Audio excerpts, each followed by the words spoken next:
Dealers, your podcast is on to scene number 1. Please take your place in 2 seats.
Welcome back home to day 2 of the UKPL Voyage. Today we will come to a conclusion on a 30-minute clock. Your book today has been brought to seat number 1. You plan to start 5,000, 10,000 with a 10,000 in plan. After you very best of luck, dealers. Please get to do. Right, good luck all.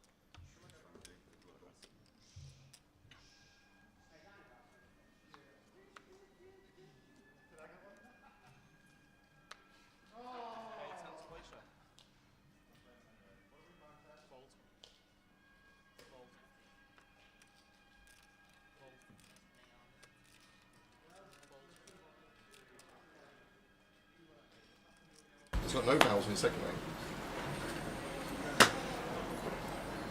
Welcome to the end of England. Well, welcome to Portsmouth. Good afternoon, everybody. Lime Rick is first in the chat. How are you, Lime? Hope things are good. We are set and ready for Portsmouth. Bye, what a journey. I tell you what, you can't get any further. 35 yards away from the casino is the end of England. It's the end of England. It is unbelievable. Oh, what a journey yesterday. All the way down, about 6 different modes. Six. I think it was 5 or 6 different M's. So the M1, the M62, the M5, the M32, the M227, the M273, the M something else, and they ended up in Portsmouth. There you go. And here we are. So welcome aboard. This is the opener day, not the opener. This is the Voyage Day 2, and we're going to crown a champion today on this. So good afternoon, everybody. We made it to Portsmouth. Literally, oh, it was so good. What a nice, to be fair, a steady journey. Take it easy. It's a long old journey. It's one of them. It's one of them. We work in Blackpool, we're 5 minutes away. Yep. We work in Portsmouth, we're end of England. Yep. But there's nothing we can do. But good to have everybody on board, and Lime Ricky is in the chat already. She'll be moderating for us for the 5 days, so be careful. We got her all 5, not just on the Sunday. We're going. Sorry, Thursday, Friday, Saturday, Sunday, 4 days. Apologies. Oh, okay. It's Thursday today. It's Thursday today, not Wednesday. So good afternoon, everybody, and welcome aboard. We'll get you the chip counts from overnight very shortly, if we can. We had a few issues getting us all up and sorted, but it looks amazing yet again. That feature table, it just looks amazing. This place.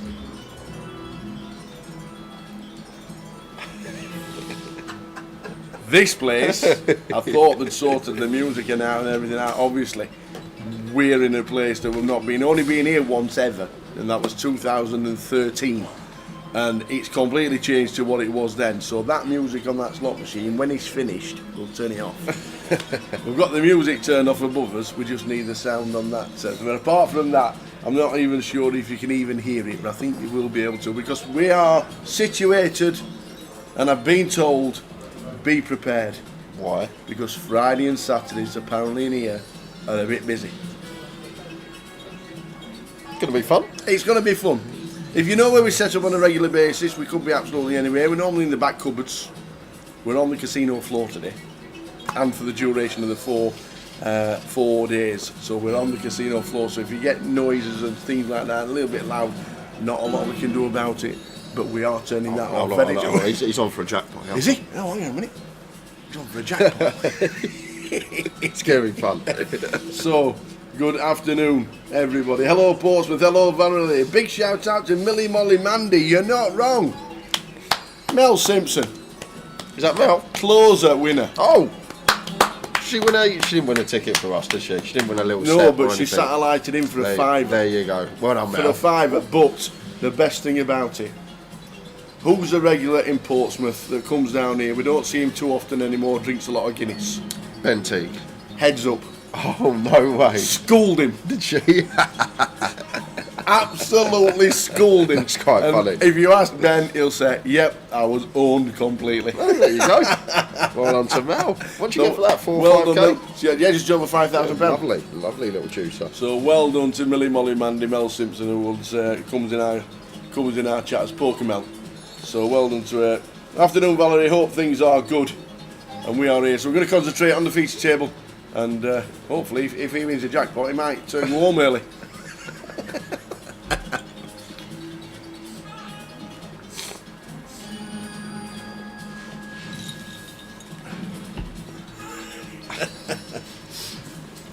I'm not even sure if you can hear it, but yes.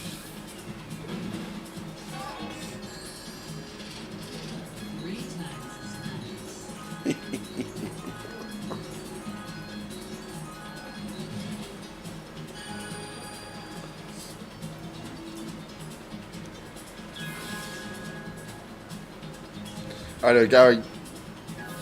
Unfortunately, we're just getting set up last night. Didn't have time to stream anything. Set Yeah, ready plus for the today. journey as well.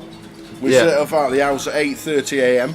So I've been driving 6 hours. and by the time we'd set up the TV table, it had gone 10. So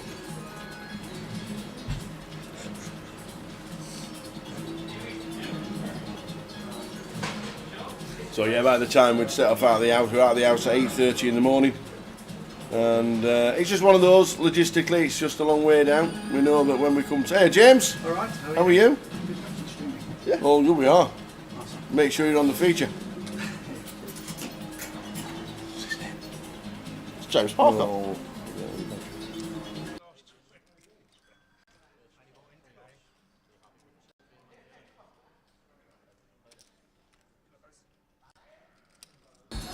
So there we go, straight off the bat.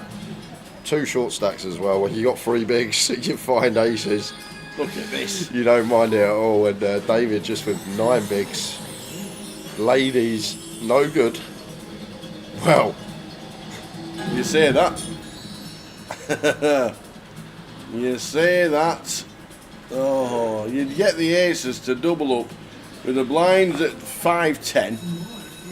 You think you've got a great chance of getting up to 80 and 8 bigs. Gone. Unlucky, Jonathan.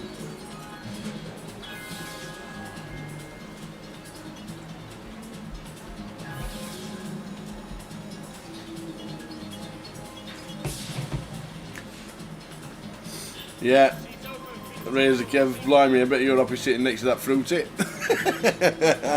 We're already on the case, Kev, we management. Don't worry about it.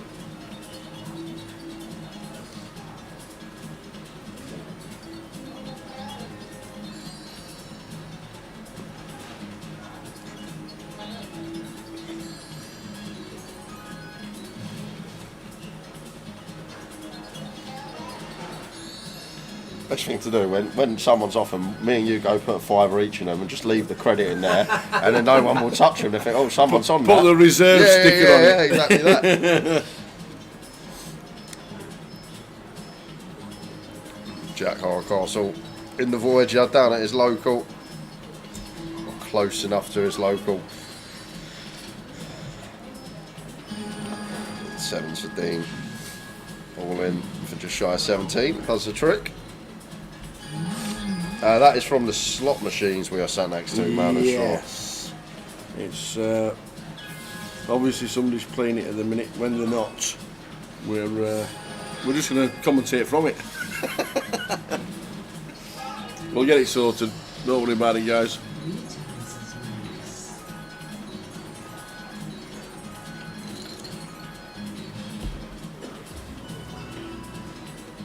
It probably comes through louder than it actually is here, for some bizarre reason.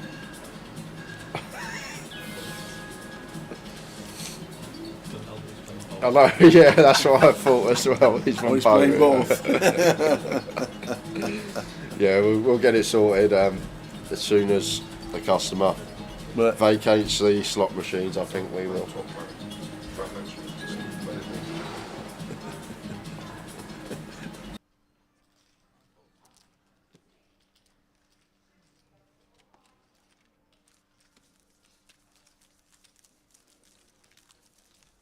Oi, oi, Nightbot, we're giving away 10 $25 XL Series tickets today.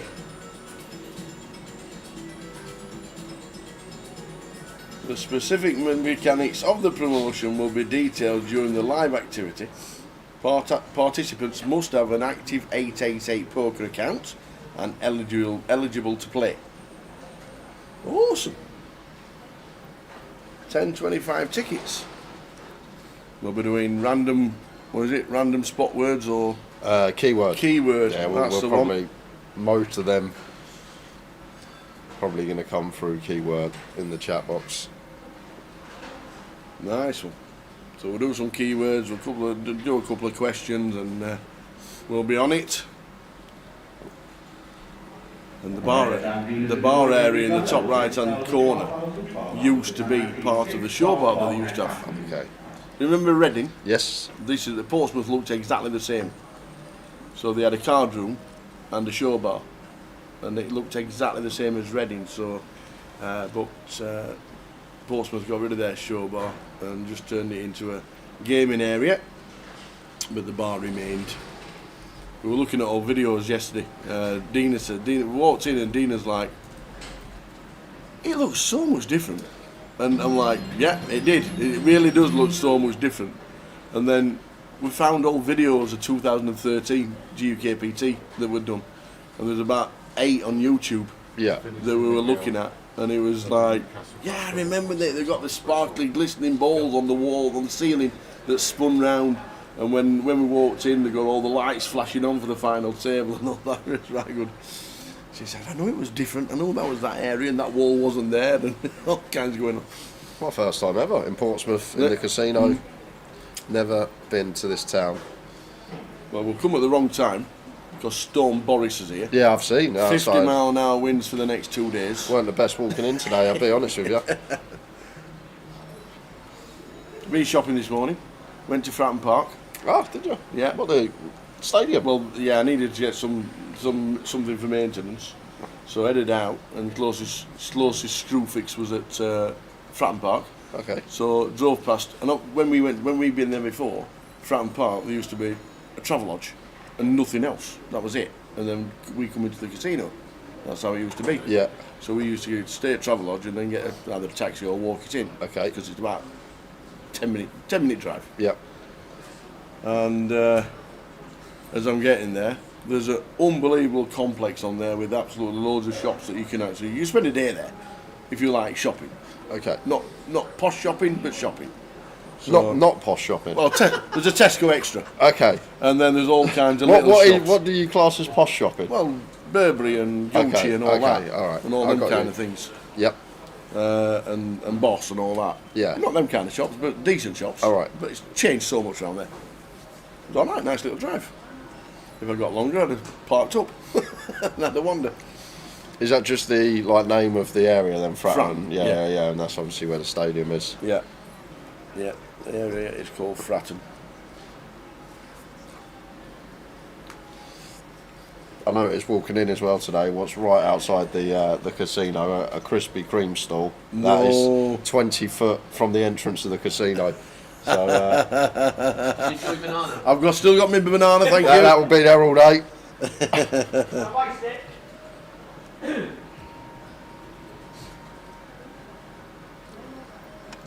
So David with the ace jack in the hijack, going to open jam 11.5 bigs, and he's going to be getting looked up. Chris in the big blind with the big slick. Quick call. So David, bit of trouble here. Going to need to find a 3-outer or some sort of help from the board. David B. Well, there's a little bit of help. Yeah. Got some chop outs. There's a 4. So we're going to need a 4 or a deuce to chop this up. Jack to win outright. And it isn't. So David B eliminated from Chris in C1. Honestly, lime, cup of coffee, Krispy Kreme, original glazed donut. Yep. Unbelievable pairing.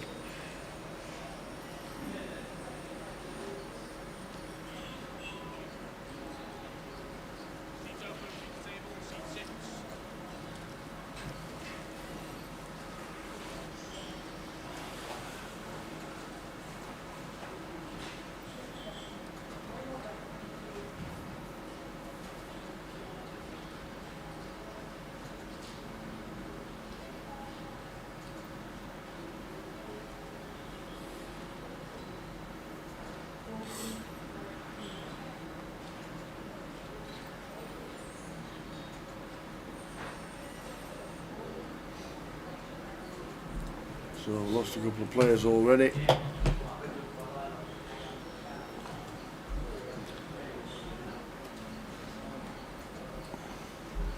How you doing, Gary? Gary, how afternoon, guys? Thanks for giving me something to watch. I'm 4 days into jewellery service. Ooh. Not even been selected to sit on the trial yet. Oh, So you get your expenses and your day rate for work. yeah, Sit in a hotel room. yeah, You can't do anything else. Just in case you get called up. yeah. But any time during the day, Huh? so he's got the live streamer. Perfect. So we'll send the bill later, Gary. for the charges for watching, keeping you entertained.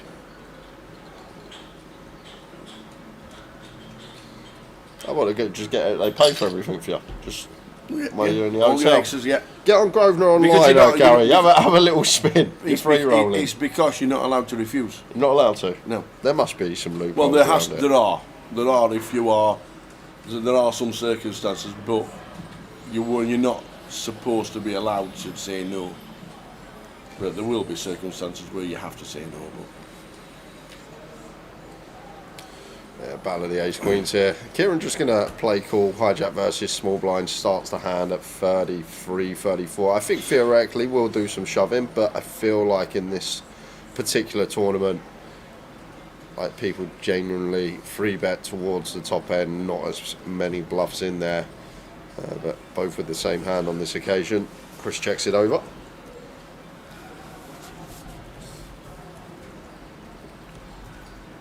Jack of spades on the turn.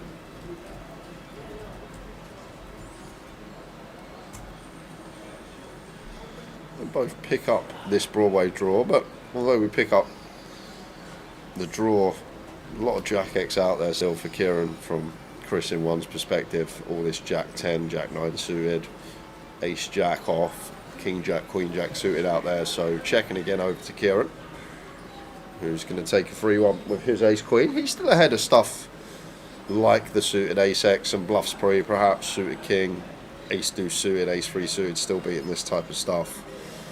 But probably it's just going to show down, and they'll both take half the pot.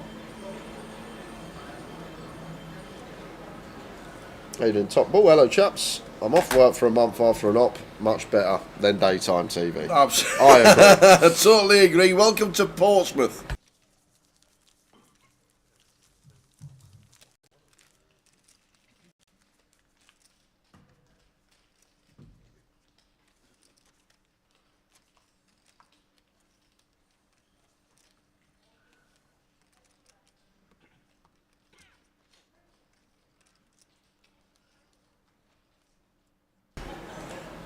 You can defer jury service once. I thought back in the day, and I'm talking a long time ago, maybe.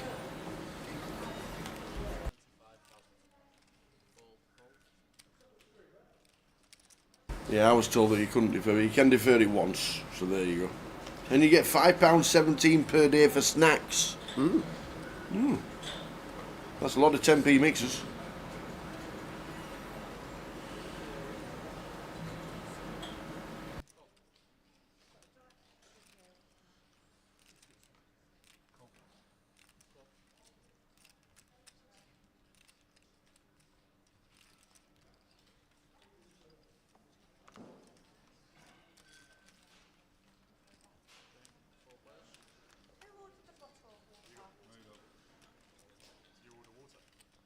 So four-way action.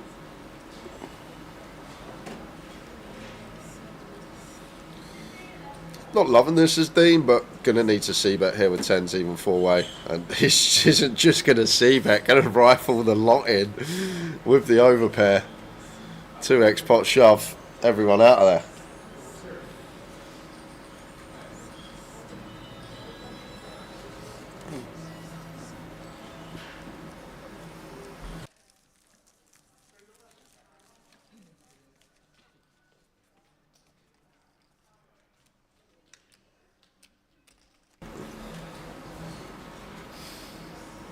So welcome to Portsmouth. Great to be down here. Great vibe in the club. We don't come here too often. It's like starting again with all the valets and valet staff and Yeah, and members of staff. Exactly Who that. are you? Can I make a cup of tea? No. Yeah. Who are you? Just walking in the back, all right. This is where we go. We're just that used to helping them out and then just getting his own cups of tea every now and again. But it's obviously a new place for everybody.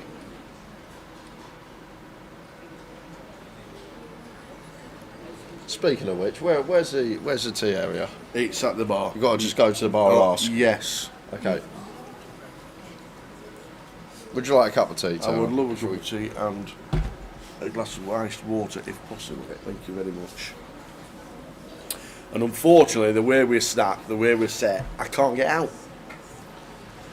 Just cannot get out.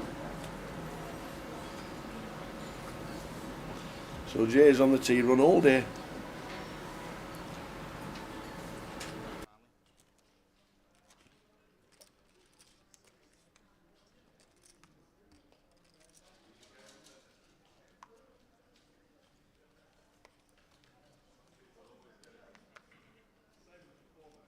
Apocalypse, you want to see me setting a gallery on fire while dressed as a Viking next Tuesday?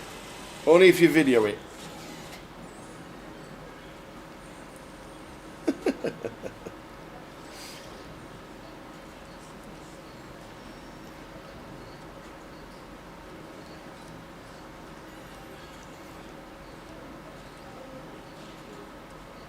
We have. He's dressing down because he's at home. He's Jack Hardcastle. And his 14 bigs.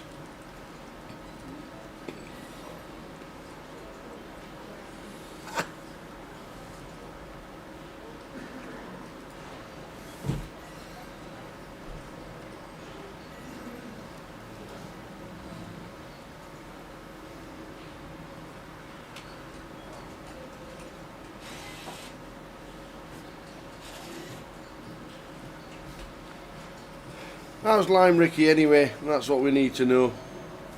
Hope you well, Lime.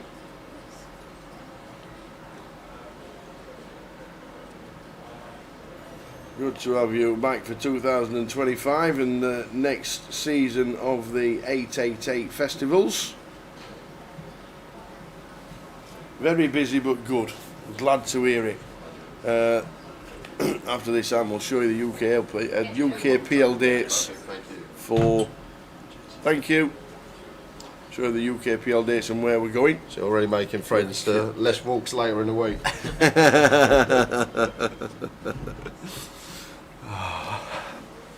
I like this casino though. It's It's nice, isn't it? It's really nice. It's nice, and it's a fantastic complex as well. I like there's 2 entrances as well. You can either go in one way or the other. It's, Oh, I wouldn't know that. Huh? You wouldn't? I struggled to get out. One I couldn't way- even find the car park this morning. One way you walk out, you got Krispy Kreme looking in your face. I had to ring Pete. I rang Pete this morning. Where's the car park? I couldn't find the car park from where we're staying because we're only literally across the road at Holiday Inn, straight across, and it's literally like 50-yard walk. And I actually couldn't work out where the car park was, so I had to come into the casino to drop a floor to get in the car park. I didn't know any other way. So if the casino shut, so my car's down there, and I'm done. They're good to have everybody. Good to have everybody in Portsmouth. UKPL dates of this year. Here we go. April in Newcastle.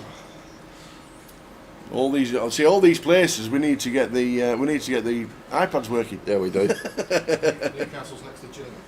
Next to Gillingham. Yeah, well, there you go. So Newcastle, Reading South, Edinburgh in June, Liverpool in September, and back to Coventry for a smaller one. There are 2 big ones. They are Glasgow in March and the Vic in September.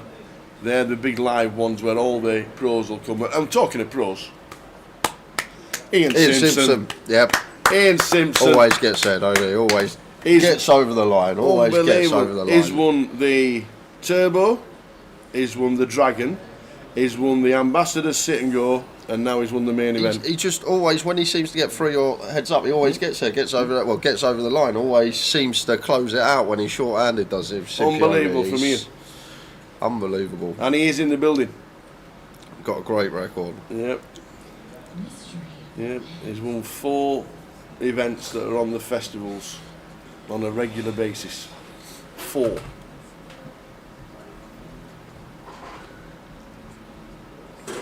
Well, he's won a big shot as well. Unbelievable. He's a star. They may bluff this one as Chris here with the ace-5, ace of spades. Wouldn't hate it. Feel like if it has checked all the way down to the river and he's just going to jam the absolute lot in with the bare ace, basically saying I've got ace-king, no one else does, and Dean with the big slick here. This is actually really interesting because as played, like Dean should never have ace-king here. He should 3-bet pre. And with the ace of spades, Chris is just basically saying if Victoria's got a flush, she's going to lead river. If Dean has a flush that's built on the button, it's got to be king queen suited, king nine suited, only a few select combos. So he's just taking this ace of spades here and repping the flush as Chris. I kind of love it. I actually kind of really love this.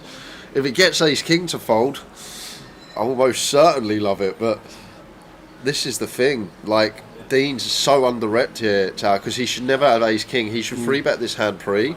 So now we get to the river with a nut straight. Like, if we need to start dipping into hands that aren't flushes to call, maybe we want to call like some king-high straights with the king of spades. But I feel like if we ever get there with ace-king that hasn't 3-bet pre, this one may just have to pay. But then again, what's Chris supposed to bluff with, Tao? He shoved... effective. How often is this ever a bluff? Exactly, he's shot for 3x pot here essentially. Essentially, it's just north of 3x pot that he's shoving for, so he's now repping the flush himself. So it's essentially a bluff catcher. Maybe ace king as well. Maybe Chris can have ace king with the ace of spades. But real grim spot for Dean. And does this only work because it's Dean's tournament life? I think that is the case. It would only be working because, like, if Dean had Chris covered, maybe more inclined to call. But it's sick because what do you beat? You don't ever expect anyone to just take an ace of spades and just shove for 3x pot. So you just expect they've got it. Right, he's made the call. He has made the call, and Chris just says good call. Just in it with the flush. Don't have to worry about that. Dean, that was a tough spot.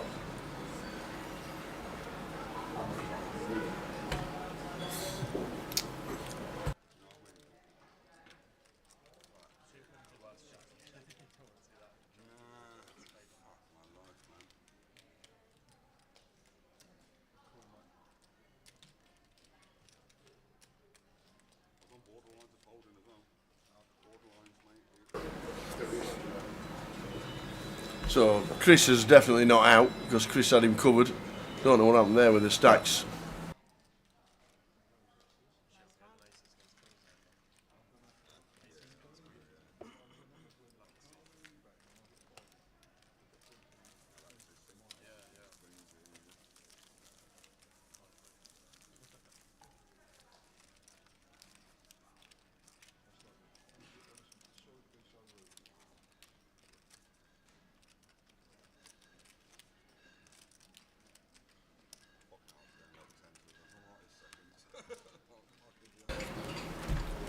Yeah, not sure what happened there, Jeff. We'll get it rectified. We'll find out what the problem is. Definitely not out. Obviously, had him covered 555 and 267 it was.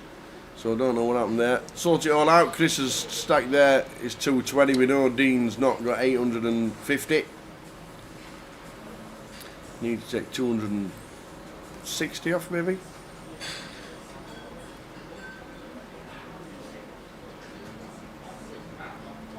Yeah, it's automatically sorted it out. That was weird. So basically, if you could get called an all in and you got less chips, you can have them all anyway. That would be great. Imagine imagine that format. You just take everyone's chips. Doesn't matter, I ain't got as many chips as you, but I'm having all yours. So we've got David opening to 30k from +1. Jack defends 7-5 suited in the big. Flops bottom. David flops middle. King high board that are going to relentlessly c-bet as the open up. Continues for 30k, 30 into 75, good for 40%. And Jack does have the bottom pair here and the backdoor flush draw. I only got 10 big, so not much wiggle room here. And I definitely fold 7-5 of diamonds here as Jack. 7-5 of clubs. We have that backdoor flush draw, but kind of awkward for him. On a board which is just going to be all over David's opening range. Going to open all the strong King X, even some 10X in there, pocket pairs. He's a change man. Folding a pair and a backdoor flush draw to B40 on the flop. Into the muck. Is he in black? There's no coloured shirts on. In his hometown, I think we have to fold there against David when we've only got 10 as well. Just the board all over David's range. Paul Skinner, we had a fantastic event on Saturday in memory of Tracy Corbyn. Yeah, I saw a few pictures and raised 8,500 for target ovarian cancer. Nice one, Paul. Saw some of the pictures. I know Katie were down there, weren't she, with the captain's hat on and all the ladies there as well. Fantastic shout out to Tracy. That's in a way. That's raising 8,500. Well done, you lot. Cracking effort. Who's this dealer I've never seen before? I know. It's that long since I've seen he's lost all his hair. Yeah, I can't know. Good to have Chris back on the team. Throw him straight in the deep end as well. First stint, feature table. I said, can you remember what to do? He says, is there any football on? Remember the cheering for the Everton match? Yeah, I do. That was at Edinburgh, wasn't it? We were in Edinburgh, I believe.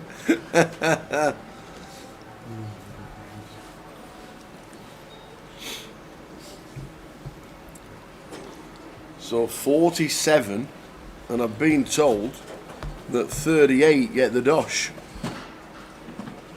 That is correct. 38 paid. 38. £500 for a min cash, just shy of 15k for the eventual winner. Quick run through of some of the casualties to start the day. Luke says the best part about that is that they actually lost 2-1. First out today was Chris Dash, Seb Darby, Balboa Potterwall, Tom Bagley, John Walker, Jonathan Glenn, Deary Kadir? Nope. No? No. No, try again. Diary? Very, very close. Diary. Diary. No, we had pronunciation lessons. Okay. Pronunciation lessons in the bar area last night from Diary, who came over to us. Thought PK was you. Okay. And sort of pointed the finger. You never get my name right on the stream. Why you in it? And PK's like, to be fair, Tower, 5 letters, no vowels. You could use that as your next word or guess. Les Lavnier also out. Lance Lavnier, Ben Teague as well. Daniel Maunders, DB GDPR, Laura Austin, Owen Locke, and that brings us up to now.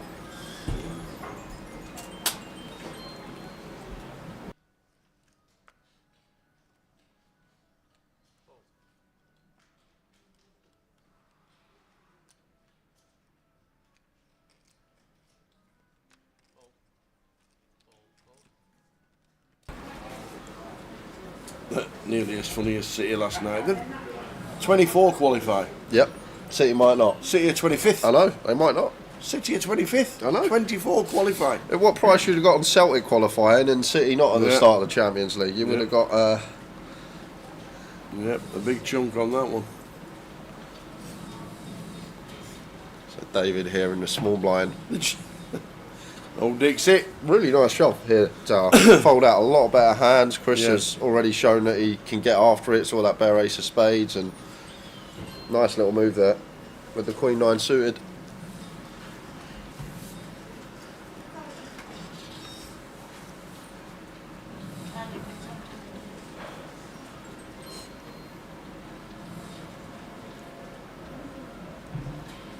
How we doing, DF? Welcome. Good afternoon. We're in Portsmouth. Next 4 days streaming.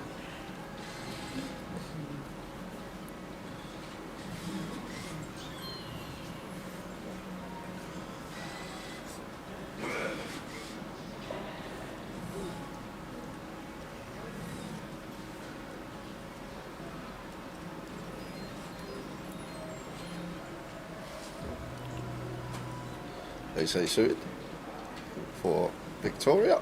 Opens to 30k. Jack with the ace-8 off into the muck.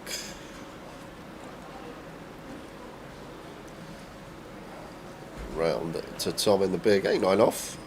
Fine to defend. Comes a bit more dicey against 2.5x, so it's actually going to let it go.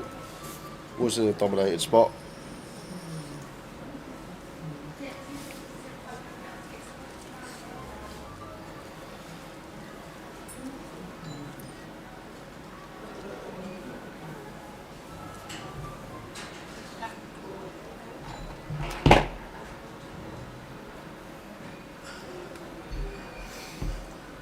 Terry?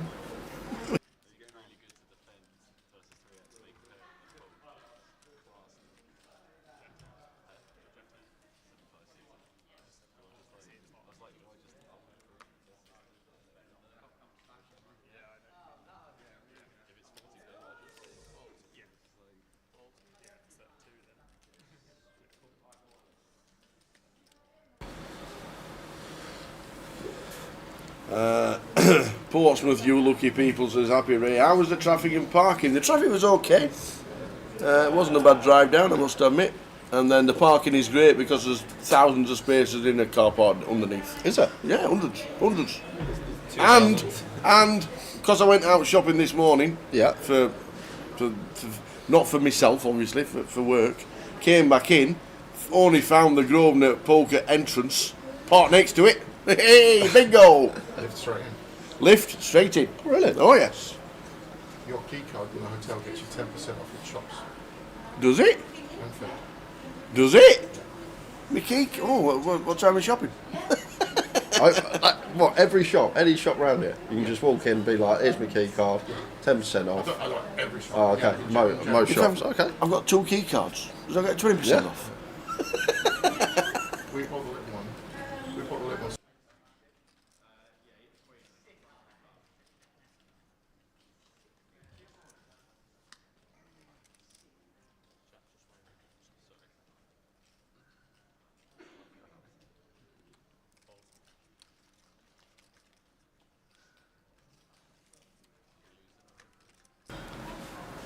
So Chris, we a stack of 166. Yeah, well then Jack can't call King Jack into the muck. No.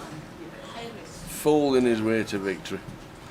Yeah, there's a massive car park, and I don't know how it works. I think it's complimentary for the casino between 6 and 6, I do believe.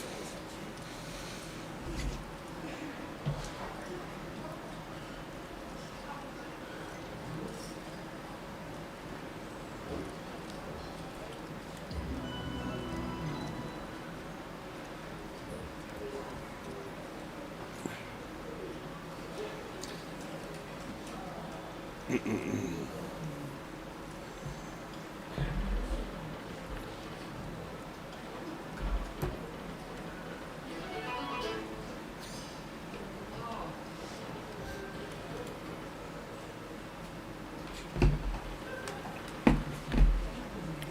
10 for Kieran. Opens from gun. Makes it 25k.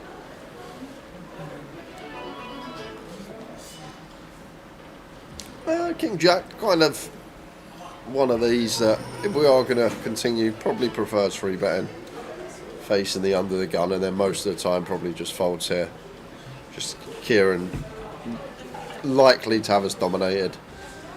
Sometimes we flip, sometimes we have 2 lives versus the ace queen, the ace x suited, but I feel like one that will get us in a bit of bother, and another one that's going to get us in a lot of bother is David, 7-4 off. Peels this one and even marks him with the 8 deuce off. What's going on this hand? Could have seen all 3 players fold here and this just be a raise and take for Kieran, but somehow he's ended up going 4-way.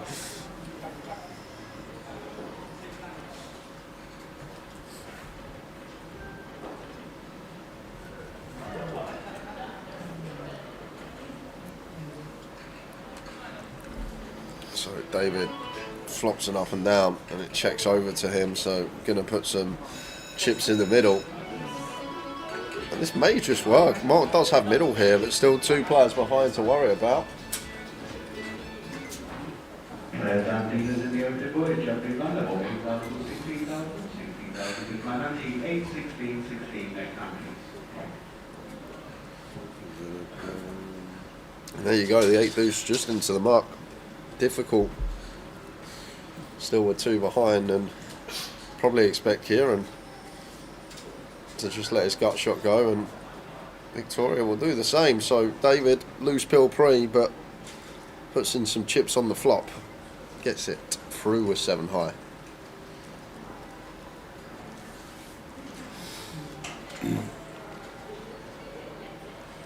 So 38 players getting paid. We're down to 45. Good to see Dixie at the tables. Doesn't travel very often now, old Dixie. Is that one of the airy bikers in seat 6? Looks like old Cy King.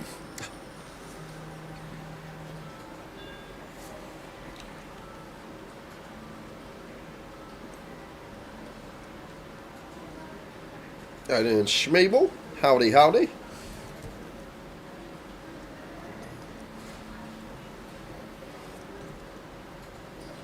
Ace 5 suited for Chris, opens from +2.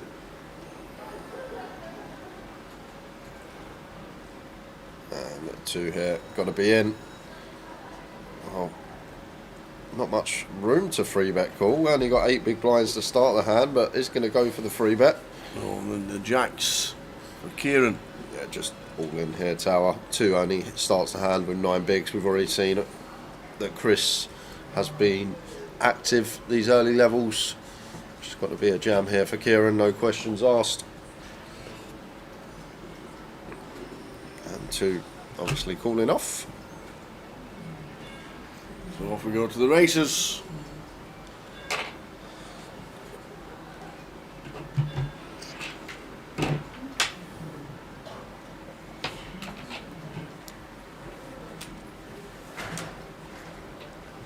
Off we go. Who wins this one? 2 is all in with ace queen for his 97. 10 at 6 deuce. No help for the ace queen. Well, just the 4 outs now. King is needed for 2. He doesn't get there. So Kieran with the jacks taking out the ace queen. 1 closer to the money.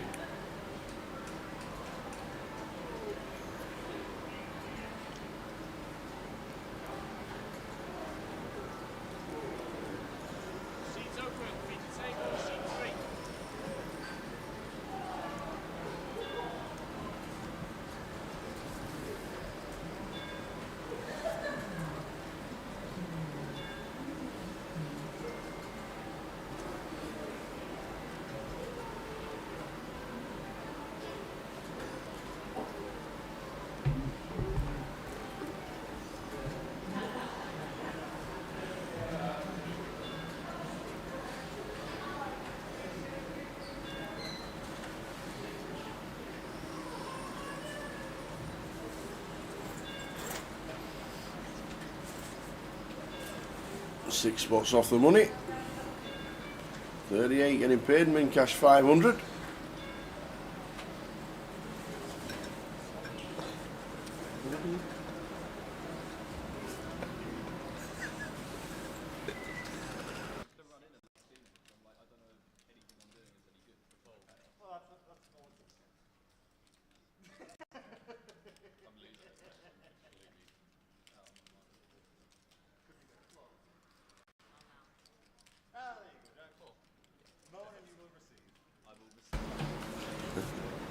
So the blind 612. Is the Voyage a 30-minute clock? Yes, It is. 30 throughout. Unless they've changed it from last year. Last year was 30 throughout. Yes, 45 minutes into the day, 15 minutes left of this level. Yep. Lime Ricky, just quickly, we got two sets of instructions saying we were giving away tokens today, but two different prizes. Can you let us know what we're actually giving away on the night stream? We had 10 25s and then we had a 500, so I don't know what the actual giveaway prizes are, because I think we might do a keyword up to 1:30 to get everybody involved, the early stages. If you just let us know, Lime Ricky, what you have kindly given us for the live stream. Yeah, this could have just gone all in pre here for Victoria Tower. Start the hand, sub 20 bigs. As soon as the button opens and we have a pair in the, like, even deuces is fine versus the button opening range. We just get to jam and just flush out so much equity, button opening range. But wanted to see free, maybe try and flop a set or less overcast to contend with. But when you're facing these button opens and you got sub 20 BBs, like 8s through deuces, just say the words, I'm all in. Unless you're at like a final table and ICM's there's a lot of shallow stacks, but this stage of the tournament we're actually getting close to the money, so that could have potentially been why Victoria's not taken the shove spot. Feel like we're miles away from the money because we've only been here an hour. I know, yeah. And, I'm like, and then as you just look up, we're only 6 spots off the money. So that does make a bit more sense why we're not taking the jam. Going to be in the money. 6 more bust outs. Wow. Yeah, and nice to have this little area that we do have down in the bottom area. We are actually in the the card. All the poker tables, they're all in the old show bar. This Dixie, as you call him, is a bit of a firecracker. Can he put the chips in light? As we can see, he's Dixie can mix it up. He's mixing it up. Been on the scene for years. The 4-5 from +1 on the loose side, but we're suited and connected into Hardcastle's big. Jack with the Queen 7 only starts the hand with 6 BBs, well 7 BBs including this big blind. So see how we proceed to it. It's just going to let it go. So David with the raise and take.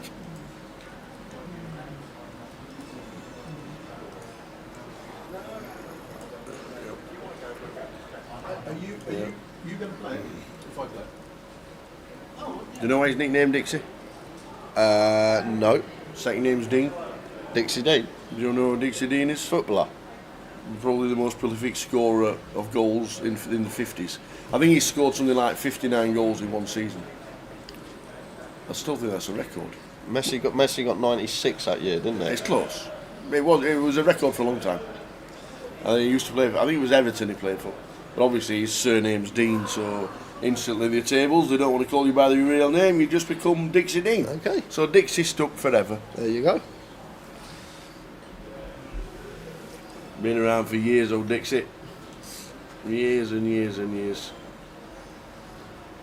His first win at the tables was in the Party Poker World Open in 2008 when he was on TV.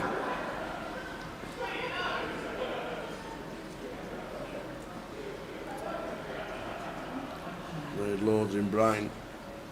Loads and loads in Brighton. And one I remember him, about 10 years ago, came third in the Irish Open. Oh, did he? He did indeed. A good free bet here, as Kieran for sure. This close to the money, 6 off, King Queen off, prime candidate, even facing gun. And David has been fairly active as well, the last sort of 20 minutes. Yeah, very nice from Kieran, just in with the punishment. David's opened a few too many hands, and we've got a nice little prospect to bump it up with, try and take this down here and now.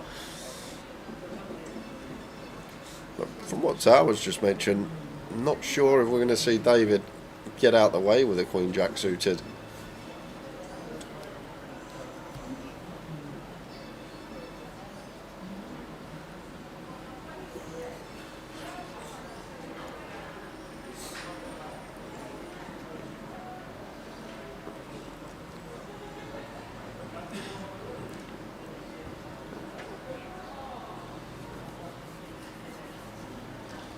So just early knockings of the day. There is the call from David, as expected, with the Queen Jack of clubs. And already 190 in the pot here. 9-9 flop, 9-5-2. Not much for either.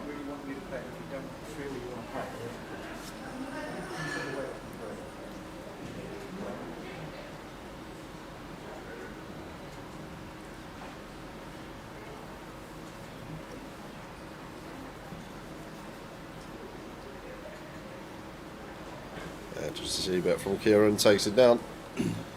And then Morris. It was indeed Everton. Have a guess where me and the wife are. No prizes. Tenors? Got to be in Tenerife. Yep. Has to be. Can't be anywhere else. Ask anybody around the pool, Morris, if anybody's watching.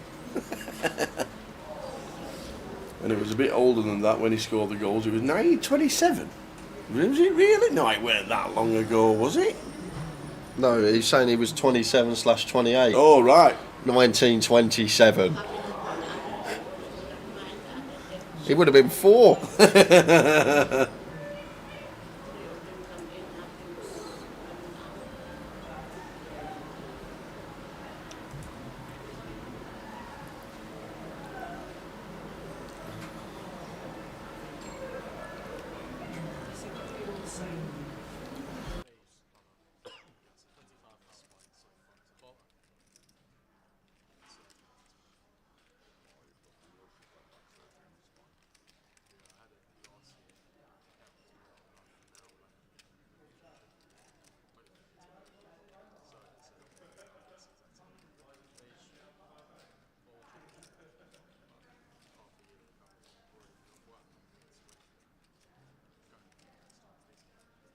Well, Jack has been patient.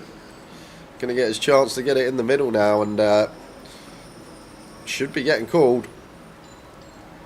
Victoria going to have to call the ace-jack suited once on her. And to be fair, Victoria could have taken this herself, so may have been the same situation. Kieran opens, Victoria jams, Jack calls. So either way, I feel like we're going to get the same scenario. Well, we are not, because Kieran is going to ISO this one with the Queen Jack and try and get this up heads up with Mr. Hardcastle. And now Victoria potentially saves herself with this little sneaky little flat in the cut-off. Because if she did elect to jam, would have likely been doubling Jack up, but now potential to get away from it. If she actually called, she'd actually make profit if we win the side pot and beat Kieran here, but I don't see how we do after this action occurring in front of us.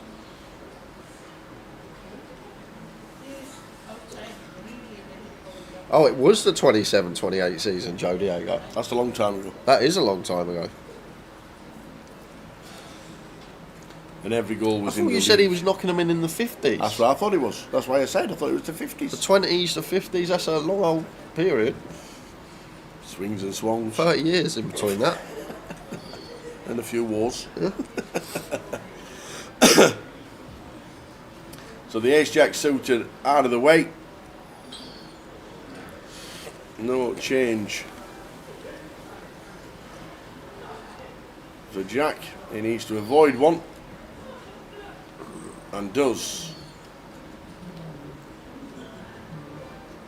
Correct about Tenerife. Bad news though, beer here now is £2.50 a pint. Wow. Or €2.50 a No pint. way. Devastating. I'd start looking at other places to go for your holidays, Morris. $2.50 a pint. That's inflation. What was it last year, Morris? Probably £2, I'm guessing. Yeah. Big pay jump.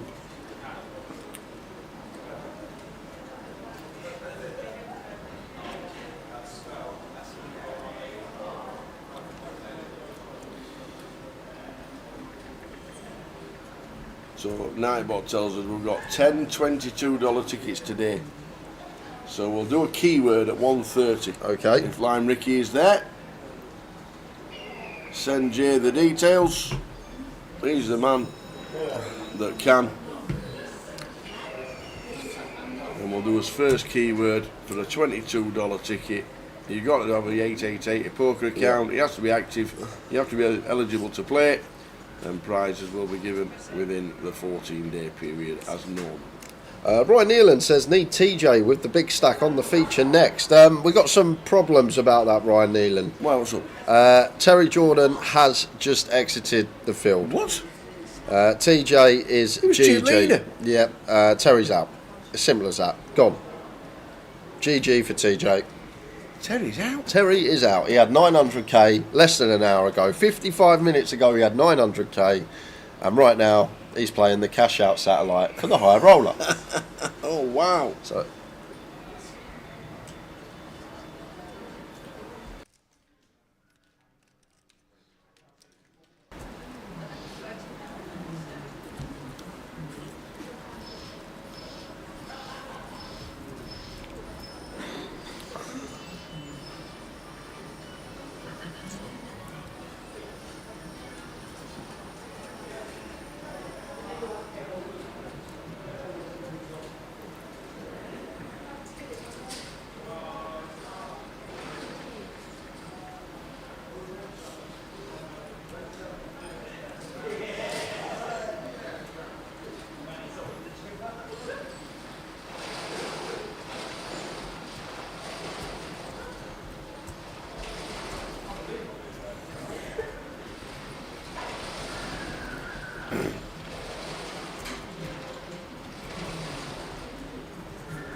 $6-5 off here for Jack. Just slowing things down. He's not thinking about opening these type of candidates. Just slowing things down for the bubble.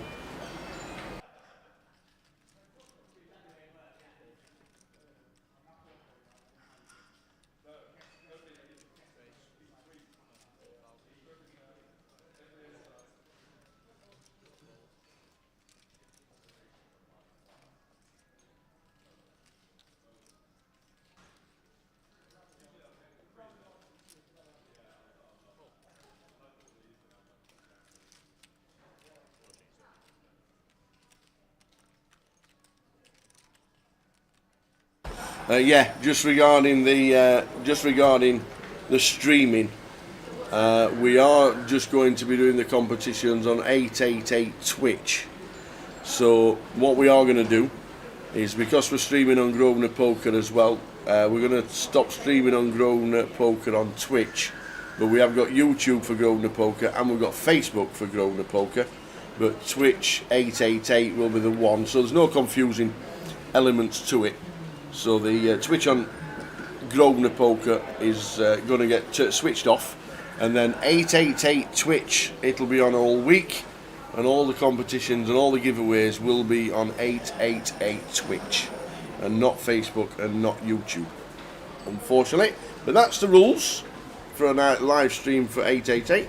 They're giving us all the free tokens, and if you want to choose and get yourself in with a chance of winning it,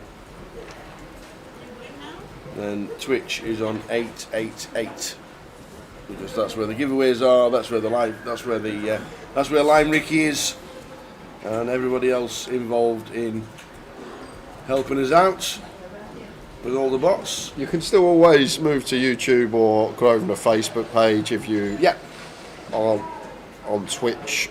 If you don't have 888 on Twitch, you can move on to, as Jay's just said, Grosvenor Poker on YouTube and Grosvenor Poker on Facebook.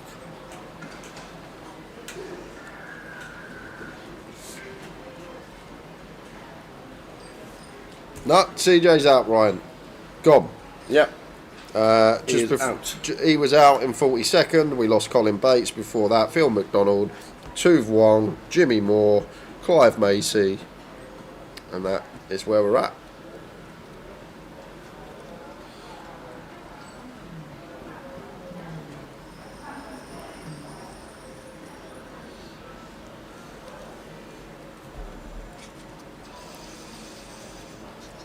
No 888 tournaments in Bucharest this year, Buiki. I don't know where they are actually. I don't know if Lime Ricky can pull up a list for us of where the stops are for the 888 apart from Glasgow for us. Obviously these events for our 888s, Portsmouth, Newcastle, Reading, Edinburgh, Liverpool and Coventry.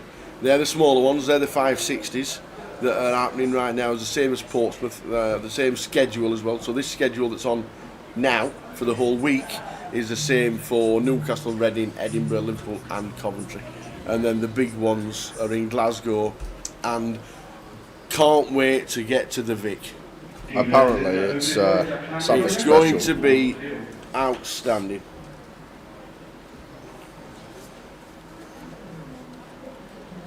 So they are confirmed. Thank you very much to Lime Ricky for giving us the dates of where we know the UKPL, where they are in Britain.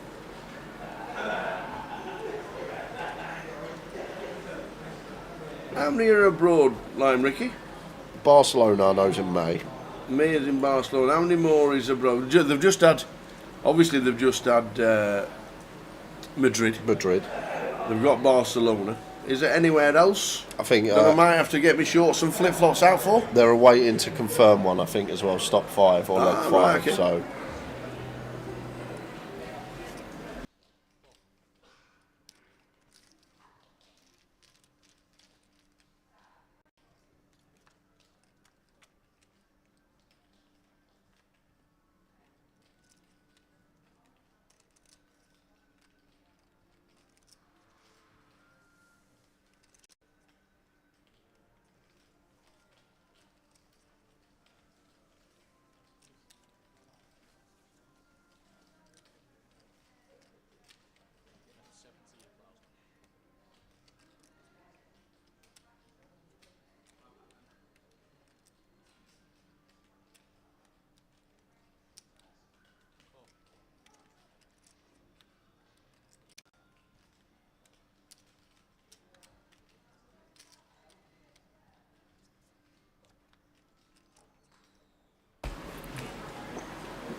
C-bet from Kieran. Now, with Queen of Hearts in hand, is it one we want to barrel? Much prefer having something like Jack 10 here, that sort of gutter in there. Like, there are some scenarios Mark has ace-x and we are just drawing dead against these ace-x holdings. But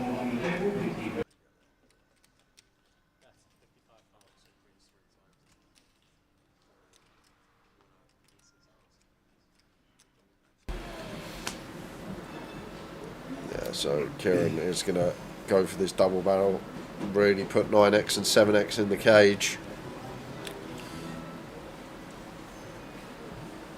Mark's going to have a tough time continuing here, just against his gun opening range, all this stronger ace-x in there for Kieran. And the thing is, on these boards as well, a lot of triples are going to come in, so we could be asking for it all for our tournament life with second pair come river.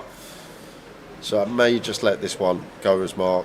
Like, we're going to have the 9x of hearts to just call purely on the turn. We're going to have our ace-x to just call purely on the turn. So maybe this Jack 9 can just go into the muck. If he finds it, fair play to him, he is right. But we're just handcuffed on this board against Kieran's gun range, and eventually does get out of there.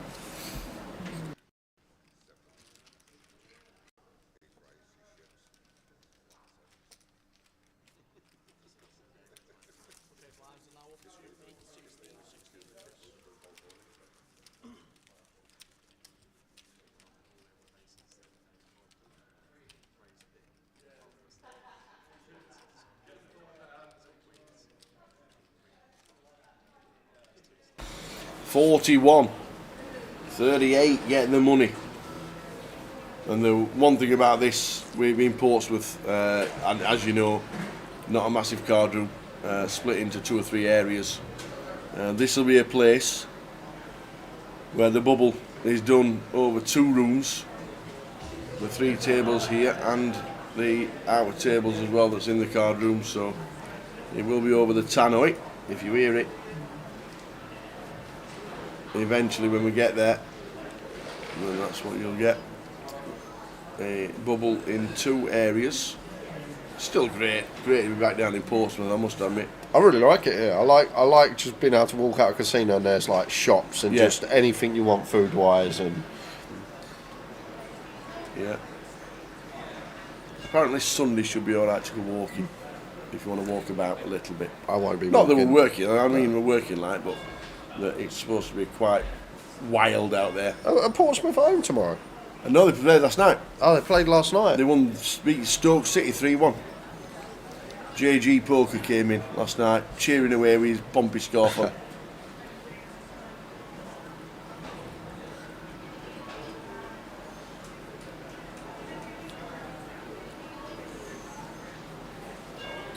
King 7 suited for Mark. Blind on blind here. Feel like this close to the money, theoretically, this one just completes. 3 spots off the money now, suited king. Even off of this stack depth. Well, we've got 15. There may actually be some room for jamming as well, as Mark just recognised blinds have actually gone up to 16k now. But I feel like this is the worst option. Well, fold is the worst option, but I feel like this is the second worst option here. Going for the ISO against a good player out of position, and if we are going to ISO, we probably want to choose slightly bigger size than this, just because when we go this small, Kieran just gets the call a lot wider with position on us. And now, what's the player's mark?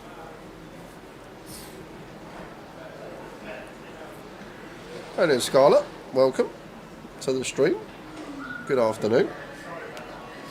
You're away to West Brom Sunday, says JG. Nice one, JG. Good to see you last night.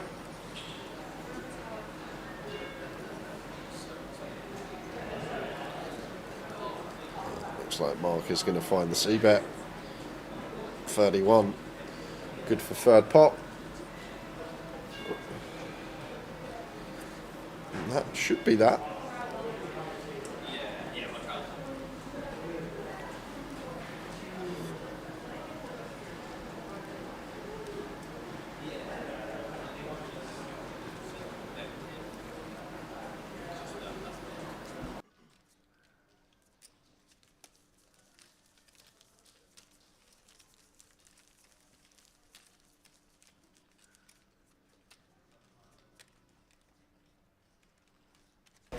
Oh. Ironically, Dixie Dean died of a heart attack while watching Everton versus Liverpool at Goodison Park, aged 73 in 1980. Wowzers.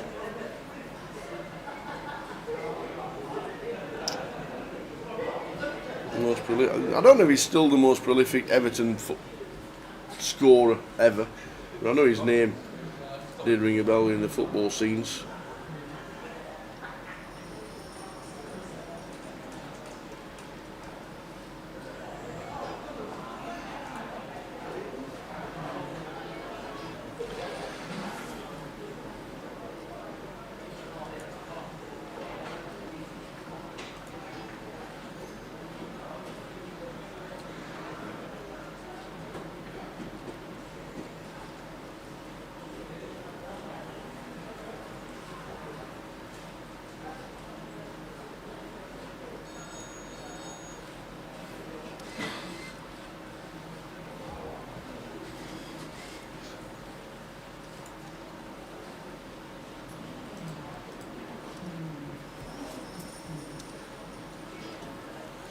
So once Jay comes back for his quick wander, we'll start with the keywords, if that's all right, Lime Ricky. And it has to be on 888 Twitch that you have to get involved with. Wow. Dixie Dean's record at Everton is 383 goals and second is 160. Yes, we're going to do a keyword as soon as Jay gets back from his wander. Yeah. He'll be back with us in 2 minutes. We'll get him on the case in conjunction with Lime Ricky, and then we'll get the keyword. Jay will get the keyword from Lime Ricky, and then we'll give one away within 5 minutes. And it has to be on 888 Twitch. If you're on YouTube and Facebook on Grosvenor Poker, you can still watch the live streams, but you can't win anything. Tower, I just sent Jay a message. Lime Ricky, Jay's back, so he's just checking right now.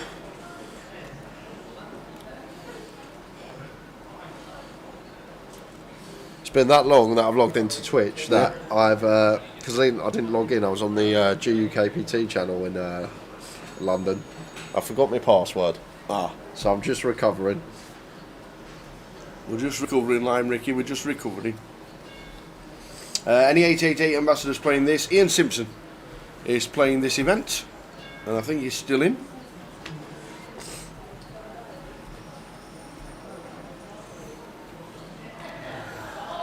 The next time we'll see all the ambassadors together will be in Glasgow in March. Ian said this morning, I actually saw him at breakfast this morning, Ian Simpson, and he said that all the ambassadors will be in Glasgow in March. But the streamers, Josh Manley and Easty, are both playing this comp on tomorrow.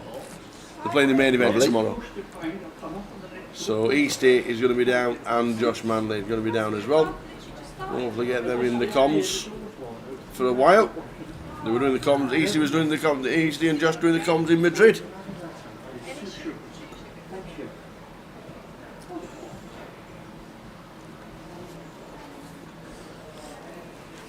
And we're on 41, so we're 3 off the money.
Busy month of poker in Glasgow. They've got the IPT as well, says Mark. How are we doing, Mark?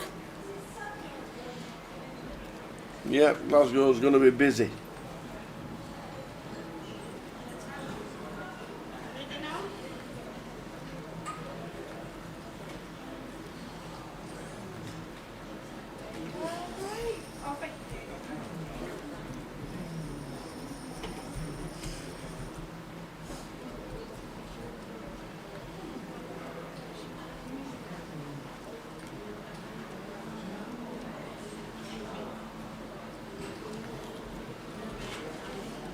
Pelas meias Nicolete, né, Carlos?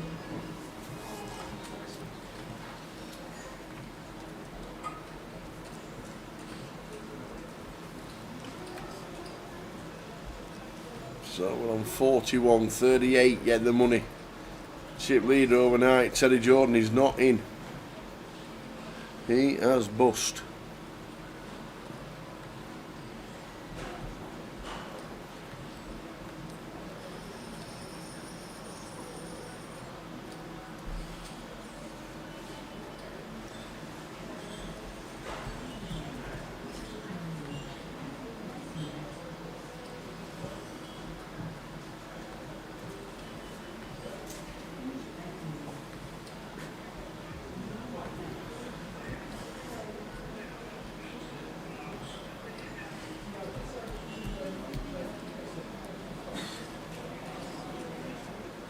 Pocket tens for Mark.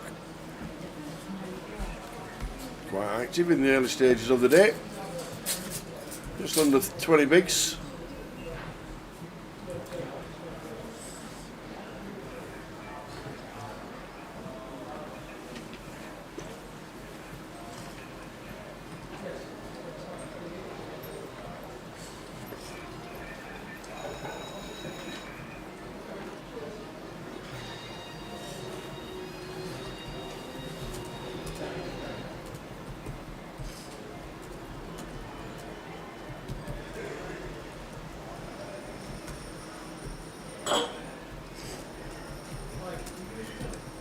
Seven three for Jack. Just taking a little bit of time.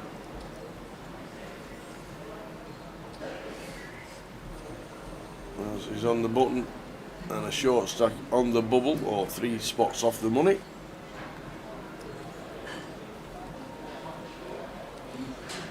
One thing I'll say about Twitch, they're bloody secure. Trying to get back in. I'm through this verification, that verification. He's still trying, Lime. He'll get there eventually. I'm there now. I'm on the last bit. Oh, here we go. I am there now. And then we can go to a giveaway. Dealers in the opening voyage, opening level.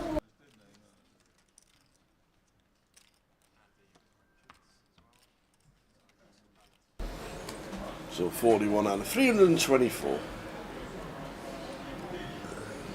The stream has been updated to 888 UKPL Portsmouth Voyage Day 2. Move it.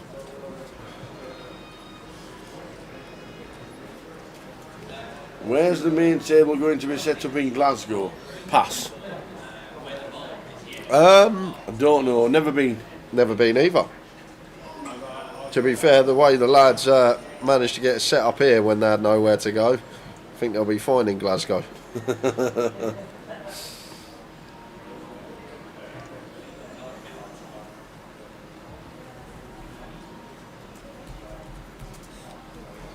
So I don't actually know Owen. Unfortunately, never been to Glasgow and the Grosvenor.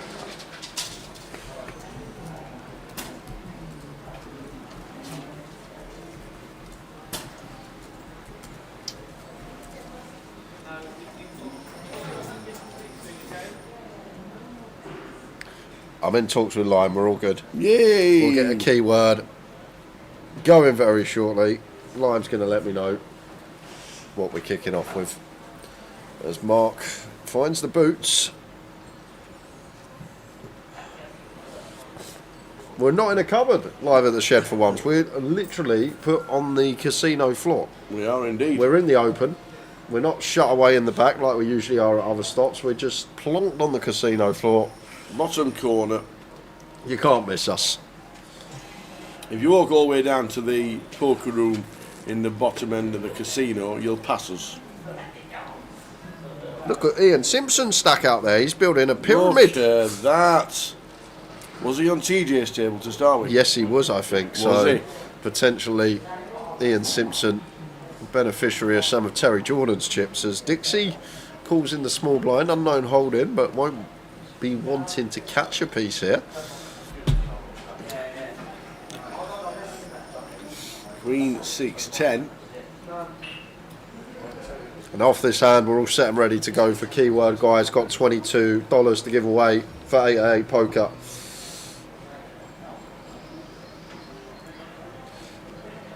And we've got plenty of those to give away throughout the day. We have. We'll probably do a keyword every hour or so. As that goes, bet fold.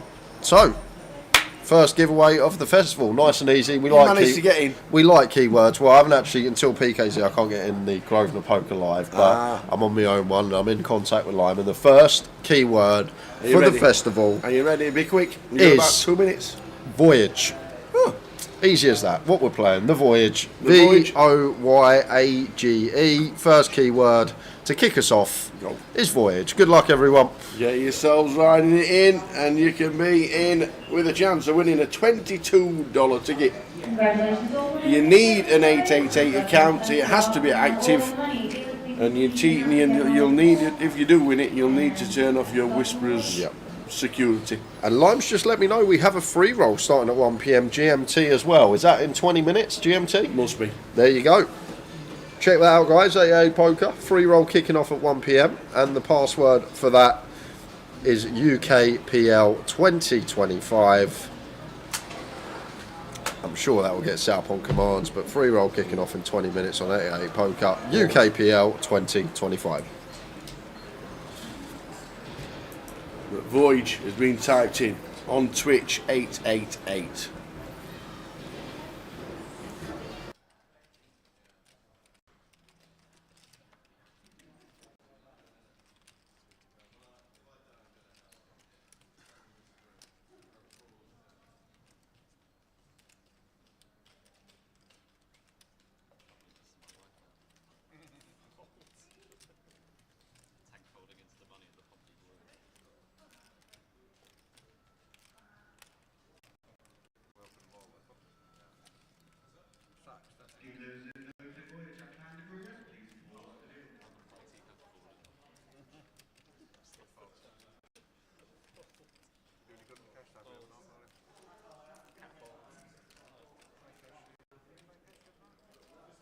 Dixie, oh no, Dixie Dean. We've got Dixie and Dean on the table. So Voyage has been typed in by everybody. Good luck everybody once the countdown is on. It won't be long. If you want to get in it, 888 Twitch is the only place you can get in on the comps. You can watch the live stream on Grosvenor Poker on Twitch and on YouTube and on Facebook. But just 888 Twitch this week for the next 4 days, and we are going to be on the bubble after this hand.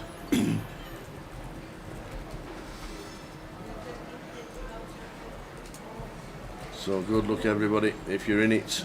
We'll get the countdown going on, and then you're one random person.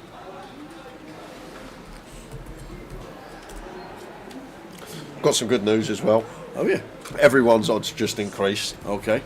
As we got 10 tokens to give away, Yeah. tickets for 88 Poker, we are going to give away 2 this keyword. Ooh, I like it. As I believe this is probably going to be 7 hours, this Voyager, maybe 8 hours. We'll see how things go, how long the bubble lasts, but we've got to get 10 tokens out today for the chat box. So we're going to do 2 people Like it. that are going to be chosen from keyword. And we will go to it after this hand. The free roll password is UKPL 2025. We'll see if we can get that set as a command as well. And the payouts, best way for me to get the payouts to Lime.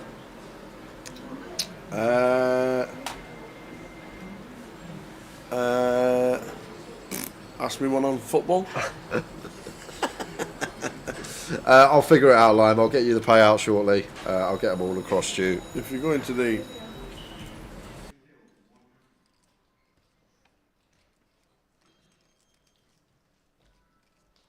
Gonna type them up now, get them in the ticker, get them on social, and then we'll get all the payouts across to Lime. Min cash £500, winner taking home just shy of £15,000 for this one. Keyword coming up after this hand. 2 people going to be chosen. So let's see what happens with Tom and his kings.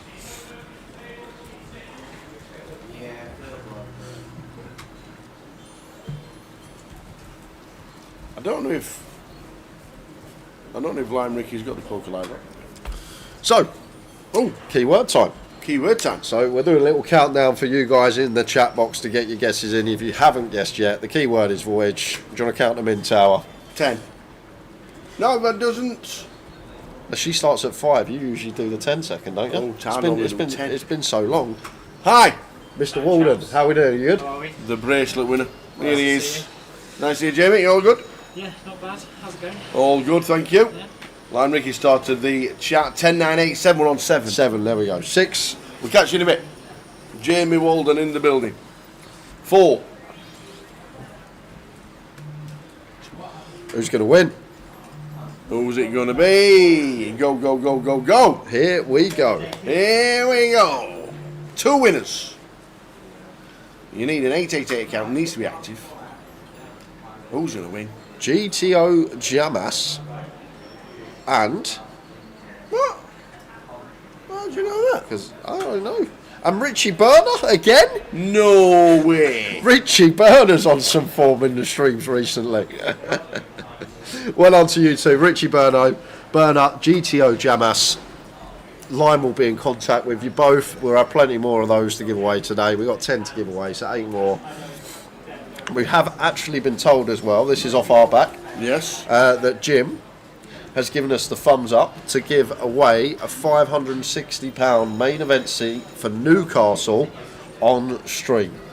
So we'll have that to give away some point over the weekend as well. Come and join us in Newcastle for the next stop. And the only stipulation is you have to play it in Newcastle or it will not be in the accounts any longer.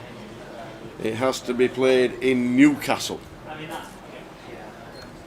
So whoever wins over, that'll be over the 3 streams. That'll be over Twitch on 888 and YouTube and Facebook. You remember that Euro Millions winner around Christmas time? Never come forward from the UK. Everyone was Yes. wondering who it was. Yeah. Well, Jim's suddenly throwing a lot of money away this year, isn't it? we've had a UK Open seat. He said he might do another one for us next year. That's UKPL. true. He's now throwing away an 888 UKPL seat. It's he's just throwing money at Is it everyone. starting to add up? £1 million guarantee on the Goliath 1K coming up in the middle of the summer. Unbelievable. Where's it all coming from? There we go. So we have a £560 ticket for Newcastle to give away this weekend, and it has to be used in Newcastle by the winner. There, and as you can see, a couple of seconds pause for everyone there, and that is because we are hand for hand. We are. Thomas Clack and Kristinel Mingle out in 40th and 41st. So that leaves Thomas. us with 39. When we lose one more, we will be in the money.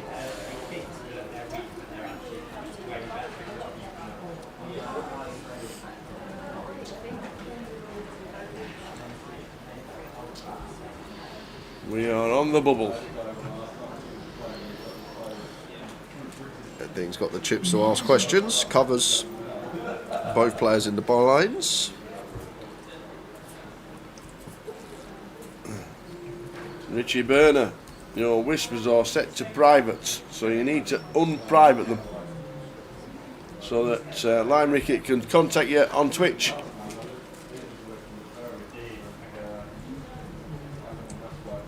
Well done, Mr. Richie Burner. Again.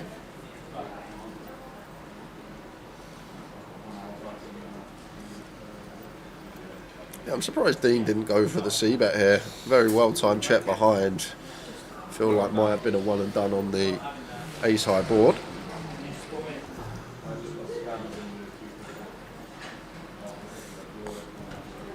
Now Kieran going to get the opportunity to lead himself. I might even have gone for a check again here as Kieran look for a check raise. Feel like when someone does check back the ace high boards, they're going to have a lot of delays. Maybe Dean wouldn't have with his hand, but just trying to get some value off the bat. Can rep a lot for bluffs, some spade draws, heart draws, a lot of gutters out there. Feel like that's just going to be it. Dean saving himself a C-bet, not electing to continue the queen high.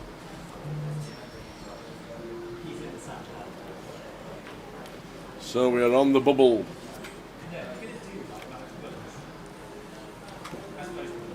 All done, thank you. Richie Burner just whispered, said Lime Ricky, looked into settings, should have a message from Lime Ricky right now. Congratulations. 2 tickets given away, just like that. Easy game.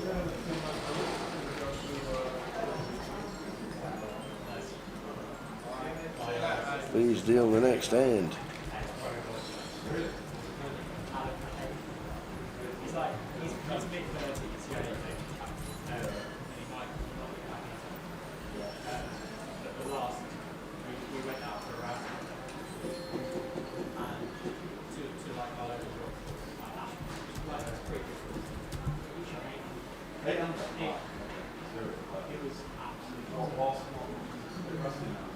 No.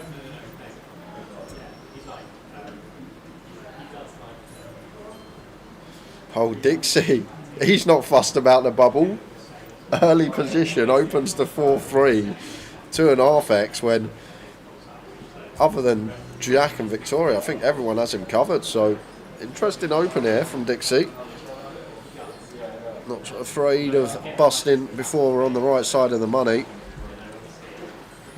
So we've got out of a turn call here from Mark on the button. Now gives Dean option in the car with the Queen Jack.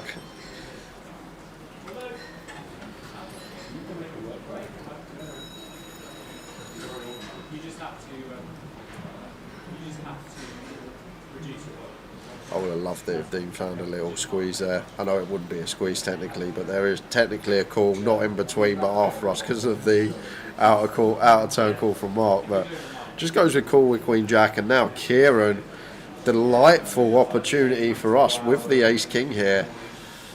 And now we're probably going to have to make this like 320. He may just jam, Tower. He may just jam as Kieran, because we've got to make this big. After it goes open, call, and Playing against the opponents. like we're going to be putting in like 40% of our stack, even when we go small, like 240, 250, even if we choose a really small size in. So there you go. Said exactly that, all in. Seems like a lot of bigs to jam, but we don't really have any other avenue as Kieran, because once all these calls in between, it's difficult to find a size that we want to free bet not all in with. So jam, more than happy to just pick up all this dead money out there. And Mark with the 8s, doubt he's going to have a little spin on the bubble.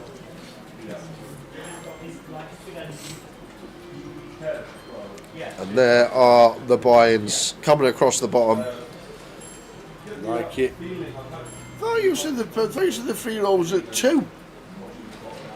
No, 1 p.m. GMT, and I said to you, does that mean it's 7 there?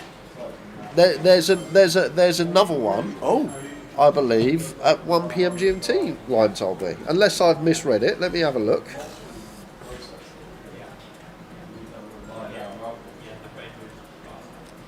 We have a free roll starting at 1 p.m. okay. GMT from Lime.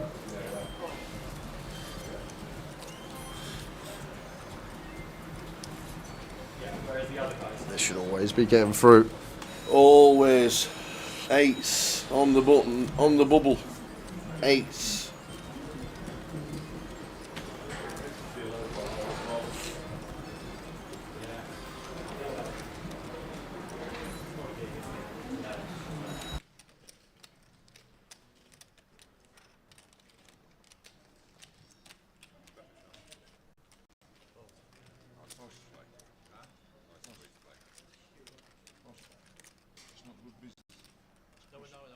So basically, I'm doing stuff anyway.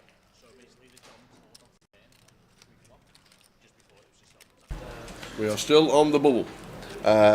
There's no free roll. It's 7 p.m. It is 7. No, 1 p.m. Are we on GMT or are we not on GMT? I Is never know GMT what 2 we're o'clock or is, I have no idea these days. just- All I know is that in a couple of months' time we put the clocks forward again and it becomes lighter so you can play golf for longer. That's it. all I know. That's all it's about. I'm having lessons this year, I've already told you. You're going to see me on the I told you needed them. DP World Tour in 4 years' time with my putter from 220 yards. See, we're on GMT now. There we go. Thanks very much, Cat and Just Skinner. You'd think we should know these pretty standard things, whether we're on GMT or not. To be fair, seems though we live in England.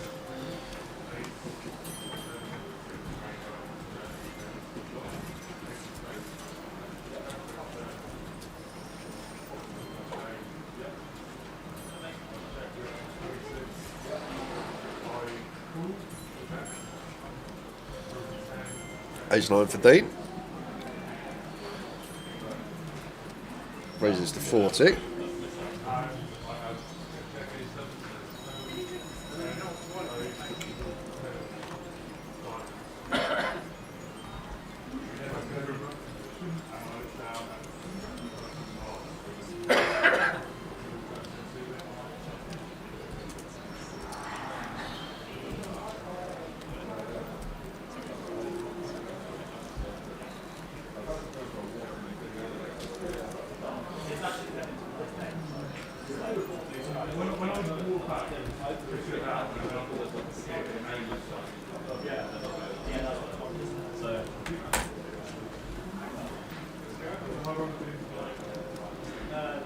Hiya Tom on Facebook. No, that's Dixie Dean.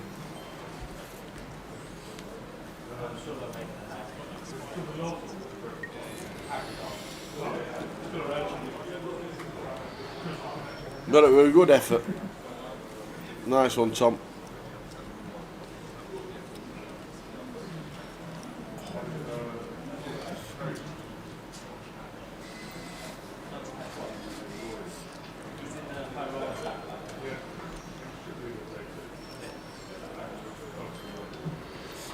So 30 minutes left of the first session of the day.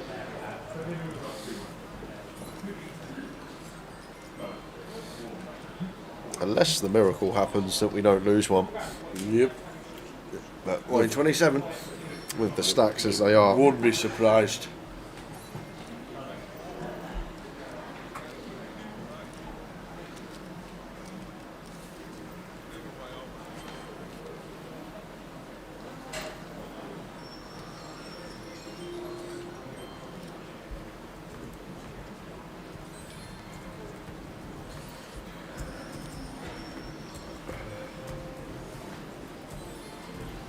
and perfect. Just like that. Payouts are in commands. Thanks, Lime. So you guys can have a look whenever you please. You want to see what we're playing for, what the next place gets paid. Come on now, out on Twitch. We're also hit the tick up so you can see at the bottom of your screen. Raising tank there for Dean.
How are we doing? Catching fire? Hello. Why are you all early today? We're not early. We're on time. GUKPT and all streams from Card Room Direct and 888 lives and 888s to always do the day ones and the finals. What a setup this is. This is a great setup. Any random just walk past and start shouting at us. How are we doing, Jack? Well, excuse me. Yeah. Why have you dressed down? Just down. You just blended in with the furniture and everything. What's happened? To be honest, mate, I was running out of time and I just picked whatever it was out of the rack. Wash day. 39 players left. We are on the bubble.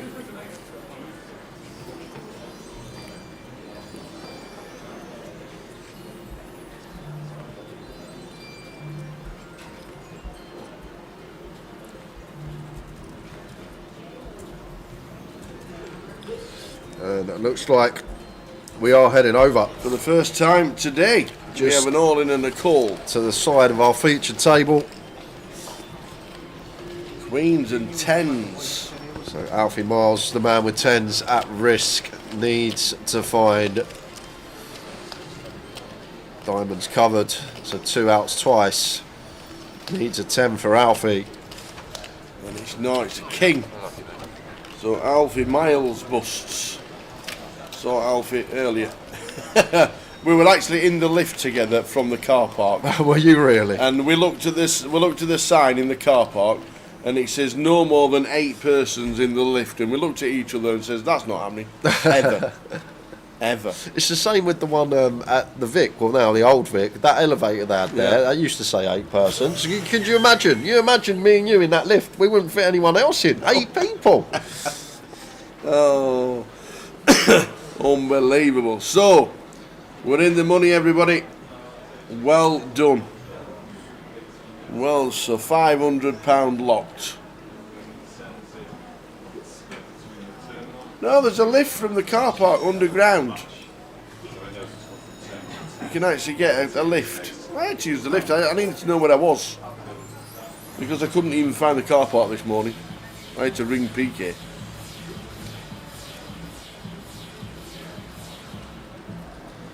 A Dean with the jacks here. Gun open.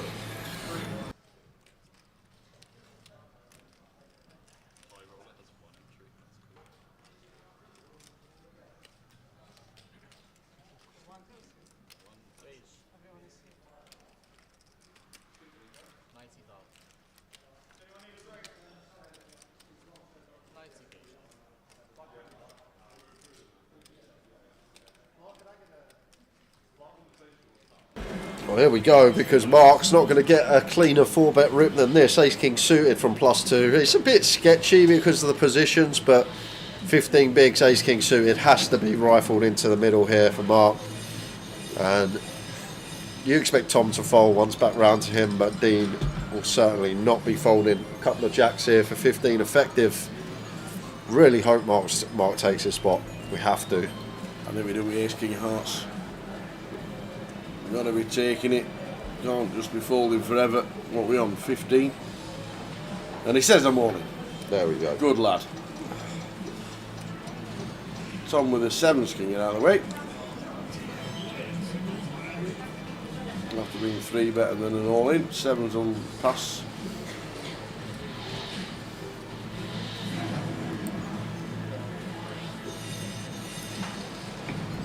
Got a call, Dean. Going to ask for a count, but Have to call. have to call. Should just be in my eyes. 10 bigs to call.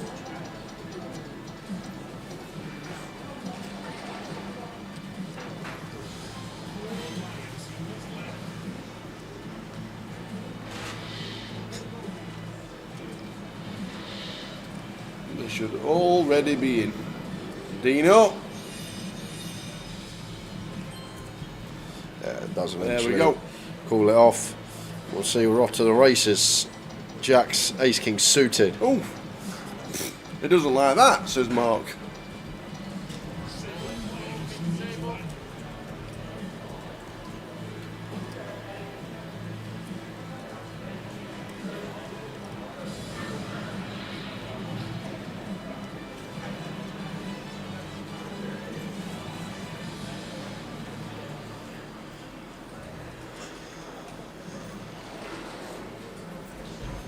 Ten, 2, 2 on the flop. Still flipping. No ace, a king, or a heart. And it's not too many outs for Mark. Mark Haynes out in 37 for 500 quid. Oh, no handshake there, pal. Just before losing, Mark Haynes lost David Winslade in 38th, so 36 remain. Will probably be an influx of bust outs before we hit the first break. Dean Emmons, first person over $1 million on our table. 20 minutes to go until the break. Afternoon, Mike. Mike Leonard, watching on YouTube. How you doing, Mike? We're on YouTube on Grosvenor Poker, we're on Facebook on Grosvenor Poker, and we are on Twitch on 888 Poker TV. And all the giveaways will be on 888 Poker TV. You can watch it on YouTube and Facebook.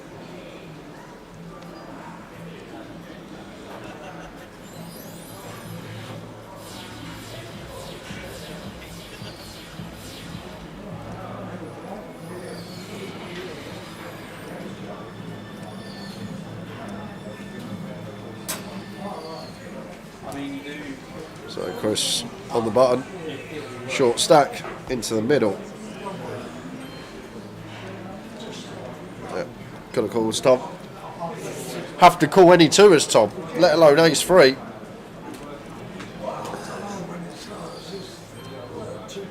Maybe there's a couple we can fold with 3.5 bigs. The 3-8, the deuce 7, the 9 deuce, the sort of selection of hands, but not really much we want to be folding here as Tom. Big invested, 3.5 big button shove. And Chris will see that we do dominate our opponent.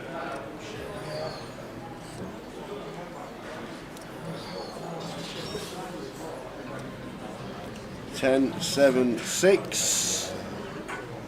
Looking good for Chris, not much going for chop outs either. But King on the turn does bring in a few, 6 or 7 chop this up.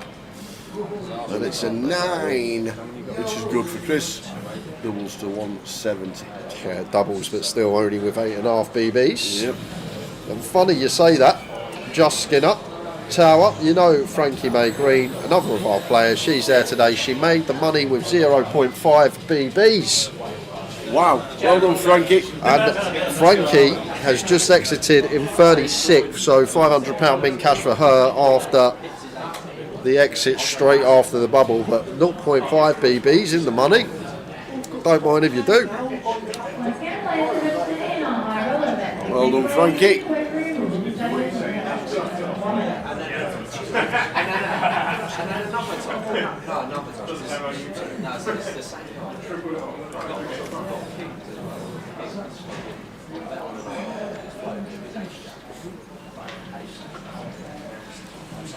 Half a big. Make the money. Always good to double your money as well. At least. He's been on some form as late, Frankie. Yeah.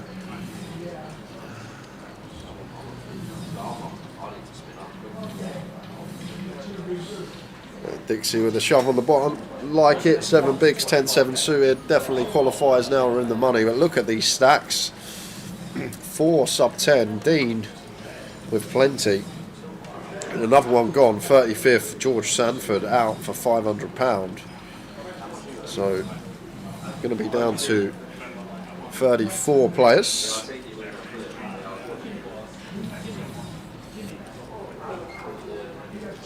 She won the captain's table on Saturday at the Memorial. Wow, fantastic. Well done, Frankie. Love to see the pictures on social media. It was great to see. Good effort from everybody. Glad there were loads in attendance as well for Tracy.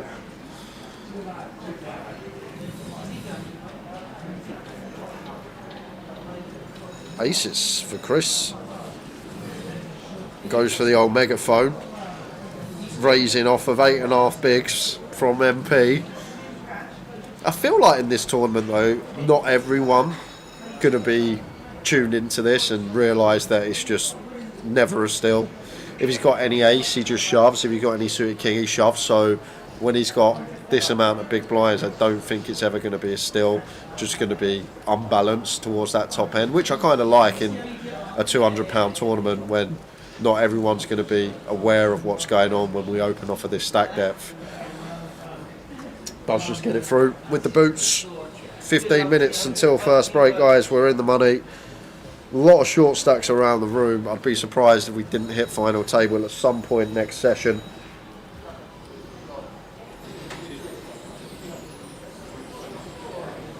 So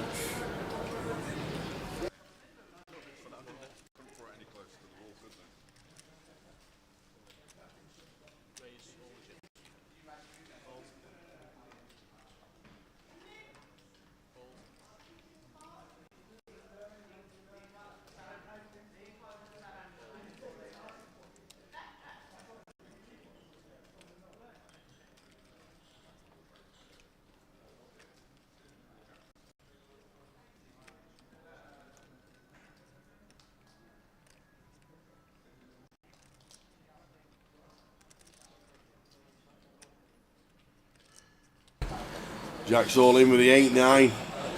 Ooh, Nige.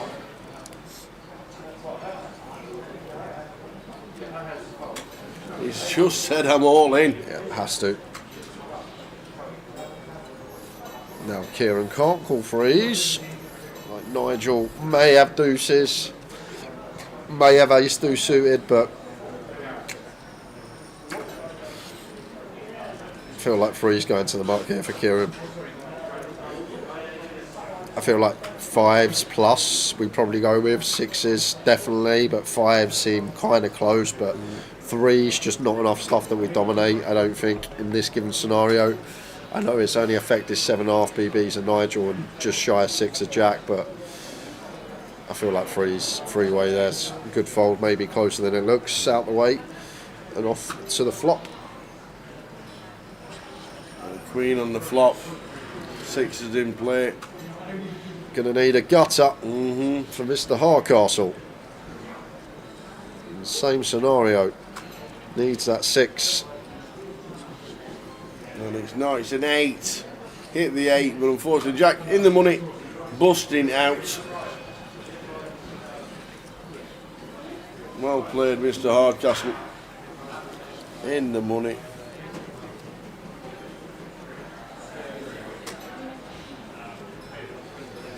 So Jack cashes. Was always looking forward to playing here in his hometown. I don't know how far where he lives from here. But it can't be that far, can it? I don't know. Can't be that far. Portsmouth's not that big, is it? Well, we're going on a pub crawl one night this week and back to his house. I'm guessing his house can't be too far from Portsmouth Town Centre or whatever it's called. We're going on a pub crawl. Apparently, Jack's told us.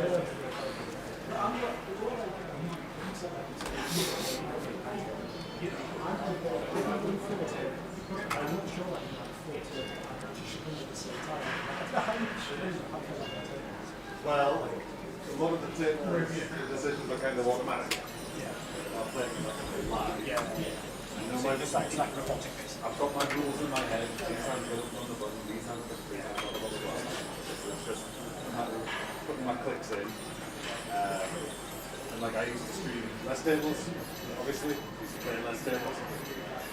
More volume you get in, more fast. Was it your window? A7 for Gianfranco.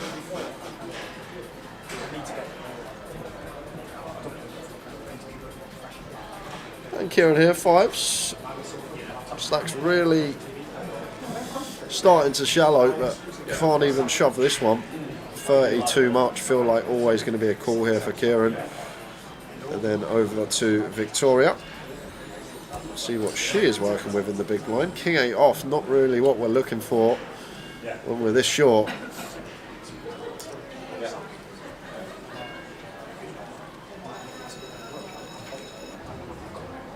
Is she going to live to fight another day, or potentially call the big hit and try and spin when we flop a pair or some sort of piece? Let's get out of the way. Yeah, right thing to do out the big.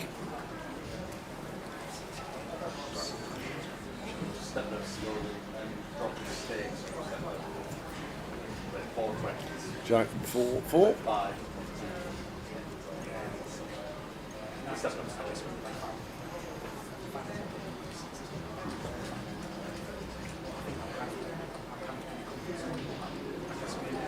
Gianfranco. That quarter seems really nice on this board, seems good. Kieran does expect him to stick around. Does so in the form of a call. Turns a 10. 10 of clubs. Yeah, where we probably start checking a lot here is Gianfranco now.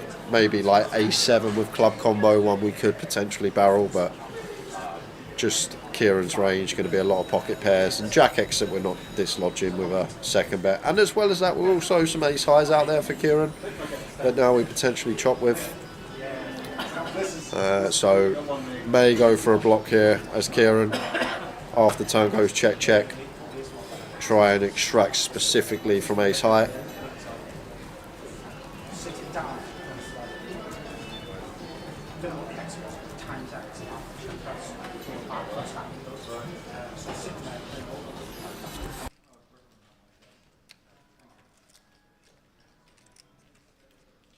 Yeah, it does block for quarter, seems really good.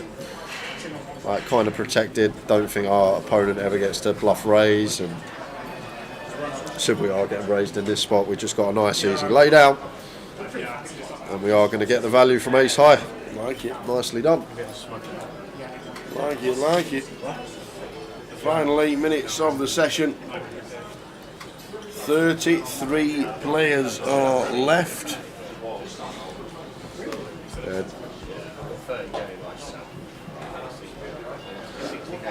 Yeah, we'll do.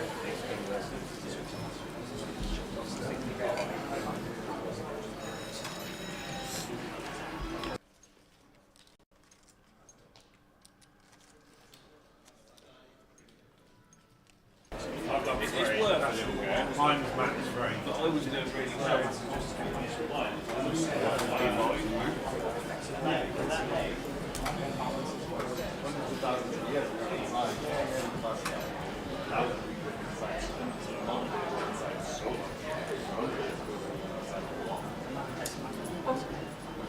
Wow, look at Ian Simpson's stack. I've just seen it on What's the outer happening table. there?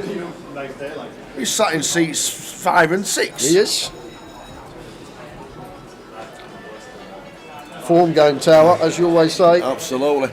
One of the best lines, that. Yeah.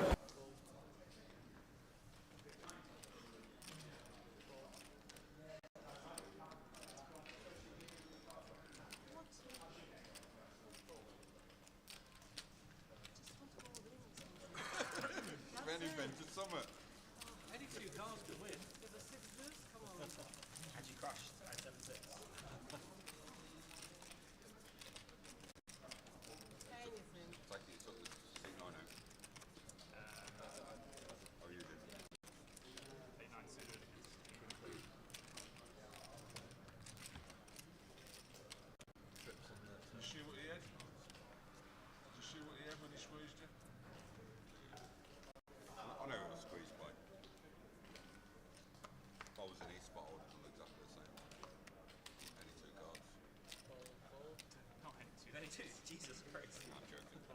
Are you?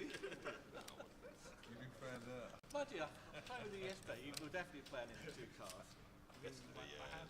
Leave Ian, tell Ian to leave some money for the rest of us. If we do milk the chat, it's because we're in the open air and people just come to tell us a bad beat story. How many of them do you think will? What's the unders? The line for the weekend is 21.5. 21. I think that's I'm going overs. You're going overs. You're having over. You think we're going to have more than 21? We'll get a piece of paper and we'll have a tally chart, Okay. and I reckon it's over 21 in the next 4 days. Okay. There we go.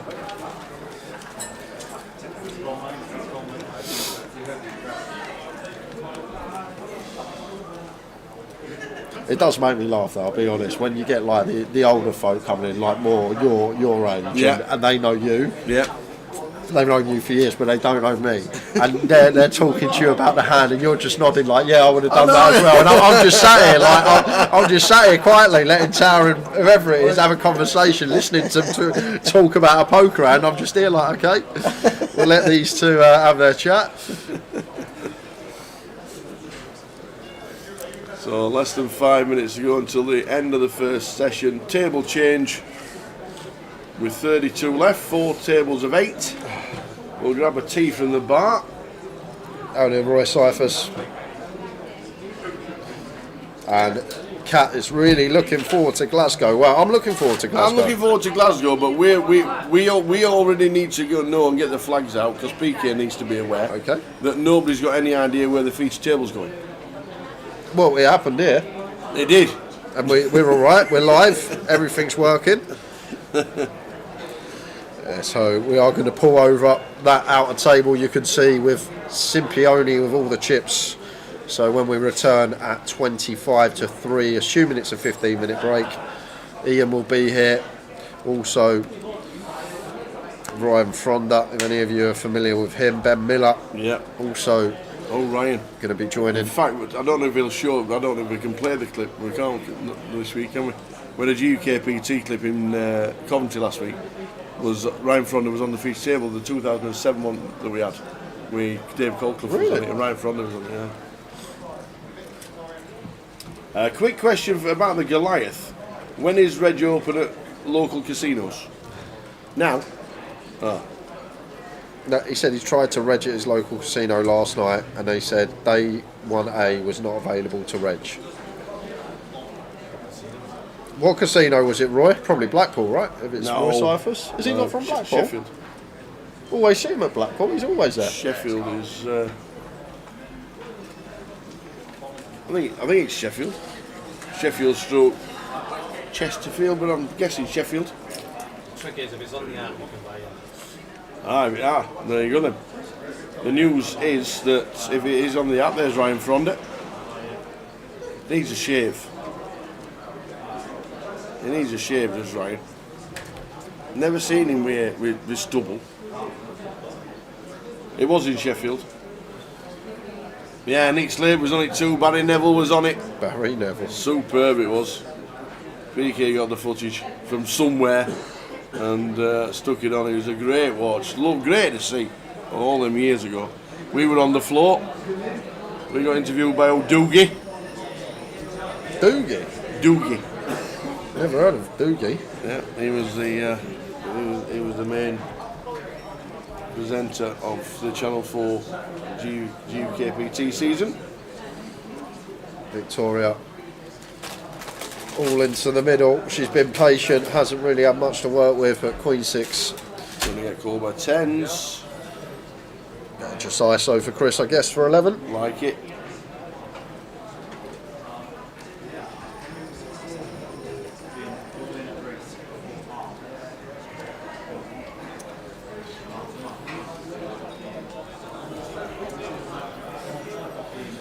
There'll be some more giveaways when we return. And I've just been told 25-minute break, guys, so we are going to be back at 1:45. Excellent. Give me some time to visit the Krispy Kreme van. Go see what offers you can get. Try and find this Suzanne in the building. Oh, and a nice little lady for Victoria. Oi, oi. Going to start the spin for her. Oh, you are joking, dealer. What are you doing? Oh, not going to start the spin for her. Two Oh, outer. that is grim. On the turn for Chris. 10 ball rolling off, and we are going to lose Victoria, penultimate hand of the session. Well played, Victoria. Great effort. Unlucky, Vicky. It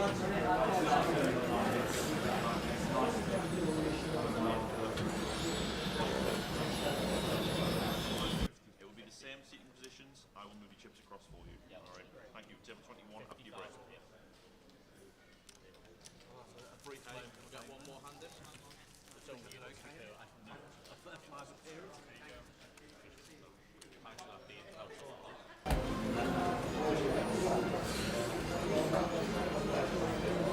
Yeah, a lot of elimination, super quick, as expected when the bubble goes. You've got to remember they played 16 levels yesterday, so... Just spied the van on Google Maps. Thought it would be a favour with you guys. Is that the Krispy Kreme van? Is it a van? Yeah, it's literally a bus. It's like a Krispy Kreme, a little mini bus. And if you go out that entrance there, you can get your coffee, and they've got all the donuts, but then they've not just got all the donuts, they've got like special donuts as well that I've never seen before. My dad was a bus driver. Never once brought donuts Yeah. You wouldn't mind being that bus driver, I'll tell you that. So final hand of the sesh, Kieran making it 45.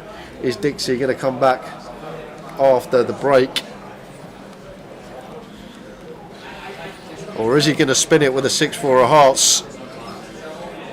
Is it spin time? No. It's not spin time for Dixie.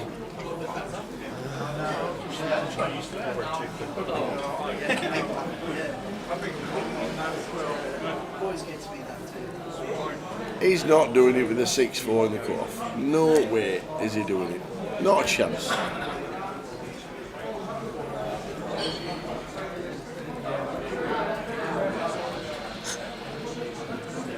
There we go. He's going to tell everybody now he had 6-eye.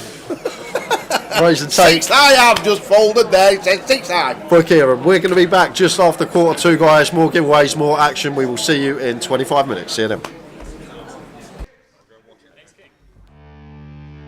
Are you ready for an unforgettable year with the A-State Poker Live 2025 series? This year, we're bringing the excitement to you with 5 major stops and 6 incredible UKPL events. We start in Madrid, where the thrill begins in one of Europe's most vibrant cities. Then it's on to Glasgow, a city known for its heart, energy, and epic poker showdowns. Next, join us in Barcelona, where poker meets party under the Spanish sun. And in London, we'll see you at the newly renovated Victoria Casino, where champions are made. But that's not all. Stay tuned for a 5th event to be revealed later in the year. And while you wait, the UKPL is back with 6 stops bringing poker closer to you. So whether you're a seasoned pro or new to the game, A-State Poker Live is your chance to be part of something unforgettable. Play our satellites online for a chance to qualify or win a tournament package in our passport promotion. Get lucky and you might even be our next A-State Poker Live champion. A-State Poker, made to play.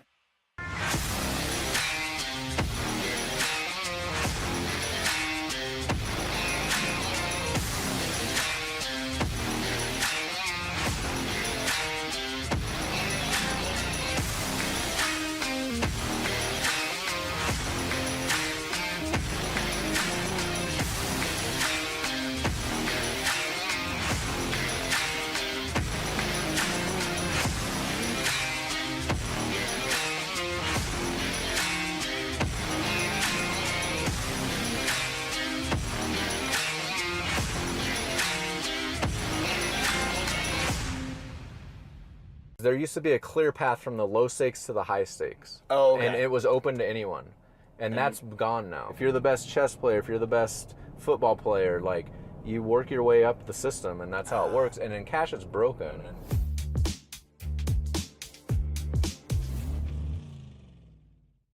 Here at 888 Ride, it is official hat backwards day because I've got the one and only Jeremy Osmus alongside me.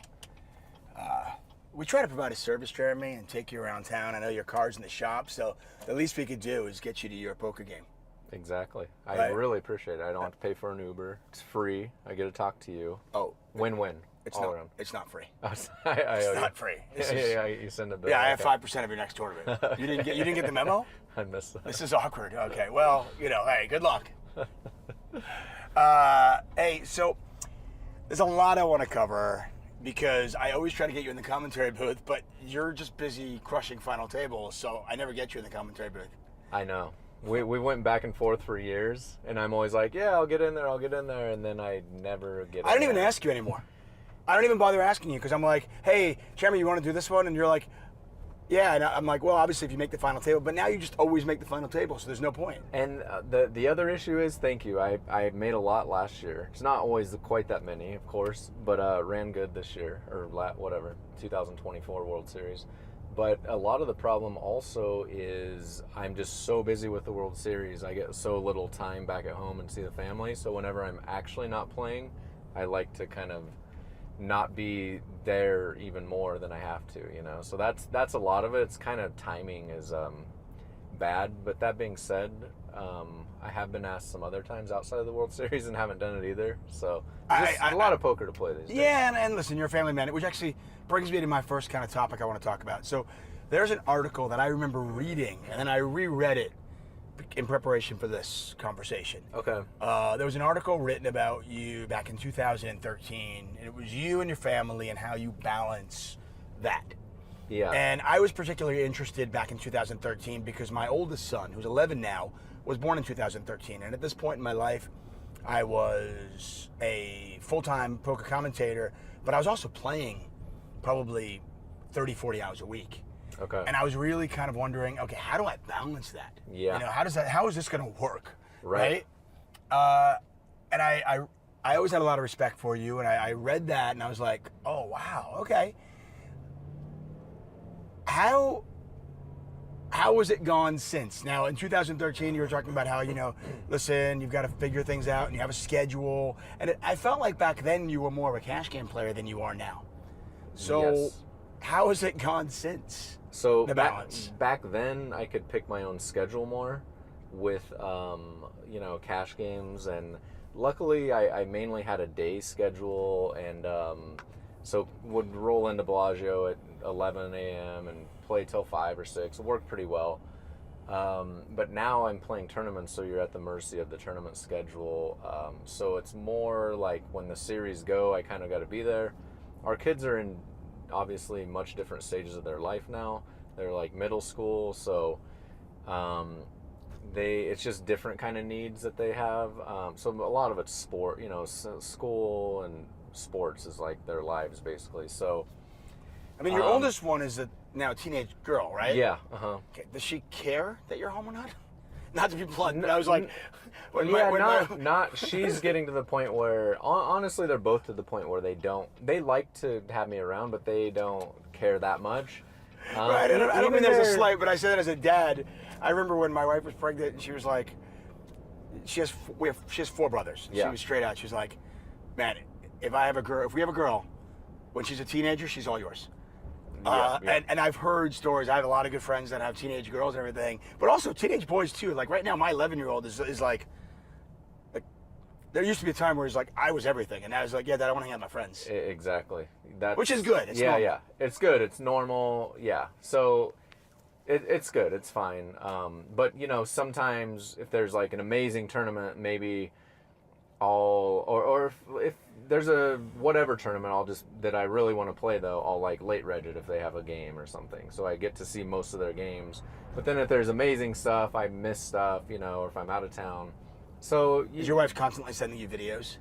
Yeah. Of your kids? Yeah, I like, get a lot of videos. Scoring goals. Yeah, sure. Exactly. Yeah. Their accomplishments. Definitely. More when they were younger. Now I guess we've done it so much, it becomes less of a novelty kind of like thing. Was there a point where you felt guilty? You sit at the poker table and you get a video from your wife and your kid's doing something and you're like, man, why aren't I there? Not really. I think I'm there enough. I'm there enough that I don't feel like that. If I wasn't there that much, I would feel like that for sure. But I'm there for most of the games. Like, I missed an out-of-town tournament in Arizona last summer during the World Series. But some of my sister met my wife and kids down there with her kids, and oh, nice. So it all worked out. And by the way, I've been to Arizona in the summer. You're not missing anything. Yeah, exactly. It's rough. At least it was. Wait, yeah, it's always 115 degrees down there. So, and luckily the kids, I mean, you want them to watch the game or want you to watch the game, but they're not that hype. They don't care that much if I'm there or not. Like, they would prefer to have me there, but it's not the end of the world if you're not. It's not the end of the world. And I guess at this point in their lives, this is all they know, so they understand, hey, this is what Dad does. Exactly. And, for 3 weeks here, 6 weeks here, 2 weeks here, 20 days here, he's just not there. But when you are there, you're all there. And I've read that about you, and I've kind of, I'll be honest, I want to thank you, first of all, because you've given that to me. Nice. I think it's a really amazing thing to be present. Yeah. Like, hey, you're here, we're here. Sure. And tell me if I'm wrong, but what I read from what you said was that when you're somewhere, whether if you're with your kids, you are with your kids. Yeah. And if you're with your wife, you're with your wife. And if you're at the poker table, you're at the poker table. Yeah. And I think it's just great advice because I feel like, okay, yeah, there might be times you're not with your kids, but at least when you're there, you're there. And I compare that to a lot of other people who, even when they're with their kids, they're just like, yeah, and that's what? Oh yeah, sure. That's the whole problem these days, these devices, and I'm definitely far from perfect with them too. And then now the kids. I don't want to hear that blasphemy. Okay, you're perfect. my okay? dog. Everybody in the poker industry hates you because you are perfect. Okay, so I don't want to hear this. Not true whatsoever. This is utter bullshit. But it's and now the kids he'll have we monitor their time, and we give a little more freedom to my daughter as she's gotten older, but then making them put everyone devices away, we can sit down and have dinner and talk to each other, that's which is, I think, is very important for a family to do. But I don't think some families are doing that, or everyone's staring. It's just too easy. Everyone's staring at their phone. Honestly, and all this I wish stuff. I could just throw this away. I know. I know there's so many prop bets in poker world, and I'm too eager for it, so nobody will give it to me. But I genuinely want somebody to offer me a prop bet where I can't have my smartphone for a year. Wow, a year. Oh, I would. I think it would be very great for everybody. I would if they did love it. Yeah. I did start doing this. I got a charger, like we all have in our phones and watches and stuff like that. and I put it in my office. Not my bedroom, I put it in my office. And when I get home, Yeah. my phone and my phone and my watch go on my charger. And I don't look at it again until the morning. Wow. That's my amazing. thing. That's actually amazing. I like that a lot. That was just, it was, and because I'm not home that much. So I was like, okay, listen, if I get home at 8 o'clock at night or 7 o'clock at night, whatever it is, my phone and my watch, they go in there. Yeah. And I'll get it the next morning at 7 when I wake up. Yeah. That's really good. Most people can't do that.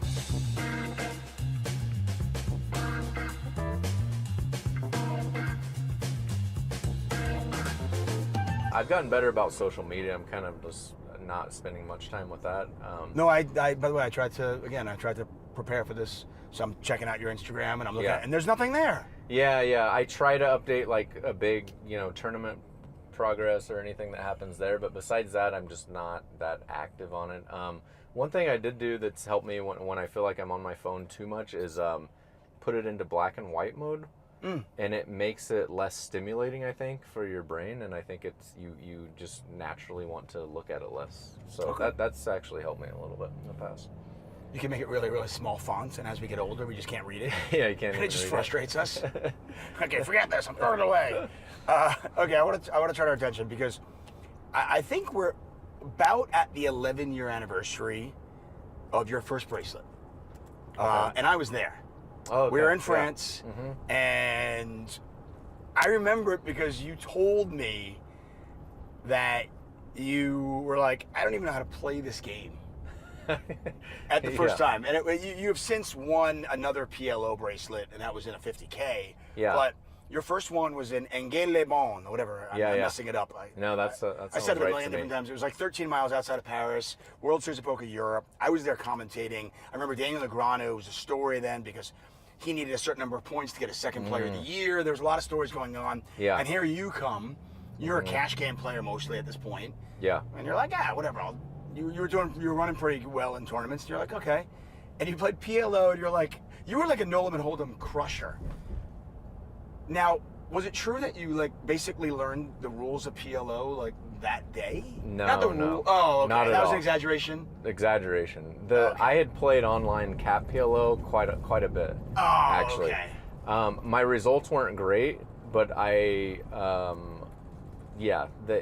played it a fair amount. I blame it on the all-ins. You get the all-in EV graphs, and I was like 110 buy-ins below expectation, and I should have been winning barely, and I was losing 110, at 510 PLO, Right, so I was down 110. You won Sklansky bucks. No, yeah. I had played for sure, quite a bit actually. I'm like hundreds of thousands, 100,000. The story is much cooler if you woke up that morning and learned how to play No, PLO. You're like, wait, how many cards do I get? Not at all. No, there are a lot of those stories out there. None involve me though. Anytime I'm new at a game, I have to play it a while to get good at it. So. Are you naturally good at things like that, or no? Do you have to kind of? I'm not. Certain people are really good about figuring something out right there on the spot in game. Like Sean Deeb comes to mind. Yeah. He'll just solve it. I can't do that. I need more time. I need to do some math. I need to really crunch some numbers and think about some things for a while. So the mixed game's a good example. It's taken me a while to kind of get to where I feel good at most. The stud games now those were kind of my worst games for a long time. Right. So if there's ever any new games in the mix, because I kind of want to go play some live mix sometimes, but they're always throwing in new games and all this stuff, and it's like, I don't want these new games, we're already playing 12 games. I could hook you up with Ollie, and he'd welcome you in the game. No, I know. I can play those games or the resorts game. They invite me to play. You're probably good enough at the other games that you make up for the ones that you're not good at. I was playing like 300, 600 mix, pre-COVID. I'm fine in the games, but I don't like when they add the new games, the new games. You would have loved, by the way, during COVID, I played in an online game with a bunch of mixed game players, and it was just for fun. 10, 20, but there were 21 different games in the mix. Yeah. And it just, it was kind of a little bit of an oasis. And we got to we were fun. all Zoom, and we're playing online, and I got to learn a lot about those games. Yeah. Whether it was some stupid game like Archie or whatever it might be. They were super fun. They're a lot of fun. I love the mixed game tournaments, even though it's not the more obscure games, or just playing online in those games, because they're just a lot of fun. You're just thinking about a lot of different things. Like from a making money perspective, for me, they're not the best of the brand new ones, but I have a lot more fun playing those than just like No Limit Hold'em again. You know, I was going to say, I mean, at this point in your career, you know, you're 45 now? Yeah, I just turned 45. Yeah. Happy birthday. Thank you. Do you age at all? Do you look the same as you did? Definitely. I definitely don't feel as good as. You might not feel that way, but you look the same. But at this point in your career, you know, you've played so many hours of No Limit Hold'em, whether it was online, whether it's cash game, whether it's tournaments. Does it still excite you? Do you still love the game? Do you still wake up in the morning and be like, yeah, I'm going to go play some No Limit Hold'em? I still do, yeah. I mean, I go through phases where maybe I get a little burned out, but it's really just poker. All the games are just have their own little nuances, and even though I played that game so much, it's not solved in my head. I don't know every spot, and you know, like I work hard and try to get better all the time, but there's still spots that come up where I'll talk with my, you know, good friend on break who's one of the best players in the world or something, and we both are like, I think name drop? I mean, maybe like Jason Kuhn or something, or you know, He's just a pretty lot good. of the guys. He's pretty good. Just a lot of the guys at Aria, you know, right. Sam or Ike, or just there's so many great players there, and you know, it's always debatable, like, oh well, you know, we weigh the pros and cons, so it's just like there's never set answer. I mean, there are set answers, but everyone just doesn't know all the answers, which is kind of a cool thing. The game has been played probably like billions of hands, right? It's just cool. It's always. I think that's my problem. See, like during break when I have a question about something, I'm asking Joe, the guy who just brought me coffee. Yeah. And Joe's like, yeah, I think the show was totally fine, Tuck. Cool, thanks, Joe. Yeah, you might want to go to a better source. Yeah, whatever. Joe's really good. Okay, he crushes. You talked about working hard. You talked about crunching the numbers. Besides talking to Jason Kuhn and Ike and the other crushers in the world, what do you do to work on your game? Do you study? Yeah, I try to make myself watch. I just consume very little poker content in general, but I try to watch like the final tables and some of the live streams of the high rollers more and more than I used to. But then it's just like solver stuff and things like that. I think it's really important. Like a lot of people think solvers are ridiculous, but everyone at the top is 90+% are all, you know, looking at outputs, and even if you're going to deviate from those optimal strategies, it's like you need to know them, in my opinion. Yeah, I mean, Stephen King used to say, like, listen, break the rules for writing. Mm-hmm. But before you can break the rules, you got to know what the rules are. Exactly. Fundamentals are just huge. I mean, I coach a lot of people, and it's just like they even look at solvers, but then I watch them play, and it's like their fundamentals are just lacking in so many different spots. Whereas if they just played solid, they would get a lot further in a lot of instances. So you need to mix it up, obviously, a little bit. But I remember talking to Sean Dean about this evening. He was like, you know, even in this, he's like, even if I don't necessarily believe in, I don't want to say believe in solvers because they're there, but it's, yeah. He was talking about, even if I don't want to kind of incorporate that into my game as much, he's like, if I study them, I then know what my opponents are studying. Yeah. And that's valuable. For sure, definitely. It's just to know the baseline optimal thing of what you should do I think it's very important, you know. You brought up coaching. How often do you do that? And when do you do that? When do you have time for that? I mean, you know, there's all these series I play, and most are like 10 days up for the smallest, and the World Series obviously 6 weeks now. So, and there's, I don't know, 10 of those a year maybe or something, and then I'll fit in some online here and there, and then. But then, yeah, because of my success the last few years, there's been a lot of interest in coaching. So I've been doing a fair amount of it, and it's I like it a lot. It's rewarding, and the money's good, and you know, it's a win-win for both parties. I feel right. Like, you wake up in the morning, you know how much you're going to make that day. Yeah, as you get older, that's kind of attractive. Guaranteed money versus, especially when you play high-stakes tournaments for a living and have a family, the swings are just kind of ridiculous. So I can only imagine. I mean, honestly, from my perspective, you know, as a poker commentator there was a time when I was playing 30, 40 hours a week, and I do miss playing as much. Mm-hmm. But yeah, there's something attractive about knowing I go to work and this is what I'm going to make. Exactly. The seven-figure downswings, you know, and you lose that much money over months or whatever. It's just, I mean, yeah, if you have 30 million, it's fine, but if you don't, which I don't, it's just the swings are huge, you know, and it can go bigger and bigger and bigger. Four-figure downswings that are really, really painful. My wife's like, hey, can we get DoorDash? No, not tonight, hon, okay? Just lost $1,100. Yeah. It's, you know, the swings. It's all proportion, right? So. Well, that's the important thing. I think a lot of people look at the numbers of, like, you know, that you play and they go, oh, wow. And it is all relative. It's all relative. Yeah, like, of course. You'll have those down, you have the up, you have the all that kind of stuff.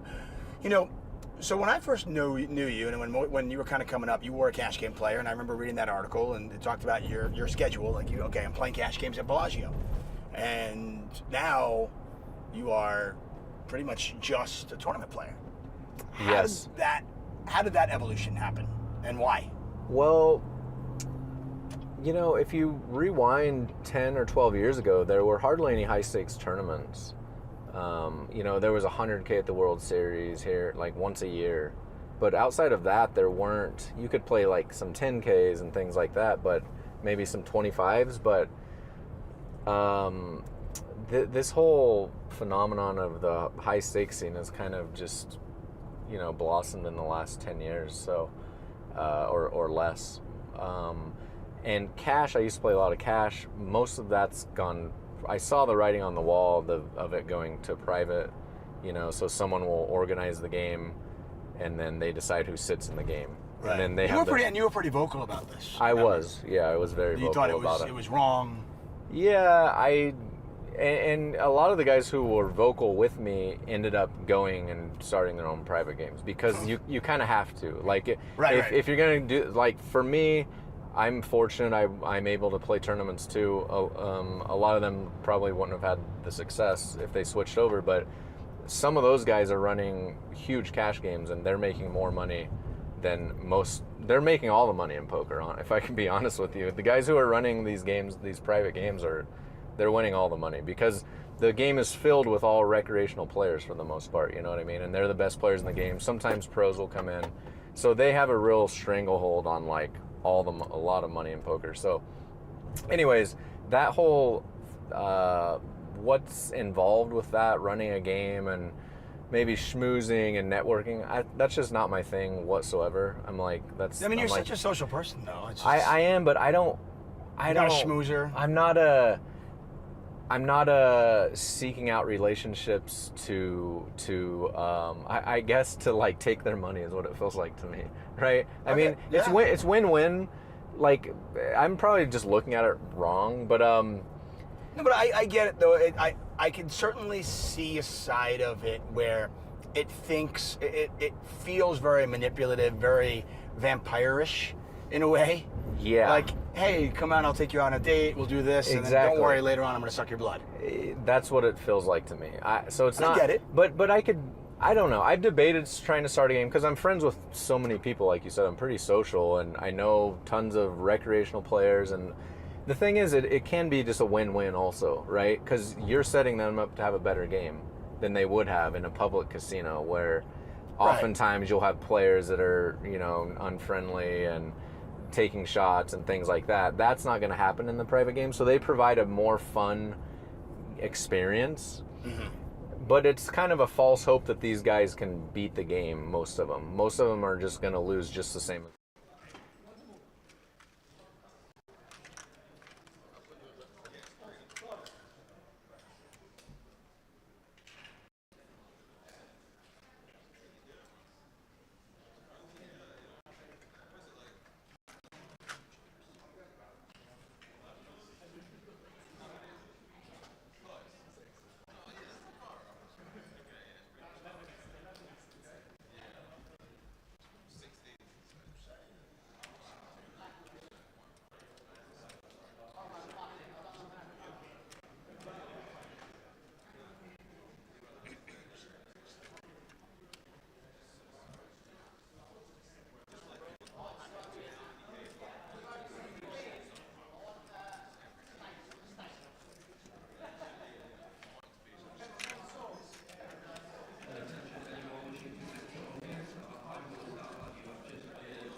Getting there as well. Yeah. It took 20 minutes to give me that cheese over. No, definitely sit back because that was the thing. Which Twitch channel are we on? Groganaz? Are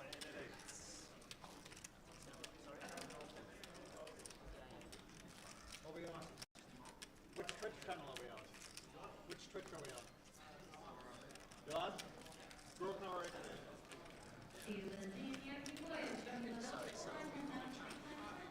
Let's do it again. And yes, that is Ryan Fronda. Sighting C number 5. And Ian Simpson, sighting C number 4. Over 800,000. But that is Ryan Fronda. It's the first time I've seen him not clean shaven in 20 years. Well, 18 actually. So, chip count's on the way. And usually the fun sort of 30 minutes to an hour, just after the money's gone back. New session. They are the full counts. Phil Gregg on our feature now, flying at the top of the shop. 1.5 million. Look, we've got 7 stacks, 10 bigs or less, and then if you want to get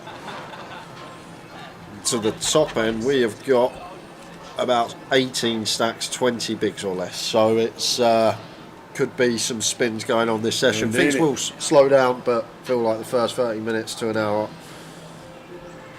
going to see a lot of all-in calls. We are indeed. And actually, when we get to 27, there's going to be a 3-table redraw. Oh, is there? There is.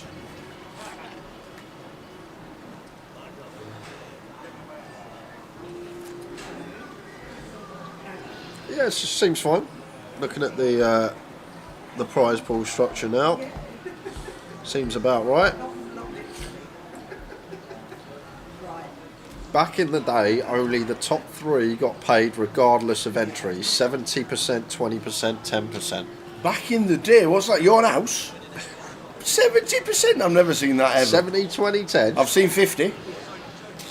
I've seen 50% to the winner. I've never seen 70. That can't be right. Yes. Where did you play, Happy Ray? Yeah, so Ben Miller stands up, all in blind on blind. King 10 shoves for only 9 bigs. Ken calling this off, sorry, less than 9 bigs because blinds are actually at the 25k level. So just a 7 big blind shove from Ben. Ken calls with the ace 10 suited.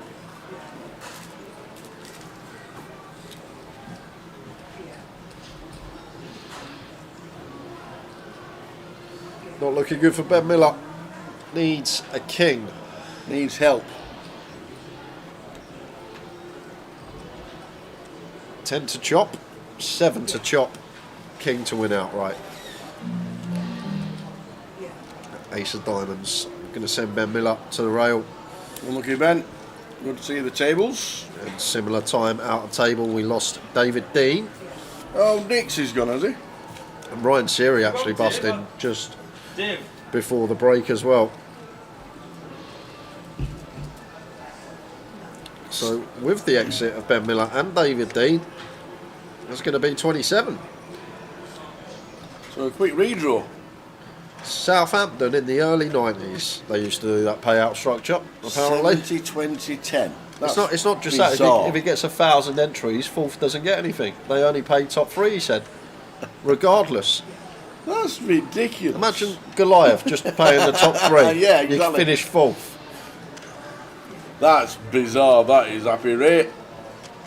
Bizarre. So the redraw is on. Quick time to run through the schedule, and if you want to play here in Portsmouth, this is going to be the 560s, so Portsmouth, Reading, Liverpool, Newcastle, Leeds, Newcastle, and that's it, I think. Is it? Yeah, Portsmouth, where we are. Alright. Suppose we better include this, since we can still play Thursday, Friday, Saturday, Yes, you Sunday. can. You want to come down? Main event starting at 3 o'clock. The Turbo Dash is on at 6. And then tomorrow, I roll a day 2. That's what we're concentrating on. I roll a day 2. Starts at 12. Main event starting at 1. And then cash out satellites. Saturday for the Rumble. and then Sunday concentrating on the main event as a crown of champion. The seniors is on at 2 o'clock, and the big shot is on at 3 o'clock. There we go. And Eastie, and also, oh, has the music started? Musical chairs. It has, music started. Wonder what they're playing. Are we keeping Ian Simpson? Well, it looks like we are. He's going to move 2 seats to the left. How you doing, Eastie? In the chat. We'll see you over the weekend. Awesome. We're on the roof, McDonald. Where are we doing commentary from in Portsmouth? You'll find us on the roof. We're in the Spinnaker. We are actually just at the bottom of the pit on the right-hand side as you're walking, left-hand side as you're walking down. Just outside where the old show bar was, where the feature table is, and just in front of the poker room. We're in the open. Here we are. You might be able to hear slot machines every now and again. You can hear somebody coming in, and we're on the bad beat count as well, because we've already had 3. So, because we're in the open air, people just stop and chat, which is nice. And I got handed a banana. Have you eaten it yet? Not yet, but I got handed a banana. That'll be gone in a bit. By Sunday. That'll be gone in a bit. That'll be gone in about 20 minutes. So let's see who we are getting for this redraw. I'm sitting next door. Nick Eastwood said he's on the train here. Plenty for him and Jay to catch up on. Can't wait.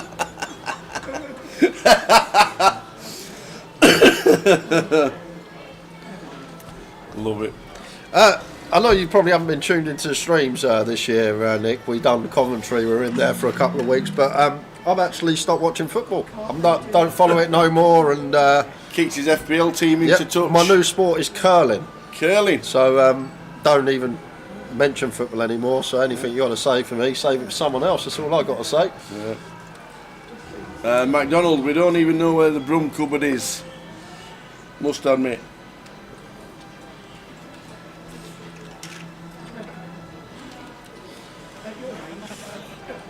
So, who have we got? Let's have a look. Nigel Milligan going to be in 1, Chris Guertin in 2, Paul Leach in 3, Cosmin Statue in 4, Scarlett Passway. Scarlett's in 5, Daniel West in 6, Ian Simpson in 7, Dominic Kugada in 8, well done, and JB in 9. Did I get that right? Yeah, well done. Lovely. A lot of people don't.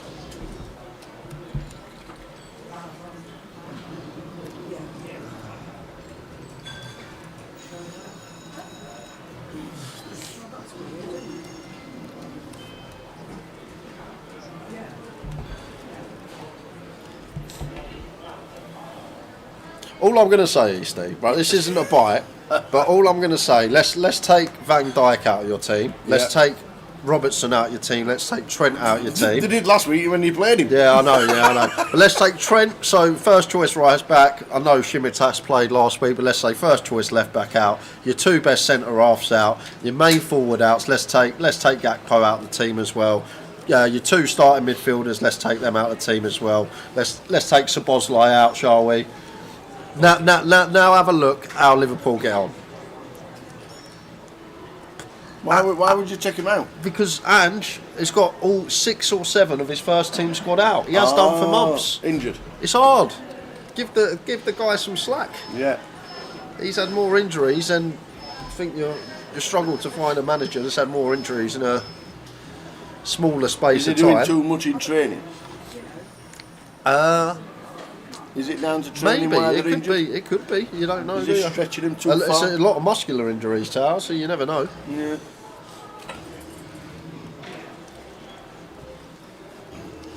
Good luck to Scarlett, sat in seat number 5. Yeah, I've left Salah in because he's a right wing, ain't he? Brennan Johnson is fine, so I kept Salah in. But I mentioned the rest of the team that could be out, and Liverpool wouldn't be top. It's as simple as that. It's tough. Just look at the Detroit Lions. Everyone's hamstrings. Popping left, right, centre. Maybe he is working them too hard in training. You don't know behind the scenes. A lot of muscular injuries at the squad.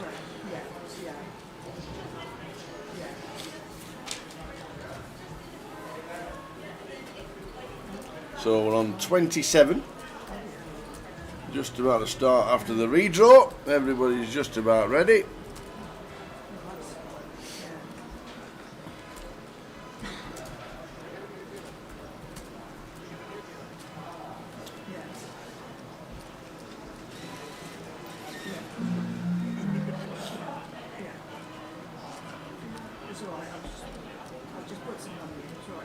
So, redraw done. New question here from Dragorus. Why are there 4 timers on the screen on the right? And that is just ongoing tournaments. There's 3 other tournaments running at the same time. Yep. The main event's running, the high roller's running, and the cash out satellite is running as well. There we go. Every clock has a tournament somewhere in the building. Yeah, well, you find you can actually work this stuff, can't you, if you feel better. Thanks, sounds pretty obvious in hindsight. Don't mind asking any question you want. Just in front of the cash desk, guys, there's a cupboard full of chocolate bars that they sell. Good to know. Oh, okay. It's a good idea. Absolutely, yeah. Where's the cash desk? I have no idea where anything is. Me neither. I don't know where anything Not seen is it. in this casino. Don't frequent it very often.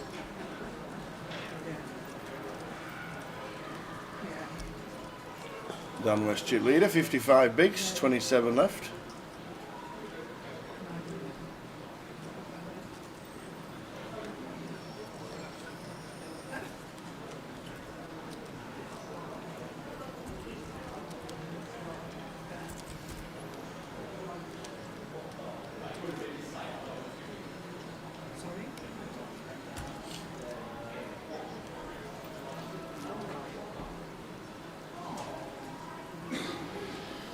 Will the 6 PM Turbo Dash be streamed? I'll tell you what, Tom. All the gear's here. The kit, the screen, the comms mic. If you want to come, we'll still be here. No, we're just doing the voyage till the champion, and then we come back tomorrow and do the high roller to crown the champion on that. This will still be going past 6 anyway, Tom. This will finish between 7 and 9. Really hard to pinpoint on a half-hour clock, but I reckon between 7 and 9's the ballpark. Daniel. Ace Queen here. One that we can comfortably 3-bet call versus Cosmin's stack size, and does go for the 3-bet with the intention of calling off, like the choice of 5 BBs as well. Just scaling down size, accounting for the stack that Cosmin has opened off of here, 17 bigs, and depending on our opponent, like one that can actually play 4-bet rip here, one of the suited broadways, depends what we think of Dan. But he's going to take this option here, happy to peel out of position. Now SPR less than 1.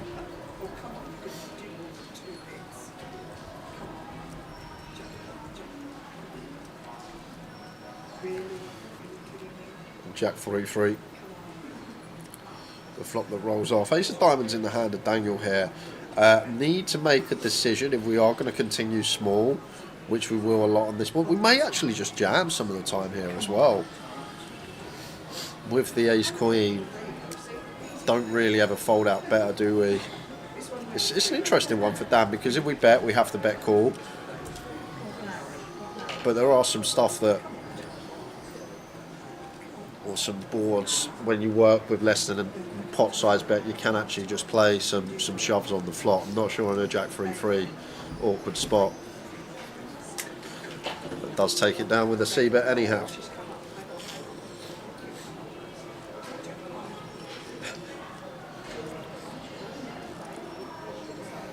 We'll see you at the weekend, Tom Hills. Be good to see you. Absolutely. Be good to see you. Make sure you come in and say hi. I am Tom Hills. It's not a bite. I'm just making a statement that you look at the injury Spurs have had, and then you look at any other team in the Prem, and you do well to find a team Like either way, who's lost most of their squad. it doesn't matter. I'm not biting.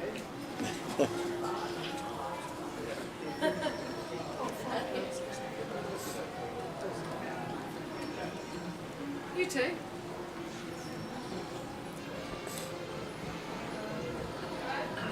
Yeah.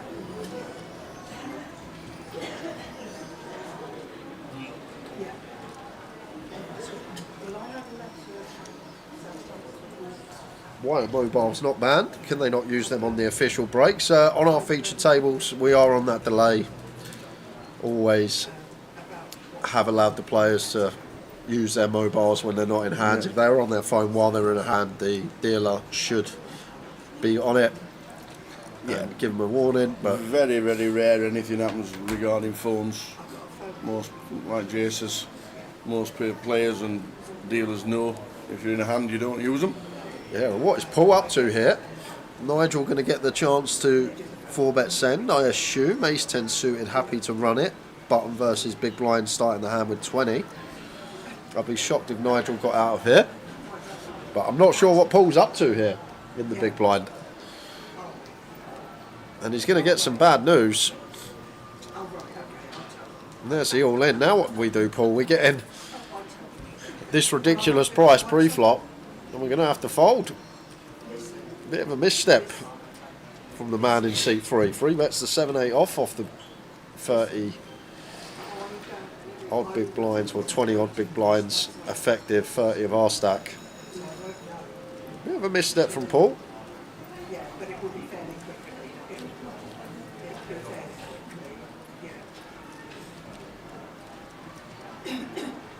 To be fair, JG Poker says, can you stream the Saturday after? If it was anything like yesterday's satellite, yes, then yeah, we'd throw it on. Was TJ in it by any chance? TJ was in it, and I weren't even in it. I was there, I was just having a chat, I was enjoying myself, and Terry was at the desk. He goes, Jay, I'm playing the satellite. He goes, do you want to jump in with me? We'll both go all in first hand. So I thought, all right, Terry, for you, I'll jump in. So jump in on Terry's table. It's just one table to start. 4-way all in first hand blind. Well, 3 of us agreed. 3 of us agreed. We and then someone woke up with Ace King and obviously put it in as well. But the Ace King didn't win. Queen 9-1 was up to 40k. And then while me and Terry was at the cash desk getting our second entry, the guy that had 40k knocked someone else out. He got a seat in 2 hands. That has to be a record because he come back to the desk and is it 10 to 50? And Dina was like, I've never seen anyone get a seat that quick. 2 hands, yeah, 10 to 50k. And then me and Terry jumped in again, all in blind again. Terry knocked me out again, so I jumped back in with Terry again, all in blind, and TJ was up to 40k, and that was my cash out satellite.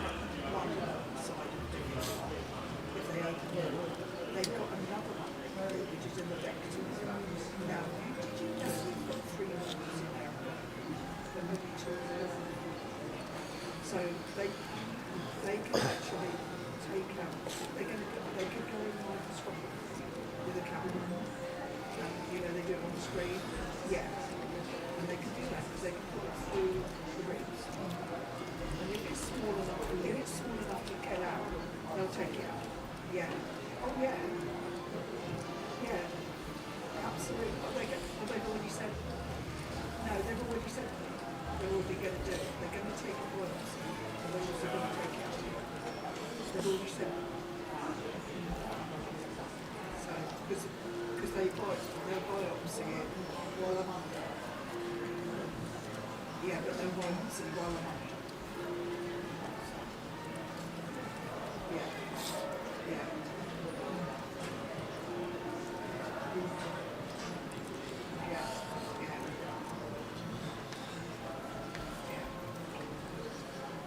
I think it's a fair excuse with Spurs. I think it's fine. I know Brighton have had their players out, but no one even knows who Hinshelwood and Igor is, and James Milner's nearly 40 anyway. I'm talking about. Is he still playing? I'm talking about your starters. Is he still playing? Who? Hinshelwood and Igor for Brighton. Two of their injuries. James Milner, yeah, but Milner. He's out injured at the moment. Wow. James Milner.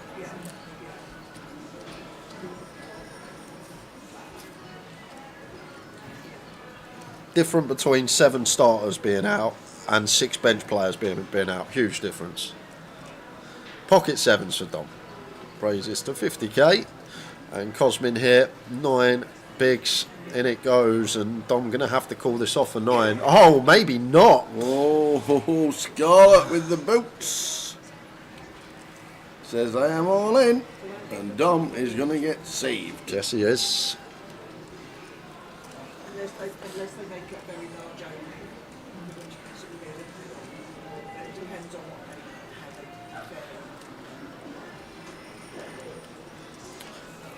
Good foul from Dom.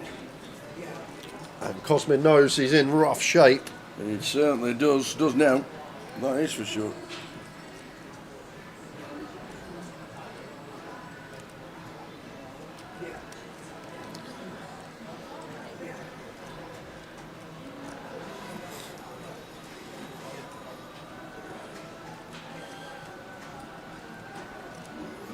Five, king, 4. Backdoor diamonds, slim pickings. Ah, slim pickings. There's a place around the corner called Slim Chickens.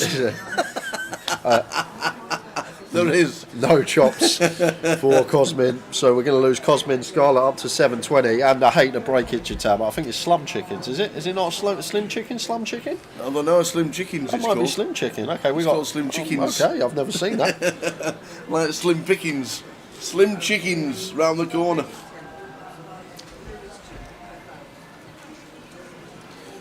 No reason why a club like Spurs shouldn't have adequate cover. Do people not realise you're only allowed to sign 26 players to play in the Premier League? Is that all you can have? And when you've got 10 of them out, you're not allowed to bring no one else in.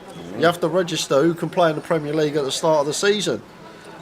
We've had to bring the youth guns in. We've got a 15-year-old on the bench, 16-year-old on the bench.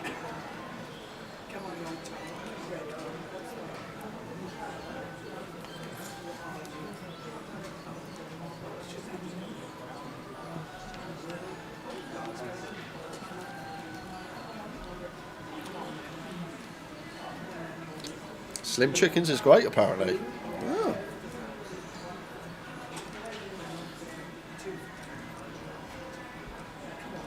It doesn't matter who we get, Mike Lennon. We need to wait a year before we got a squad back and a squad depth. We'd struggle to stay up in the Championship at the moment just because we got no depth in squad. It's crazy.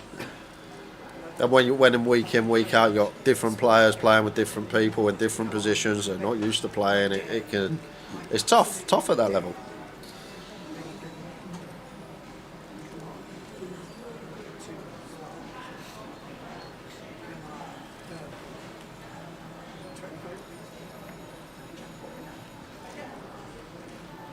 Four, 4-2 flop after a raise from Nigel and a call from Dan.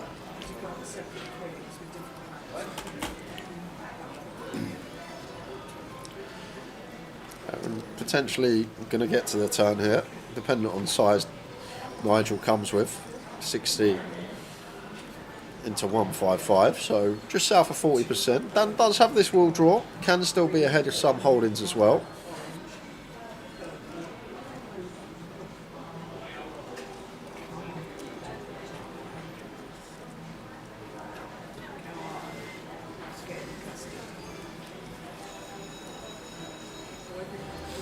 Queen of Hearts on the turn after a check call from Dan.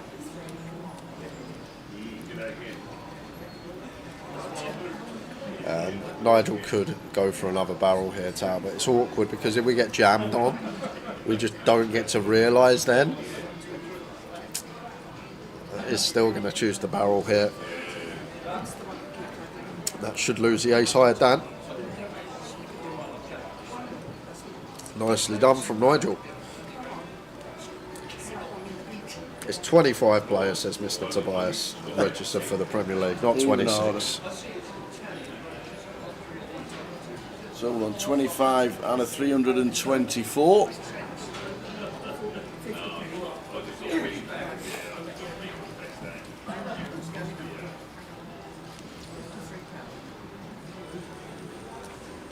Yeah.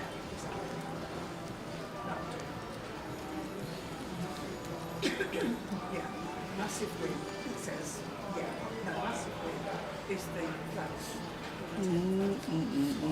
Easty, I said, I'm not doing those, so he started me off now. He's come in the chat, he started me off. No one's listening to me. I can't get my point to Josh. I can't get my point. He's not understanding.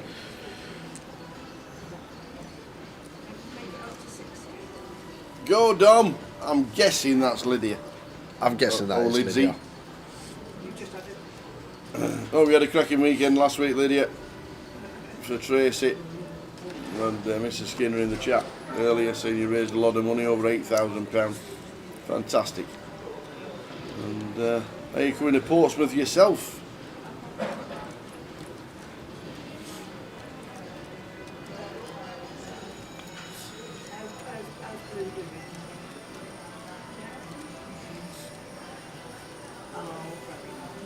Ian with a defend here. Generally suited, middling, suited ace-x. Does just want to play cool from the big. Queen 8 Jack flop. We're on a 20-minute delay, Tom. Yep, we are indeed, Tom.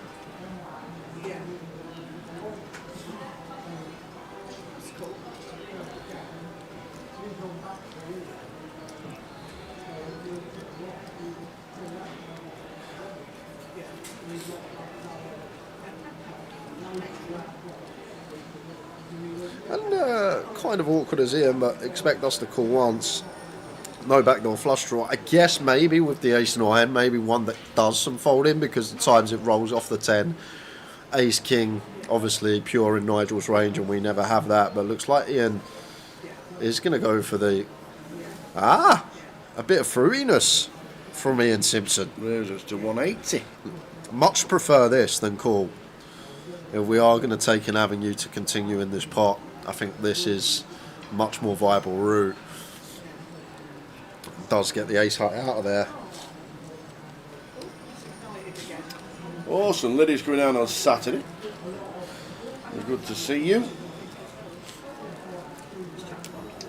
And we're giving away 10 $22 tickets, and we'll do another keyword in about 30 minutes at about 3:45 for a couple of tickets. The point is, Spurs starting players out 7 past seasons. Even Villa last year, they had 2 or 3 starting players out, and then the rest were on the bench. I'm saying it's all our starters are gone.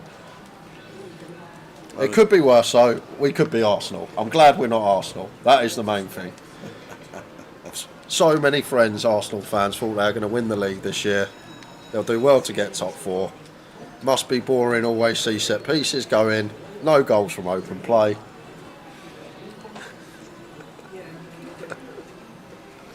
Could be worse. I could be an Arsenal fan, to be fair. 8-9 suited for Ian. Should be an all-in.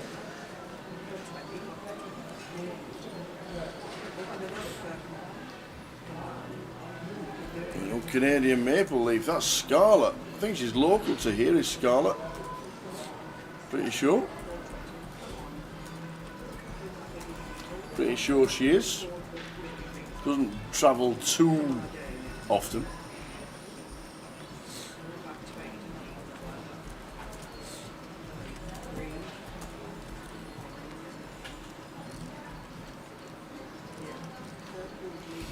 Travels a little. Saw it Goliath.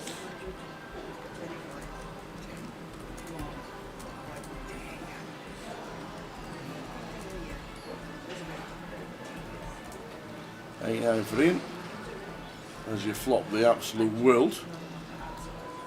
Don't get good at with the 10 in the second pair.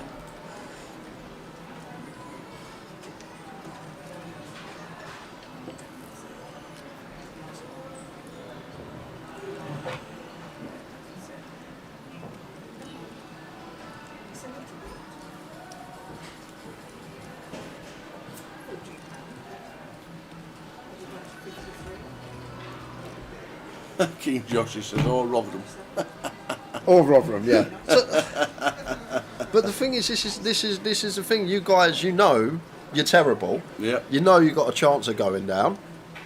You know you got a chance of potentially being bottom of the table. You're prepared for it. Indeed, it. Old folded dump. Thought he might have been enjoying there, but not. Ian Simpson flopping the absolute world. Absolute. So down West chip leader.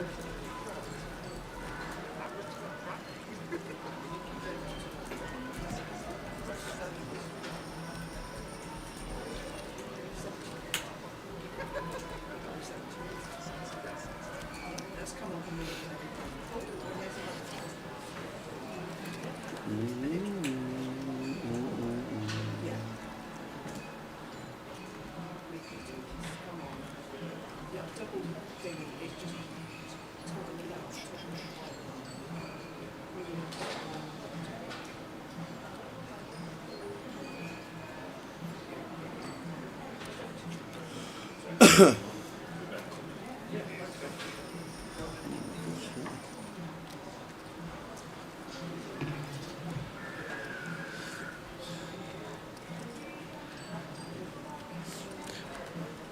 Queen for Chris opens from +1. Going to be over to Joe in the big blind. King deuce off. Likely to be dominated. Probably just going to get out of the way. There's something we can agree on, Joshy. We found something. We found some middle ground. Spurs need to get rid of Penny Pincher Levy. I agree. I couldn't agree more with you on that one. We found something.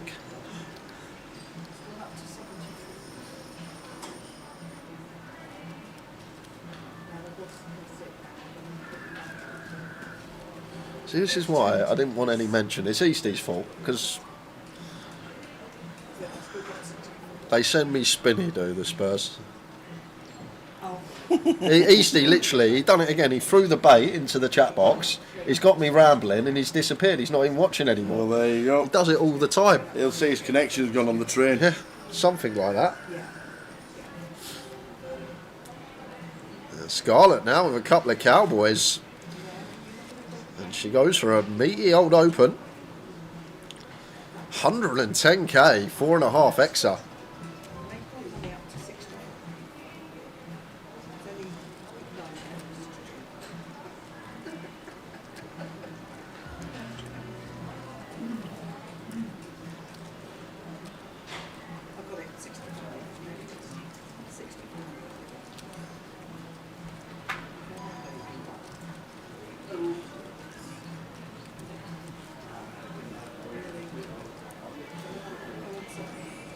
In on 38 bigs, second in chips on the table, 24 players left.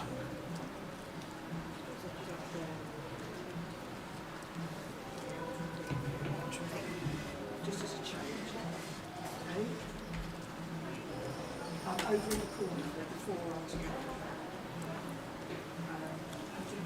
Dreams of Egypt, Mysteries of Egypt, where they gold, clear patch gold.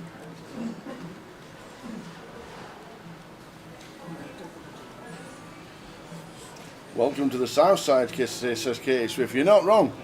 200 yards away is the end of England. Yes, it is. Should we swim the channel? We didn't do getting here. Hey, I tell you what. Yeah, this is kind of interesting for Ian because we just saw Scarlett open 4.5x and now she wants to click it. So I feel like as Ian here, this is just going to get through a lot of the time. Like in Ian's head, he probably thinks that there could be a bit of a size and tell here. Scarlett opening 4.5x the hand before, now she wants to make it 2 bigs. So maybe in Ian's head here, thinking that Scarlett is going to be weighted towards more hands like this, some stills, some king queen, some suited ace-x, stuff that we can just flush out the pot here and now. But Chris is going to go for the 4-bet rip cold from the big. And to be fair, Tower, if Chris has picked up on what I've just picked up on, I think this could be really good because Chris expecting Ian to recognise that Scarlett has now made it 2 bigs after just making it 4.5 bigs. And that's a lovely little jam from Chris. Just recognising the situation, a bit of exploit there. So we got an opponent that's open 4.5 bigs.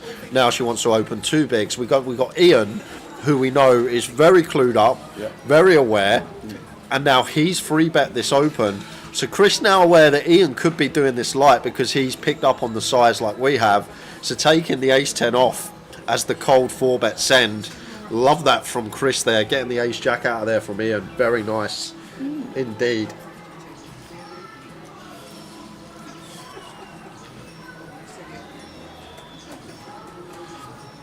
Some good stuff in the Voyage.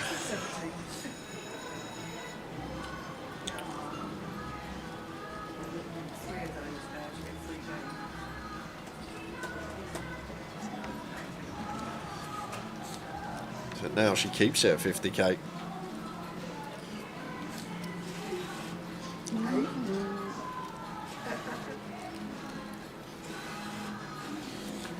Nigel here. could just jam as Nigel if we wanted to. Maybe 3-bet call fine because we have position. Maybe 3-bet call more viable, but starts the hand with 25. Like, we can happily get in 10s for 25 here if we want to. So going to go for the 3-bet call option. And now Scarlett, any 4-bet rips about? I do feel like the lower you go down the buy-ins, like here at £200 tournament, that people's 3-bets do tend to be more weighted towards value. That is a problem. Like if this was like a 1k, 1500, I feel like we can fist pump send here. People are going to have more lighter 3-bets, more 3-bet folds, but maybe in a 200 that's not going to be the case, and we are going to see more 3-bets towards that top end. And Scarlett let the ace queen go there. Would have been flipping. We're down to 23. Who's out in 24th? Let's have a watchers.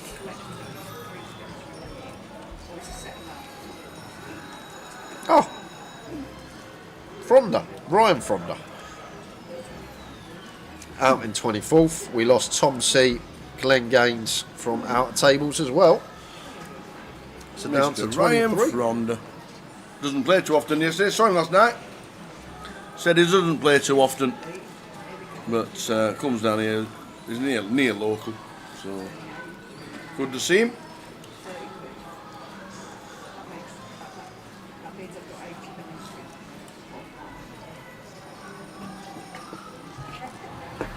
Joe in scene number 9.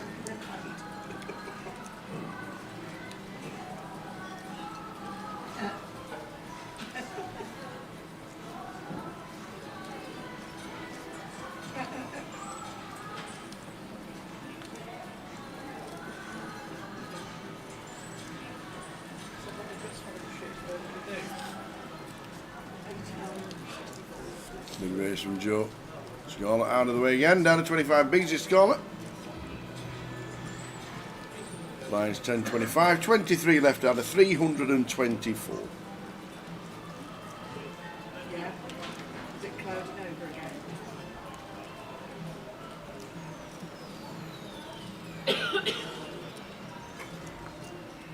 It's a white one to match his white hat.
I'm going to be going to another keyword in a few minutes time as well, guys. Lime is ready. We are ready in the chat.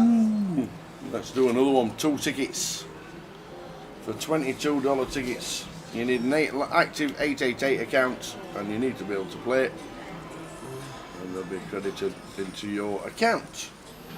And I'm going to go for the old squeeze up here. After a limp from Nigel, Chris with the ISO, and Daniel gets that through. Would be 3-bet call in there with the Queen King suited. Dan playing some nice stuff. Don't know too much about Daniel West, but he is definitely no stranger to a poker table. Just some of the hands he's 3-betting, some of the sizes he's choosing. Definitely been around in these parts before. Both, oh, there's new. This is new. Both Twitch and 888 YouTube users can now play this contest. We have activated the 888 YouTube as well as Twitch. Okay. So if you are actually on YouTube, on 888 Poker, I'm guessing it's still the same, isn't it, Lime? on YouTube, 888poker.com, I'm guessing. Sorry, not this contest, says Lime. Oh. So just Twitch for this keyword. Who's giving us misinformation here, Lime? Come on. Stream Elements, whoever that is. Stream Elements. This contest is now only available to viewers on Twitch. So forget that, YouTubers. Apologies. You have to get back onto Twitch. What is going on here? Only works on Twitch. Cheers, Lime Ricky. Thank you very much. You don't have to tune into YouTube to text us. You can carry on using Twitch. We have them all collated. So the giveaways and the keywords are on Twitch. On 888 Poker TV. If you do want to get involved, that's where you need to be. 888 Poker TV on Twitch. If not, just carry on watching the stream, but you won't get the chance of winning $22 tokens for a keyword. Shall we do it? Shall we do it? Shall we do another keyword? Go on then. I'm not sure if this is for one or two. We'll see after everyone's put the keyword in the box how Lime's feeling. But it might be for one, it might be for two. We will find out shortly. The next keyword is banana. Champ Ian. Not champion. Champ Ian, no space. So Champ Ian. This is Ian Simpson. Yeah. No space. Champ Ian. That is the next keyword. We're about 2 minutes. Good luck. Champ Ian. Like it. Play on words. Because Ian is the champ. Yeah. Get you. Not my first rodeo.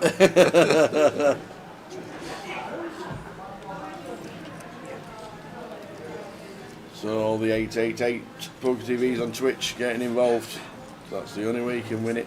You can just watch the live stream. You just can't win the tokens if you're on other channels.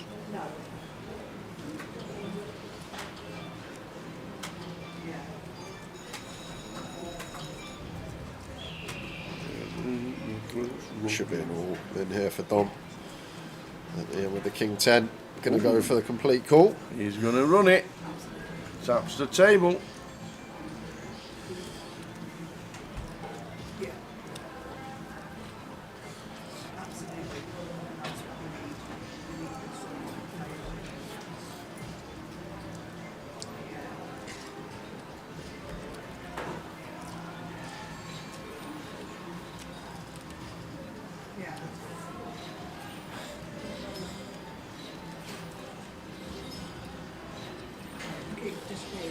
Jack 9-2. Yeah, the diamonds are now playing for Dom. Kind of an interesting one. Paid in kings, queens, and tens off suit. Oh, the offsuit king, man. The man's on form. Offsuit king. Now Dom needs to hit one of the diamonds. Or a Barry. Yes. Or a Barry. Oh, yes. There we have it. Dom with the ace on the river survives. Up to 630, Ian down to 480. And are you ready, guys? Are you ready? There should be a count coming shortly from Lime in the chat box. And we are just going to do one ticket for this one. Like if we get to the final, we've got 5 left, then we still got 8 tokens. We could just quickly do loads of keywords. So we will. The countdown is on. Apparently the 3 network is down at RGE. What does that mean? RGE? Gary Clark tells us that 3 network is down. I don't know. I have no idea. Here we go. Here we go for the keywords. Who's got an active 888 poker account that wants a token? Champ Ian. Just a little bit too late for Con Martino Nunononi. Congrats. New Tremanda. Or is it Newtia Amanda? Newt Amanda. Yeah, probably that. Newt R. Amanda, I'm going to go with. There we go. 1 ticket. There we go. Congratulations. Oh, yes.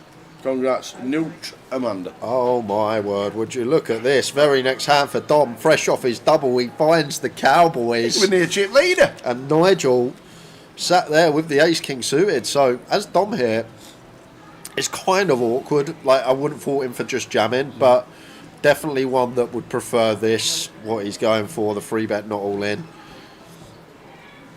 But I feel like if we got 17 or less, we have no option but to jam. But with 20, just got that wiggle room to find a little free bet not all in here, as he does. And Nigel should just be 4-bet sending with the big slick suited.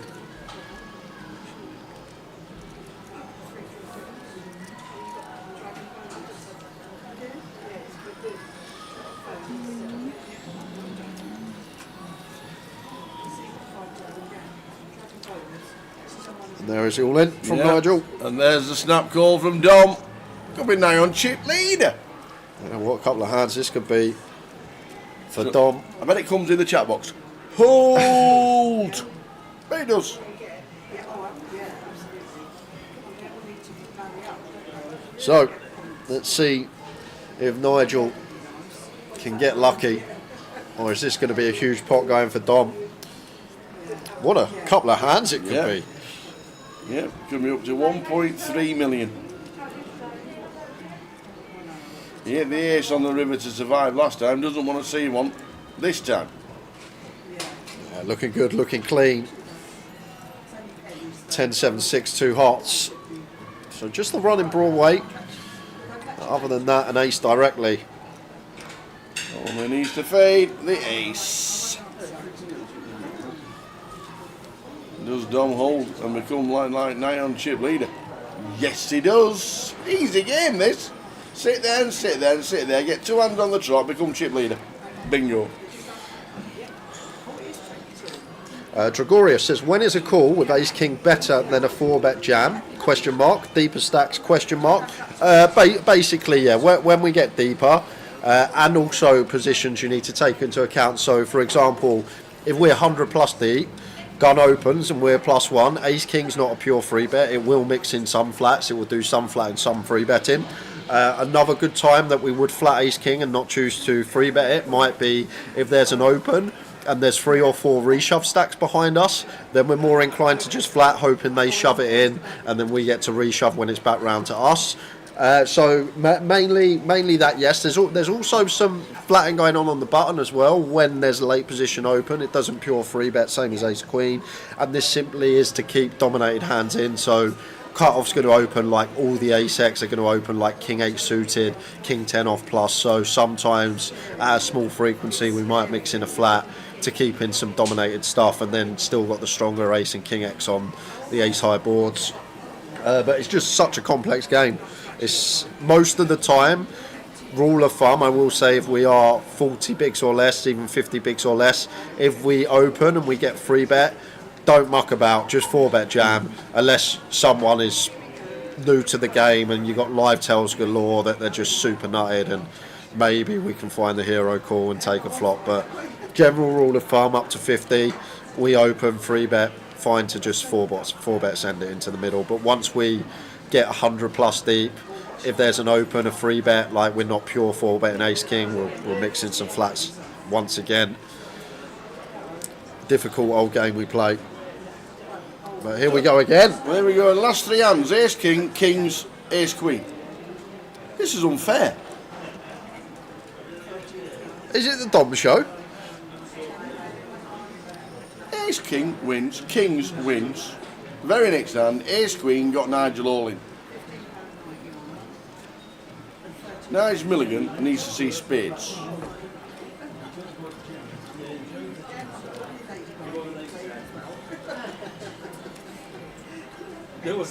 Ace king 3. I don't mind a 3. Yeah. Or just a 9. 3 to chop. Obviously a jack to chop. 9 to win it outright.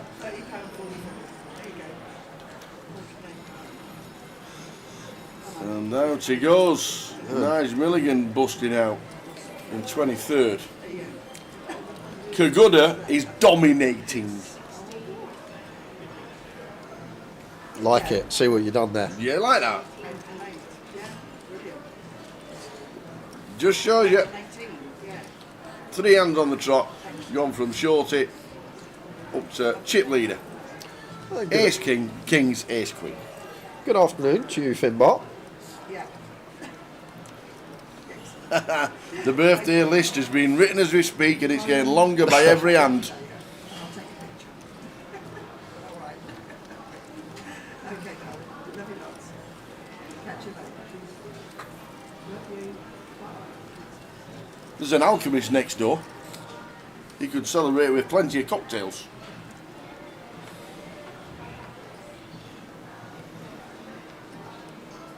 Some great bars on this. I like the Giggling Squid.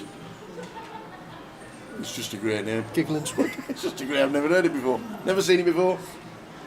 And they do a fish platter. Oh, I've no idea how much it is. No idea what the prices are like down here. But it looked great on a picture that I saw when I was googling it. fish platter, eh? Sounds like the place. Oh, we're on form today. Ace 3 suited for Daniel. And Dom, is he feeling What alright? is happening here? Doubles up with Ace This 6 is just a suited. fix. Kings against Ace King. Ace Queen versus Ace 9, and he finds Ace Queen again. He is just a rack at the moment. Up to a 1.5 mil. Just share them about the table. Not just the same player all the time. But this will get a bit spicy with two big stacks. I don't think. Well, the size that Dom's gone here, Daniel may actually continue. Does just get out of the way, but at 40 effective there, I think we can just go for like the 6 BBs as Dom went slightly smaller, same result. If the Ace 3 suited isn't calling the smaller 3 bet, they would not be calling the larger one. Everybody just knows it's Ace Queen or bigger. That's all they know. It's crazy how this game can turn. You're one river from being out the door. 10 minutes later, you're sitting there with chip lead. It's just a crazy game.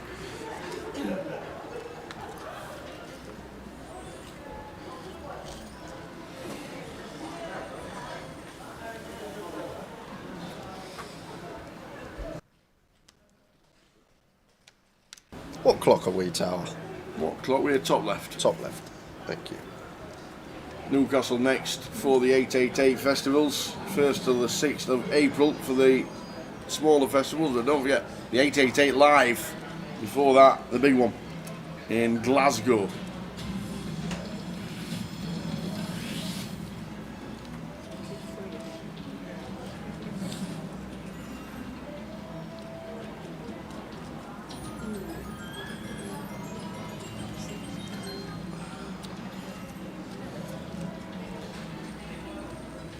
Just Ace Jack now for Dom. Little downgrade, just top 15% hand.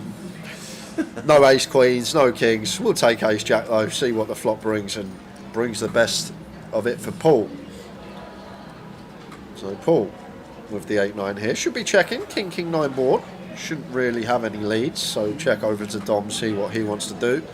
And I think C-bet small is the best avenue to take on the King 9, and small Dom goes 30k, good for 20%. Paul with a check call off to the turn.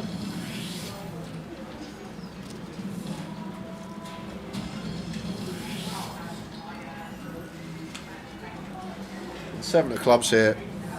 We're likely to see check here, Tower. Just Dom doesn't really fold out a king or a 9 even with a second barrel, and we're ahead of Queen Jack, Queen 10, Jack 10.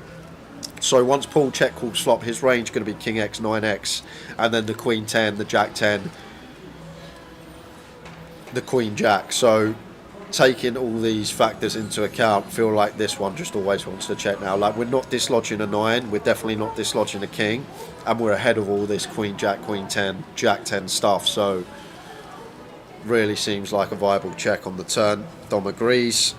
9 of clubs on the river. Pairs it up. Paul gets a check mark. See, Ace Jack, no good, you see. Yep, no good.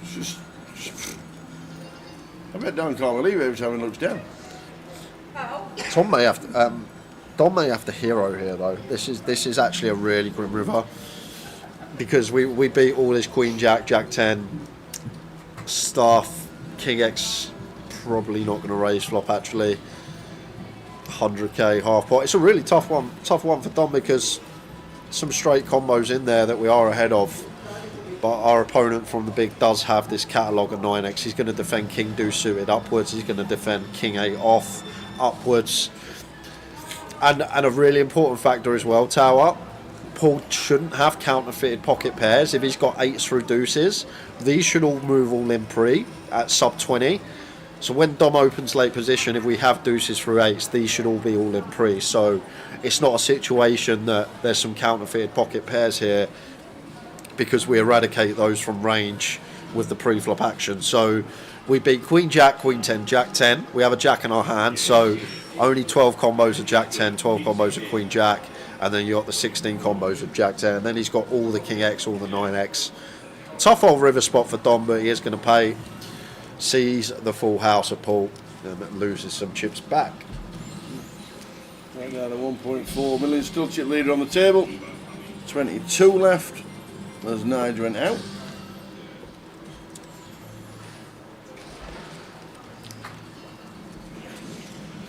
Enjoy your afternoon out, Morris. He's off on the walk around Tenerife, and he might come back and catch up later.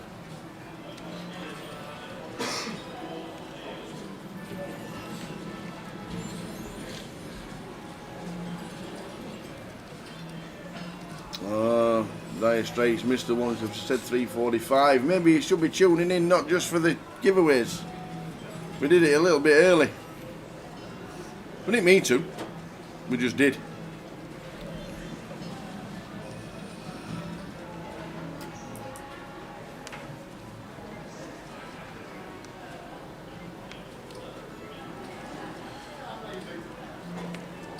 You must be playing this event, Brad. It's only about 20 minutes away from where you are, isn't it? Southend to Portsmouth. Can't be that far.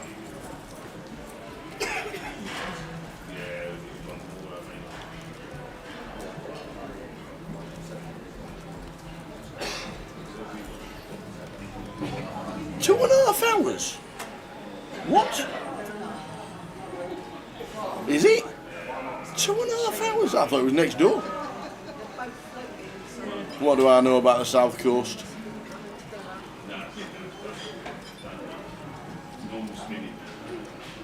What do we know? The geography down south. Tell you, all I know is there's water and no more land about 200 yards away.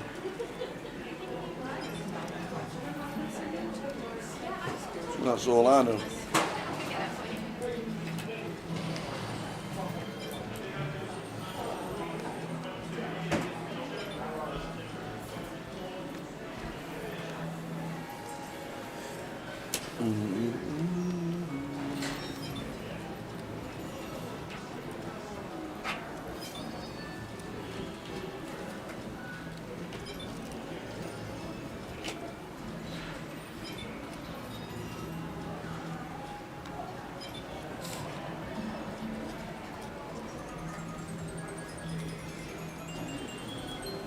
Scarlet with a Queen 8. Going to complete. Daniel checks option with a 10 deuce of clubs to the flop.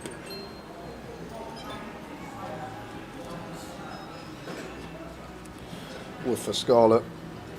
Dan catches bottom. Interesting component in these spots, although at 18, not all, but some asex will start being aggressive at this stack depth. Happy to get it all in pre-blind on blind, so not a brick, but a lot of asex that aren't in there in range of both players that would potentially just happily get it all in pre at 18 effective, blind on blind. So Dan going to go for the stab for 60k, Scarlet with the fold.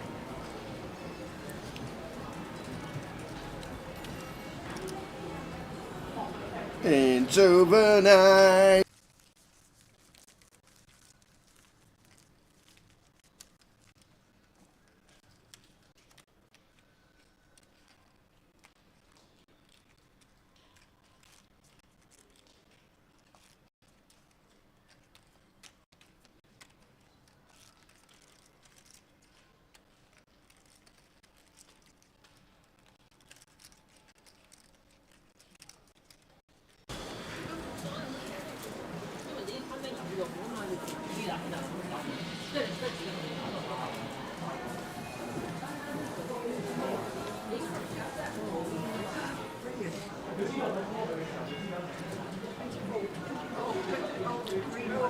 Ace 5 for Paul in the cut-off. Going to open once folded two. Looks like he was taking chips from Chris's stack there. He's dropped a few chips. They've landed over by Chris. He just grabs them and puts them over the line. I didn't see him drop the chips. I would have thought he was opening from someone else's stack, but raise and take for Paul Leach. Yeah, we had to cutting off the tower singing. That was me, guys. Thought I had to keep the viewers in, so cut him off air. Told him to go and take 5 minutes. He's gone to the bathroom. He's going to have a sing-a-song in the mirror, get it out of the system, and he'll be back. No one wants to hear that.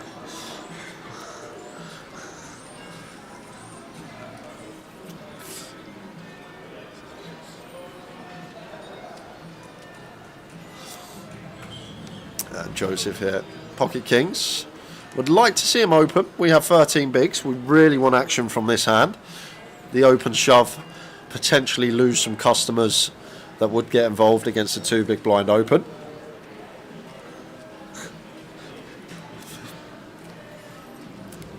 Surprised Tower didn't cut Jay off on the Spurs chat. To be fair, he hit a nerve, did old Easter. He did get me rambling. Hope he's not in the chat still and hears me say that, but he did catch me off guard.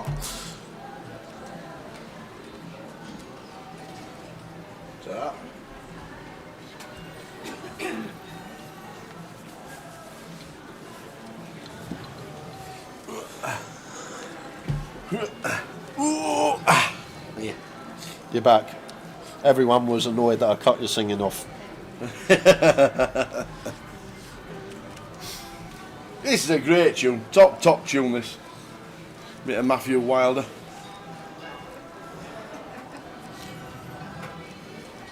Wilder.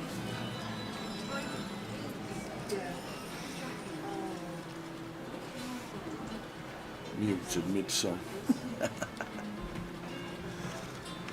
Down to 21 in the Voyage.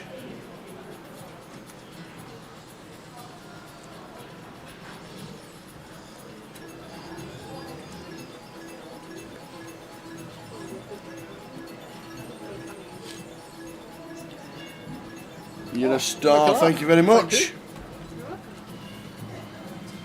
They're amazing, I tell you what. Top notch valleys down here. Ask you what you want. She said, "I was going to ask you what you were talking." Great staff down here. Love it. Let me coming back. Yeah, nice shove here from Ian. Shoving for 13 bigs with the ace deuce suited. Puts Dom in a real awkward spot here with the pocket fives, but fold probably in order. I feel like sevens we probably have to go with, maybe even sixes. Just because Ian should shove all these pocket pairs we dominate, I just feel like fives don't dominate enough as Dom. No pun intended. And Daniel should be getting out of the way too. Indeed he does. Pulls his chips back. Lime, I've got a question. Yes. She says, Tower, I used to go jogging to this song when I was 19 with my Walkman on. Awesome. How on earth would you jog with a Walkman? Because they were like round this, weren't they? They were big square things. They originally started as a big square thing. You have to hold it in your hand like a frisbee, like you're jogging with a discus. The worst thing about the Walkmans is that the headphones were really tiny, really thin strip of steel around the top, and they were just like little foamy things on your ears. How did they stay on? I want to know how you'd go on a run with a Walkman, because surely it would fall off, or it's just too heavy. Surely you should just walk, man. Jeez. Sorry about that, guys. Sorry about him. You used to have a Velcro belt strap around your waist. I love it. It's just that the headphones were like, wow, so thin.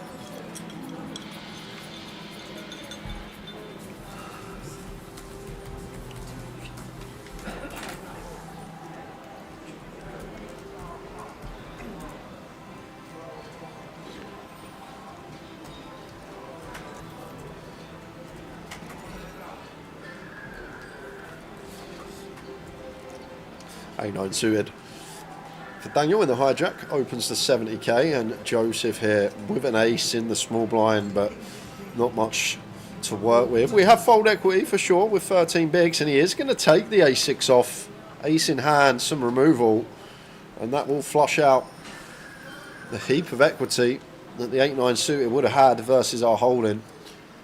Daniel can't call this off for 14 bigs, just shy of. Just preserve them chips out the way.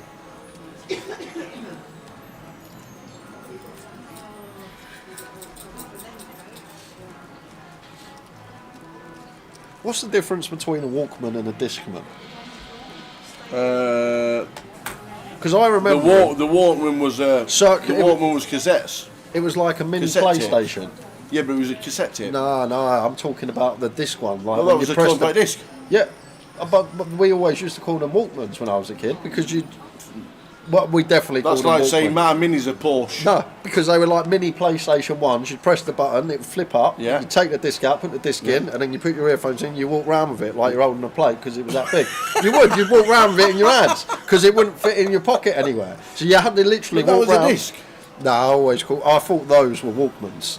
The original Walkman was a cassette tape. Right, okay. I never knew that. I thought it was what I was thinking with a CD in it. That's what I thought Lime was running with. That's why I was confused. Got you.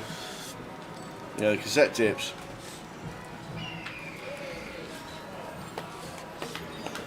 And Atoff has just typed in Champ Ian. I think Atoff might be watching on delay. Well, here is Ian and Dom. Ace Queen again. I'm going to go for 3-bet call.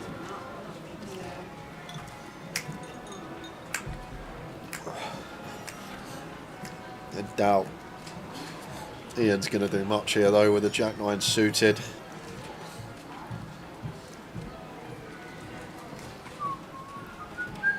Does get out of the way. Been a terrific session for Dom so far. The blinds just going up to 40k.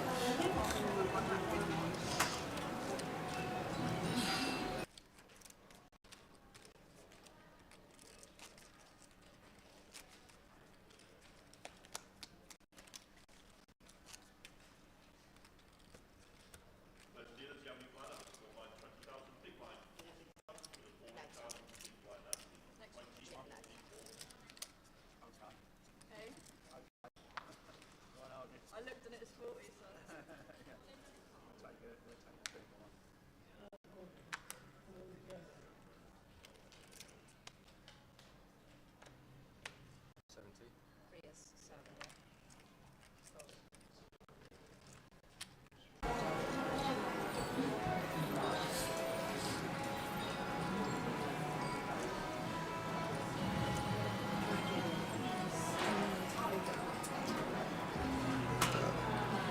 70k from gun from Daniel Raise and Take. Yes, Noodaloo. 3 tables left. Another redraw at 18 players. And then another redraw at the final. Love it.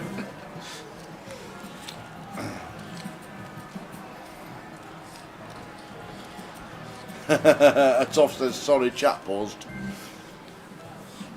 Well, you can carry on watching live, but you can pause the chat. I don't know. I'm not really too clued up when it comes to Twitch. Snap. I learned how to use whispers last year. Line Ricky. No, you can pause chat. There you go.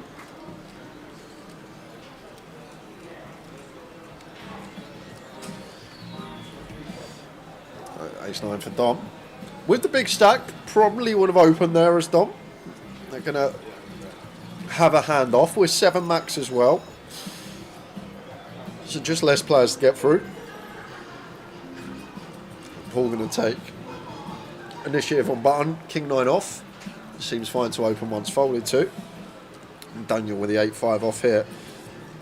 Probably one that wants to fold. I feel like 8-6 off, kind of close. 8-7 off would definitely defend. 8-5 off, just slightly too raggedy.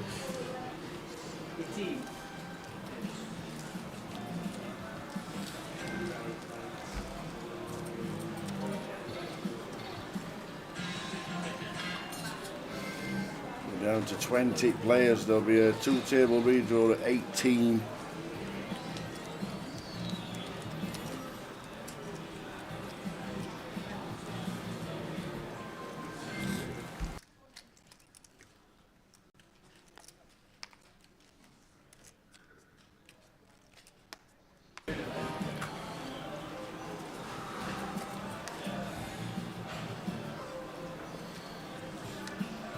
What happened to all Ian's chips? I had to go out, says Jeff Crow. To be honest, Jeff, it was a bit of a misleading chip stack, let's say, because it looked like he had a third of the chips in play when we saw him on the out table, but he just had all the small denomination chips. 10 stacks of the 1Ks, didn't he? Yeah, so he actually started this session with around 800k, still plenty on the feature, but was a lot less than what we all thought he had.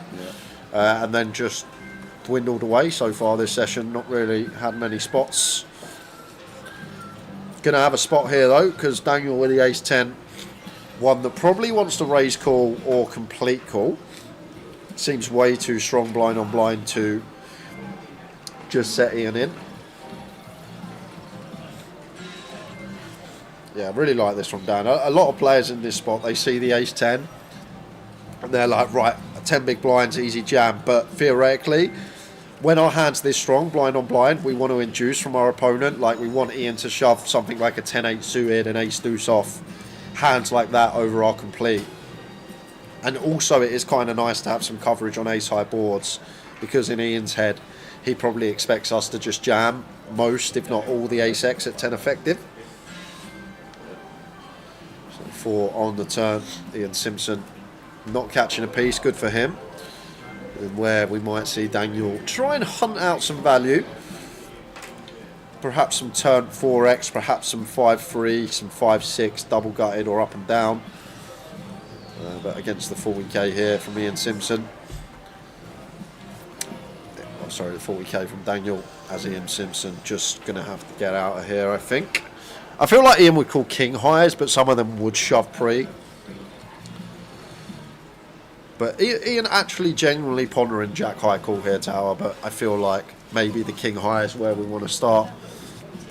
It does let the jack 3 go. He's on 10 bigs, 4 players on the 15 bigs.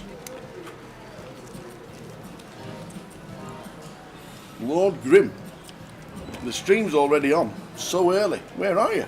It's 4 PM here. It's 4 PM GMT.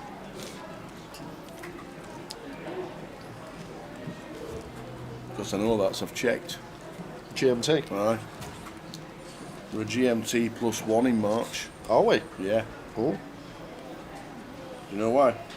Because the clocks go back. Forward.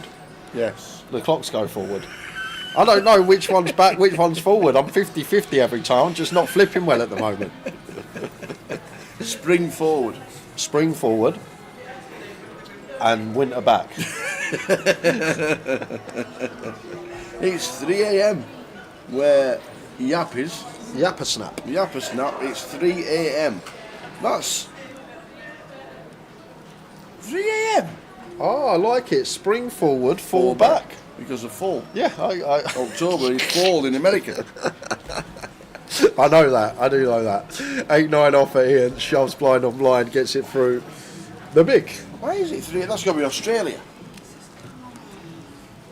Yeah, probably Australia. 11 hours in front, that's Sydney. New Zealand. Actually, I reckon it's Vanuatu. Could be there. That's got to be Sydney. 11 hours in front. That's got to be Sydney.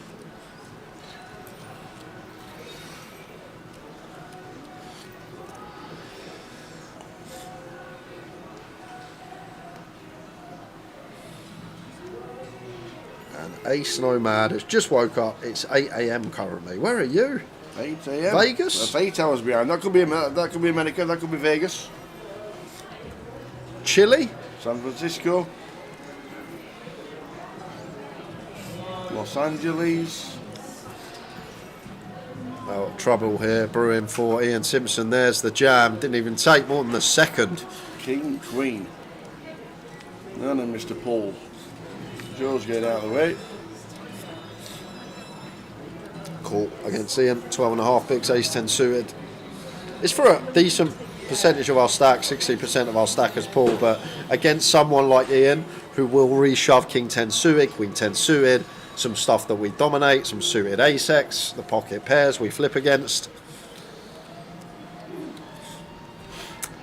Like I always say in these spots, when you're not sure, think of the first hand at the bottom that you'd call with, go for the next pickup. So like here, for example, was Paul, ace-jack suited, when we have 2 bigs invested, and we've only got 10 more to call, like we're happy, ace-jack suited, we're always getting in. And when we're really happy to get the next pip up in, then it can never be too bad to get the next pip down in, like is ace-10 suited here, for example.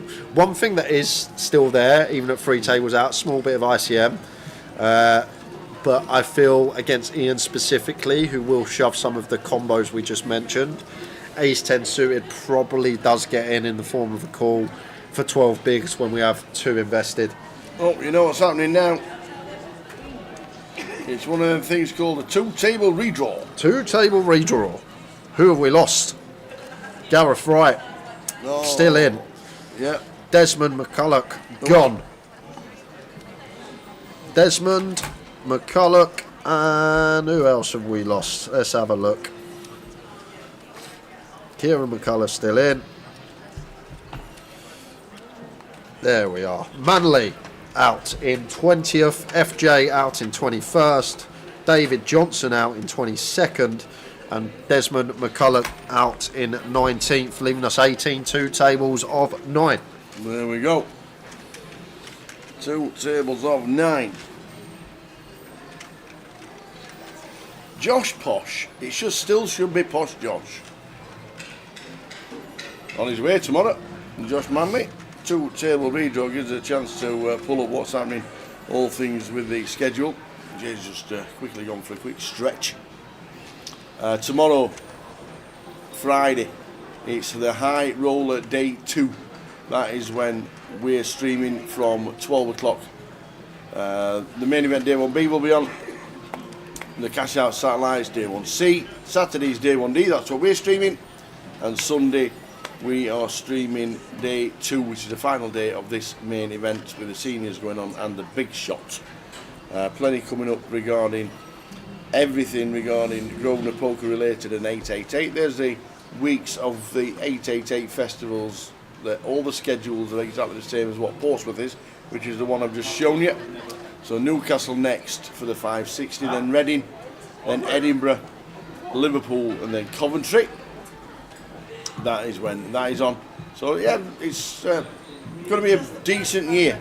Bit of headline festivals regarding Glasgow. Hope to get the schedule for Glasgow up this week. If we don't get it, we'll definitely have it for Manchester when we're streaming next. After we leave Portsmouth, we've got about 10 days. About 10 days off, and then it's Manchester for the GUKPT festival. 30th of Jan to the 9th of Feb. So that is that. You been outside? Yeah, it's a bit nippy. You went outside? Yeah, I went outside. Is it still clear? It's clear, but it's temperature is I hope it dropping. stays like that. I might go for a walk tonight. So big festivals coming up this year. Yeah, still, he's in Australia. Like it. Friday already here. Yeah, we don't want any spoilers in the chat, please. Yapper snap. Only on a 20-minute delay, so it won't be too long if you do know somebody at the table. Look, Sydney. Are you having bad weather in Sydney? I thought I saw a video. I don't know whether it was a live video of somebody getting the boat over to Manly from Sydney Harbour, and it looked like they were going through a storm. It looks horrendous. I don't know if that's actually the weather in Sydney at this moment in time, but yeah, I'm pretty sure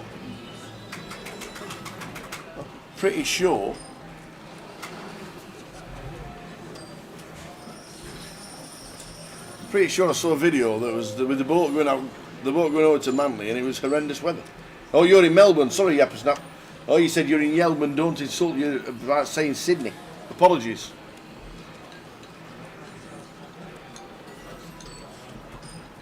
That's where the tennis is. 15, love. Oh, you hate Sydney, that's why. They can keep the weather. I see.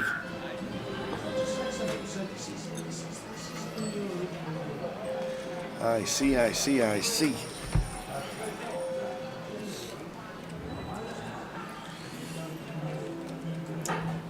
Not been to Melbourne. And then they stopped doing the Australian Open, the Aussie Millions. That stopped.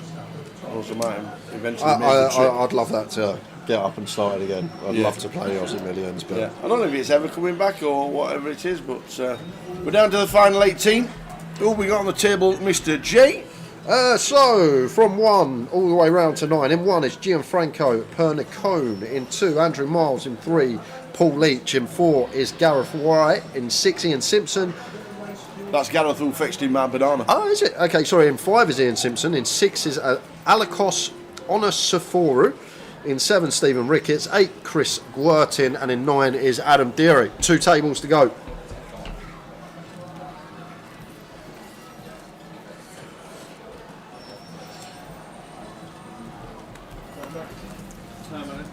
Who's that fishing C5? The man on form at the minute, Mr. Ian Simpson.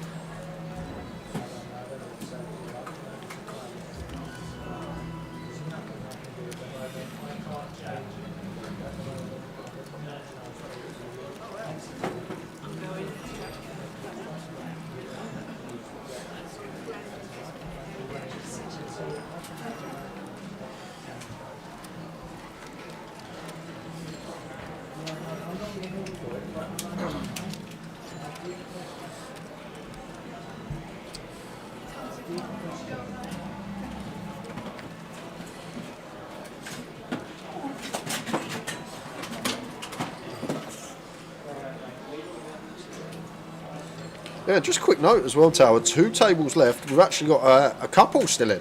A couple? Partner and partner. Dean Hemmings and Scarlett Passway. Oh, right, both, okay. Both still in. Yeah. Missing out on not going to Melbourne. The Melbourne Cup, the F1, the GP, the Aussie Open, the Crown Casino.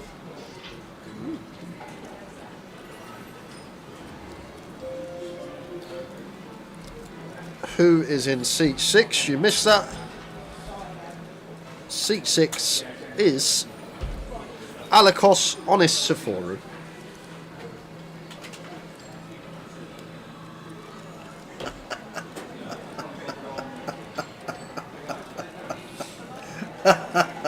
And Ray Gunn. Is that the lady? Is it Rachel Gunn? Was she the one that did the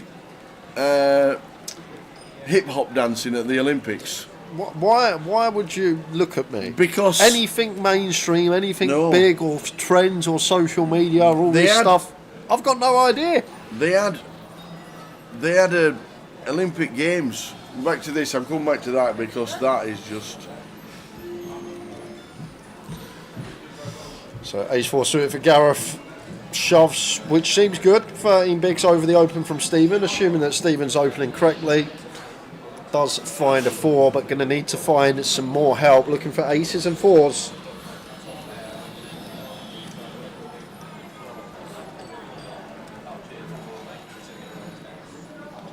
Ten of clubs on the turn. Yeah, not a good card. Robs us of the ace of clubs as one of our outs. Down to 4 outs now for Gareth. And it's the King of Hearts. So, Stephen up to 2.6 million. That is good for half the chips in play. We lose Gareth Wright Gareth, out in 18th for £650. I need you to Google and I need you to watch Ray Gunn at the Olympics in the breakdancing championships. I don't even know. I'm not going to spoil it. Okay. But how did she get picked for Australia to do it? Don't know how she got into the breakdancing championships But was it a contest and she was the best in Australia? So she went to go to the Olympics to do breakdancing for Australia? I don't know, it's just one of those things. Was there a contest to actually watch it? To actually get involved in it? I'm not sure. But it made me smile. The only ray gun I know is from Call of Duty Zombies, but I'll have a little watch. Don't forget breakdancing championships.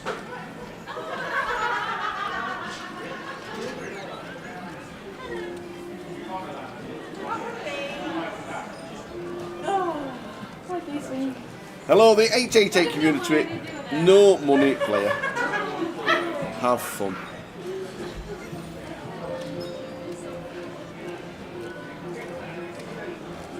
Line's 20,000, 40,000.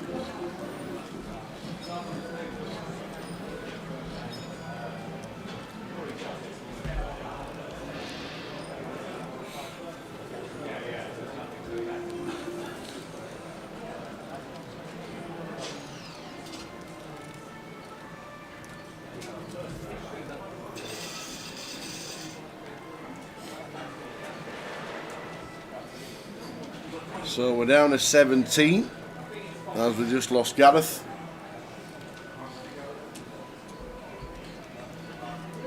Her husband was picking the her husband was picking the competitors. That's how she got in.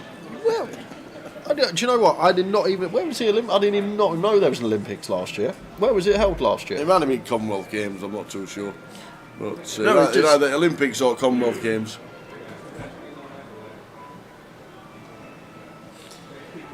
King Queen for Andrew. Going to be getting called Alakos with the ace-8 in the small here. Yeah, you got Paris Olympics. 7 big blind shove from a hijack. He's going to shove ace. All the ace-X we dominate. Should shove 8-9 suited, 8-10 suited, 7-8 suited, Jack 8 suited, Queen 8 suited, King 8 suited. A lot of stuff there that we dominate.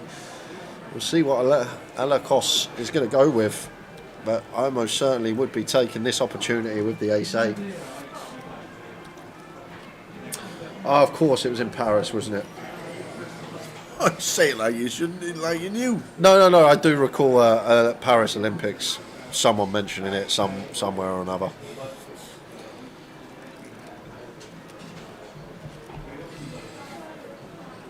Oh, Alakos letting the ace-8 go. Feel like we're going to be in a great opportunity there versus range that wants to shove of Andrew for that amount of BBs.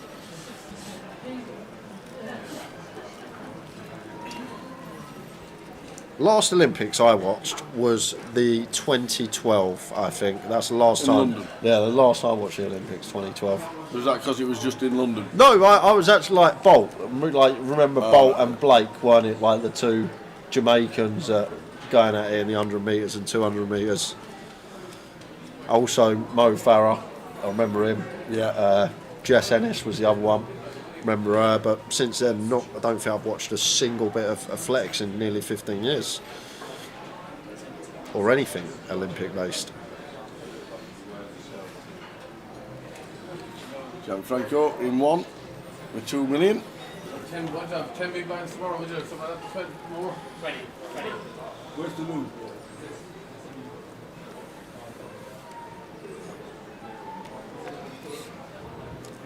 I'll get to fold. There's Alakos going to wait for a spot. Does have an orbit to find a better spot than that, but I don't think we're going to get many better than ace-8 for that amount of bigs tower, I'll be honest with you.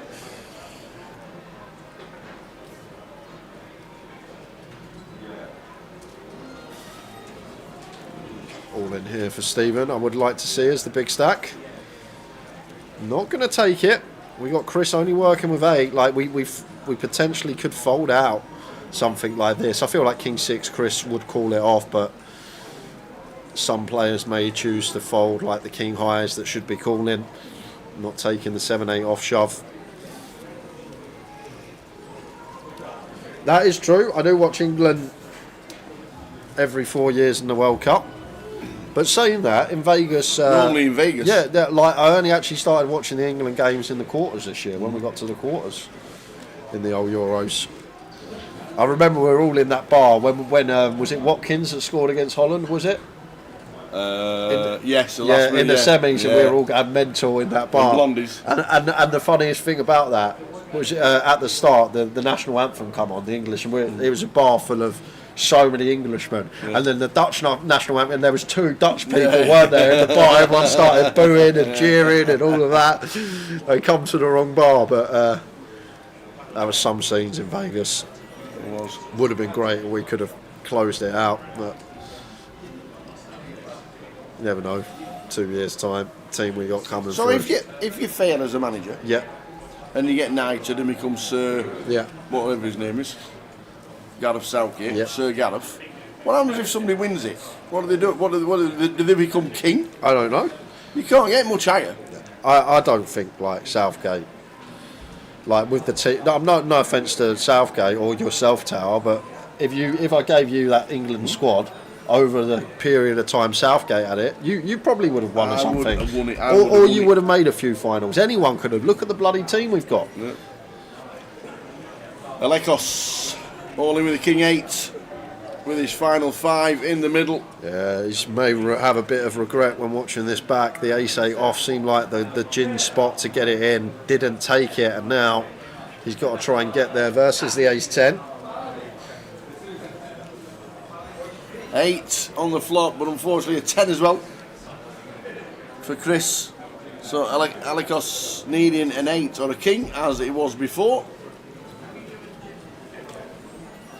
Still the same.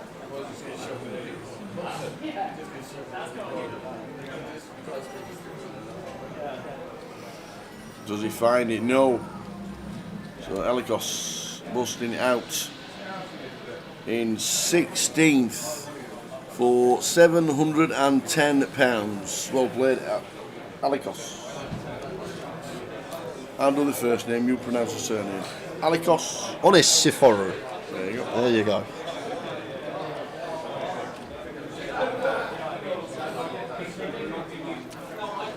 Where's he moving to?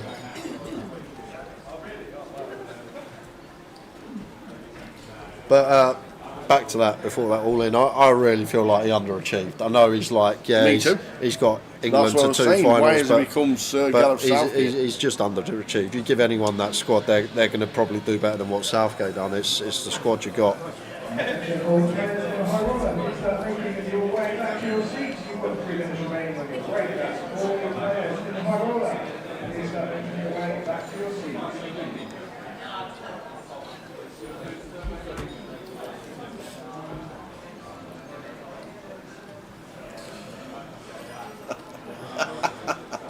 One year at the AFL Grand Final, they made 100,000 people stand up for the national anthem when the bloke pushed the wrong button and played Highway to Hell by AC/DC.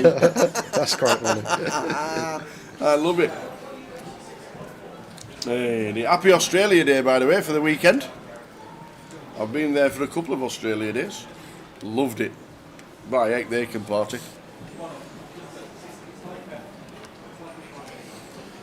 Pocket 9s for Paul, makes it 90k. Steve in a beautiful spot at this stage. A6 off though, probably wants to go into if this was FT, like potential to go for a free bet here with 9 left, extreme ICM, but at this stage I feel like we'd just be overdoing it as Steve, but thought about it, into the muck. Ace-5 off for Gianfranco here, and one that potentially could get to work with at a small frequency. The offsuit high-low in the big blind does just land on defend and heads up between these two.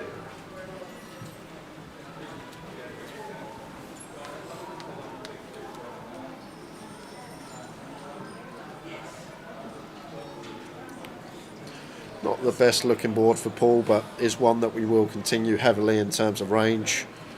The Queen 10-4, going to have lots of bets on.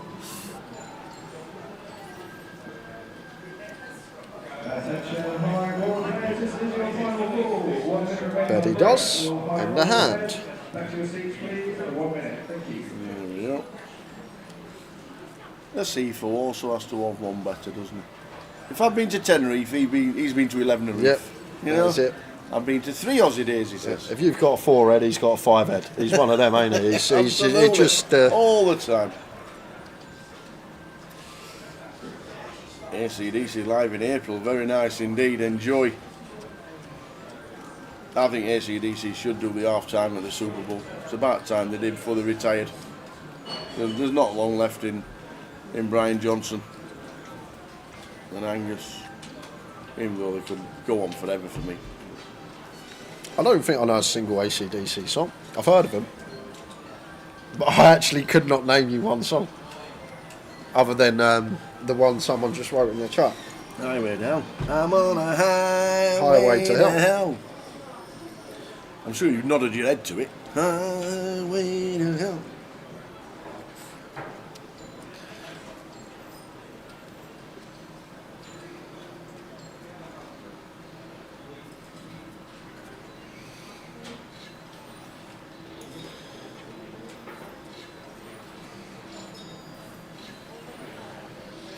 Gianfranco C1, small and big coup. Just out of the way. Andy Miles getting one, free one with 10 bigs. So we're down to 6 minutes on the clock and then one more level. Could be on an FT before we get to the break. If not, definitely next session. They're going to go really close. 35 minutes until we head out on break.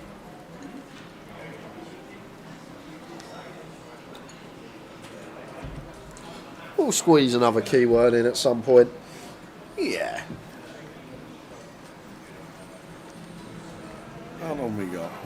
35 minutes. But we'll do it just before we leave for the next break. 5 o'clock. Sounds perfect to me. 5 p.m. Lime at the ready for the next keyword just before we go on break. If we hit the final before, which is unlikely because we need to lose 5, but if it happens, we'll just go to the keyword at the start of the FT. But I would be shocked if we lost 5 players in 35 minutes, just 2 tables now.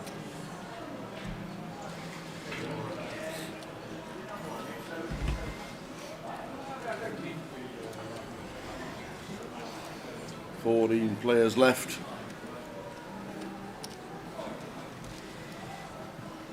Ooh. Busted out 15th. He was a chip leader, wasn't he? Yeah, he had a lot of chips, did Daniel West. He did. I was singing his praises.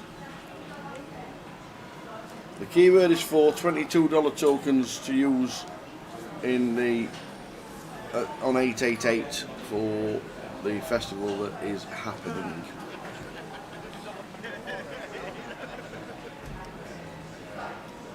Lime will recap us.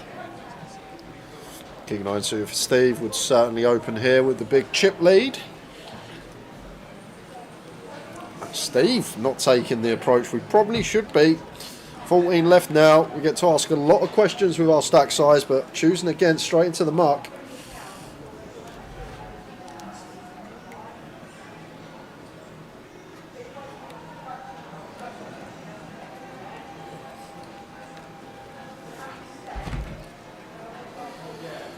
King 3 suited here. Paul probably wants to jam this, but he's actually found a well-timed flat. I feel like you'd see a lot of people shove a suited king here for 10. Ian with the 6s. Interesting one. He's just going to go for the jam. I feel like 8s and 7s maybe just too cuspy, but 8s definitely check this spot. 8s through aces. If you've ever looked at blind on blind, 10 big blind stuff in the solves, all this pocket 8s, pocket 9s, pocket 10s actually check off of 10 big blinds against a small blind complete.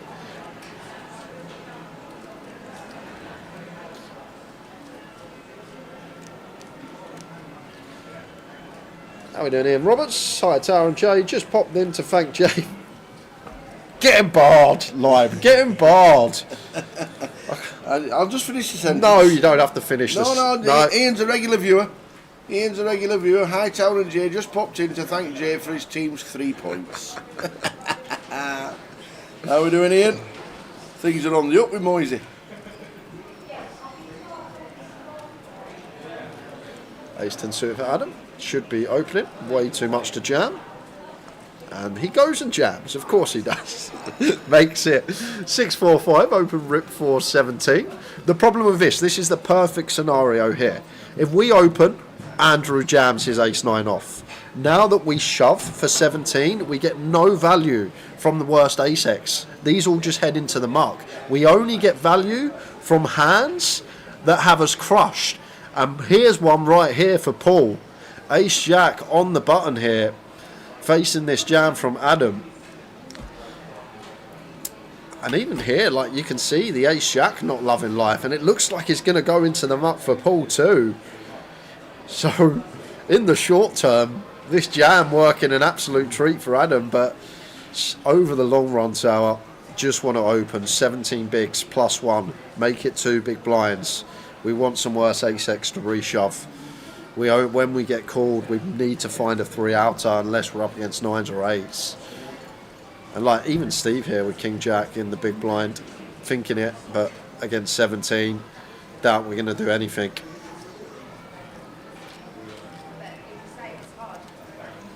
But for those that watch the streams regularly, you'll know early position. If you want to improve your game, just open anything less than 15. If you're sort of not comfortable opening 13, 12 bigs, like it's okay to play shove, but we're just going to eke out a bit more EV playing 2 big blinds rather than open shove. And then if you want to get really cute from under the gun, it's fine when we're this deep to open off of 10, to open off of 9 big blinds. It's a thing. Perfectly fine. We can do it. Just general rule of thumb, as soon as you start getting later position around the table, this is when we can start open shoving for more bigs. The later position, the less players to get through, this is when we can shove for more big blinds in the form of an open. But enough of that, because Paul going to get to open here with a King 3 suited, raises to 90.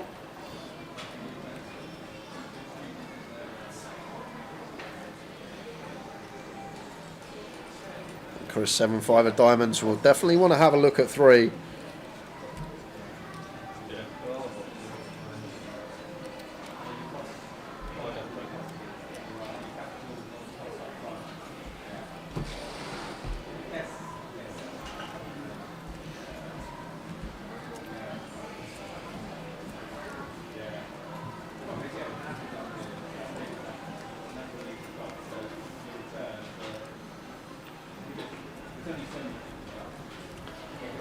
Nothing going on there for Chris. Probably hand over, check, queen high board.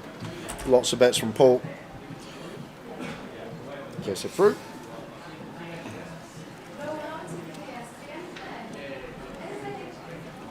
Steve Ricketts, 2.5 milli and 60 bigs.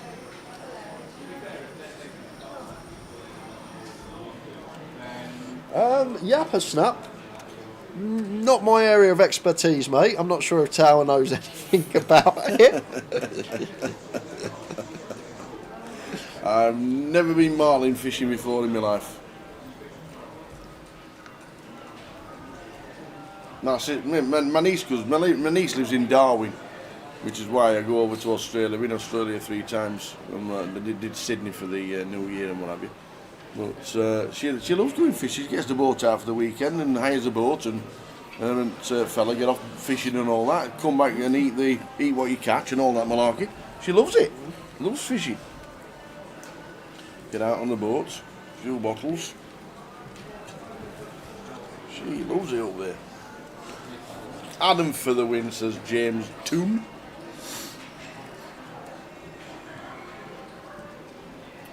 Stephen 7 says all of it on the button. Yeah, really good shove. Effective stack. Behind is less than 15, so we just get to play open jam.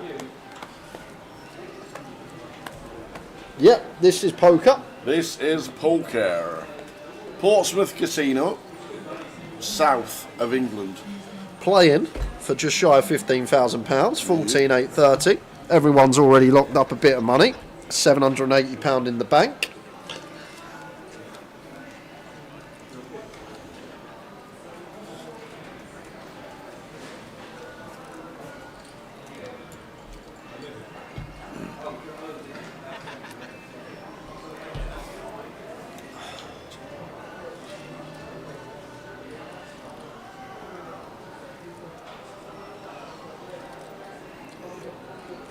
Don't get to open shove here now though, because of Gianfranco in the big blind. He has plenty, so should just open here as Steve.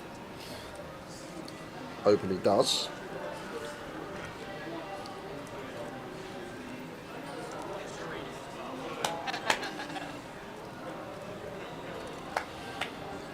And any resistance from the big blind.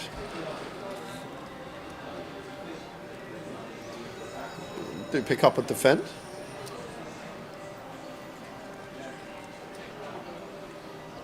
I'm not sure where the cards have gone.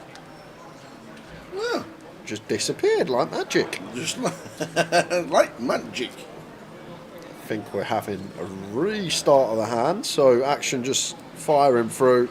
Hands picked up, there we are. King 7 for Gianfranco, Ace 9 for Steve, Ace, Jack, Deuce, 2 clubs. We'll probably check bet fold. On to the next one.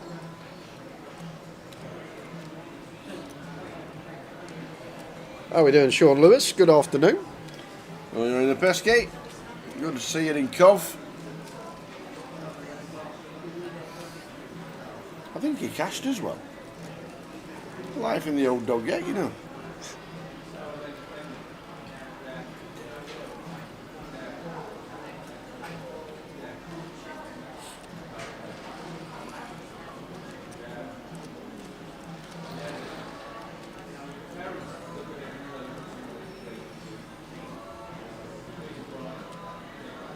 The free roll password, please, says Kelly.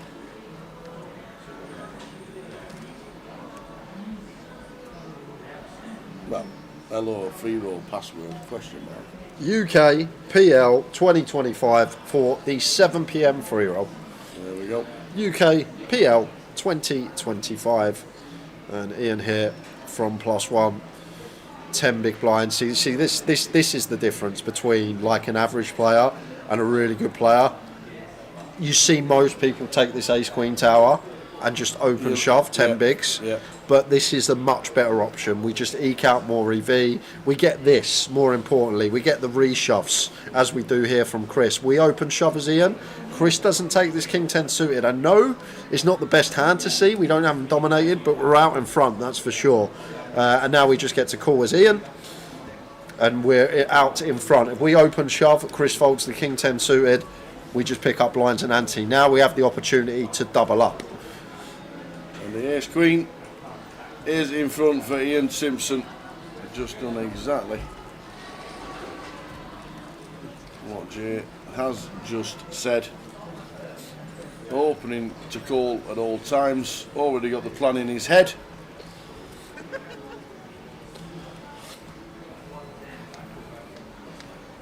And we're playing for real money. We're playing £40,000 first prize. Well, that's a sweaty one. Chris has just gone equity favourite. Any king, any jack, any 10, any 6. Oh, that's a great card to see for Ian, though. Knocks us out the 6 of spades. And the 10 of spades, and the king of spades. And the lot of spades. That king of spades. That king of spades right there. That king of spades right there. And the king of spades, he says. Nut flush for Ian Simpson up to 1.15 milli. That's going to leave Chris with a crumb, a big and a half to work with. We are playing for this. There's the real money that we're playing for at the bottom of your screen. Top right of your screen is how many remain. 14 players left in. So £780 locked up for everybody.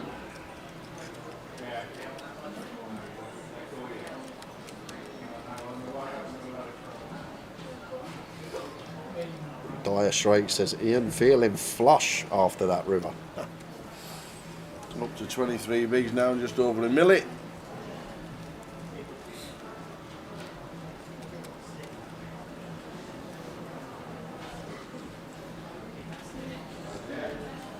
Our full chip counts for you guys when we return after the break. Still got 22 minutes till we get there. If you want to see what's occurring on the outer table in terms of stacks, we'll have that when we return after the break. Couple more casualties, well, just the one. Daniel West Tower made you aware of, but we've also lost Dean Hemmings out in 14th. Oh, Dino as well. For £780. So Dean exits the field, leaves us with 13.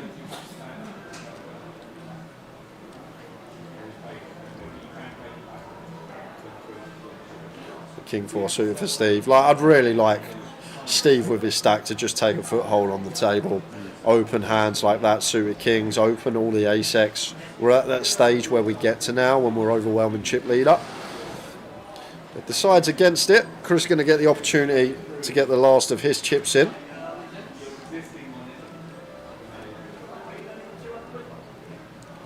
And every spot now is a ladder. So does leave himself some chips back with the opportunity to tank and see if we get a bust out on the outer.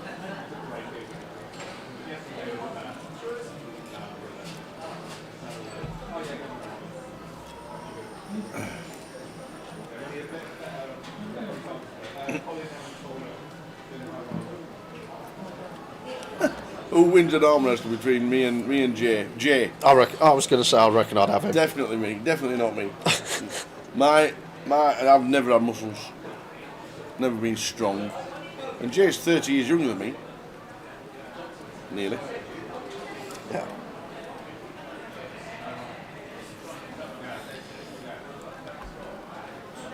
I would go with this as Paul. Ace-9 off here. I would certainly go with it, but Paul finds a fantastic fold. Good timing, sir. It's only 6 bigs of the small blind, essentially. How on earth Ace-9 gets out of the way there? I have no idea. I feel like that always needs to go in.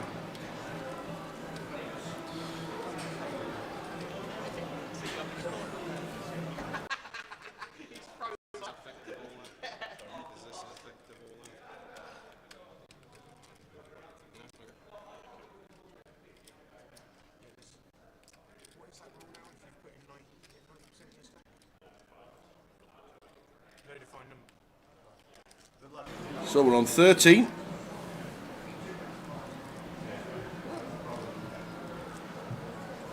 Chris always calling, just looking for ladders.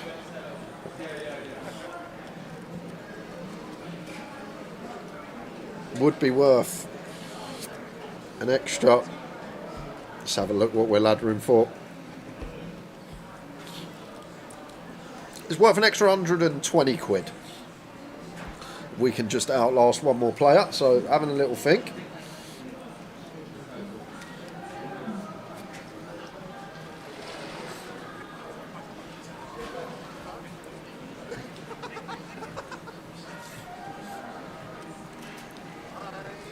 How about a fun war, says Yappa Snap.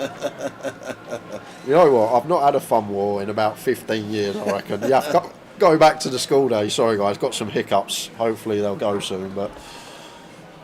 What's a thumb war? You must know a thumb war. What?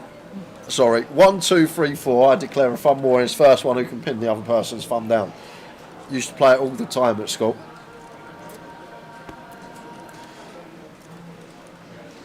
Not me then. You must have heard of a thumb war. Never done one. Never heard of it. You must have heard of a thumb war. 1, 2, 3, 4. I declare a thumb war. With who? Whoever you're holding hands with at the time. You put your hands together and then whoever you've got it, you've got to pin their thumb down. First one to pin the other one's thumb down is the winner. You just walk up to said and grab their hand? Yeah, 1, 2, 3, 4, I declare a thumb war. What if they don't want to play? That's it, you get taken away. You get taken away. Oh, so using all his time banks is Chris with a 25k.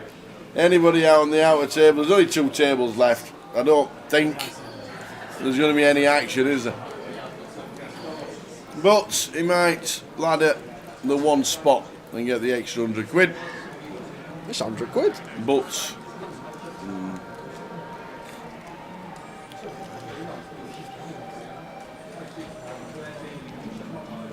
yeah, this is. There we go. Eventually. In they go.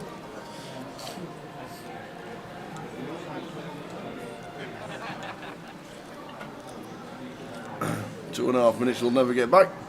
But Chris has a chance to win and survive.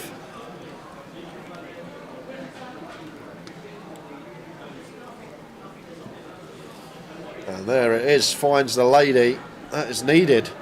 Still some fading to do. Aces and jacks working for Andrew now. So same scenario. Chris starting the spin, but not on the Jack of Diamonds river. Wow, the Jack of Diamonds. That's a cruel, cruel river for Chris. Unlucky, sir. Christopher Guertin out in 13th. £860 for him. He'll probably be jumping in the main event. Hartster. No, you're not. You're not. We are 200 yards away from the end of the earth. There is no more land at all. And how on earth do you drive up to Portsmouth? Have you not seen Hartster's pedalo? Isle of Wight. He lives in the Isle of Wight on the pedalo. Up he comes. There he is. You can't drive up to Portsmouth. 200 yards that way is the end of England. I've seen it. The parking situation is downstairs. There is a huge car park, but it's a NCP or whatever it is. And I think in the casino, it's 6 till 6 is complimentary. Anytime after that, I think it's paid. I'm not too sure about concessions because it's the first time I've been here since 2013.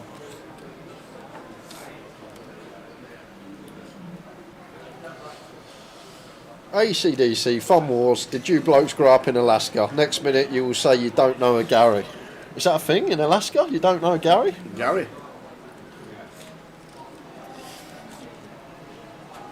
Well, no, plenty of Garys.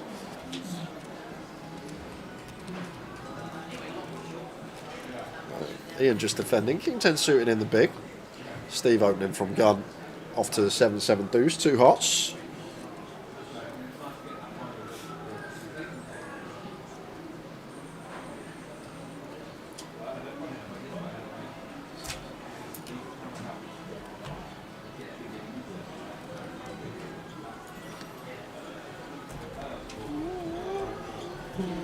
Three clubs on the turn. Maybe just looking for showdown now, Steve. Not really much we get to do as Ian, but check over here. May go for a small turn probe as Steve. Just make the assumption that Ian's going to start leading some better hands than us. Just flushing out 2 live cards could be the idea. Either or seems fine here from Steve. A little small turn probe, just like flushing out a hand. Ian has 2 live cards to the river, or that, and just try and get to showdown cheaply.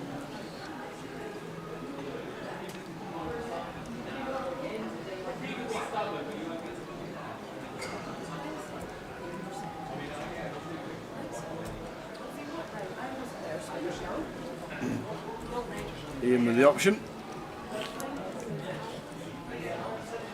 He checks. To see the bad news, yeah, the parking is free 6 till 6, 6 p.m. till 6 a.m. And then if you stay there or before 6 p.m, then you pay. I'm guessing you pay for parking. It's like £9 for 6 hours. That's not bad. It's a tenner to park your car at a football match these days, and that's only 90 minutes.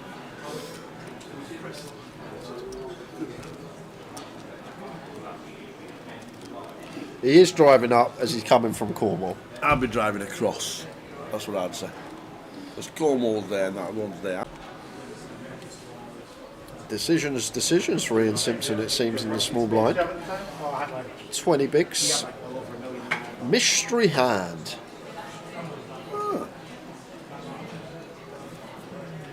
Oh, what's happened?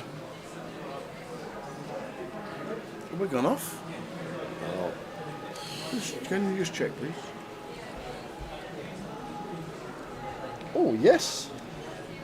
Oh, we're back. We're back now. Something's just we were happened. off for about 5 seconds. No. How bizarre. The 888 network on Twitch had a bit of a glitch. Okay, thank you very much, but you're now back. Glad about that.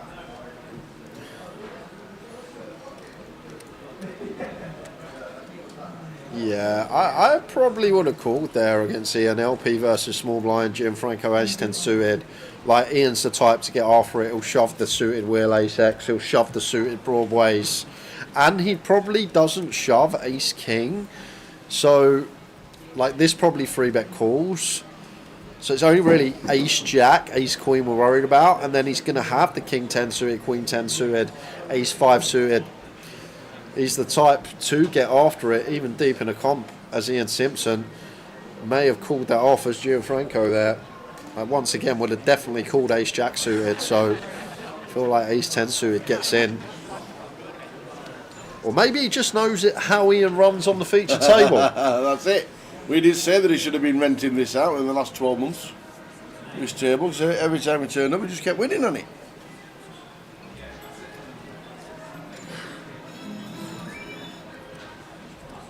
Hopefully the stream's back up, line Ricky. Yes, it went off for about 5 seconds apparently. Hopefully it's back up on everywhere. Facebook, YouTube on 888 and YouTube on Twitch. Twitch 888 Poker TV.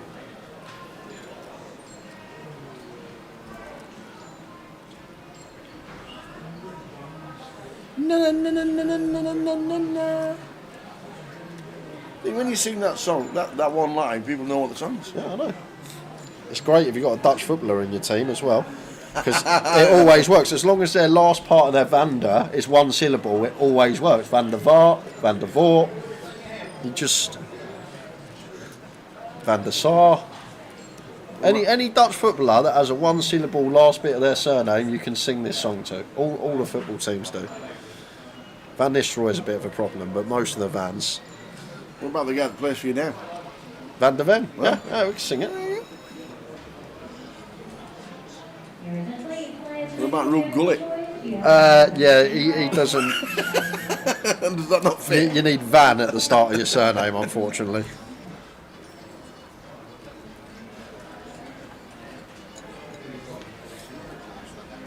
Ten of clubs turn. So Queen Eye, going to be good here for Steve. Does Adam fancy having a little stab with check 2?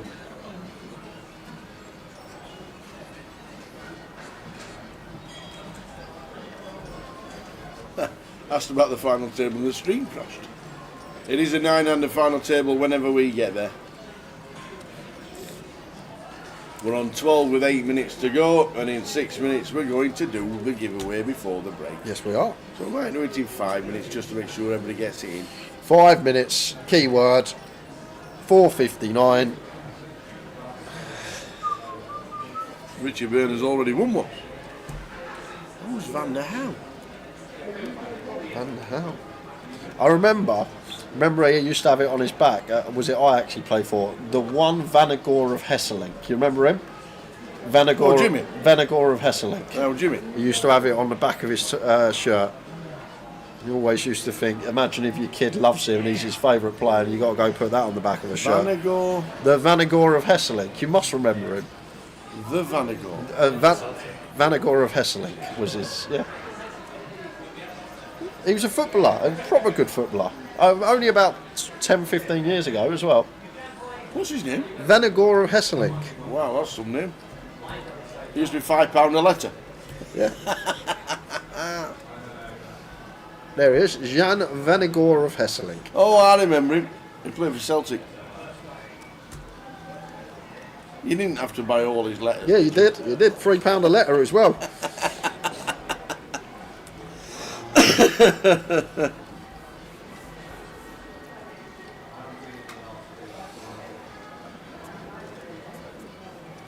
He lived in Rotherham, apparently. Did he? He could have bought Rotherham. 10 bigs for Adam and Andrew. 6 minutes to go until the end of this session.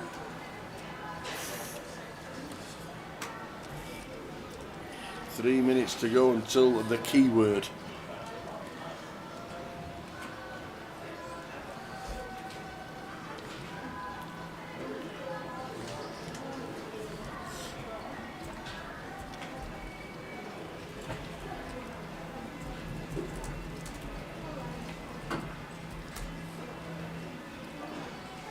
Final call, playing in the opening three.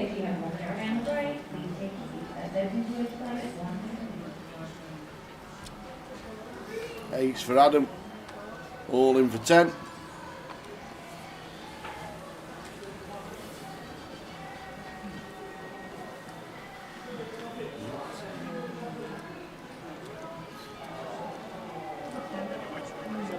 No action.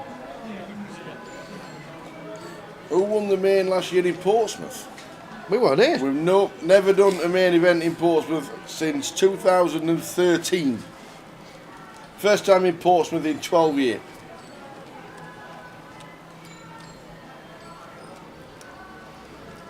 New stop. Quite a few new stops this year because we've got Newcastle and Liverpool as extras, as well as Portsmouth, and also the big one, the 888 Live in Glasgow. Not been there neither. And somebody asked us where we're setting up. We just walk in, scan the place, and then leave it to PK. And keyword is in, guys. I have got it from Lime after this hand, just before break. We are going to do another keyword, just one ticket up for grabs for 888 Poker, $22. All have the chance of winning that. And A7 off here. Not sure a stack's behind here for Gianfranco, but this could open send. Yeah, they're like, depends what big blind's got actually. Looks like closer to 1.2. Yeah, probably this is better to go. Gianfranco's just open. If Paul had like 17, 18 or less, could just open to jam. But Paul starts the hand with 25, so I feel like this is a much better avenue. Clicks it to 100. 8-3 suited.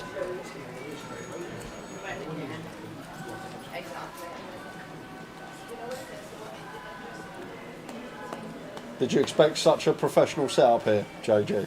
I was expecting worse than this. Oh, was you? Yeah, this. I was expecting you. I didn't know where you were going to be, but I was expecting you in like the bar or something, just sat there. You'd love it in there, wouldn't you? I did say we could be behind the bar. Yeah, just leave everything on. Well, I'm going to throw you back an hour, Tower. Paul Remery 3-bet 7-8 off versus the button open at like 20 effective, and he got it through, and now he's taking the 8-3 suited. And back over to Gianfranco here. There's not really much we can do off of that stack depth. Like, we have to 4-bet jam if we want to do anything, but 8-3 does the trick. You know what time it is? Keyword time. Here we go. Where are we? There we are. Got the keyword for you guys. I got a $22 888 ticket to give away to one of our lucky viewers. You need to be in the Twitch chat, so get yourself over to the Twitch chat if you're not, 888 Poker TV, and then you will need to write the word 2 tables, all as one. 2 tables. As we're down to the final 2 tables. 2 tables is the keyword. Go, go, go. And unlucky Andy, Alfie, who is now watching on YouTube after bubbling this event. Unlucky Alfie Miles, bubbling. Unlucky. But 2 tables. If you want a chance, 888 on Twitch is where the answer has to be. Well, not even just to let the word, because it's a keyword. And the keyword is 2 tables. Are you related to Andrew in seat number 2, Alfie?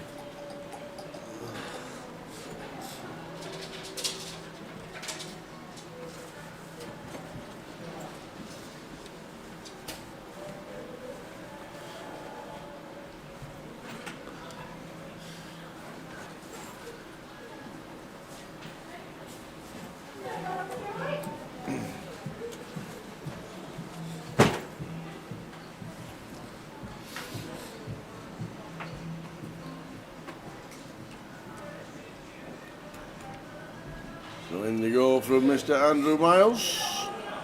Ian Simpson with the ace 4. Ah, nice, Andy says. Spelling counts, so don't type in number 2. It has to be 2 tables. TWOTABLES, 2 tables. Ace needed for Ian. Well, Andrew is going to be doubling up. Down to the ace. Any Barrys? No. Andy Miles doubles. And as Andy Miles doubles, we're going on break after this hand, guys. So we're going to count you down for the keyword. We're in about 20 seconds. We'll count it down. So you're about 20 seconds. If you've not guessed yet, make sure to write 2 tables in the chat. If you want a chance of winning a $22 ticket for 888 Poker.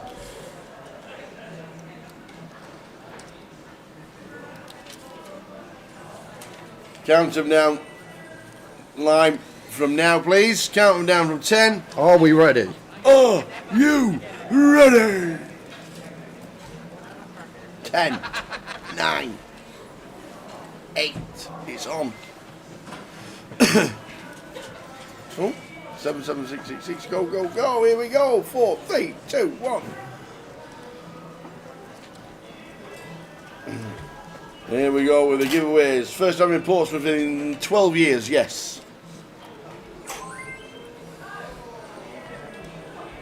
And the winner is Bad Beat Jackpot. You are the winner of the giveaway. Well done to Bad Beat Jackpot. How do you get that before me? Because we don't get Nightbot come through on the Restring chat.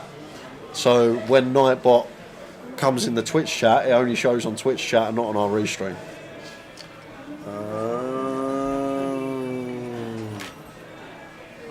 Well done, the Bad Beat Jackpot.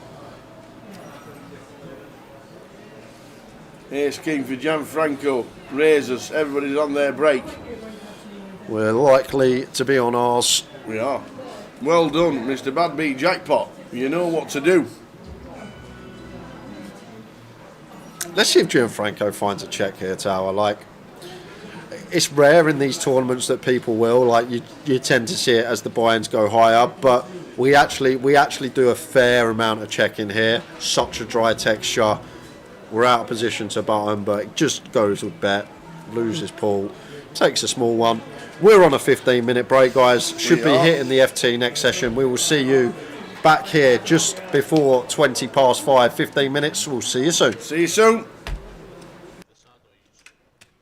More fun along the way, but I think they get Or it. maybe some of them don't care. I mean, Yeah, I guess maybe they don't. I go back and forth too because I do understand both sides of it, and I guess my thought process on it as well is, why are we parenting these men and women who are in most likelihood ridiculously successful at something else that they've done, Sure. and really, really smart.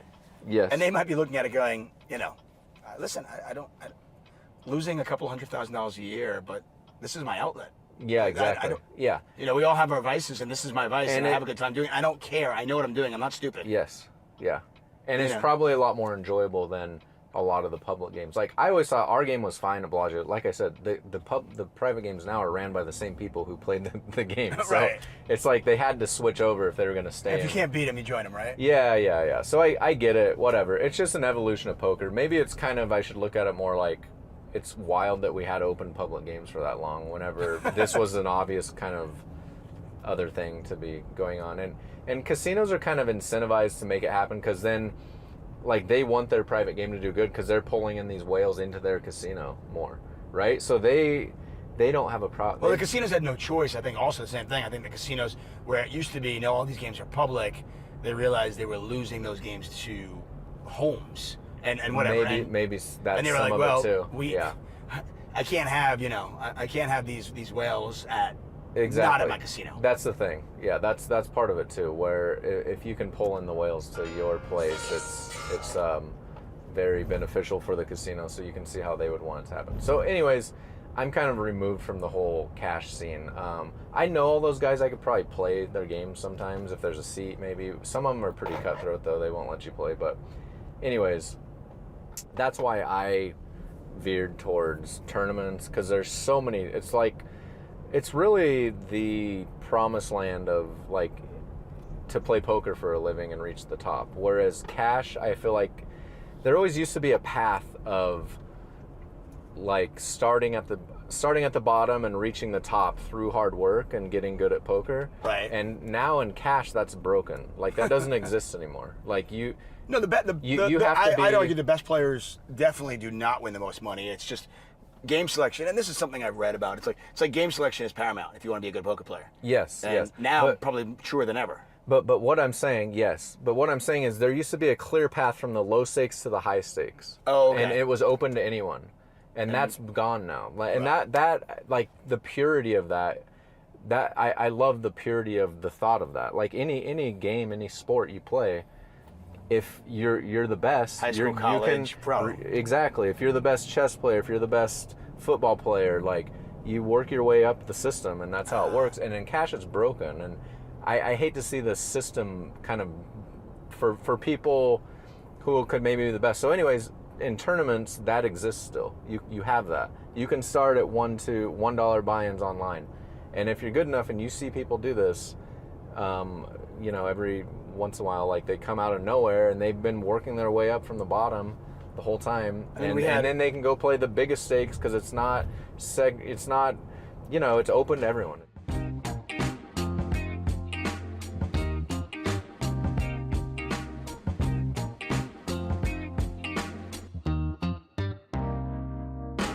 One of our recent 8-8 rides earlier this year, we had Jesse Lonis on. Yeah. And I think he's kind of a perfect example of a guy who was playing, I don't want to say he came from nowhere, but, yes, upstate New York guy. Yes. Was playing lower stakes, and now he's crushing the highest. Exactly. Yeah, it's a pretty cool story. He's crushed it. I like Jesse. He's a cool dude. But in cash, that you can play get up to the 510 area limits live, 510 no limit in Vegas anyways. Maybe there's some open 1020 here and there, but anything bigger than that, you have to do different things. You have to network. You have to bring in a fish that's going to lose a lot of money to get into the game, things like that. So anyways, that's my 2 cents. I'm just thankful there's other options, and like what Poker Go's doing with the PGT is amazing. They're giving away all this free money all the time. And so I just make that my bread and butter. And you prefer online or live?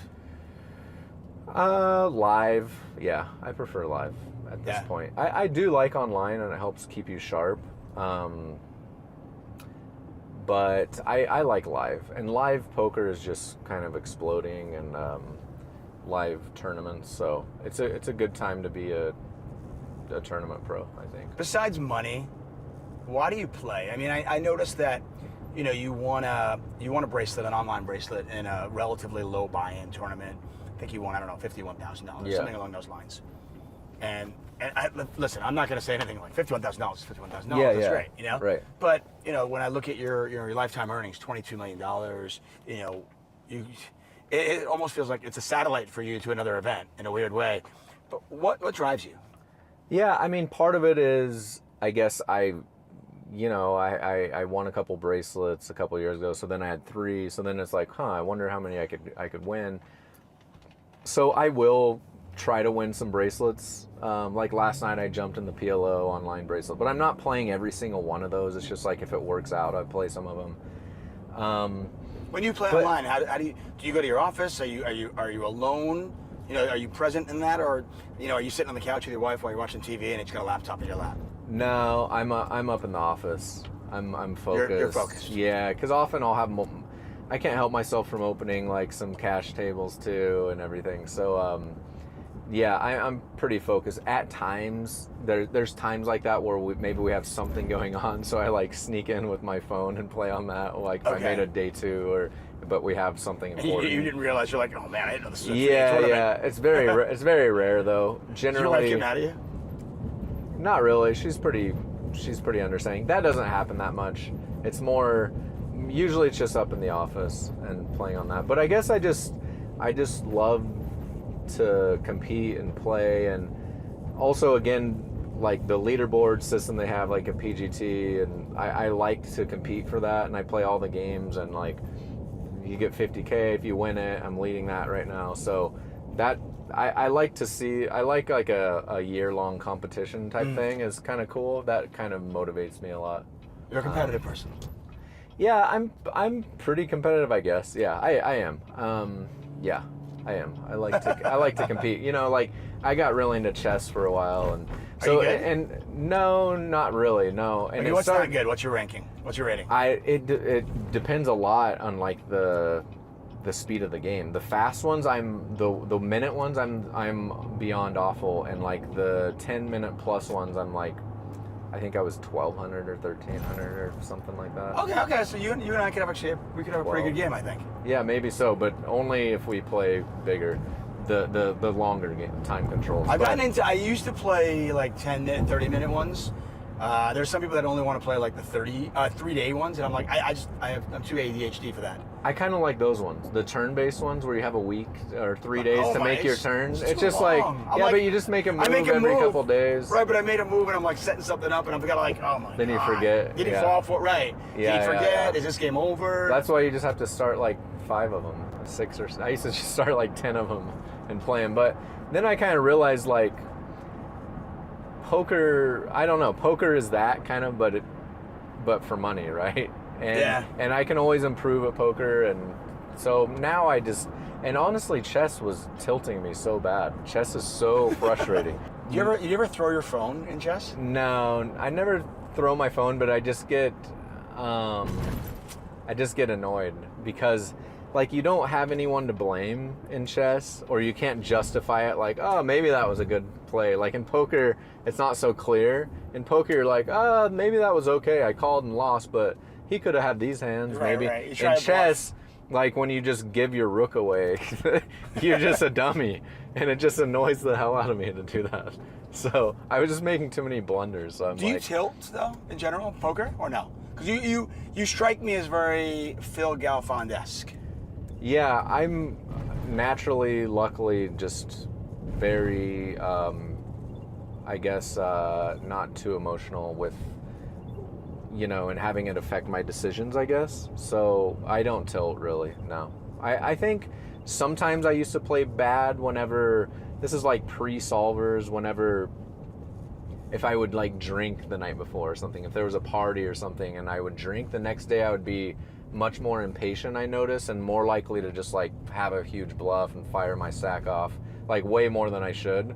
Okay. But now, like, I have so much foundation that I'm always thinking theory and things like that now, that's just way, I mean, I don't like party like I used to either, but no.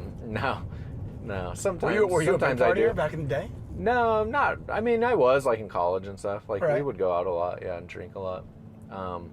But now, like, I just have such a good foundation of theory that it even if I feel like that, I won't let myself do something because I know how bad it is or something. So it's kind of good. Yeah. I want to talk Hall of Fame.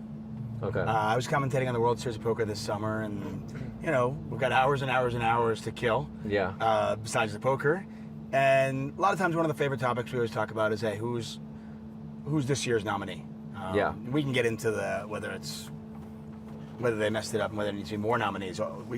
But forget about that. I brought you up. Okay. Thank you. At what point, he's eligible. You're over 40. Yeah. And I was like, at what point does Jeremy Osmus get into the conversation? And it was funny. Somebody else on Twitter mentioned the same thing, and I was like, 6-time bracelet winner, plays the highest stakes, $22 million in lifetime earnings. At what point is Jeremy in the conversation here? Yeah. Does that mean anything to you? I mean, is that something that's important to you? Yeah, it would be cool to get in there. It'd be cool. I would like to get in. Definitely. I don't feel like it's really I feel like it's definitely tailored more towards live WSOP players, right? And that's kind of why I'm in the conversation, because there's people that have a lot more winnings than me that aren't in the conversation, maybe. I mean, maybe not a lot of people, but some people. So I feel like it's a little biased in that sense. Yeah, but so that's why I feel like I'm kind of...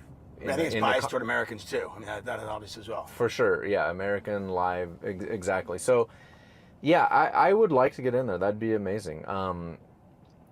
This year, the system they have, I don't know, you have to be publicly nominated, and I was nominated the year before, so I assumed I was more likely, because then I won a bracelet after that, and I've, done really well. The year before, you were the flavor of the month. I mean, then it's like, Yeah, but I thought I've had coffee chip. But I thought I still was, because I made 7 final tables, and and I won another bracelet, and like I did all these things. I'm like, oh, I'll be in there for sure this time.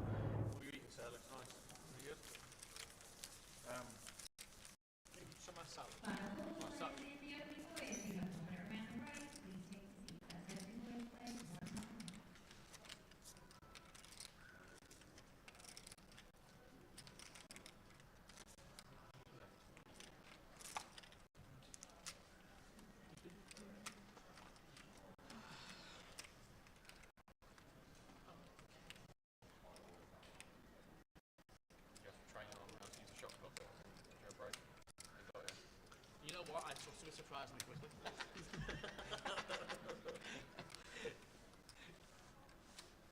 I just don't, you know, it's just nervy when people just expect to know stuff and then it's like, oh shit. It used to just be like on screen, just like, oh, that's it, dude. Now it's just really easy.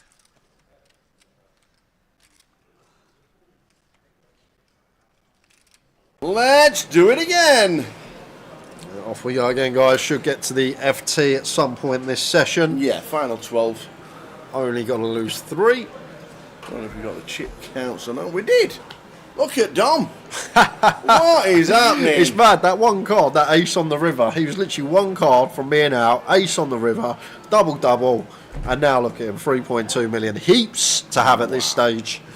Actually good for a quarter of the chips in play for Dom. So all just them that 10 minutes changed it completely. Yes, it did, and a lot of short stacks out there, but we'll see how things play out. Let's get into things first hand of the sesh, about to kick off.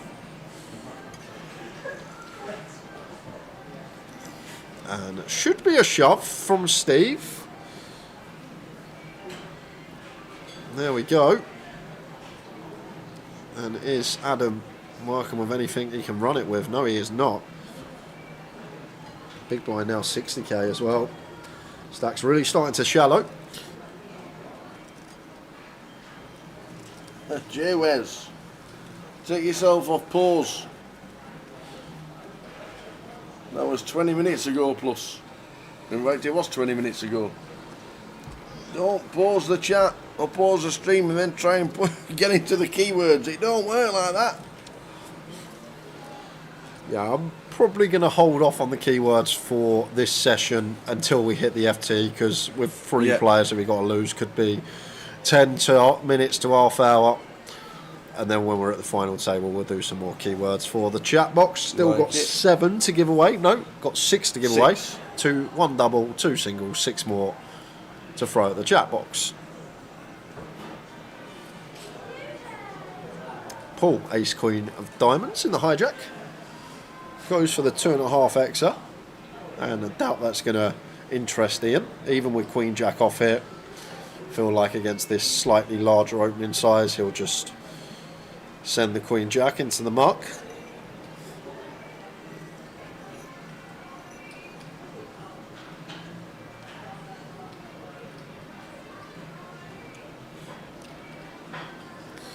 Gianfranco, that's covering stack in the big. Cuspy, but if we are confident in post flop abilities, think we're fine to get in. Having opponent covered as well, getting to defend a few pips tighter, defend a few pips wider. In with the 8-6.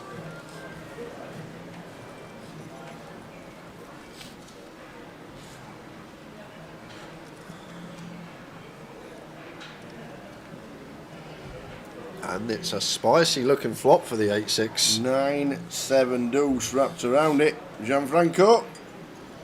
Yeah, up and down here. And see if Paul is going to continue 2 clean overcards, backdoor flush draw alongside it.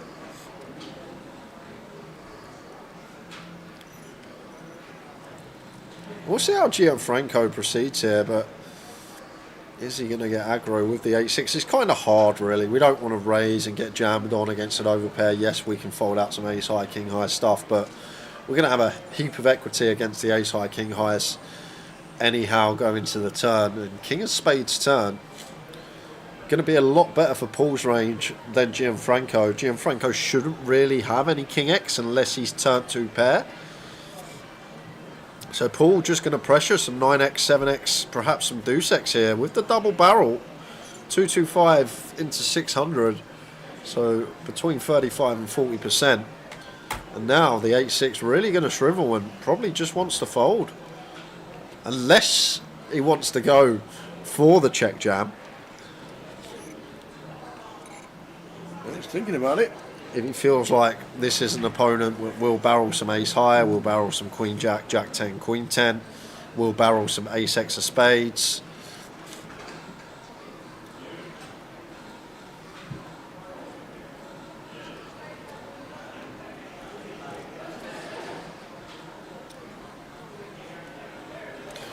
even against this size, I'm not a fan of this out of position tower. Yes, we're probably getting direct price like 3.7 to 1. You prefer the jump? I prefer fold. I think fold's just the best option. As Gianfranco, just because on rivers we don't get to dictate the action, we just play check again, and then Paul will just check back a lot of hands. But to be fair, he's probably going to get the lot here, Gianfranco. Going to be a river that Paul gets to potentially jam on. Oh, he's going to lead.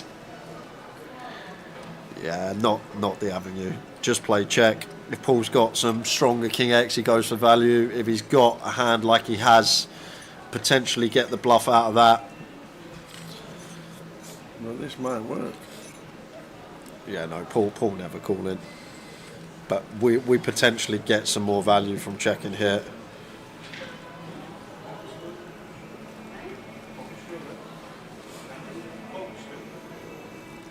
Because like we just don't have any bluffs. Once we go check call, lead river, like where are we meant to get bluffs from? Like as Gianfranco there, we just check potential pull with queen in hand, sets us all in, we snap, we've then got a huge stack.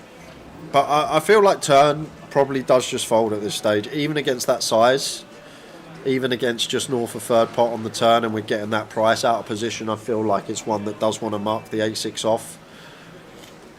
I feel like fold's going to be better than jam, and jam's going to be better than call. I feel like call's probably the worst option on the turn there. In the short term, it's the best option. We just slam the 10 off on the river. I feel like in the long term, maybe the worst avenue to take with the 8-6. And then once we actually get there, just check river. Get our opponent to bluff. Get our opponent to value bet king.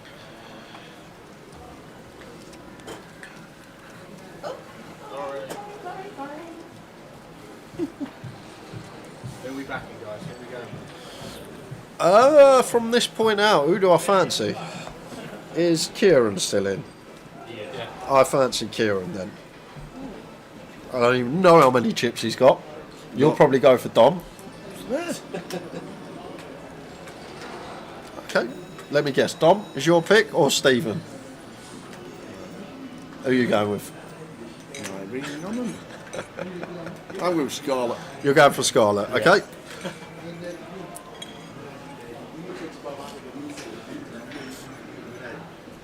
I want to know what Ian's polishing off. That's what I want to know. That player can go straight back into the cupboard by the looks of this.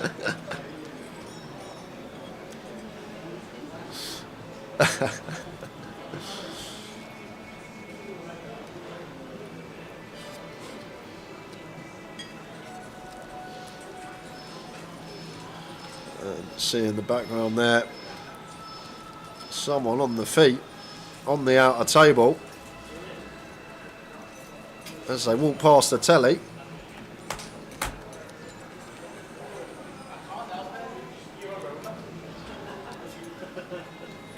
Oh dear. Oh dear. Oh dear. What's that? Just lost one out of table. Yeah. Scarlet. What? Has gone. Get away. Good timing, Tower. Great timing. Oh, as no. always. Scarlet Passway. Great run from her. Out in 12th for £960. That leaves us with 11. All of it, says Adam. Oh, sorry, Scarlet. How do I run that bad? So this is only a 7 big blind jam, closer to 8, but still 7 bigs from Adam. Ace-9 off here, has to go in for Andrew. I keep saying has to, but these players aren't always taking the best avenue. It's a £200 com, it's what we expect. Maybe people not used to running 2 tables out, not recognising what hands they should be calling at what stack depth. But you think about Adam's shoving range in the cut-off, he's going to shove any ace when folded too. He's going to shove stuff like King 9, 9-10 suited, 8-9 suited. Oh wow, the ace-9 into the muck. Into the muck. 7 big blinds, late position, all in. We've got ace-9. We're just going to dominate so much that wants to move all in. Chooses against it. Afternoon, Mel. Poker Mel. Many congratulations, Millie Molly Mandy. Well, I'm Millie Molly Mandy. Well done to you for the closer win. Do you know if the Grosvenor Live vouchers will be able to be used for all 888 events? Yes, you can indeed. Any vouchers can be used for any NPL events, including 888s, Goston in Grosvenor casinos, and any GUKPT or NPL events or outside of them. So yes is the correct answer.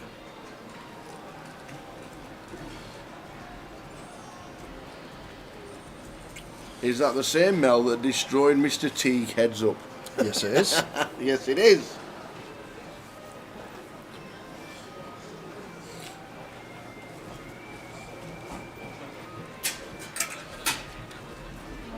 Popular winner you were, Mel. Yes. So Paul with a shove here. 11 and 11 bigs. Just under. Against Steve's gun open.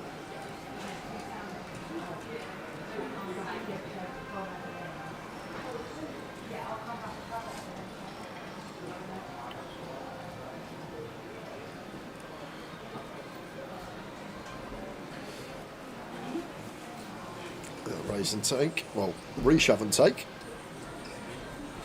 What are we doing about food today, Tal? No dinner break in the Voyage. We've got 15 minutes every couple of hours. Well, we'll have to take 5 or 10 for a snack. But I've seen. You've seen? Okay. I've seen on a regular basis the fish and chips. You want the fish going and through chips? the casino, and I think I need to try it. Okay. I'm not What, from wandering here? out Fish anywhere. and chips from here? Yeah. Okay. I'm not wandering out anywhere. I think I've seen it and I thought, I think I like the look of that. I might just try the fish and chips. Okay. Let me know how it is.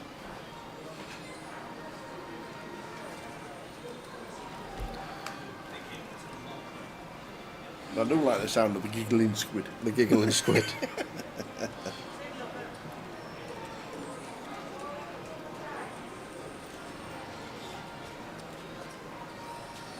Pocket sevens for Paul. Right, one that can go both ways. Seems kind of close on button specifically, but raise call for 15 fine. Open shove seems fine as well. I'm actually not sure. Maybe this is the one that ekes out most. And here we go.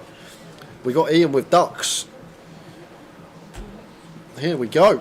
Ian running right into it, and this is why raise call is going to work out a treat. If we just open shove, Ian never calls deuces, but the raise call getting deuces to shove over the top, and now Ian Simpson drawing to 2 outs. Oh, we lose Mr. Ian.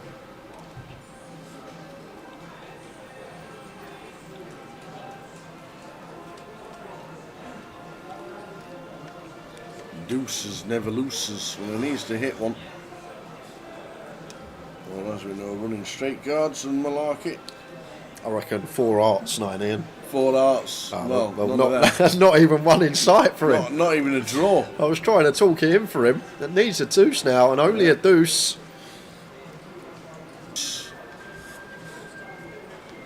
It is not. It's a 4. Unlucky, Mr. Ian Simpson. Eliminated in 11th for £1,080. So 1 bullet, profit. That's what he does. Straight from Madrid after profit. More money for the backpack. Absolutely.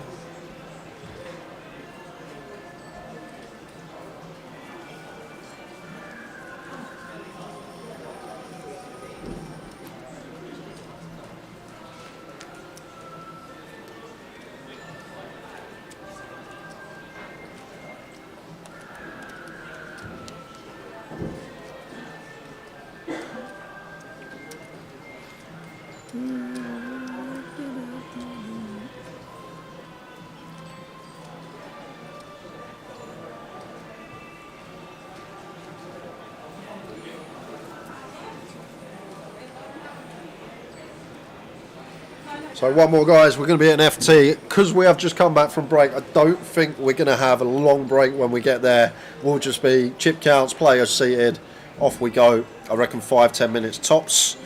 We'll hold off the keywords until we're at the final table.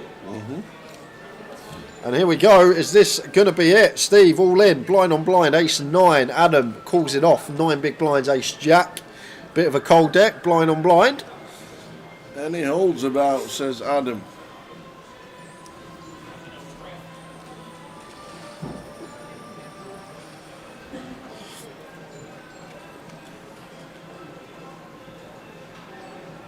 If it doesn't hold, we're on the FT.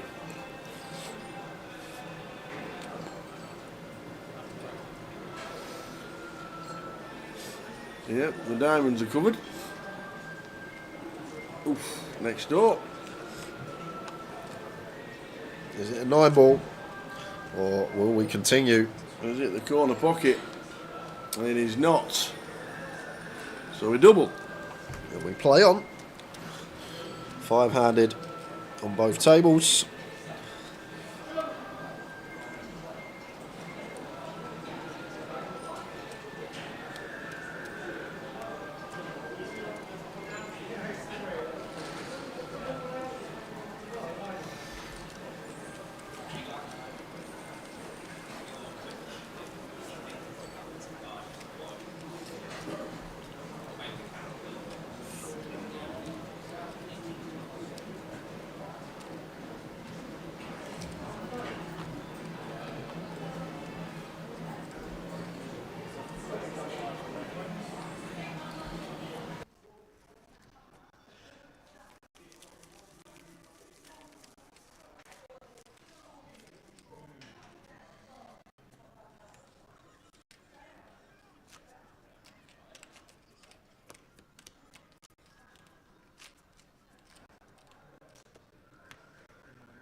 He'll have done well to try and spend 65,000 euros in 3 days, coming back from Madrid. Imagine the banana cases you could buy for that amount of money. So, Jim Frank. You can see on the table though. Yeah, we haven't that's seen why. we haven't seen the banana case come out. So defend from Gianfranco, as he should do with the 8-5 suited.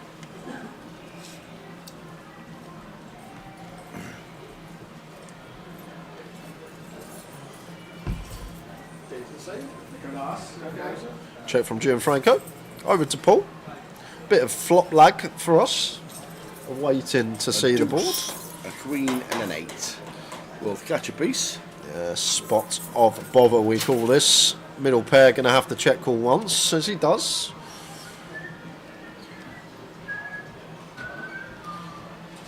Perhaps a saving turn for Gianfranco here. Feel like met with a second barrel of Paul. We are just going to let the 8 go here. We are ahead of some stuff, the ace-king, the king-10, the ace-10, but as the opener, Paul's still going to have all strong queen-x, aces, kings, pocket 8s, pocket deuces, 10-9 suited, a lot of value stuff out there, and I'd be surprised if this 8 didn't head into the muck for Gianfranco, faced with the double barrel, gets a bit more tricky, say if it's like a 7, a 4, giving a second pair still, but there's the fold, and we're heading straight on over to an outer table, guys, and it's Dom Kaguda against Ken, and Ken needing a king, queen or jack does not find it on the river. 9 on the flop for Dom, so Ken is going to be our 10th place finisher. No FT for him, and we are going to have a short break, guys. We will be back about 5 minutes time. We're just getting the chip counts in, we're just going to get everything set, everyone in the right seat, and we will be back in 5 minutes time with the final table. See you soon for the final.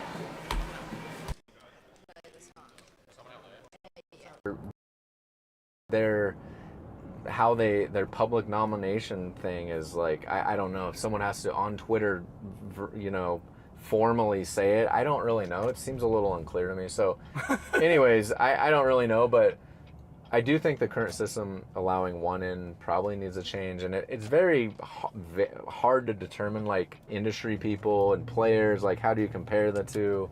But all that being said... And you brought up some players, I mean, like Ike and Jason Kuhn. You got a whole bevy of players that are about to turn 40. That's the thing. That's why if I wasn't going to get in this year, it's going to be tough, because there's so many auto ins right away first year. Schulman and Ike, and yeah, there's lots of them that are just turning 40 that maybe Galfon.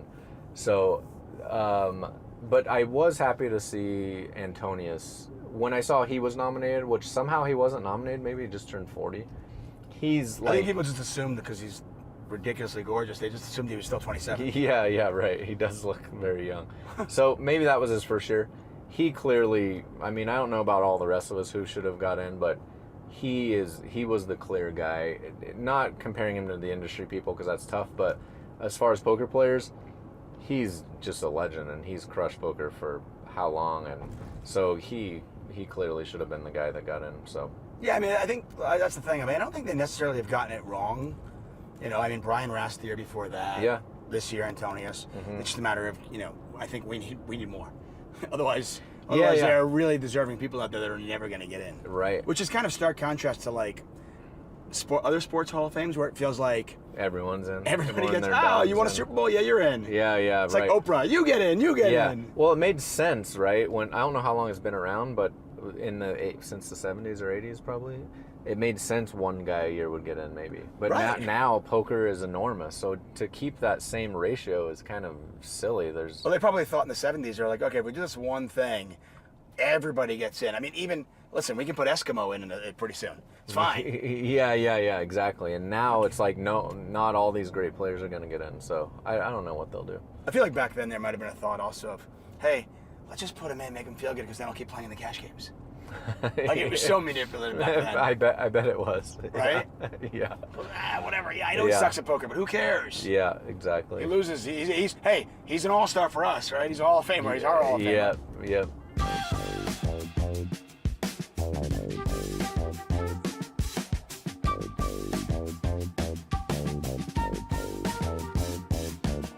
Okay, I want to turn our attention, and then we'll pretty much be there. Your family. You know, you met your wife in college, in Colorado. You moved to Vegas. You guys have long distance for a little bit. Then she's like, okay, I guess she figures out that you're the guy, and she moves to Vegas, and you guys have a life. Talk about her for a second. I checked out her Instagram, and just to add on to your, like, ridiculous life, you know, beautiful family, gorgeous wife, and she's like super handy. Like, what is that? How does that work? She has recently just started doing that as a hobby, and she's gotten as a hobby. Okay, listen, a hobby is like, hey, I can build a chair. No, she builds homes. Not quite, but almost. She can do like electrical stuff now, and because she's really into redoing a room or something, and so she started doing that and just teaching herself how to do it. Just it started small, and then she just kind of liked it and was like, okay, I'm gonna do this room. And now at this point she's redone like our whole house, like she's tiled, she'll build cabinets, everything. So I used to work at a cabinet shop, so I like to take some credit that you're handy too. Yeah, I worked I was a woodworker for years. Of course you were. Why would I doubt that? So I can help her with some of that stuff, or give her tips and advice. But a lot of the stuff, like, I have no clue, and she's figuring it out and doing it. And yeah, she's amazing. Like, she's always been very supportive of poker and been there, you know, through the ups and downs. And okay, listen, everybody in poker, by the way, hates you. You know this, right? I mean, no, I'm being serious. Okay, you're like Tom Brady. You know, you're good. You're obviously great at poker. You know, you're a good-looking dude. Okay, I'm secure enough with my sexuality. I have no problem saying that. You're a good-looking dude. You know, you've got a gorgeous family. You've got a gorgeous wife. You know, you've got a YouTube channel, and I know there's only 2 videos on it, but you play music. Yeah. And now you tell me that you're also, like, you know, you're a craftsman. You're a woodworker. What are you bad at? Like, what are your faults?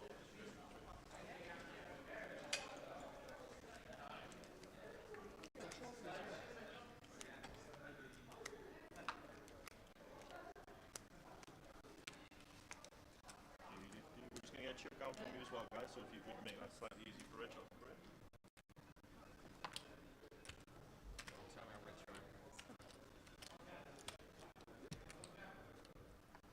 Sorry? You've already got this. Okay, what size? It's a 6 raise.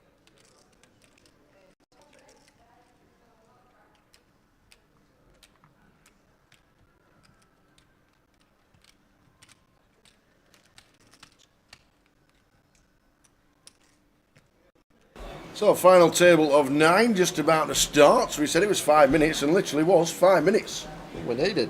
And yeah, Jack, very nice to see new faces on the table. Adam Deary in 1, Dominic Kaguda in seat number 2, Phil Gregg in seat number 3, Steve Ricketts in 4, Paul Leach in seat number 5, Gianfranco Pernicone in seat number 6.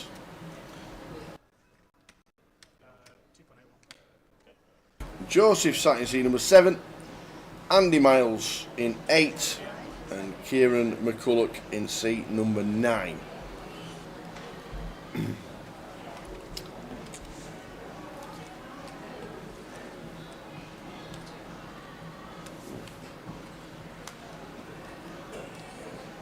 Every two, unity. Put Steve on the dance floor. Just about to start the final table of the voyage.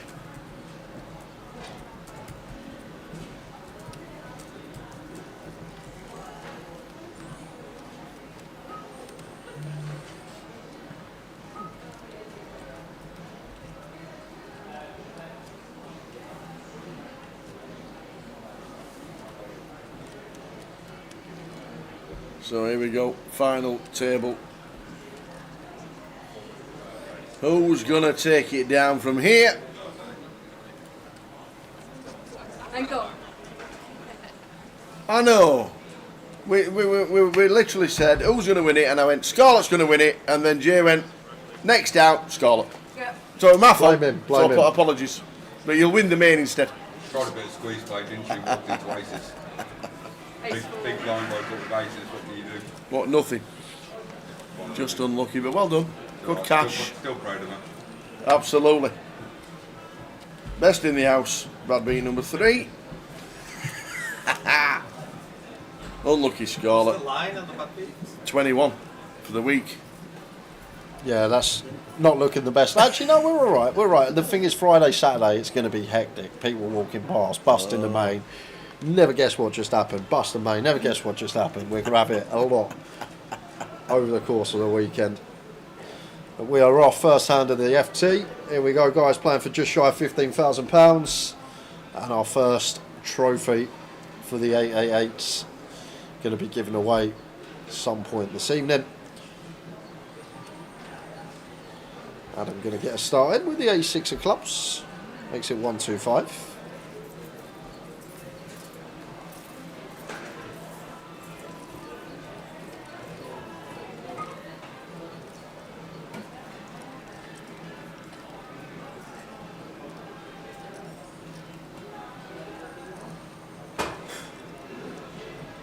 Steve, any fruitfulness here with the big stack? We don't need to go large with our free bet size, as Adam has opened off at 20, but if we wanted to, Steve could go for a little 300k here. Really put the pressure on as one of the bigger chip stacks. Suited ace-X on the bun. Going to use a bank.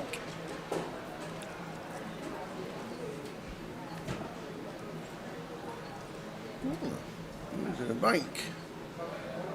Yeah, 6 is he calling? We're going to see a flop. Looks like a raise.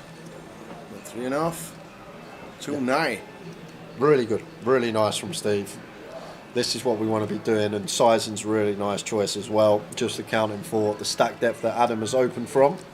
Little free bet to 290, and now Adam just caged here with the A6 suited. Can never play call.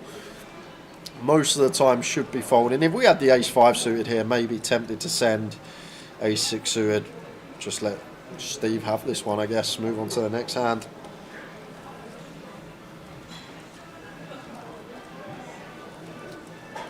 On to the next.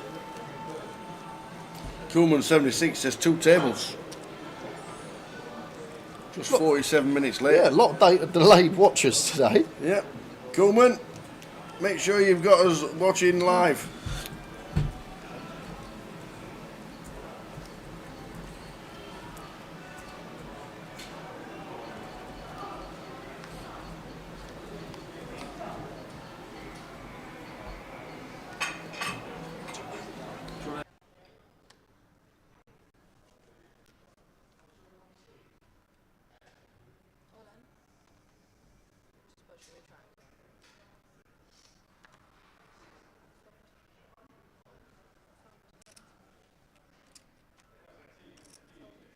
So the final 9.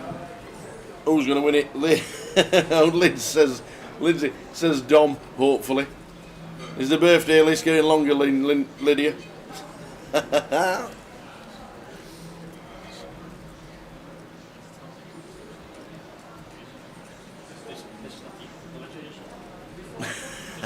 I love it. It's getting much longer.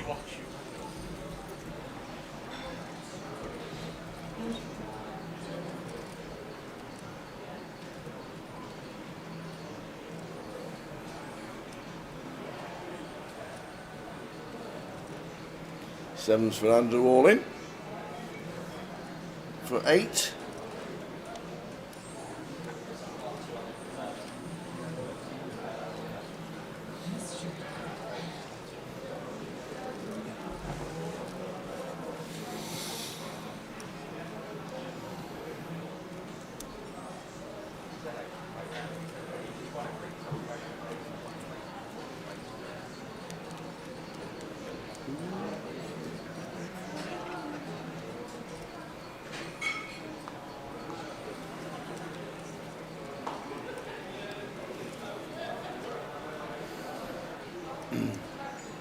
So good to see all these new faces on the. I knew we'd see a lot more new faces down in Portsmouth anyway, because there'll be a lot that don't travel to Pompey. There's plenty going on. Don't forget the 2550 that's all around the country as well. You got Blackpool on this week. You got Stockton on. You got Walsall on. Plenty going on. Edinburgh's on. Loads going on. So it would be one of the stops that are full on locals and the surrounding places. It's great to have them on the feature.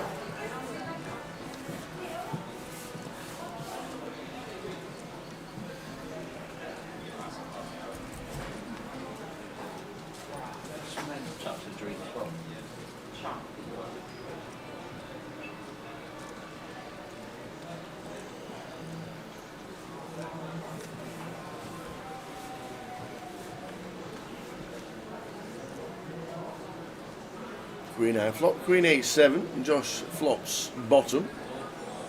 Won't be knowing what Andrew's checked out the biggies, but it won't be too big a hand.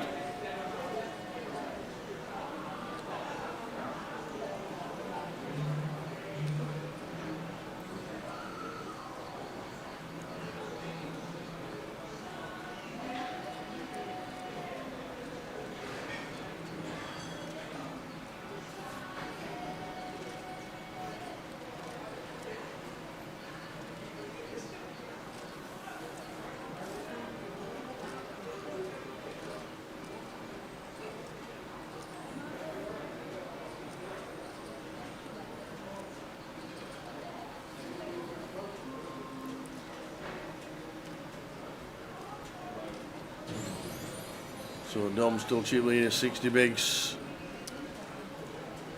Joseph gets up to 14. Andy Miles on 8.4. 8.4 bigs.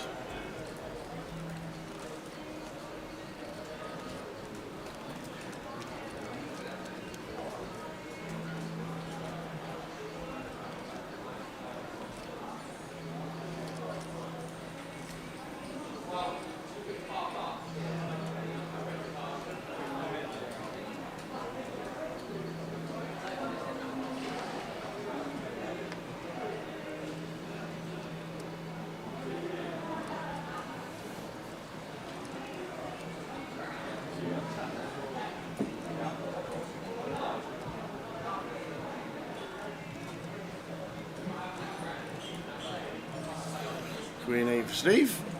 Out of the way.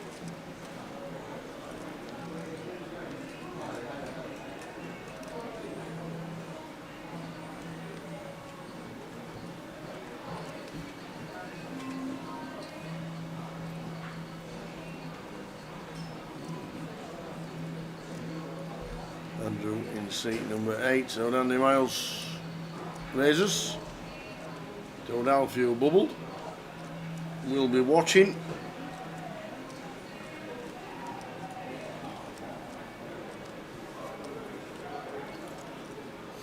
Kieran in 9 with a King 5 out of the big.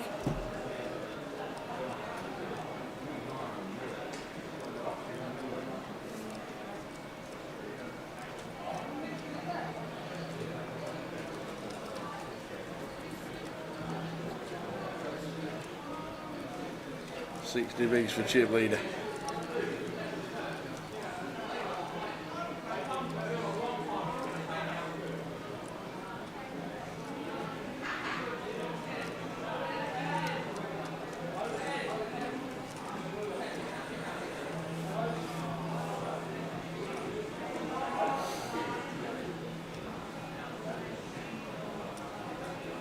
So 9 out of 324.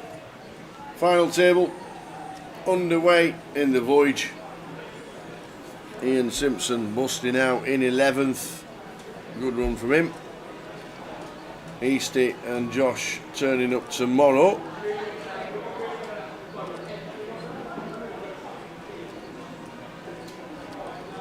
They paid 38 places. And Dave Winslade was first out in the money, and as we mentioned, Alfie Miles was the bubble. And we have our first all in on the table. Ace King for Phil.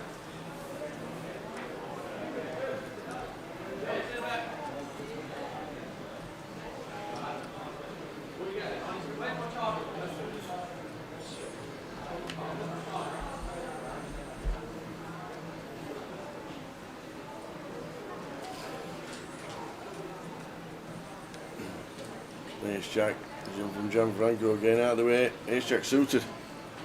Perfect timing. So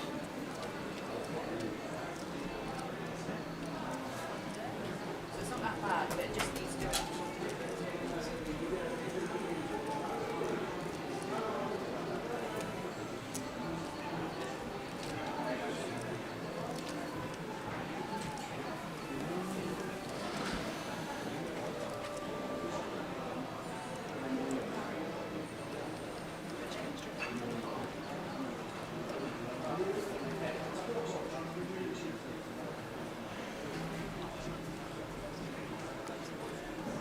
There, the old toolmaker watching on YouTube.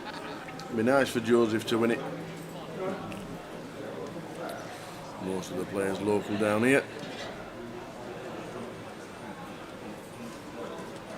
Uh-oh. Red weather alert on your phone in Edinburgh. What's that, Cat? Red is serious. Red is not good.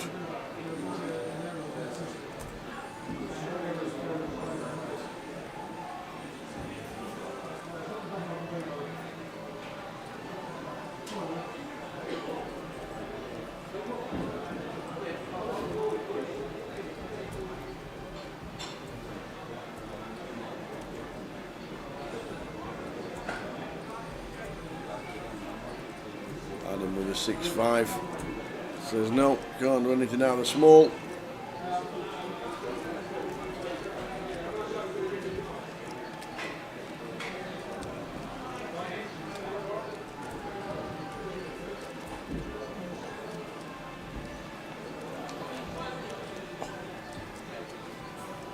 Yours is please, place the register in the tablet dash. Receiving on screen, please, come on, stop making way.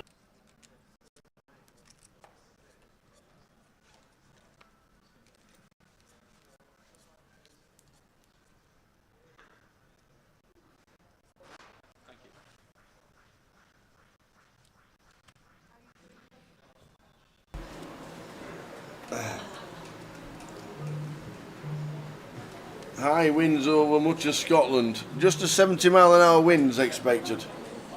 Please stay safe, everybody, with the weather alert that's on, whoever it is. Storm Bertie or whoever it is. The free roll is on 888, Mr. Mark Wildman. 888 is where the free roll is on, because we are at 888 this week. It's on at 7 o'clock in an hour and 3 minutes time. The password is UKPL 2025. Storm Owen? I just said that. Is that a misspell? Eowyn. Owen. I used to have an old uncle Alwyn, but not Ewan. So back to the table. Jack and Paul raising up. Andy with the Jack says I'm all in. And Paul says, can I have an account, please? 77-mile-an-hour winds expected in Edinburgh tomorrow. Please stay safe. Cool.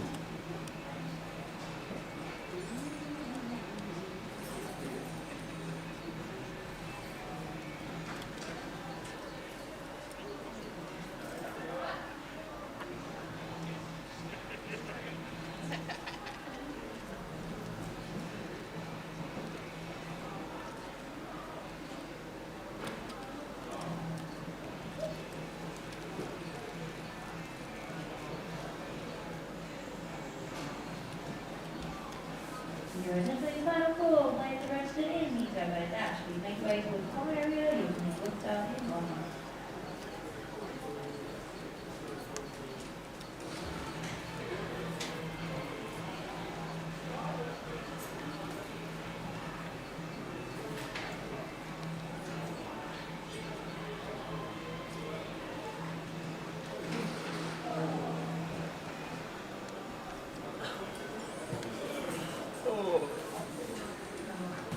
So on to the next final table is with us of the voyage. £250 entry. 14,000 to the winner. £14,830 to be precise.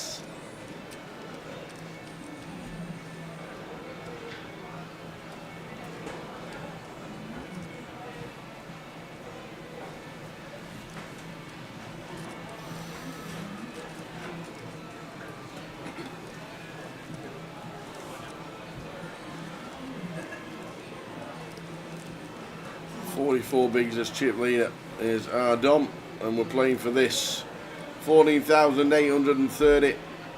We've just locked up 1,420. A nice touch for a £250 buying 14,830 up top. Come on, Dom, says Aero. How are we doing, Karen?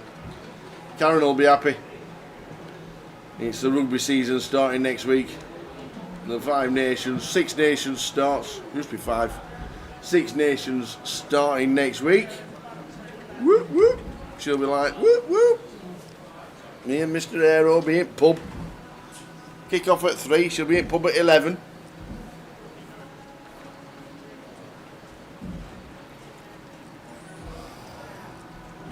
Where is Champion? Unfortunately, bust out 11th.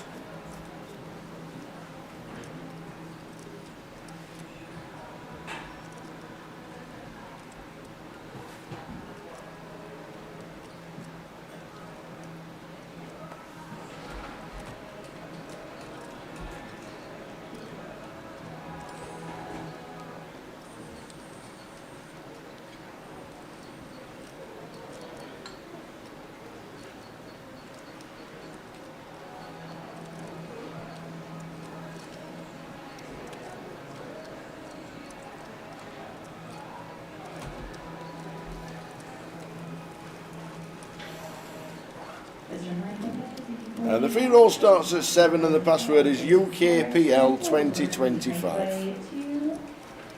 2025.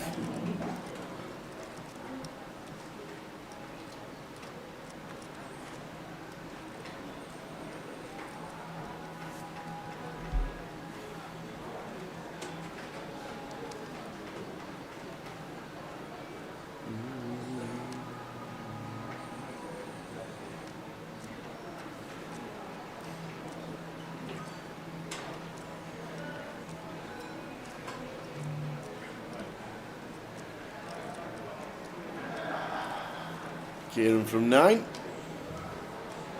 Unbeknown to us what he does have. On to you, Adam, who's folding the Jack 3. No need to look at them, pal. They're in the bin.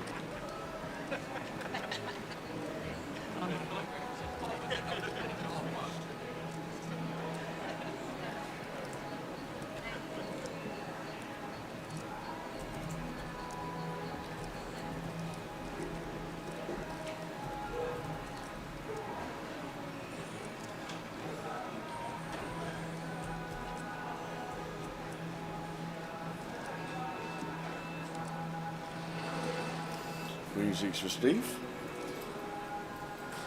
On the button, raises to 175. Now the blinds are 80. And we see a jam. And a 30. But decides to raise it up. Looks like about 450. Yeah, that'll do the same job.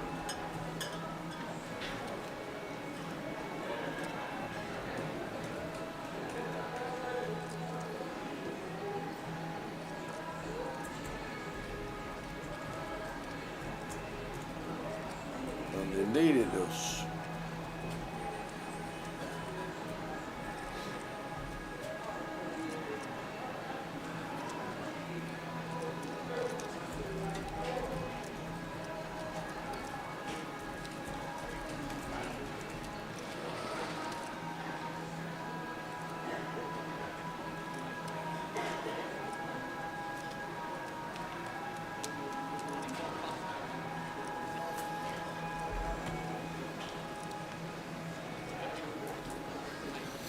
Still on 9.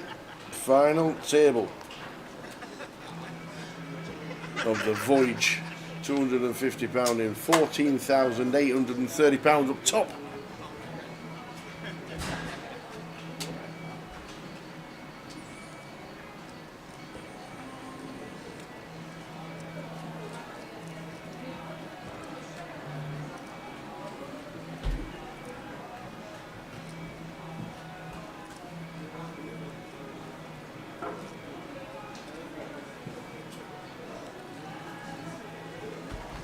Adam, look at these, just what you need.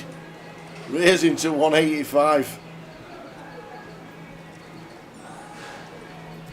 Out of 10 bigs, 11 bigs, just shy of. Stevie with the 8s. Should be getting a customer. Might even get the lot in the middle.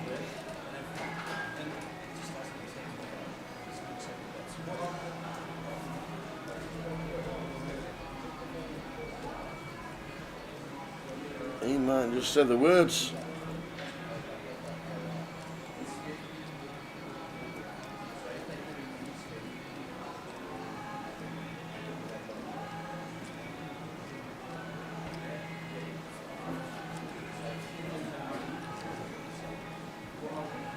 Oh, it looks like, yeah, reaching for a lot of chips. So 3 bets to 425. In goes with the aces, and then it'll be a call, and we'll be off. Unless Joe does something with the ace queen. And 9 bigs probably won't be doing, even though he's on the big. Sure, use the time. He's going to use the time bank. There's been a raise and a 3 bet in front of you. You've got ace queen off. I'm not calling with ace queen.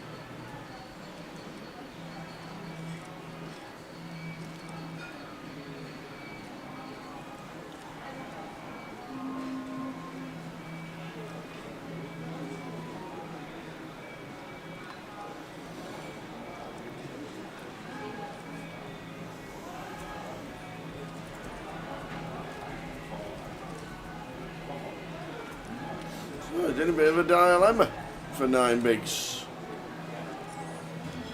A raise. Whoa, whoa, whoa, whoa, he's not acted yet. Whoa, whoa, whoa, he's not acted yet. The triangle there, Adam's got a bit giddy.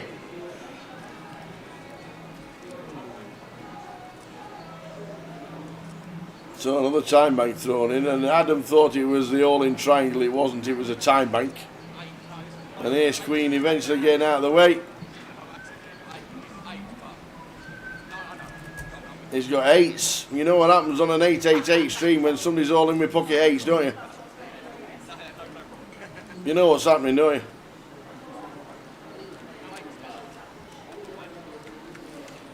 The festival nuts. You need to brick out the festival nuts. Oh no, it's happened as well. 8-5 jack.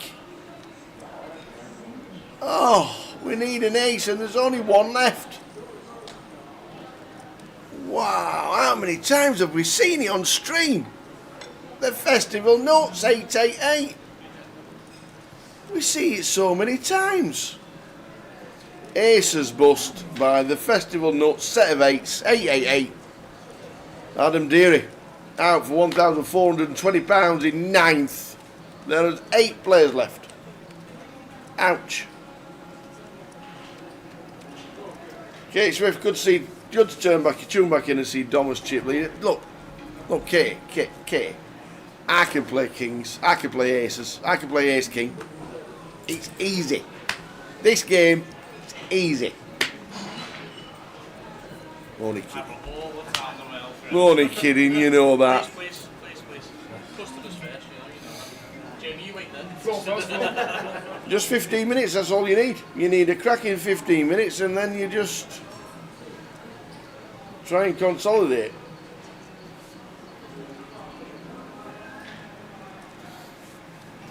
He's a good lad, old Dom. But we all need that little 10 minutes spell. And he got it. Good luck to him. And he's now leading the way on the final table of the Voyager. The Voyage.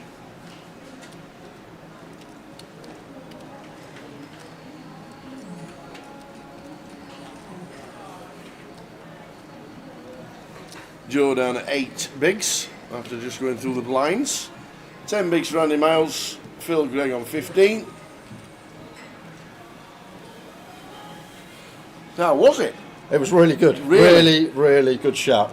I've seen it so many times. I'd suggest it as well. I would suggest. I've seen it so many times. The fishing just walking down here thinking, well, we've got to try that.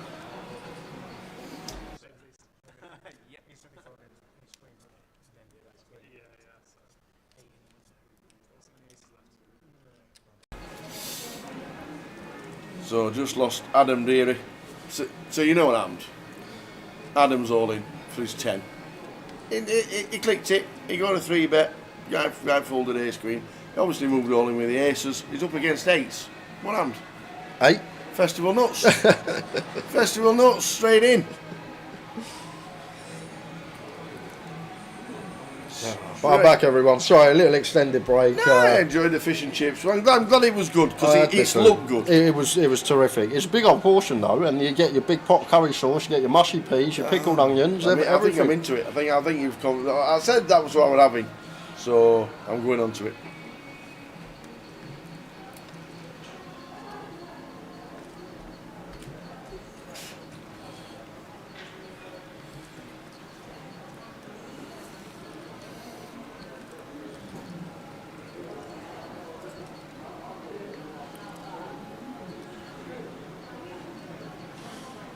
King 6 suited for Paul, makes it 180.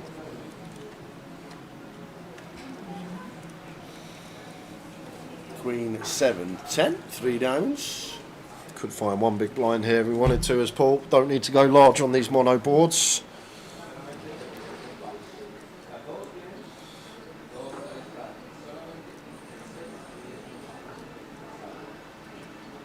Goes for small though, which we like.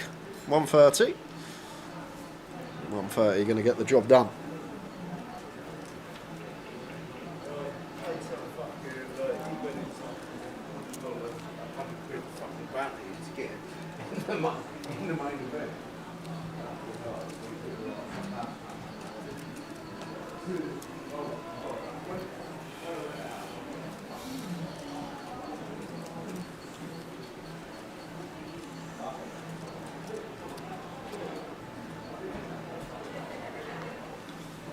So we're on 8 after Adam busting out.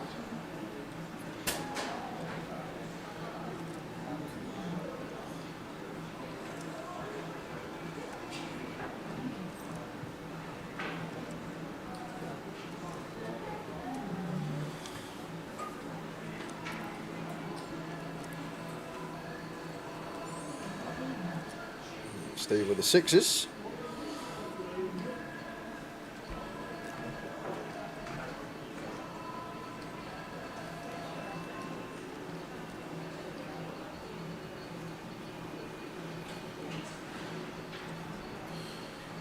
Gianfranco here, pocket 4, should be hitting the muck. And does.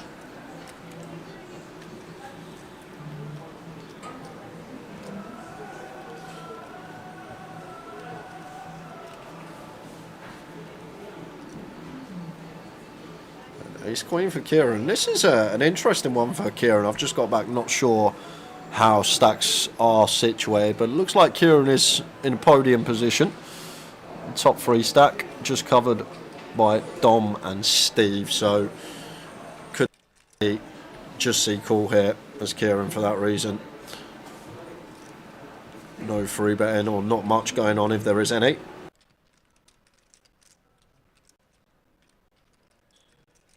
Oh my word. Oh my word. I told you it was easy, Katie. I told you it was easy. Dom. Saw him catch a couple of nice hands before we hit the final. King's here now. And what size are we going to see from Dom? Probably around 9-10 bigs here. What we're looking at, a 720, an 800.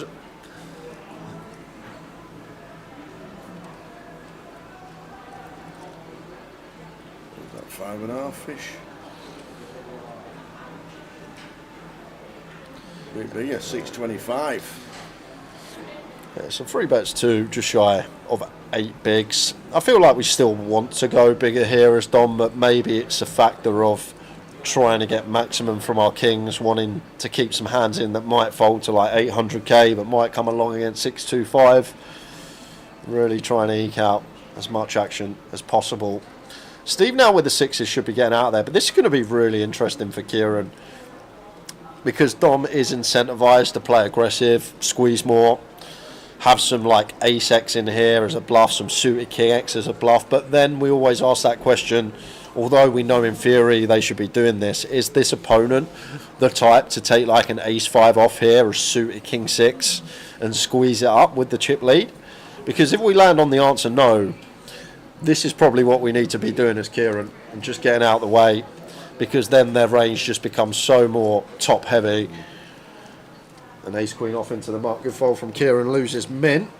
Dom on 48 bigs. 3.8 million.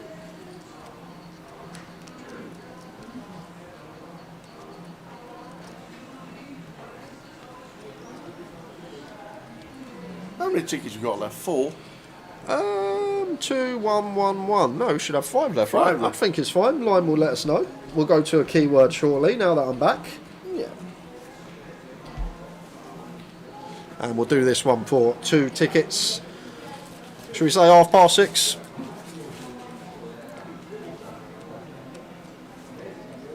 Yeah. Yeah. 6ish. You better go and order some food first. You ain't eating today. You'll wither away. I was up for breakfast at 9. Oh, you've had breakfast, okay. I was up for breakfast at 9 and it's good. It's nice. I know you haven't eaten. If you want to go and order your food, no dinner breaks or anything today for us. Just 15 minutes at the end of each sesh.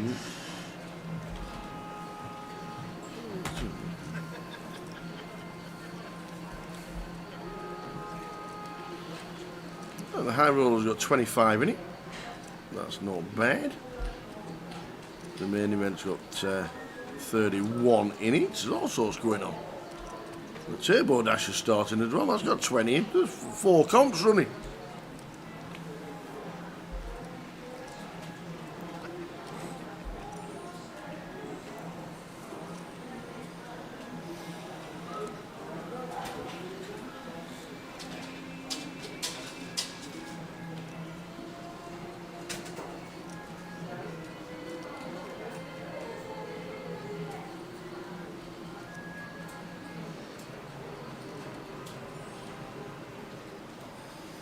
Done with the ace 830 to call. Just a click from. Oh, Dom moves all in. Like it. I think it's really good when Andrew chooses to open. Because, like Andrew here, very, very well found raise call, but like in this scenario here, as Dom, we just expect Andrew to open shove most of his range tower that he wants to continue. If he's got ace 10, he shoves. Ace jack, he shoves. Ace 9, he shoves. Like all this type of stuff. King, queen, he shoves. So once he opens, he just becomes so polarised. We can't raise fold 9s, Andrew. We can't be raise folding 9s. But as soon as he opens off of this stack depth, he now becomes super polar. And he becomes super polar to like aces, kings, queens and this type of stuff, and then some bluffs. And when we have the ace, he's just going to have a lot more stills than he is hands that can raise call. And then the effective stack behind Dom is 13 in the big. So I actually really love this jam. It's not worked. We've run into 9s, but I'd probably take the same avenue. Just assume that Andrew's going to have a lot more stills here because we expect most of his range to open shove. We got the block up. Let's run it. Randy Miles. Oh, wow. I tell you what. Talk about getting there the hard way, Dom. The Festival Nuts is a set of 8s, normally a pair of 8s with an 8 on the flop, but that's just as good. Oh, well, looking good at the moment. Barry can have a day off, but we still have some fading to do. 9s and 10s going to be working for Andrew to stay alive. He needs it. Oh, finds it! There it is! He finds it! The back door, basically, on a flop of 8-8 jack. When you're up against ace 8, he backdoors into it and doubles up to 1.7. How often do we see the 8-8-8?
Here's 10 for Joe.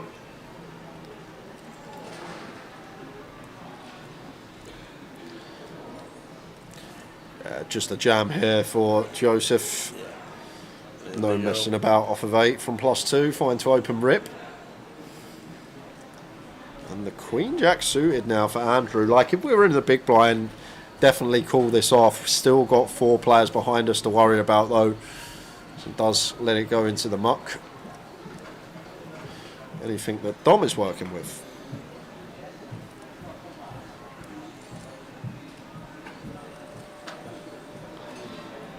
Phil in the small.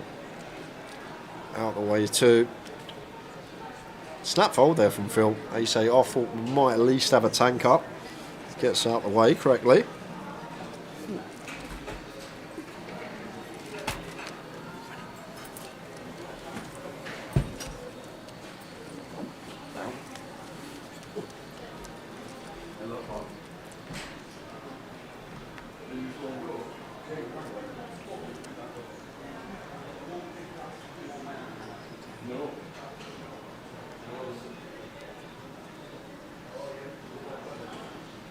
Oh, we're going to have a misdeal here.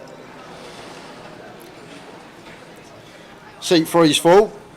Got a bit too giddy. Grabbed Dom's card. He goes, I want that one, I think. Must have been a good one.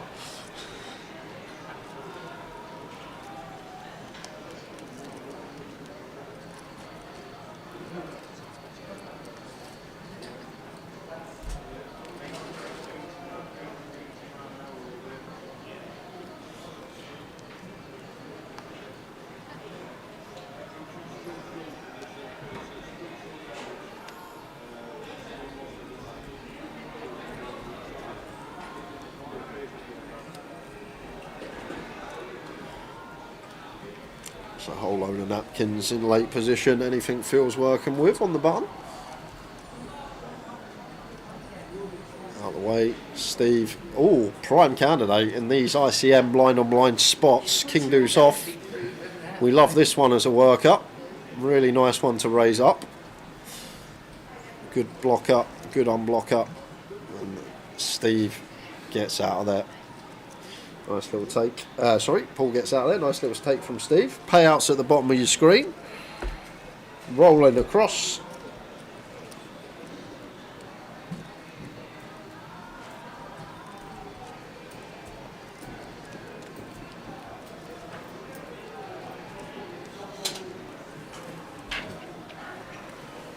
Here we go.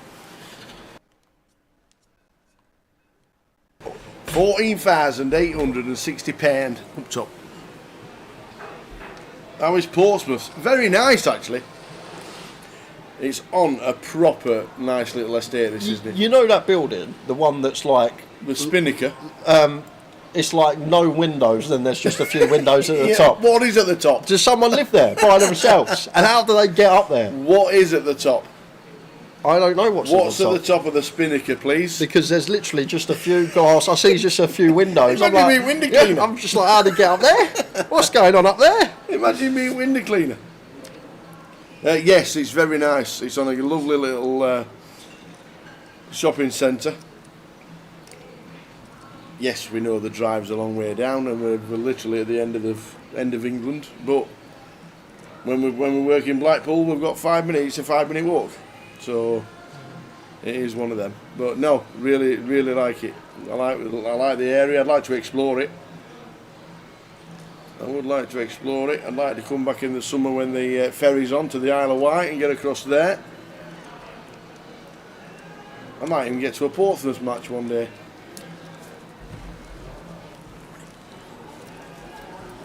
It's a viewing platform, says Happy Ray. How'd you get up there? I'm assuming there's a lift in the big white column. But I was outside earlier, I was just having a look at it. I was like, bloody hell, that'd be a lovely spot for a poker game, wouldn't it? Top of there. Just a little glass box at the top of a big white column.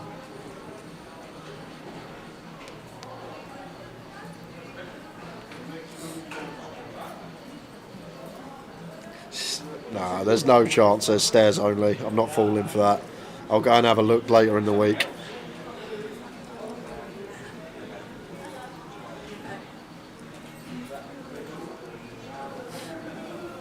No, only stairs, no lift. Went to a birthday party up one day, a long way for a smoke, lol. King Jack suited for Steve, going to open from cutoff.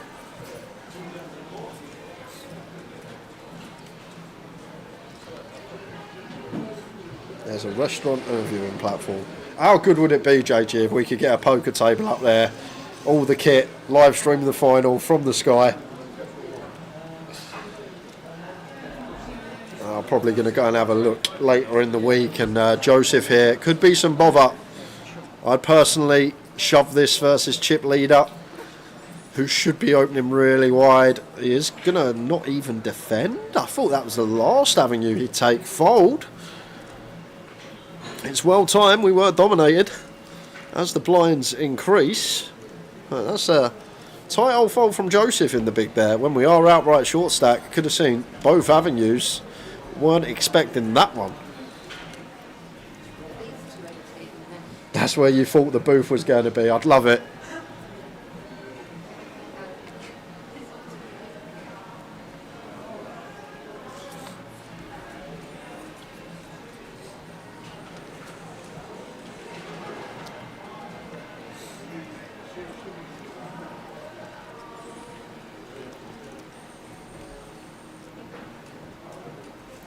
I'm surprised Joseph didn't take that one. I would probably be out the door.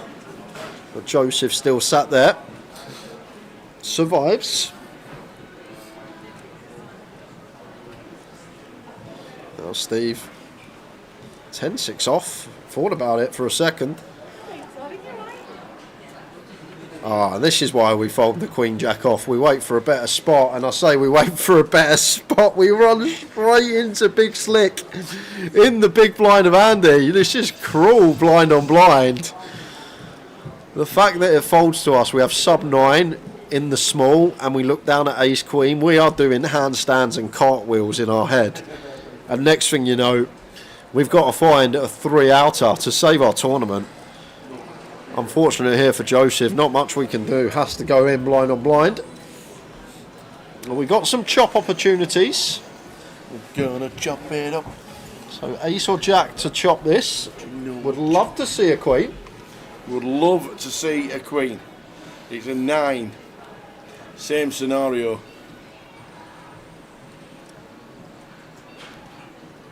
Joe is all in for his 9, and it's a 9 on the river as well. So in go the time banks. You know the players left the table already when the time banks flying to the middle. Exactly that. So Joseph finishing in 7th, in 8th for £1,660. Well done, sir. It's about time Ryan Frondra had a shave. I have never seen you with facial hair in years. Ever. Can't shave. This is where it all happens, is it? This is it. First time. You just commentate after the hands. How do you... 20-minute delay. 20-minute delay. So obviously you can't text me. No, oh my word, you got I his wouldn't phone. You only got your number, you wouldn't even give it to me. Thank you. Do you want a drink as well? I'd love one, please. Yeah, setup, perfect. isn't it? It's lovely, isn't it? Yeah, it's come on. It's come on a lot. Come on a lot since the old days. The old days, Sat you upstairs blogging away. Walking around with a Walkman attached to your belt. That's good. Nice to see you around. Yeah, it's all good. I'm watching Andy on the final table. Good lad.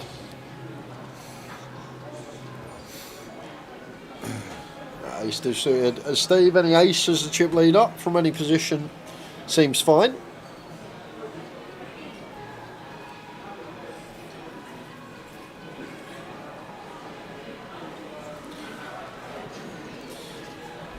I wouldn't tangle with the chip leader with this holding as Gianfranco. 16 bigs, like the fold from him. Andrew should be doing the same. Over to Kieran in the big blind.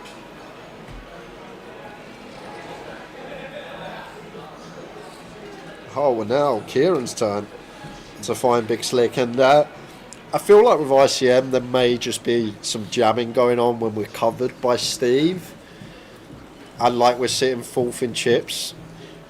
Like one that could definitely 3-bet call, but I think maybe we play more jams when we're sat 4th in chips and Steve covers. And there you go, does play jam. Seems like a lot to jam for a hand as good as Ace King, but I feel like with ICM there, it does just want to jam and not play pots out of position. Like we 3-bet to 8 bigs, get called, non-ace high or king high board, going to be in a few tangles, but this should be working.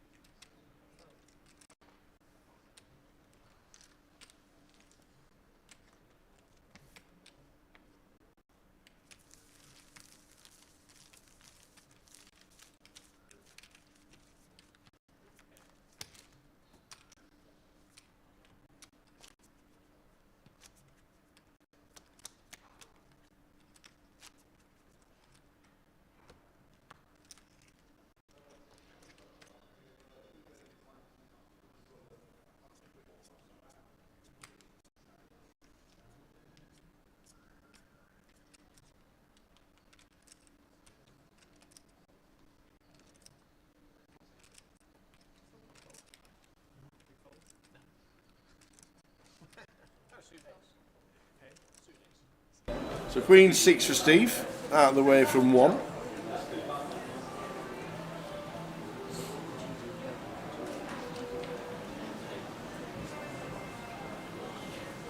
Whoa!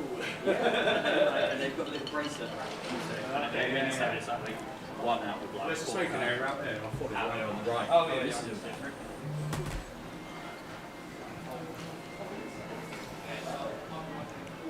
King Jack suited for Andy Miles. So your son Bubbles Yep. You're on the FT. Do you give me his buying back? No. No? Oh, get you. You've got to teach the kids the hard way. Get you, man. I bet you're that type that if you're playing your nephew or let's say for you your grandson at Mario Kart, I bet you let him win. No, never. Exactly, that's how it should be. Absolutely not. That's how it should I love be. Mario Kart. You got to make sure if you're playing someone, 6-year-old, whatever it may be, if you're playing them at a game, you wipe the floor with them. No, I'm being serious. I was like it with my nephews going on. Literally, That's a bit tough. They learn a hard lesson that day that they come round Uncle Jay's. I tell you that. They learn a hard lesson. Not all just letting them win like Mum does. Oh dear. Oof. Ooh. So Andy, yeah, don't give the lad his buying back. Let him learn the hard way. He shouldn't be bubbling.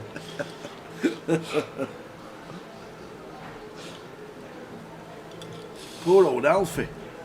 And in all the commotion of the all-in and call, I actually forgot about the keyword. Are we doing another? We said past, so I'm waiting for Lime to let me know what the keyword's going to be, and then we will head to keyword shortly.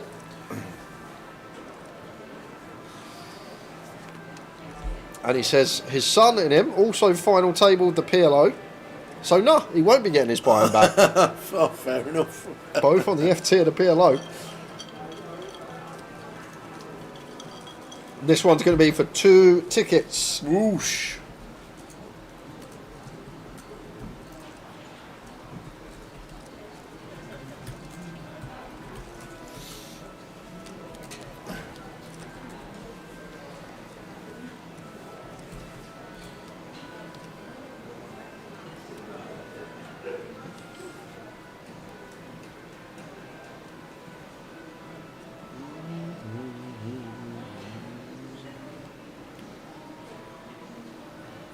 Couple of ladies for Paul. The Queens. Play well, Paul. Why watching him play? The free bets with the 8-3 and 7-8 from the big blind earlier were a bit out of line. I'd give him that, but He got him through. He did. He can mix it up.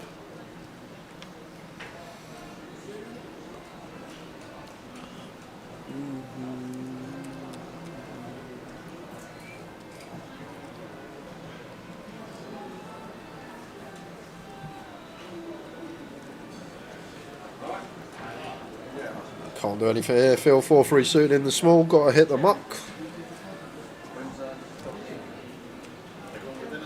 Ontario Poker says line ? Oof. Is that serious? Don't think there's going to be any action for out of the big. And we're going to keyword after this hand, guys. We're all ready. Lime's ready in the chat box. Yes. Should be seeing some defence here from Steve. 4-5 of hearts. Oh, you can't fold that, sir. Not as the chip leader covering. I know it's 2.75x, but even still, 4-5 of hearts into the muck with the chip lead in the big blind. What's in the water in Portsmouth? Keyword time. I've got $22 for 888 Poker to give away to you guys. It's as simple as this. I am going to say the keyword. Lime will write the keyword in the chat, and then you type the keyword in the 888 Poker TV Twitch chat. And the next keyword, 2 $22 tickets up for grabs, is banana. FT hype. FT hype is the next keyword. FTHYPE for $22 on 888 Poker. Get your guesses in the chat box, and we got a raid as well. FT hype. Andre Icos with the raid on Twitch, so everyone else has a chance to play keyword. Welcome in, Raiders. Thank you, Andre. Check out Andre Icos on Twitch.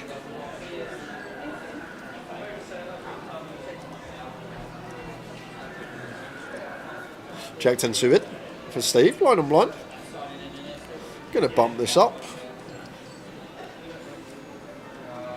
Makes it 350. Size seems really nice. And Paul just out of there. FT Hype. Love it. Phil Gregg on 8 bigs. Now in the danger zone. Living in the danger zone. The danger zone.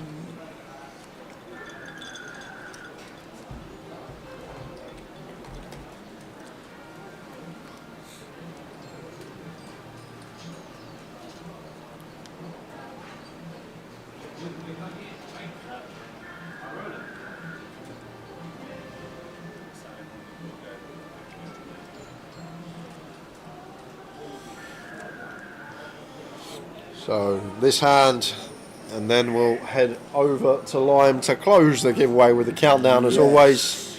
A couple of minutes is all you guys need. Phil, A7, all in. Looking like getting through. Not looking like getting through. We can't fade the big blind, and it's a snap from Gianfranco. And Phil going to be looking for 7s to survive.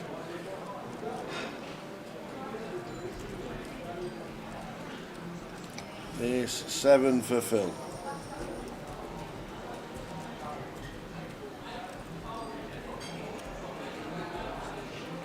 After this hand, we will roll to the key word. But Phil needs a 7 to roll off.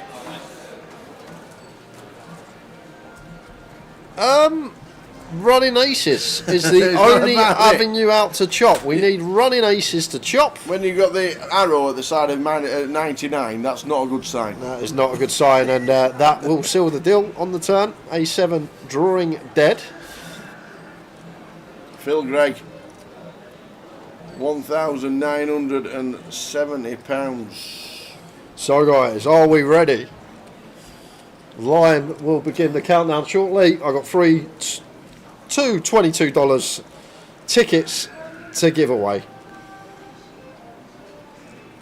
Oh, what's that telly, Simon? Oh, he can't be out, Phil. He didn't sling the time banks in at the dealer. Here, have them. FT Hype. 8. Oh, and on the countdown. 10, 9, 8, 7, 6. We've got to 4, 3, 2. Last chance, literally. Done. Okay, here we go. Who's it gonna be? Congratulations, Lazy Poker Slop. You have won the giveaway. Great name. Oh, drinking water the wrong time then. Oh my word.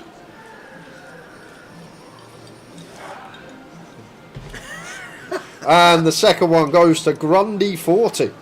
Oh, that's brilliant. Congratulations, both of you. Lime will be in touch in the chat box and let you know how to claim those tickets for 888 Poker. But we get to concentrate on the final 6 for the final of the voyage, playing for just shy of £15,000.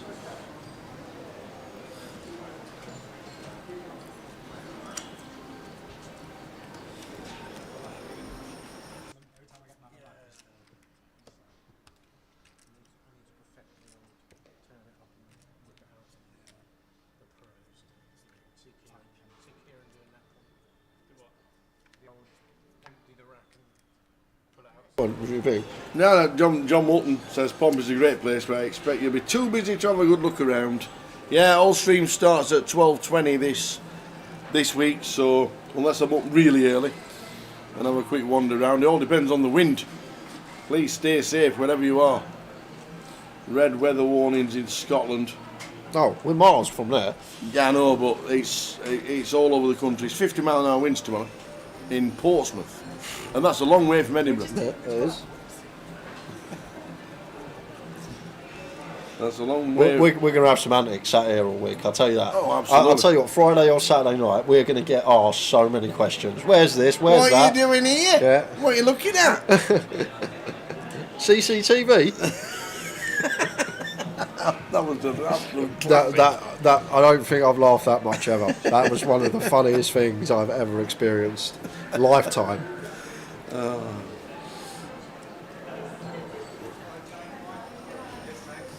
if you get the chance, check out Spice Island for a flavour of Old Portsmouth and some cracking pubs. Spice Island. That sounds great. Might have to come down here. When are they going to 25.50? We'll look after this hand. Look on the list. Or any mini festivals. Yeah, I'm going to open the ace-x here. We're six-handed. Don't mind it. Effective low jack. Need to be careful though when chip leader is on direct left. Do need to tighten up that opening range. If we were chip leader and we had everyone covered, mandatory open. But when we're covered by two, feel like this does still fold. But when we're chip lead, just going to open relentlessly. Any clicks? It's going to be fold from Dom, I reckon. But this is one that could click. This is a candidate that we could potentially go for the clickety click. We prefer a6 off, 4-bet not all in, LP versus blinds, but you can't be nitpicky all the time. Maybe we could find it here as Dom gun versus hijack. Like we literally would just click. We'd make it 920.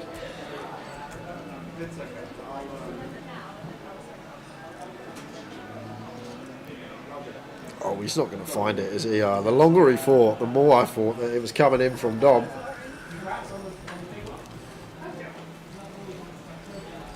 Red weather warning in Northern Ireland from 7 until 2 tomorrow. Threat to life. You've got the government warning on the phone. What? Oh, mad. What? Yep. Please stay safe. I didn't realise it was that bad. Yep, that's tomorrow. So, Portsmouth, 26th of March till the 30th of March, 25.50. We've got one in August and one in November. Well, I'm not coming back in November. We're in Blackpool. Too bloody cold. Oh, well, all right, still t-shirt weather, but it's cold. You're going to be in Blackpool anyway, and you said it's colder down here. It's 200 miles more south. Yeah, it's a little bit cold, isn't it? Still t-shirt weather walking around today, but it was all right walking around in my t-shirt when I went to the Spinnaker. What did we find out? We found out it's a restaurant at the top. Okay. It found out that there's no lift. You have to take the stairs. Get away! So if you want to go for a fag break, that you've got to go all the way down and back up the stairs. Apparently, I don't know if the chap was winding me up. This is the thing, because there has to be a lift for emergency, surely. Imagine emergency up the top of there, and everyone's got to run up the stairs. I'm not being funny, but where would you put the lift shaft? It's a funny old building. That is true, isn't it? Yeah. Remember, there's a winch outside. Just hook it to your collar, and down you go. So that's what I found out about the Spinnaker, and you can go and visit. Apparently, you can go and have a look. Me and you could pop in, go upstairs, have a little look at the menu. Yeah, look at the menu. Off we go. Come right down here.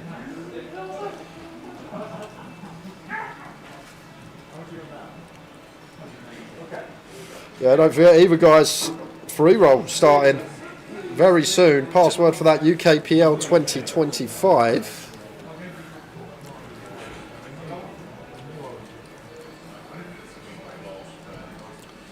Dan West watching on YouTube. Well done for your cash today. Out in 15th. Well played, Daniel.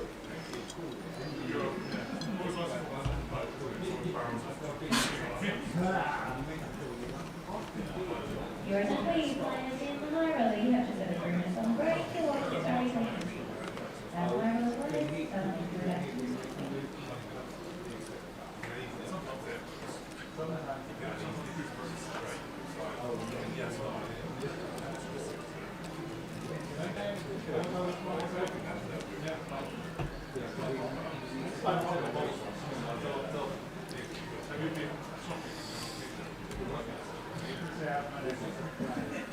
Yeah, imagine being the workman for the restaurant, taking the tables and chairs up and the sofas and stuff like that. Delivery man. Yeah, God. Delivery of chips are here. Imagine that. I bet you look on your daily spreadsheet in the morning and you've got the Spinnaker delivery on and you're like, oh my God, not again.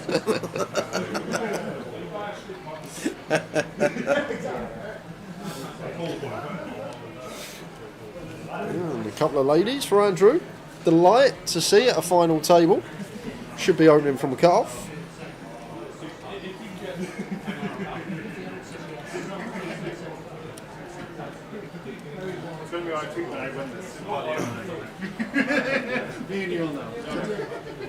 Grundy 40 says, how do I unblock my whispers?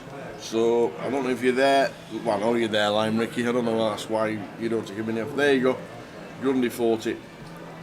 Follow the instructions. There could be some trouble here for Dom with the ace-9 off. Like, in general, we prefer this one with position like cut-off open, we're on the button, hijack open, we're on the cut-off button to use this as a free bet. From the small blind, I think we're less inclined to take.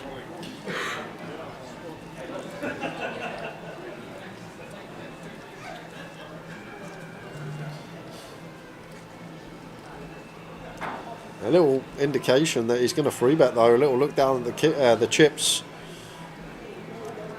Like I'd like the ace-5 through ace-deuce here as Dom to take one of these. Ace-9 just seems too middling. Like we want to be unblocking some of the like the raise folds, the 9x. Like, but he's still going to take it. To be fair, I love that he's showing the aggression with the ace block up. I just feel like if I being really nitpicky, we prefer using the lower down ace-x, the ace-5, the ace-3, the ace-4, just a better unblocker in there, because this 9 does actually have a lot of interaction with Andy's opening range. He's going to open like 9-7 suited, king 9, queen 9, like he's got a lot more of that stuff in there. So like we want to be unblocking that stuff, the raise folds from Andrew. But as I say, as Dom's, good to see some aggression shown in the form of a bluff. But bad news going to be incoming. Size is really nice. Can always talk about size. Probably on the money here where we want to be at this stack depth.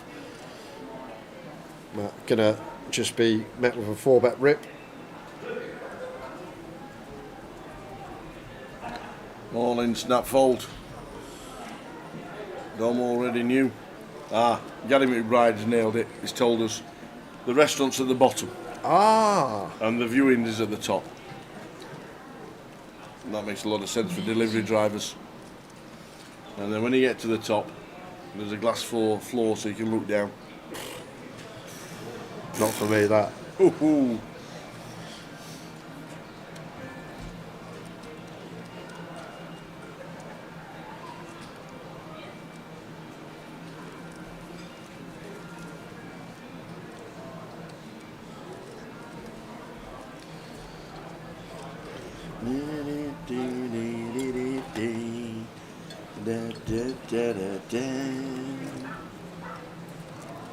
The music's belting in here.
So open from Gianfranco, defend from Paul. Check back call on the flop, and Paul turns a lovely sight.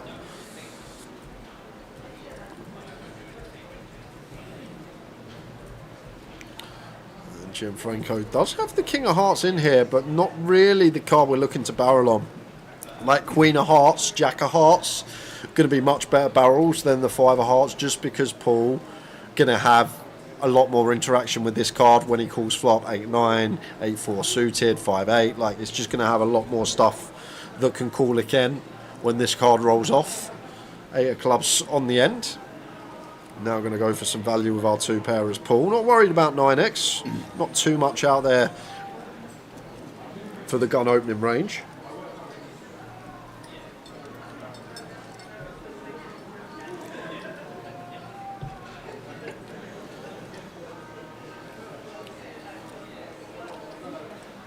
So we'll probably be in the muck from Gianfranco. Yeah, jam or fold.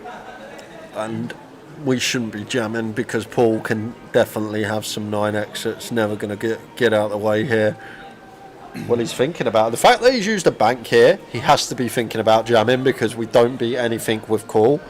Once the straight draw is complete, once the flush draw completes, there's literally no hand that this King Jack high can be in front of. So maybe weighing up his options here in the form of a jam. We do have ace 9, king 9 suited that would open from gun. We have pocket 9s. We have perhaps some ace x of heart traps on the turn. Does get out of the way. 2,500 next out. 14,830. Oi, oi, the Miliottis are in the building. How are we doing, Gary? Oh, you're well, sir. I'm guessing we'll see you next in Coventry for the big one. The UK Poker Open. If you've not been tuning in for the big ones, the UK Poker Open is the biggest. It is $1 million guarantee on the main event. There they are. There's all starting on the 16th of February with the satellites, and then a full schedule. It's all on the app. Check it all out. But the big one is $1 million guarantee. We're there from Tuesday the 25th, doing full 6 days of live streaming. Tuesday, Wednesday, Thursday, Friday, Saturday, Sunday, and it's $1 million guarantee. That's the big one. I'm guessing that's when we'll see the Miliot brothers. Yeah, we're the Miliots. You be careful.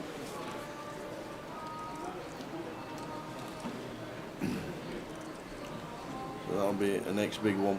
But it's great to be down here in Portsmouth for the 888. It really is.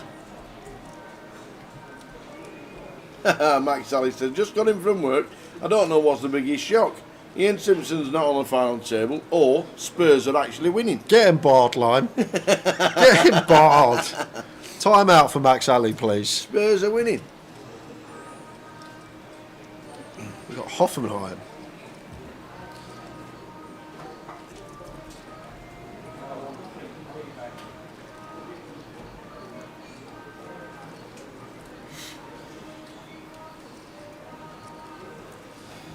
Queen 10-5. Dom as the opener here. Not choosing to continue. What a delight to see. Not many better feelings at a poker table than turning a set. Absolutely. Especially when we've not had the bestest of sessions.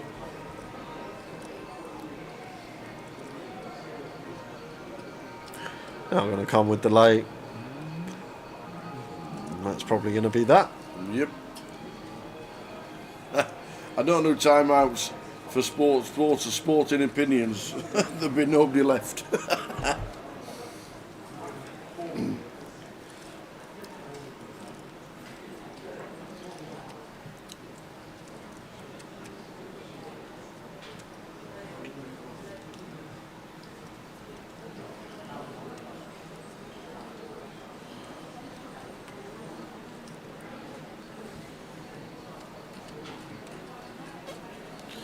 So blinds up 120k. I believe this is the final level of the session, so should be 15-minute break. In 20 odd minutes. let towel up, go and have some fish and chips.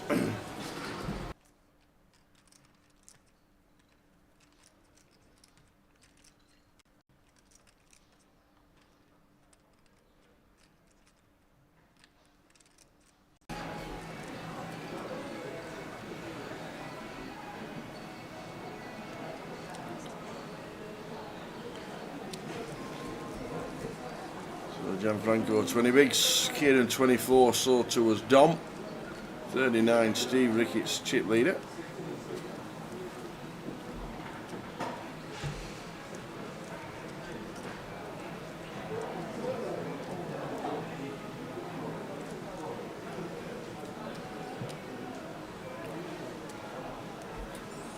Look, he's super cool.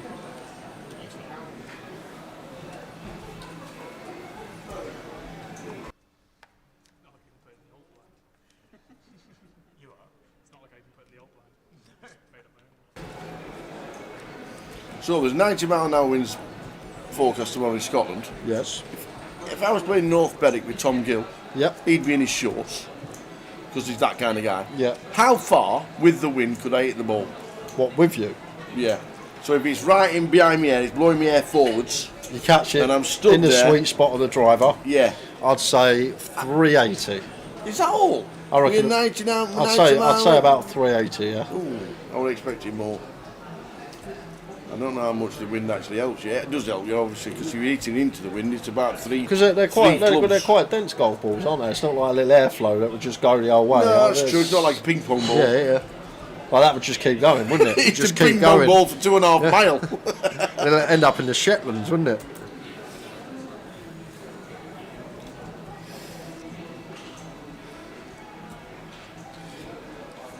Pocket 7 to Dom, opens from gun. Blinds now at 120.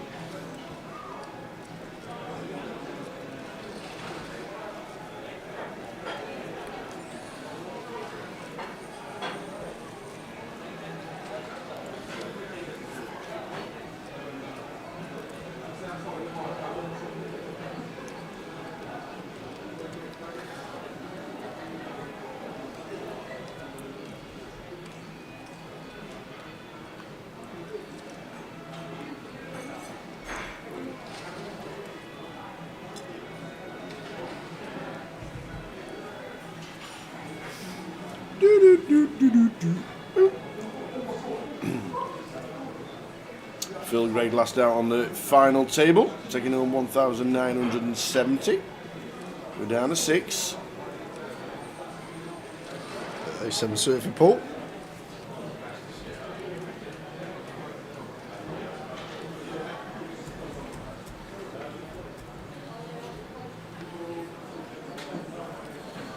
Opens in the hijack, makes it 225.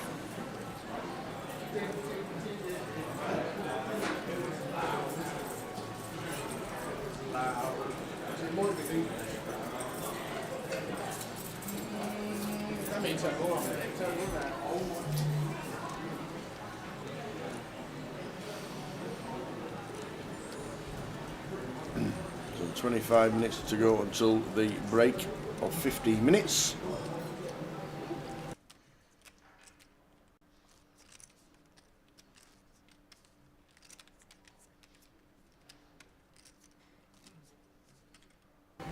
Sleepy the old. Good evening. Love it.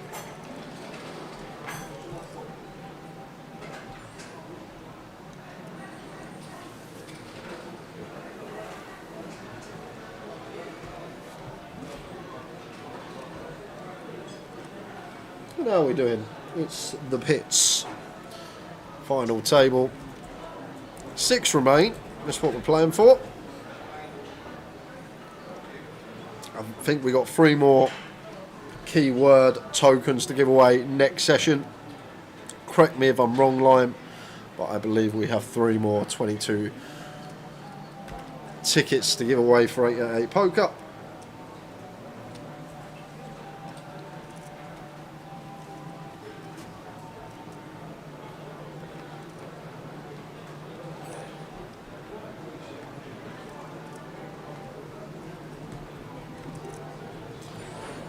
Kieran on the button opens, say 7 suited here. King 8 suited for Dom in the small. Kind of awkward. He's had a lot of really close spots, Dom, that could go a number of different avenues. This time just with the fold, and Steve has to take this one. There's too prime of an opportunity in my opinion.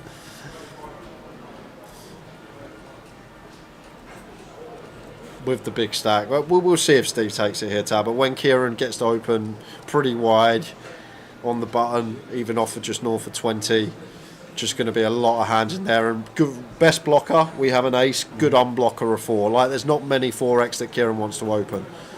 King 4 suited, Queen 4 suited, Ace 4, and that's about it. So, like, it's a nice little unblocker to have as a side card with the nut blocker. I'd really love to see Steve find it, whether he does or not.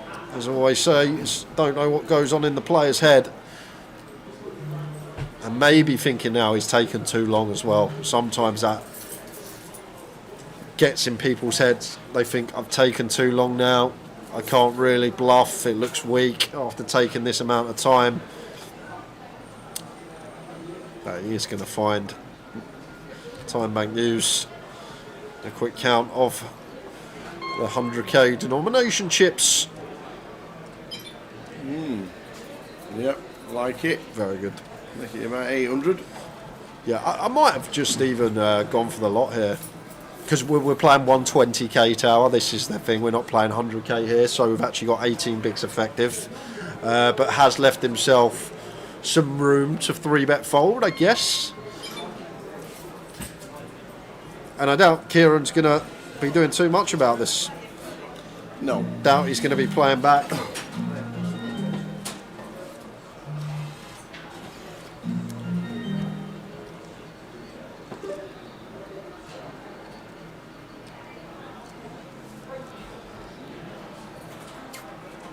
Depends what Kieran thinks as well. If he hasn't seen anything like this from Steve, and every time he's 3-bet, he's had value. I think we can just wait for a better spot. We can see the cards. Obviously, jam would be great here and now, but try and look at this against our opponent and our opponent's range, what they're supposed to have. But he's giving him a good long stare here. Maybe some live stuff going on from Kieran, trying to pick up on something.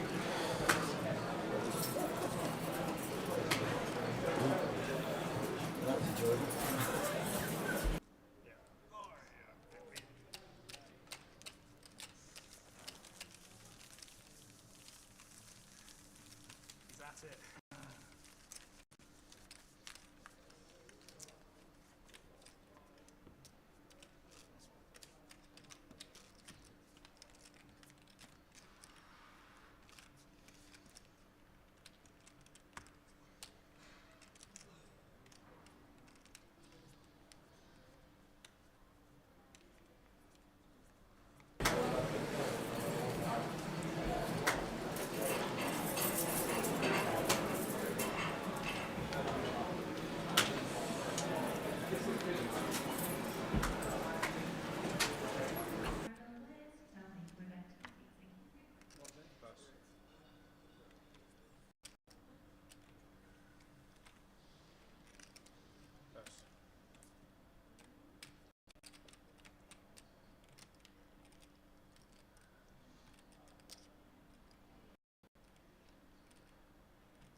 Raise 400. Done with the 5-3. Out of the way, as you should.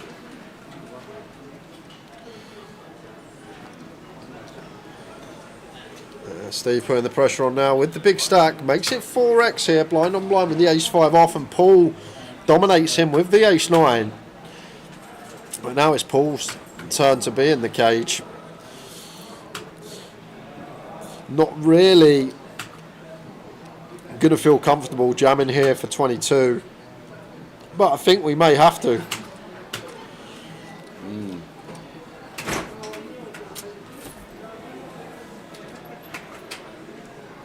Is he just going to fold? Ace-9 off, blind on blind? Because the way he's posturing it, it looks like a man that doesn't really want to continue in the pot. Does let it go. Can I see your cards? Oh, that's not a good one to see. He's only gone and span over the 5, hasn't he? So Paul Leach could have potentially taken the spot less, slightly less ICM, 6-handed.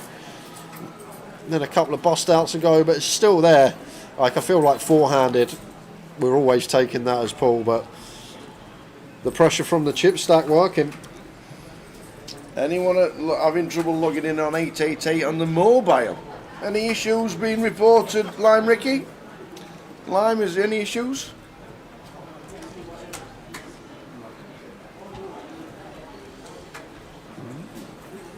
And if you release a normal balloon filled with helium from Bristol, 3 weeks later it's in the south of France.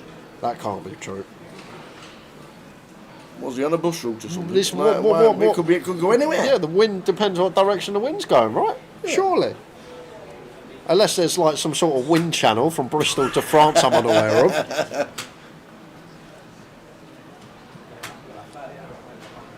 Here's Queen for Dom. Going to be raising up. Is it me or has Dom had ace queen? 83 times. Like, seems like 10% of the time he gets dealt ace queen. Makes it 250. Gianfranco 4-3 of spades here. Suited connected, fairly low down. I still think we're fine to have a double. Look at 3.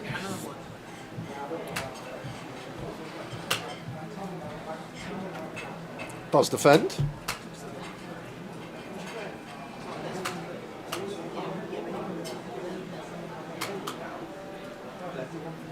Jack 10-10.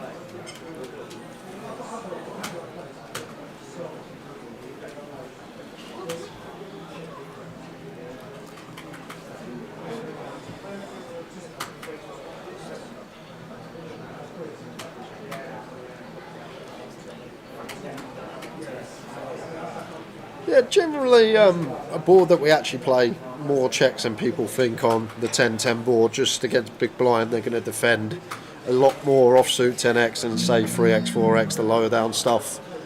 Just don't mind the check back here. As Dom, it's not like an insta c-bet one that we can play some checks on. 5 on the turn. He's going to find a little delay now for third.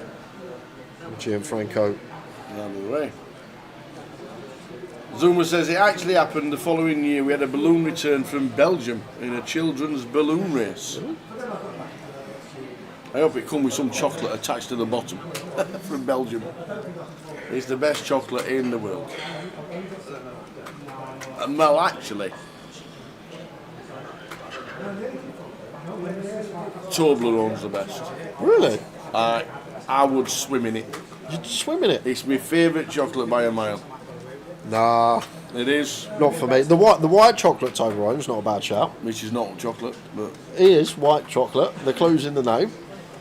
Yeah. Anything white chocolate for me, really. I don't actually eat chocolate too much, but when I do, Toblerone's my favourite chocolate. The Milky Bar white chocolate Easter eggs are probably my favourite. When do you get them? Usually Easter time. Oh, okay. The white chocolate Milky Bar Easter egg, because it's a white Easter egg. Oh, of course it is. The Milky Bar kids are on me. How many Milky Bars you get in the middle? How are we doing, the Crazy Scotsman? Oi, oi. A team, I'm steaming. The Crazy Scotsman's had a couple after work. Yeah. He went to Bennett's and that was it. I'm in.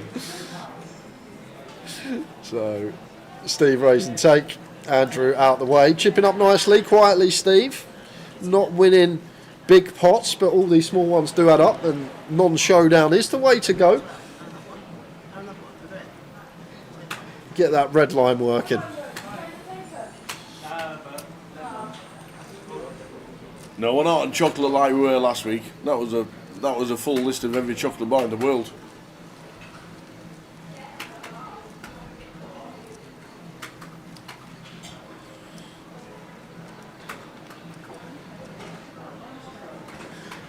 So we're heading towards a break. 12 minutes to go until the end of this session. White chocolate is very Spurs. Unbelievable. I agree. Because it's the best of the best.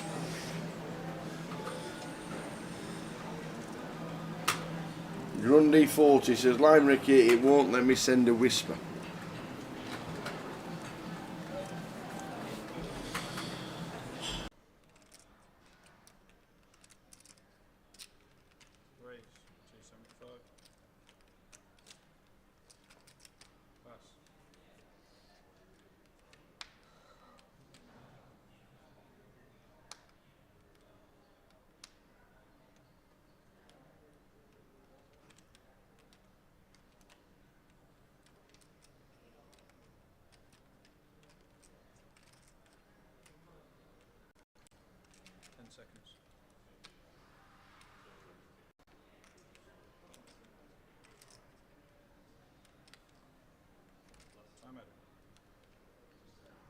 Having none of it. With 10s here. Having none of it. Andrew going for it and then just sent back in his face with the 10s.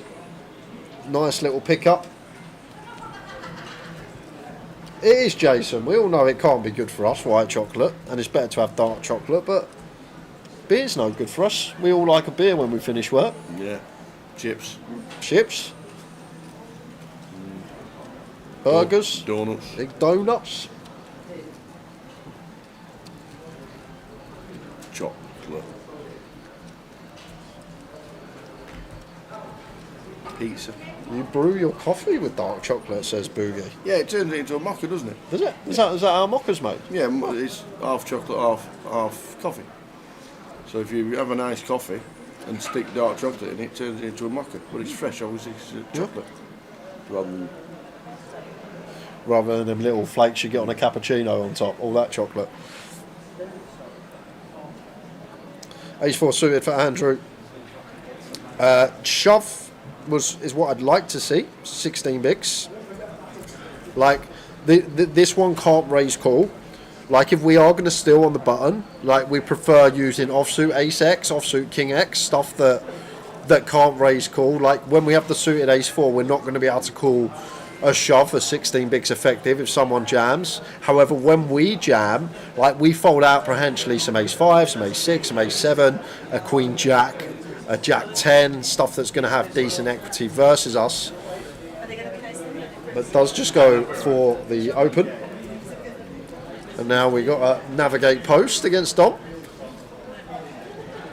Not much. Well, Queen of Hearts is playing for Dom. I was about to say not much navigation needed, but spot on tower. We got the second nut flush draw for Dom. Andrew here could go really small, could find one big blind, could find check. Does check. 5 of diamonds turn. Still best for Andrew. I'm not sure as Dom if we want to start leading here. Yes, we have this Queen of Hearts, but we pick up Showdown now. I guess we maybe get some value from some like King Queen, Queen Jack, King Jack with a heart, but like it's difficult to dislodge better here, isn't it? Maybe something like Black 7s, Black 8s. But other than these, I doubt we fold out many better holdings as Dom. Unless he is thinking about running a multiple street bluff to target like Jacks through Kings, 10x. This type of stuff. Well, river. It can come in. If that's a Jack, now I'd really like bluff as Dom. That looks like the Jack of Hearts. Oh, I wouldn't need to bluff if it's the Jack of Hearts. Or not. We can't see the card, unfortunately. It's not reading on the table. We actually can't see, but the Jack of Hearts is live.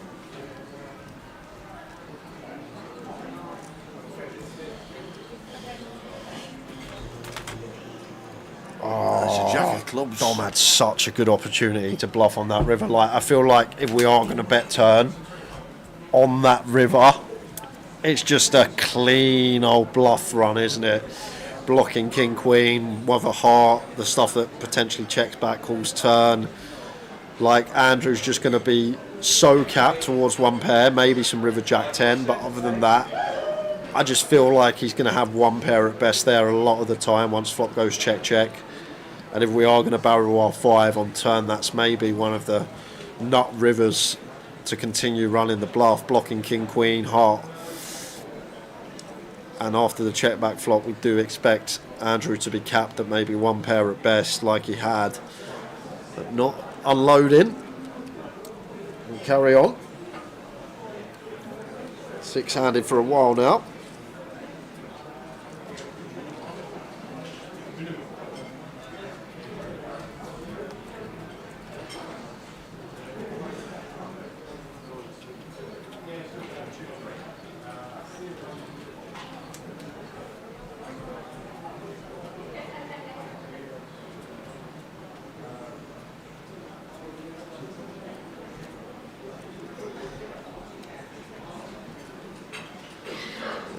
For Kieran on the button, not one we really want to go for. Does just quickly fold. Needs some stuff with removal. We're going to try and steal.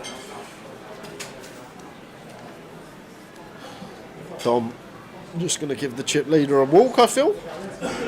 Don't need a complete 100%, especially when covered. Fine to have a hand off, as he does.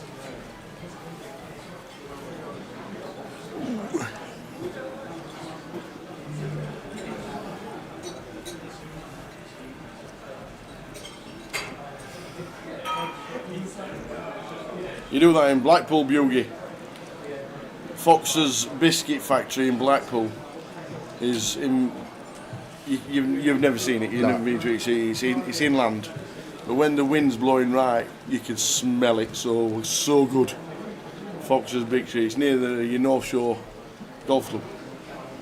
And when the wind's blowing in the right direction and they're just coming out and producing, oh, it smells lovely. Yeah, it's really strange, Kev, because we obviously run it off our PCs here, and I've got a separate stream running on my laptop, and no lag at all for me. No, none at all. Connection's been perfectly fine. Yeah. 0 lags from Zayo.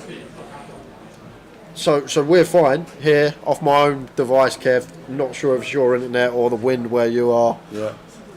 But we're going to jump back to it. We've got 3 hands here, all in for Andrew with the ace, king, queens for Gianfranco. 2's out of the way. So Gianfranco at risk, but in front.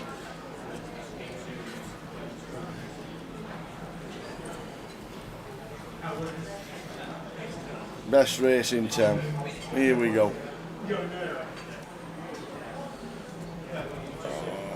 The ace for Andy, the queens for Gianfranco. Yeah, no runners either, just fading a queen now. Yep. Oh, the grimmest of turns for Andrew Miles. Why like that? You just think, don't put an ace or a king on the flop. Just do me with a brick board. Don't let me get there and my opponent find a 2-outer. You hit the flop and you're so far in front. It's like Usain Bolt racing me. And then all of a sudden, boom. Boom. Queen on the turn. Grim. Grim as you like. Propels Gianfranco up to 3.4 million. Andrew just north of 9. Gonna need a spin. That was a bit grim, but still on just under 10 bigs, so has a chance to get himself back in it. The password for the free roll is UKPL 2025 in numbers 2025. Wow. What can you say? What can you say? If you're going into the free roll, you've got about 15 minutes. Because the late reg finishes at 7:40 p.m. local time. And we've just been told as well, guys, the break is going to be 25 minutes when we hit that in 3 minutes time. Yeah. So we will be back at 10 to 8 with what I expect to be the last session of the Voyager. Yeah. Blinds are going to be coming back at 160k. Means there's about 80 bigs in play, so it should be thick and fast when we return.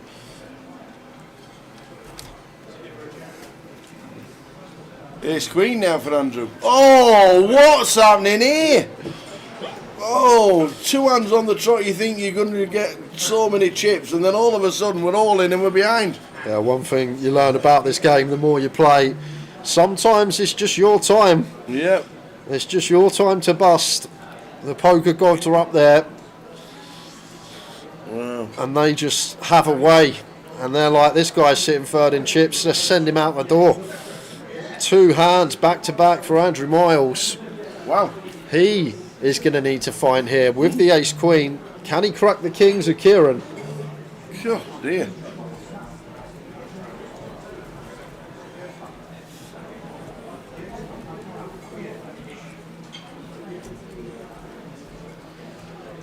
Well, that's an okay flop. I guess we gain an out. We've gone from 3 aces to 4 jacks. 3 of hearts on the turn. We need a jack.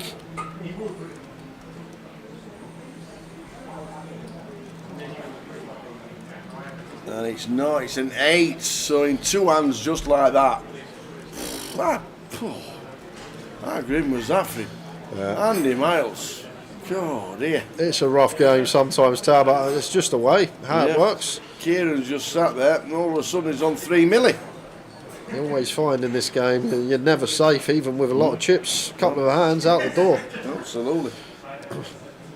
Always find online as well. I don't play as much online these days, but like you set up for your session for the night. You've got 8 to 12 tables. Yeah. You're playing. Things are going well.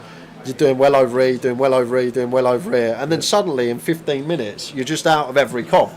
Like, I can't be the only one that can relate when you're playing online poker. Your session for the evening, you got loads of tables up. 15-minute dance.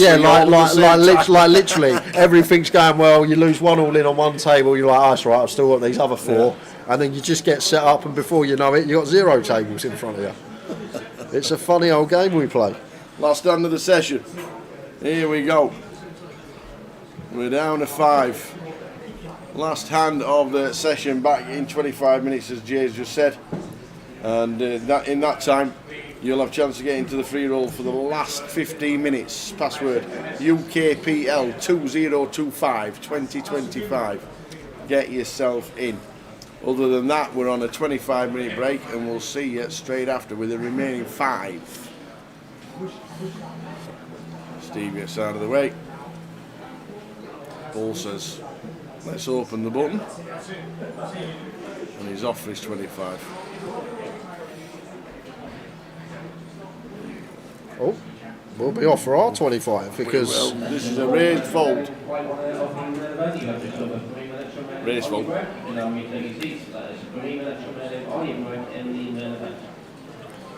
900 seems nice. And that is it. I'm just going to go for the jam. And that will be the end of pool. We're taking 25 minutes, guys. We'll be back at 10 to 8, what I believe will be the final session of the voyage. We will see you in 25. See you soon. Okay, give me a list of Jeremy's faults. And maybe she wouldn't be public about it, but what are you bad at? Come on. Listening to her sometimes. Like, she needs to tell me things lots of times before I... like, when is the game Saturday? Oh, yeah. And then I can't remember. I don't know. I think that's a guy thing. Maybe. That's an excuse I'm going to That's every husband thing. Maybe I'm a little slow sometimes. Like, hey, go grab this for me. I'm not quite as peppy. You know, I'm nice and calm and relaxed. Those would probably be a couple of her things that I'm not... Do you guys fight? Because I can't imagine you fighting. Yeah, we fight a little bit. Or does is that one of her biggest gripes that you were like, will you fight with me? No. Okay. I mean, yeah, we get along good for the most part. Very good, yeah. So it's good. But everyone has their little quarrels, you know, sometimes. I mean, yeah, you're married for a long time. You have kids. And kids complicate things for sure. Kids complicate things. Yes, remember that. There's no doubt about it. Yeah. What about you've got a WPT title now, right? No, I wish. What, the high stakes one? Oh, I guess doesn't count, does it? The one I won at that series, the PLO. No, it's WPT's. It's got to be the one tournament, like the one. Yeah. I've won a couple of the side events before, but never. That's why it's really hard to win a WPT, because they have like I play like 5 WPTs a year. They do great things, by the way. It's just the buy-ins are a little smaller. You got to travel for most of them, so I just don't play a lot of them. But they have. I love to play the local ones there.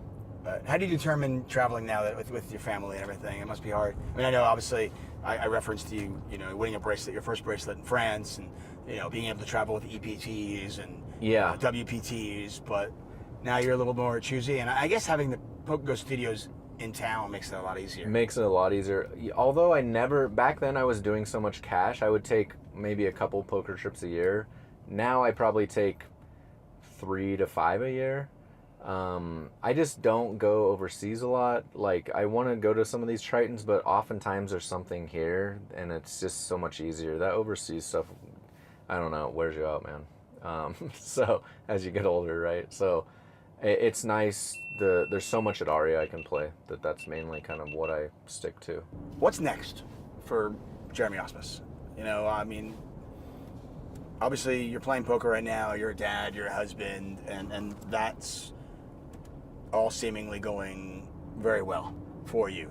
But where are you in 10 years, say? Where are you in 15 years? If you had to kind of like look at a crystal ball. Yeah, I don't know. I'm pretty happy with where I'm at and the trajectory I'm on, I guess, as far as just playing more and more high stakes.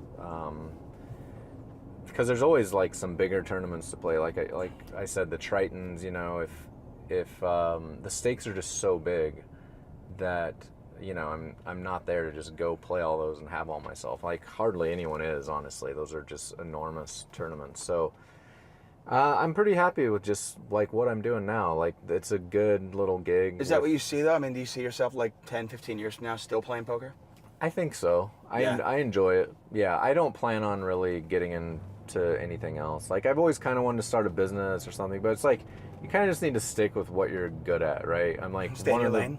Yeah, stay in your lane. Like, I'm one of the best players out there, so it's like it'd be silly to not play, especially when high stakes tournaments are as as prominent as they are. And what makes you one of the best players out there? I mean, because it's kind of funny. I mean, you were always a good player, but it almost feels like your career has taken on like a Barry Bond-esque arc.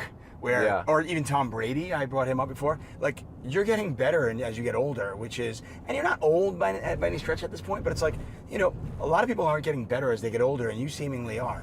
I think because I put the work in. I think I just like study and do things like that. I stay healthy. I'm healthier now than I was 5 years ago, 10 years ago. I keep myself fit. I get good sleep. I don't drink as much.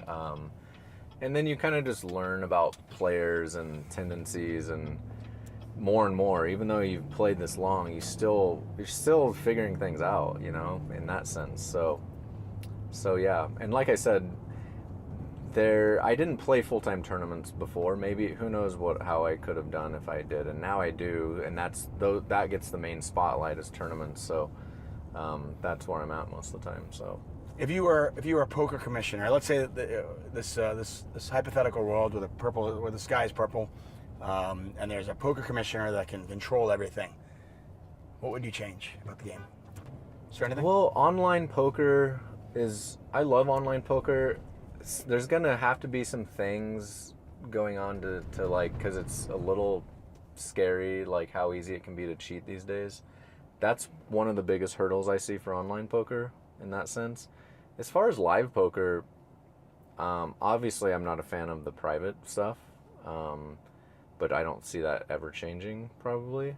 But that's something I guess I would change, is that. And tournaments... I mean, if it did change, would you go back to cash games, you think? I don't know, maybe. Because you can arguably make more money depending on the stakes. And it's kind of nice, you pick your own schedule, things like that. There's definitely some big pros. Leave when you want. Show up when you want. So, but tournaments I feel like are just doing great things. They're I wish there was a little less competition sometimes between some of the big.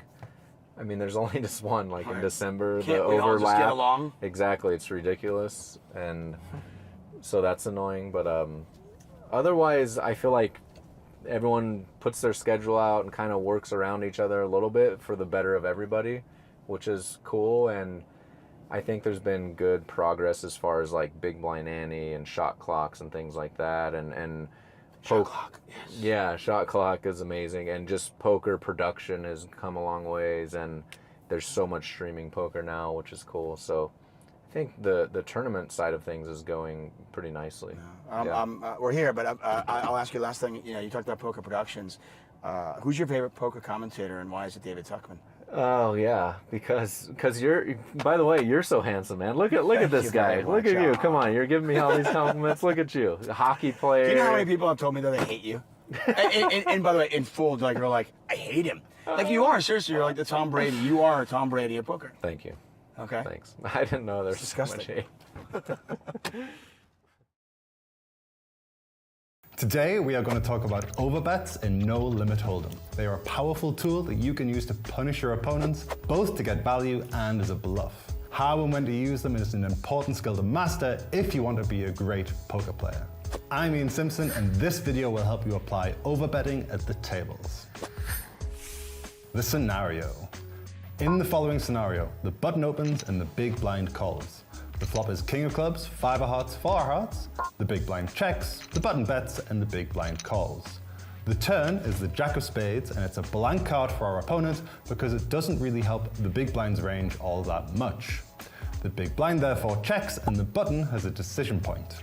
This exact scenario is one where the GTO line involves betting the turn with a sizing that is bigger than the pot. So let's take a look at the ranges here. Breaking down our range.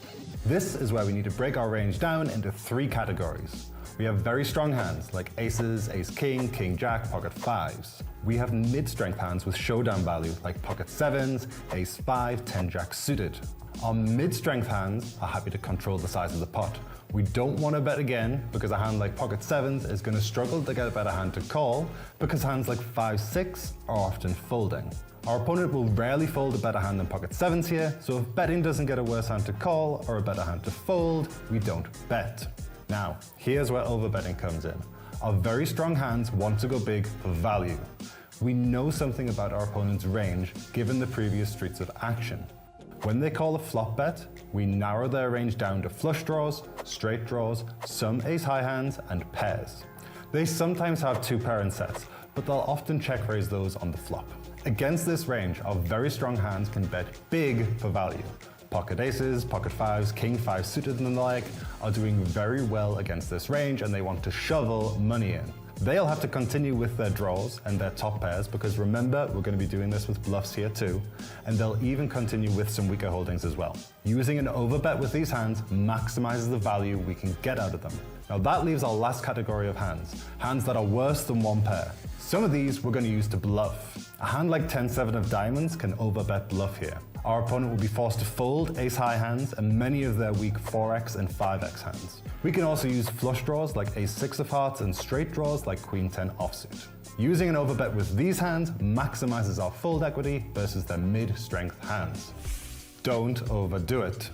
The trick is to not overdo it here, because if we bluffed all of our flush draws and all of our straight draws and all of our junk hands, there will be 2 consequences. First of all, our betting range would be too weak, letting our opponent's bluff catchers be very profitable. Secondly, our checking back range wouldn't have any flush draws or straight draws in it, so we couldn't have the nuts on a heart or a straightening river. Now when we bet, exactly what size should we use? Geometric sizing explained. You might have seen the phrase 2E or 3E in poker parlance before. The E stands for equal, and the number is how many bets are going to be made in order to be all in. In the example I just talked about, we're going to use 2E, or 2 equal bets, 1 on the turn and 1 on the river, so that we are all in with the last bet. In this exact example, the pot was 930 by the time we got to the turn. The exact maths to calculate 2E can be a little bit tricky to do on the fly, so don't worry too much about having used the exact right size. In game, I bet 1200, making the pot 3,330 and leaving me an overbet of 3,800 behind. If you can do the maths perfectly on the fly, then good for you, but estimating it is just fine. The river overbet jam. Our opponent called our turn overbet, and the river card is the jack of hearts. Our opponent checks, and we have another overbet opportunity left to us here, both for value and as a bluff. Our full houses, our flushes, and pocket aces make for great value bets. And having used 2E from the turn onwards allows us to get all the money in versus their weaker hands in 2 equal bets. Our bluffs are mainly going to come from hands like Queen 10 offsuit and Queen 9 offsuit with a heart. If we bluffed all of our hands that didn't improve and didn't have a heart blocker, we would end up bluffing too much again, making our opponent's bluff catchers very profitable. As you can see, overbetting is a very powerful tool. When used correctly, it can both help you get max value with your best hands and get maximum fold equity with your bluffs. What part of overbetting do you struggle with? Let us know in the comments below. Should your cash game strategy be the same whether you're battling at the nosebleeds or dipping your toes in at the micros? Or are there things that you should be focusing on more when you're playing at low stakes? I'm Nick Eastwood, or Easty22, and today I'm going to give you 5 tips for low stakes cash game strategy. Simplify your strategy. If you're playing high stakes, a complex strategy makes a lot of sense. Players are better and more well studied the higher up you go, but at low stakes, this just isn't necessary. You should simplify your strategy to be as easy to understand and execute as possible. There's no need to mix frequencies or fall into the trap of fancy play syndrome. This is for 2 important reasons. Firstly, your opponents are significantly likely to be playing at a level that could exploit a simplified strategy. Remember, you only need to beat what's in front of you, and preparing a highly complex strategy for low-stakes opponents not only isn't necessary, it's also very difficult and may just be downright bad against the players you'll see on a daily basis. Secondly, and more importantly, an inferior strategy that's well executed is far better than an advanced strategy executed poorly, so keep things simple. Play exploitatively. This is similar to my previous tip, but it's more specific. The fact is that there is a much higher volume of weaker opponents at lower stakes than at high stakes, and they are all making far more errors that we can and should punish. For example, you might be playing against a player that just won't fold. You've seen them around a few times, tried a few bluffs, but they always seem to call you down with a weak hand. Well, the first thing to do is take a note, either with a label or by writing something about them to remind you of their tendencies. The next time you see them, even if you have a prime candidate to bluff, just don't, because we know it's going to be underfolded. However, when we have a good hand or even a mediocre hand, it's appropriate to value bet more aggressively. Bet huge with your big hands and extract value with hands that you may not be able to bet against other players. So, identify a weakness, take note, and push your edge to the limit. Play in position. At the lower stakes, a lot of players tend to hugely undervalue position.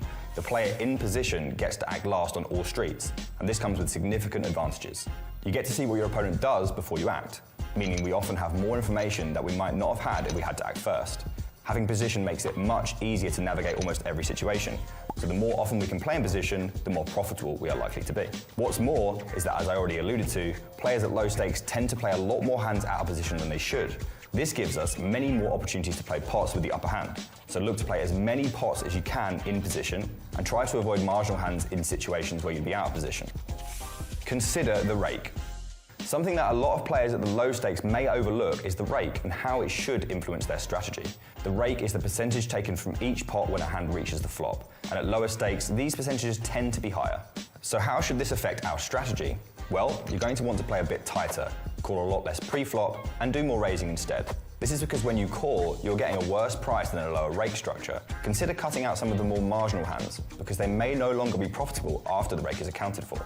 At the same time, try 3-betting more often rather than calling pre-flop.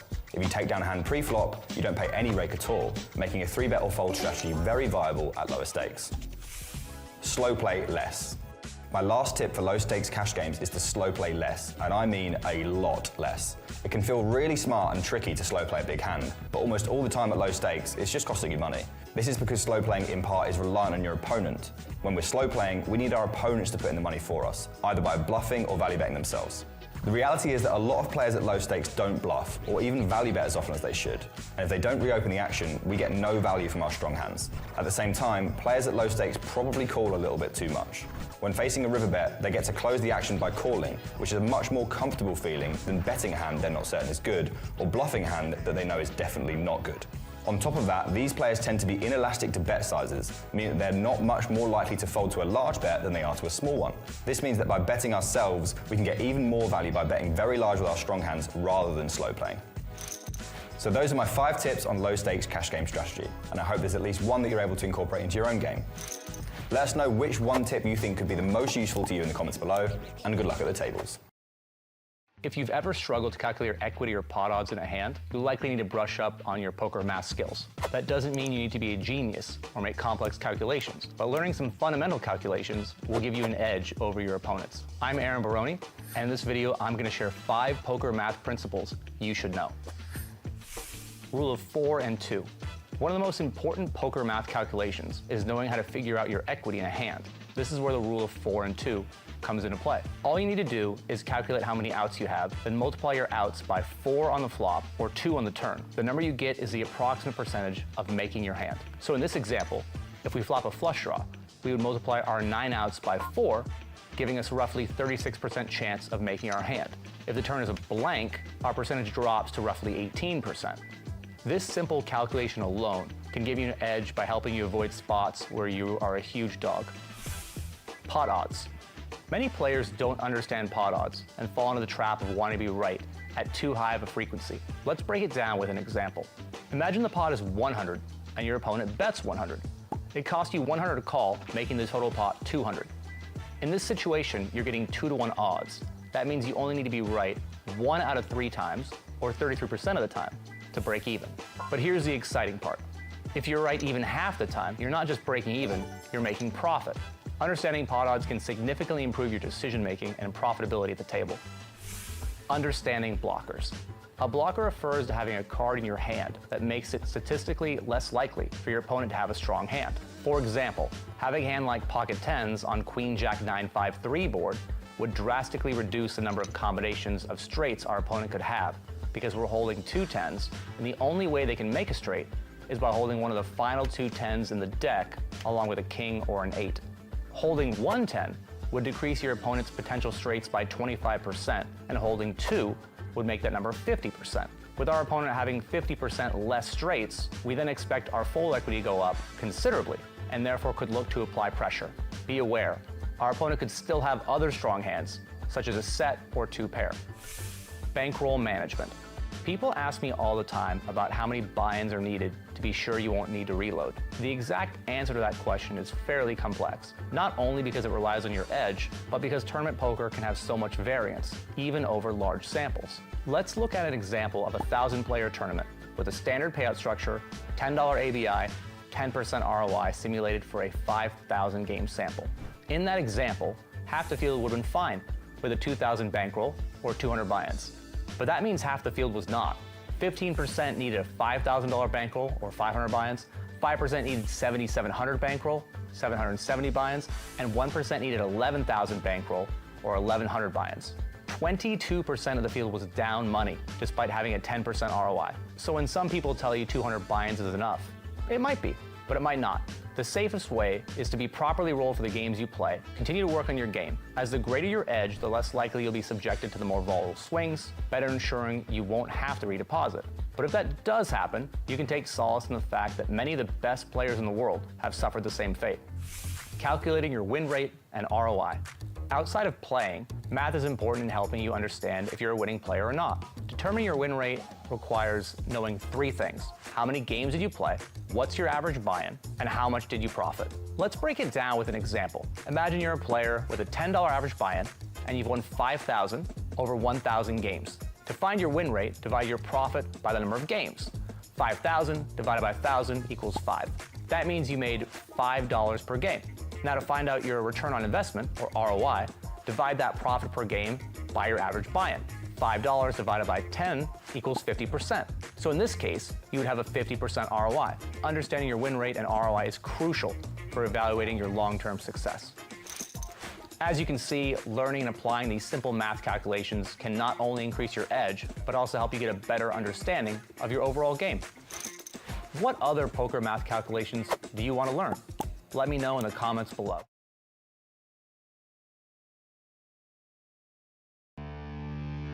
Are you ready for an unforgettable year with the A-State Poker Live 2025 series? This year, we're bringing the excitement to you with 5 major stops and 6 incredible UKPL events. We start in Madrid, where the thrill begins in one of Europe's most vibrant cities. Then it's on to Glasgow, a city known for its heart, energy, and epic poker showdowns. Next, join us in Barcelona, where poker meets party under the Spanish sun. And in London, we'll see you at the newly renovated Victoria Casino, where champions are made. But that's not all. Stay tuned for a 5th event to be revealed later in the year. And while you wait, the UKPL is back with 6 stops bringing poker closer to you. So whether you're a seasoned pro or new to the game, A-State Poker Live is your chance to be part of something unforgettable. Play our satellites online for a chance to qualify or win a tournament package in our passport promotion. Get lucky and you might even be our next A-State Poker Live champion. A-State Poker, made to play. I'm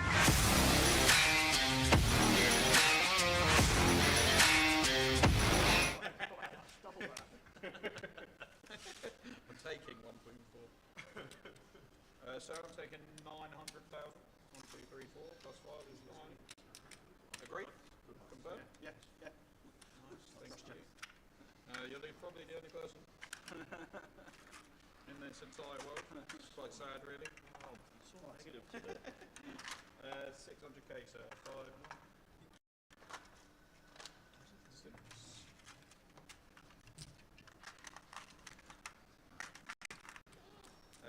See, 1.4.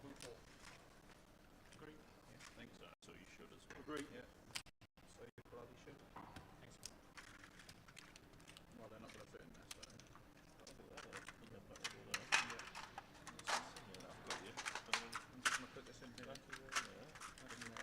All that on there. On top of there. I'll work it out as a team. Just like that.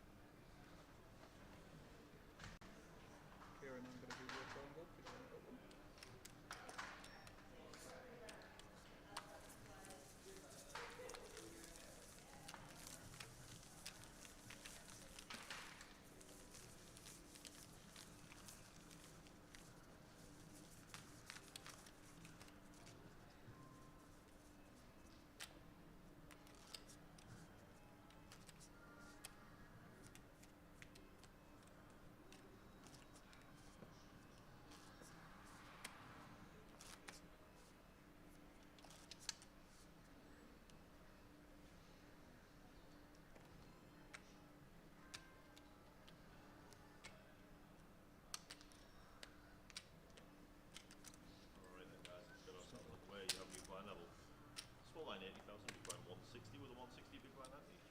So they're the players. Dom Kaguda in seat number 2, Steve Riggis in 3, Paul Leach, Gianfranco Perniconi and Andy Miles in... No, it's not Andrew Miles, it's Kieran in 8. He was Andy Miles in 8 before. It resets itself after the first hand, as it always does. Here's the tees and the waters. That looked hot. Was hot.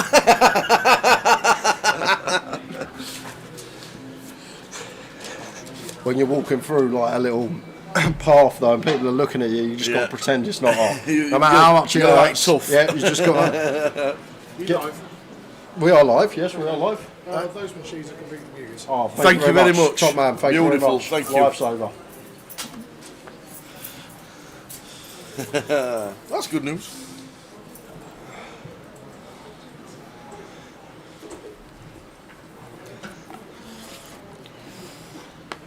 And his Spurs are you on? 3-2. 1-3-2. Yeah, against Hoffenheim. Very nice. 1-3-2. So, is this the final session? Well, we'll play 160, then we play 200, Yeah. then we play 300, then we play 400. So, if we don't get to the end of the session, we will be coming back at 500k big blind, which means there would be 24 bigs in play.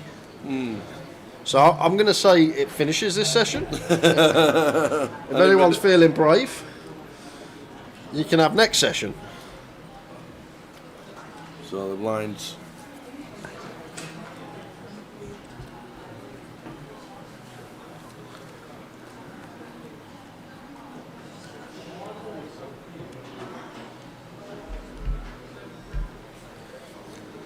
$160,000.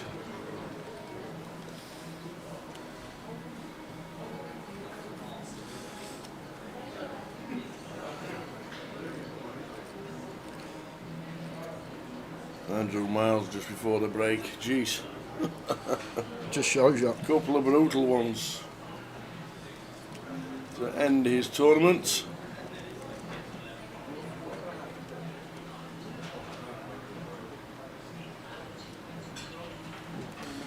King Deuce here for Dom. This may actually be one at 11 that like goes for a 2.5xer, 400k, something like that, attempting to steal. Only 11 bigs we're working with here now as Dom. And then always call?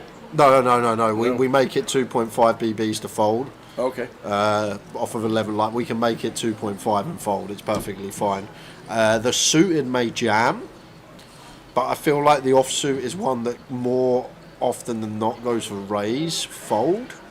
But Dom is just going to go for jam anyway, and he's going to get it through Steve. Good luck to all the free rolls still in. Lime. How many runners with the Lime? Hope it was a good turnout. If you're still in, let us know in the chat. I reckon in the 888 one over 1,000. In the free roll usually. Yeah, but free roll password has to be given out on stream.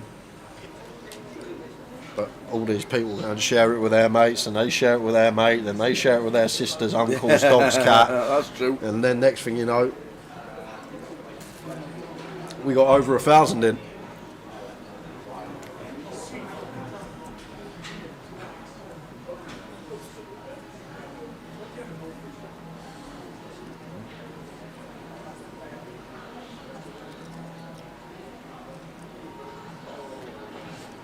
Kieran. Unfortunately, card's not picking up.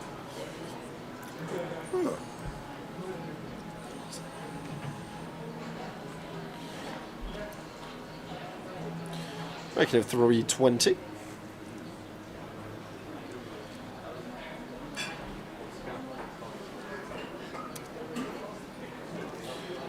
It's just going to be a raise and take. Paul not defending the suited 10-4.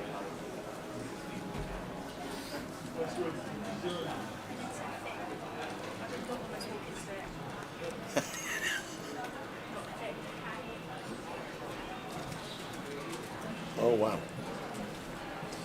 3,062. See, I was well off. Sorry. 3,000, that's amazing.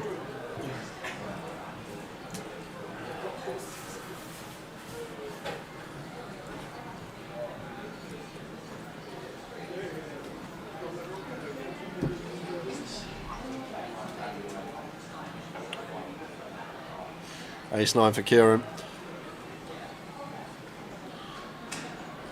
Like, definite attempt to steal. Never jamming, never folding, just leaves us with open.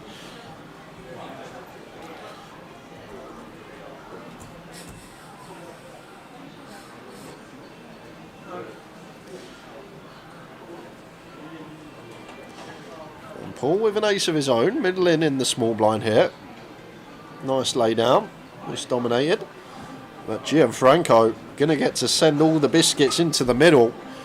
Pocket nines here, even with 5 players being left, this will just be pure jam. 5-handed, 21 bigs. Gun is effective hijack. Should just be an all-in from Gianfranco. I'm almost 100% sure this is pure. And there's no other option that we can take. Like, becomes a bit different. If we're like 9-handed and ICM more extreme, then I feel like we're going to play flat. But now that we're 5-handed here and the stacks as shallow as they are, I feel like this is the only option we're going to have. As Gianfranco does send it all into the middle, and it will be working. Ace-9 off doubt. We're ever going to see raise call here from Kieran. Snap fold. Snappity snap. So 5 left. We got a few more keywords to do this session, guys. Ooh, get you. Have we got 3 left line? Let me know if my counting isn't the best. But I feel like we have 3 left to give away. And we'll do them all this session. We'll go to the next one at 8:15. 3 tickets left, Jess. 8:15. We will do the next one. Nice one. So stay tuned for the keyword in 15 minutes. Stay tuned.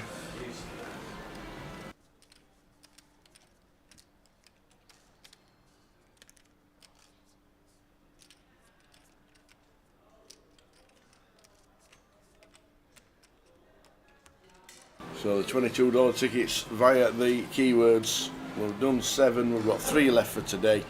Thanks to 888 for all the giveaways. Ace 4 suited for Steve.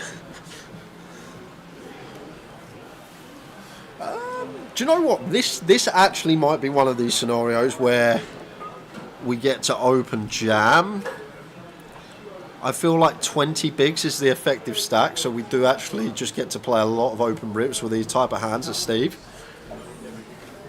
Well, Gianfranco actually in a spot 25 bigs that could be a disaster for us when we run into a big hand of his. So maybe this is the avenue to take as Steve. Apologies, thought he was chip leader. Gianfranco just got his nose in front after that, all in with the 9s, putting him at the top of the shot.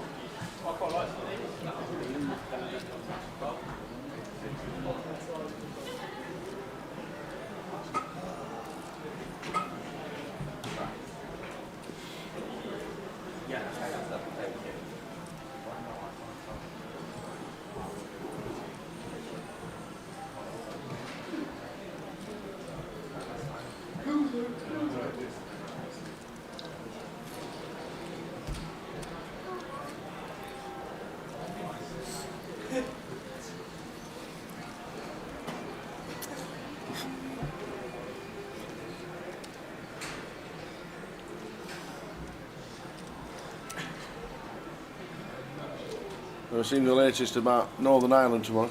You said when I was on stream, it's all locked down. Life threatening, apparently. Everything's closed, everything's shut down tomorrow. Stay safe, ladies and gentlemen, wherever you are, especially in the UK part, where it's the winds apparently tomorrow are life threatening. So stay in, watch the 888 live stream. Agree. Win a few tokens. Agree. Ace 10 suited for Gianfranco, opens on the button here. Effective stack of Kieran there, around 17. I still think this is the best avenue. Kind of close whether to open shove, but I feel like raise call probably going to be slightly more profitable in the long run. It does go for the raise call, raise and take. I feel like Kieran will fancy himself as well, Tower, in this field. Had a few good results last year, very good player from what I've seen over the last 12 months. So in these scenarios, not saying that he feels like this, but if he did feel like this, like when you feel like you're the best player or you're going to have an edge on the final 5, final 6, whatever it may be, like this is like when we start lowering the variance. So some shoves that we may usually take for 12 bigs, we now may decide to open off of 12 bigs instead, just because we feel like we're going to have the edge post and we are more comfortable than everyone else with these decisions off of these shallow stack depth. So I wouldn't be surprised if we started seeing that from Kieran over the next sort of hour or so. Just lowering the variance, taking less shove spots, taking more 2BB open spots.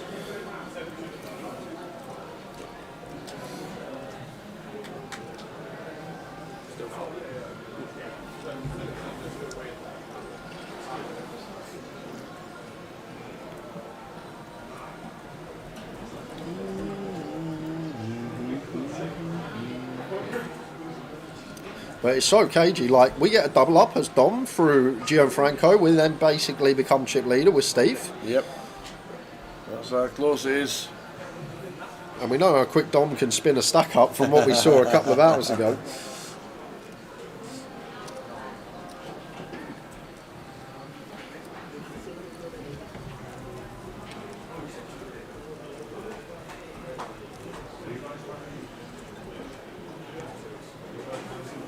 Jamie.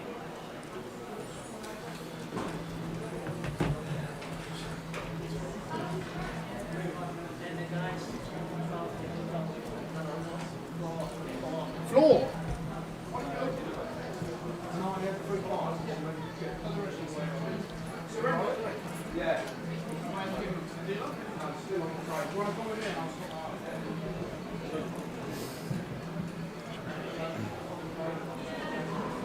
Dom out of the way. Steve will do the small. Might want to see a flop, see if we can get a cheap flop.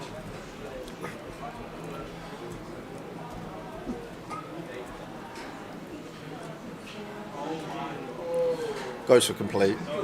Maybe one we can dip into for the raises tower. Polar, we want to be here, 20 effective, blind on blind, covering stack. Maybe 9-5 too high. Maybe we want to choose the 9-4 through 9 deuce. But now we get here. Yeah, pick up a good shot. Pull with top pair. And does seem like a really nice one to stab. We fold out 10 highs, we fold out some jack high, queen high, king high type stuff. Still with equity to get there when called. And see what Paul does with position. Just call in and off to the turn.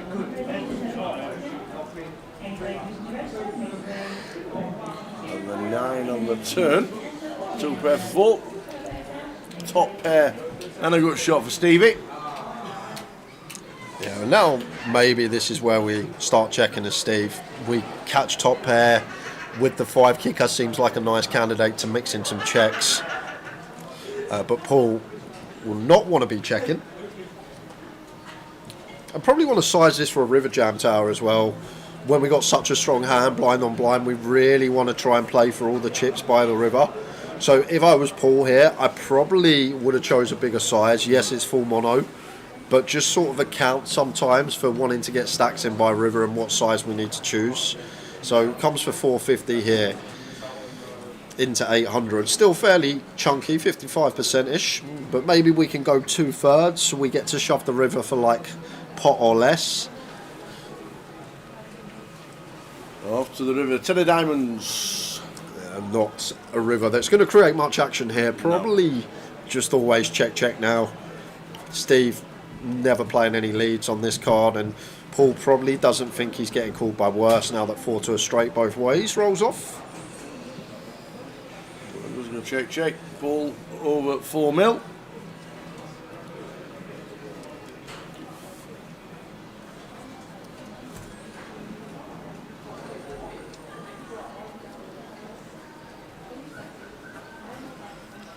Kieran McCulloch 18 bigs, Don Kaguda down on 11.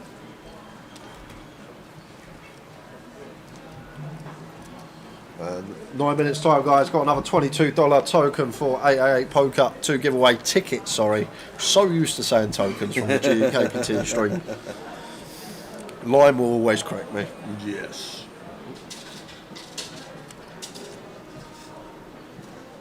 Is Easter here yet? I've not seen him. He didn't even come and say hello. What? I'm surprised Easty hasn't come and said hello to us. He's here. He's playing. We're on break. Oh, okay. Oh, I did hear his dulcet tones. Ah. I did. I did hear his dulcet tones.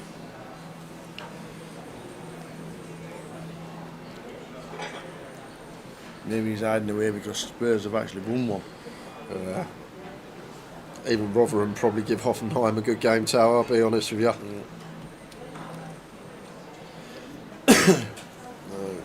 That's a walk. We love walks. Gianfranco.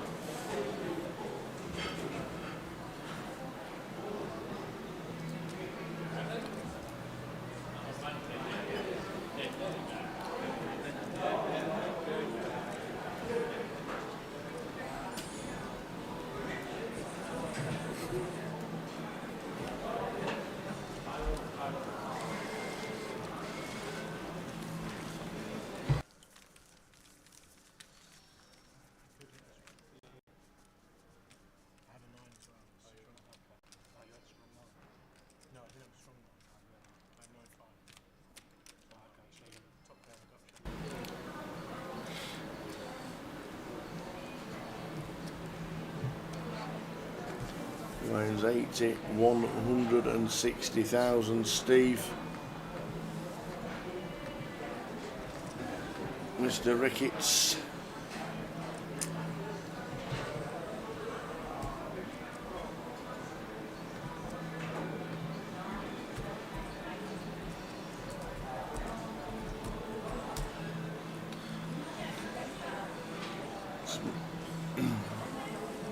So I just clicked it. I don't think 10 deuce is defendable. No.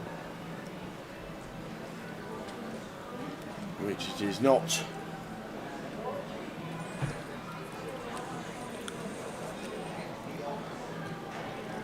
free roll is in the money. Good luck, everybody who's still in the free roll. Good luck.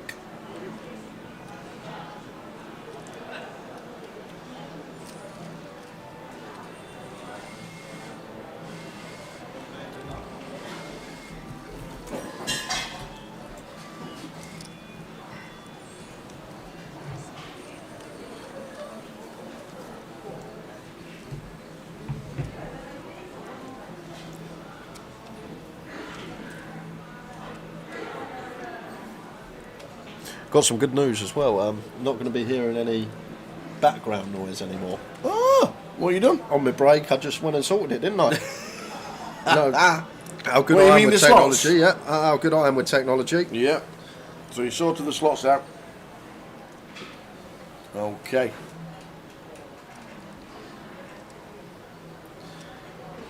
Well done, you. Thank you. It wasn't me, it was a man with a lot of keys. That's the best way to describe the him. slots technician. Yeah, it could have been him. Is that a job, slots technician? It is in every Grosvenor casino. So they're just the... Is that Mr. Clipboard in the back of Manchester that always sits with us? Yes. Yes, okay.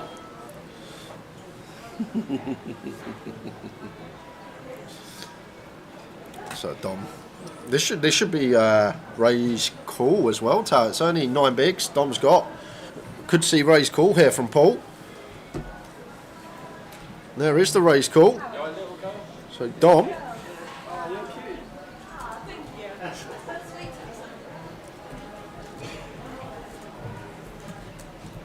So Dom with the ace jack. Paul with the ace 5. Big chance to double. And get back up to 3.2 milli, which is 20 bigs.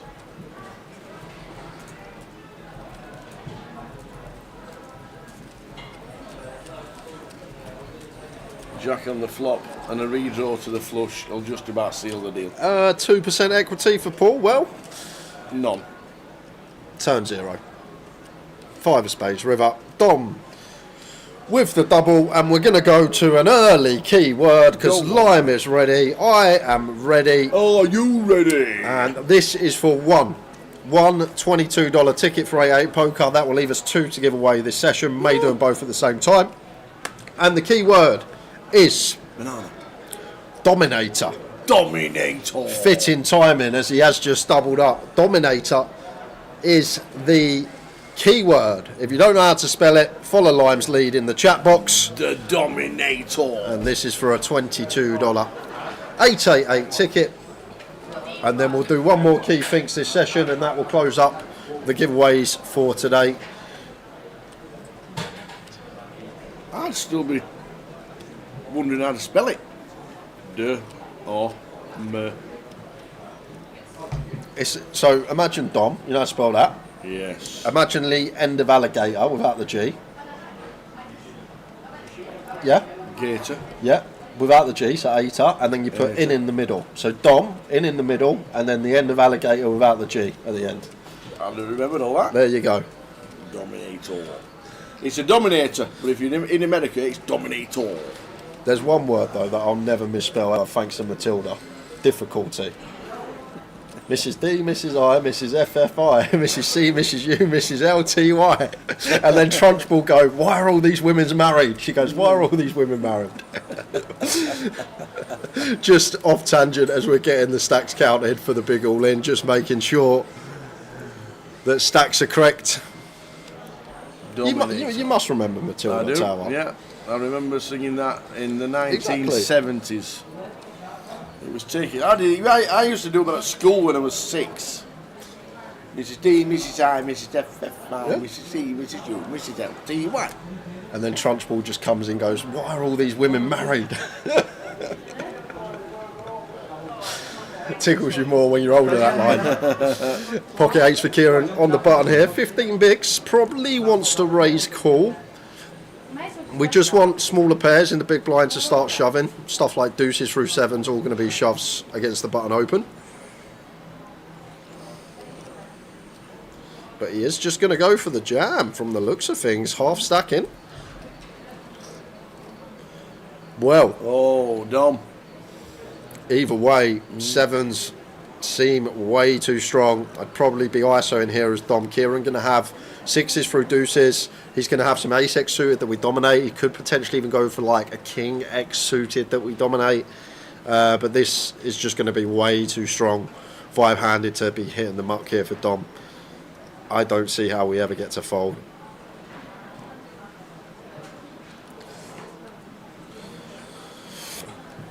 Got to go with this one, Tower. We'll see if Dom finds a fold. It'll be some fold, but how can we?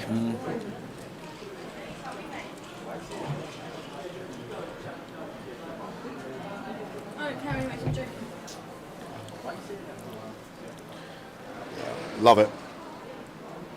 Really like the shove. We've run into 8s yet, but we don't take that into account, or we don't like to. Try and look at the play over the long run, and this is going to be a winning jam for Dom. But sometimes this will happen. We will run into it.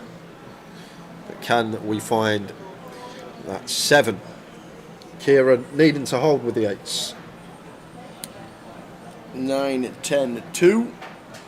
No help for Dom, so Kieran heading towards a double.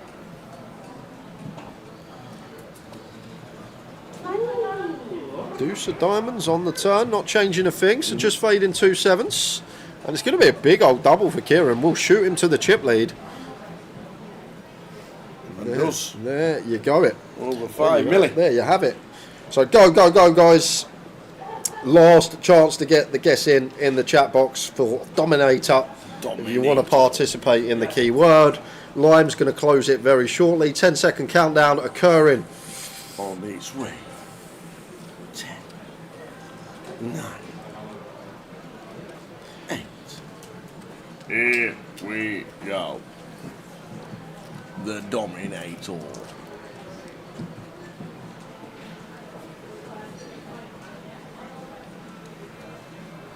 Just getting in. And then the final keyword will be for 2 tickets. That will be in about half hour's time. As I said, I do expect this to be finished this session. I know we've come back from break. First 25 minutes, we've not lost one yet. But the way the blinds are, the stacks are, something we'll have to give. We are going to see an influx of all-ins. We are indeed. So here we go. We've done it for a long time. Congratulations, Winning Cafe. Clues in the name. Winning Cafe is the winner. Winning Cafe. Well done, Cafe. Well done, Cafe. OMG, she says. First in the box as well. Well done, Cafe. Winning Cafe. There you go. $22 token on its way to you. Easy as that.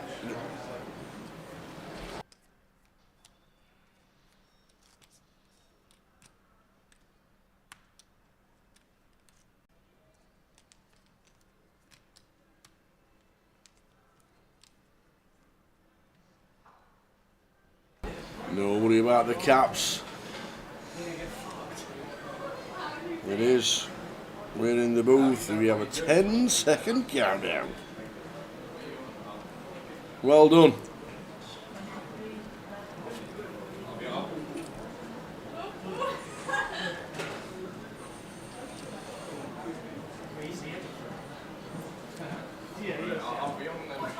King Queen for Kieran in the cuff. Opens to 2 bigs.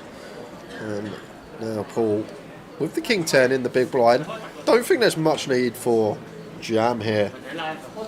Maybe just happy to call and see 3. Like suited, I think we're probably happy to run. Depends what we feel about Kieran's cut-off opening range. But look at that. King 10 into the mark, not even defending from the big blind. Yeah, I'm defending there. Maybe Dom stack, something to do with that for Paul.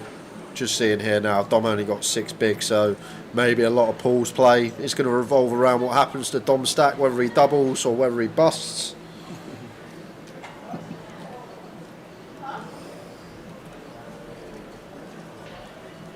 Well done, Cafe. I hope you turn that ticket into fortunes. Yes. I concur.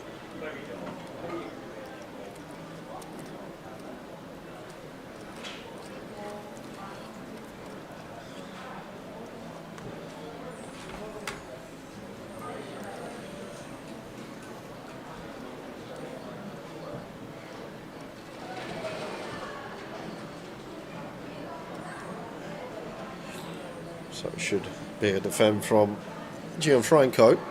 10-7 suited.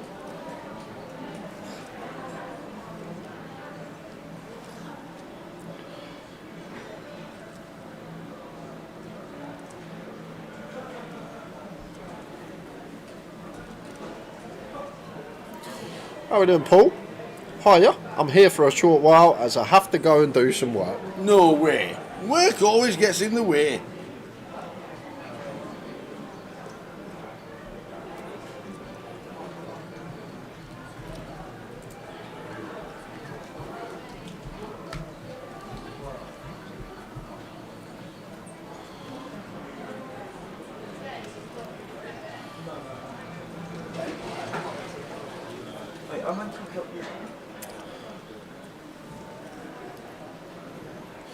So probably just check bet fold. Not much Gianfranco can do here, facing the c-bet from Kieran. A board that we could potentially play some leads on, but never with this combo. If we had like 10-6 suited here, could be an option to donk. If we had something like King-3 suited that defended, could be an option to donk. But when we have 10-7, not even a gutter ball, just the 2 overcards into the muck. What about the Spurs today? Do you know what? We're going to win the treble. FA Cup, League Cup. Oi, what about your mob in the semi-final of the League Cup? Are you really going to pipe up Hornfield? Really? I've never less worried about any game in my life. Yeah, you wait and see. How we doing, Easty? Good, guys. How you doing? Good, lad. How was the train journey? Yeah, good. Just took my leave in the high roller. Spent about 5 minutes longer than I thought I was going to last. Okay. But managed to get it in with ace king against ace 9. What can you do? How'd you go on? I'm out. You're out, okay. Did you not hear what I said? I got ace king in against ace 9 all in pre-flop. Well, you should hold, right? 75%. I walked out before I saw the flop, but Josh told me I lost. Okay. I said I already knew that, buddy. Don't worry about it. Unlucky Easty. Easty's back, new year, same Easty, guys. In good. It never changes. And he's out. It wasn't even on the feature table this time. It's not cursed. You got all weekend, mate. You got plenty of time. Lots more hands to lose. Exactly. I'm going to go lose a bunch of cash. There you go. Easty's off to the cash table. So if you're local and you want some free money, get a taxi quick. Get yourself to They've pumping. never been so easy, these tables. Easty on the cash tables.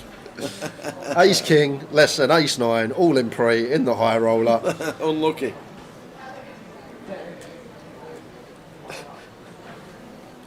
Oh, we've seen his videos, don't worry about that. We know he never wins flips. He never wins 80-20s.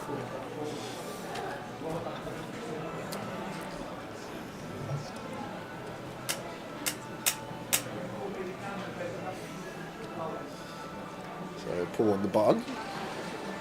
Half stacking. Do you know what? Paul seems, other than them 2 fruity free bets we saw early on today with the 8 highs from the big blind, like, seems pretty clued up. Like, they're just half stacking. Not everyone does it. Just recognising that if it goes all in, we could potentially fold, ladder some money, still be alive.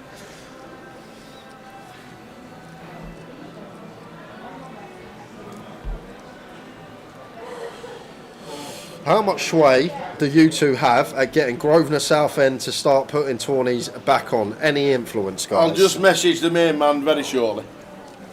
To be fair, 0. Unfortunately, the big will. And the decision was made because Chef Brad never bakes cakes anymore for the team. Exactly that.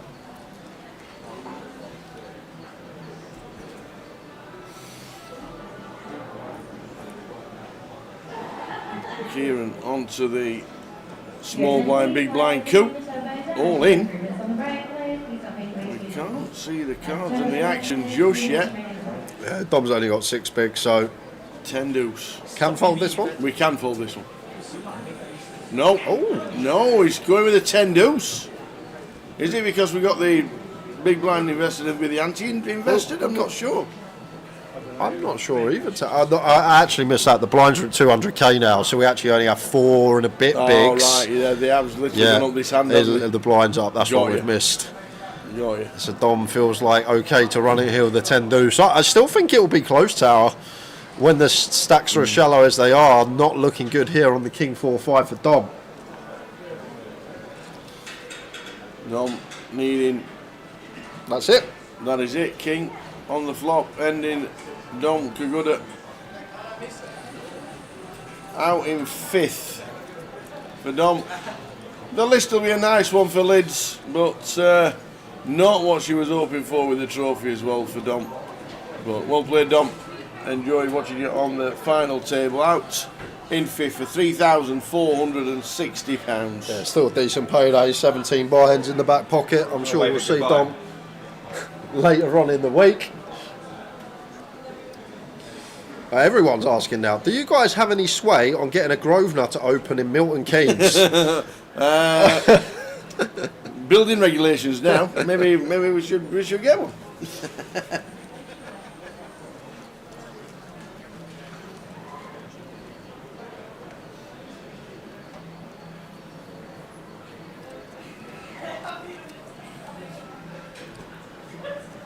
Here's a quick final call. Players mainly in the turbo dash. You have 1 minute remaining break.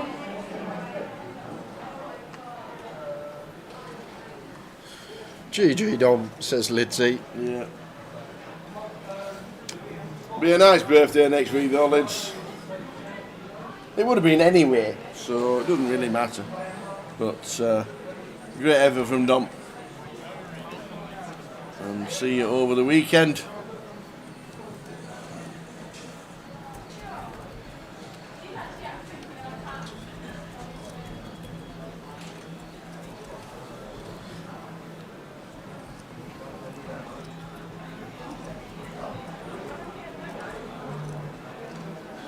So not really much wiggle room to work in with Steve. Like a combo that can free bet, but the problem is just stack depth here. Can't do much with the king free.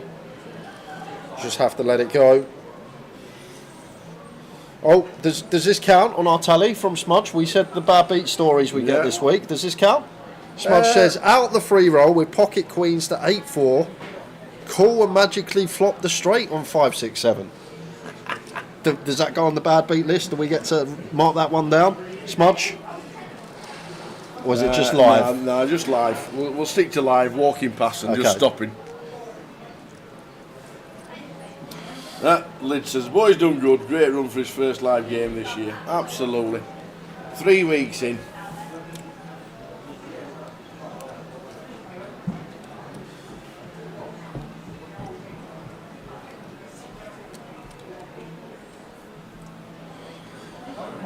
What a sight to see this deep in a comp. Oh, Steve. Curtains, I'm afraid, tower. 13 bigs with a big line now at 200. Curtains tied shut. 'Cause how are we going to wangle our way out of this one? King Jack versus Kings. We have to go all in, as Steve. It would be a mistake not to. Too good a chance to take the reshove spot. Gianfranco with a snap call, and Steve going to see he's in a world of hurt. Oh, he says, oh, jeez. King Jack suited.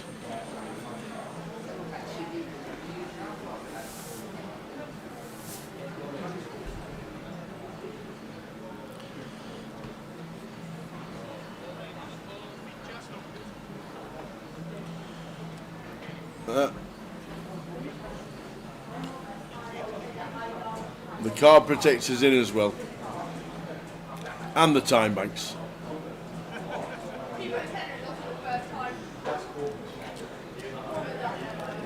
And that will basically do it. We've got running Queen 10 and running clubs, and that is dead on the turn. Dead on the turn.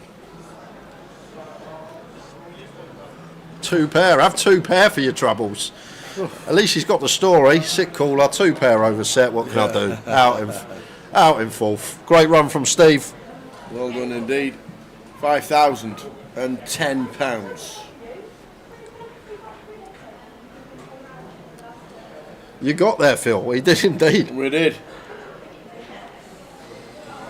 We did. Long way down, but we got there. Actually, not a bad drive, really. It's just all motorway, isn't it? All the way down, just about 5 of them.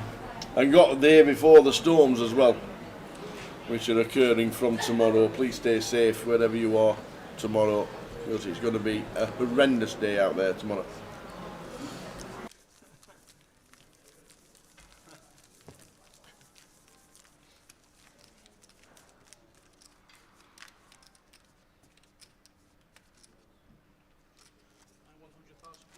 That's it. And then 200 for your big and flat. Perfection.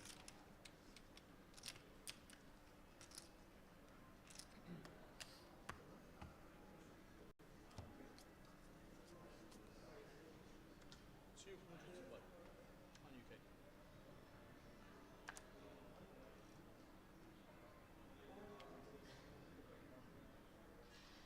Raise 400,000.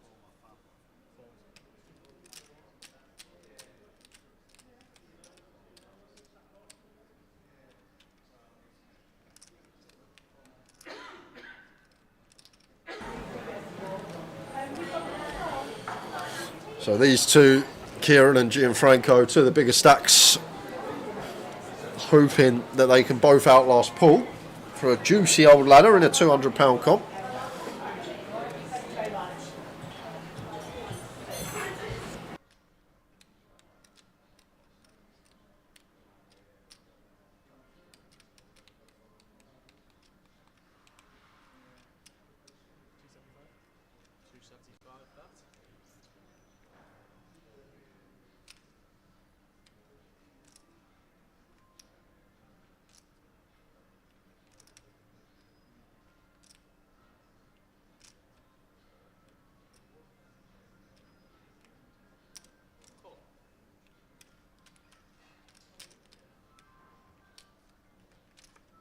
Up and down for Gianfranco. Check calls the 275.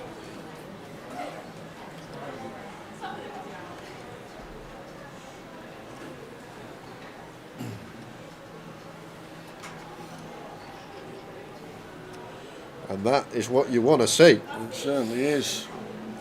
And there was a spot earlier where we rivered the straight with 8-6 and feel like we had to play check. This is completely different. Once turn does go check here. We want to be leading this river as Gianfranco and trying to get some value. We do have bluffs as well. We have some front door clubs that miss. We have some 6-3, some 3 deuce. This type of stuff.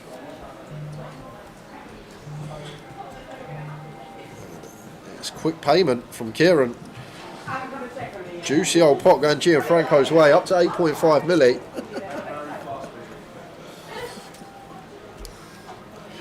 That's the strangest request I've ever heard. Can you commentate with a French accent for 3 minutes? I wish I could, but... Oui.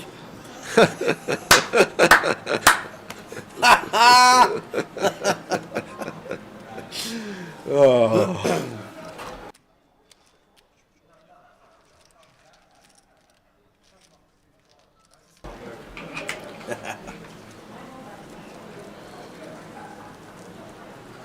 Hey dear.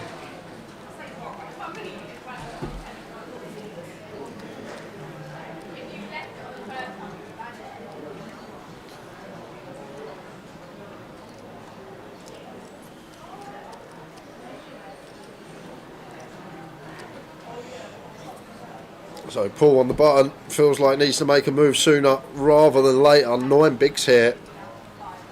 And the Gianfranco has an ace, but the ace 3, not really what we're looking for.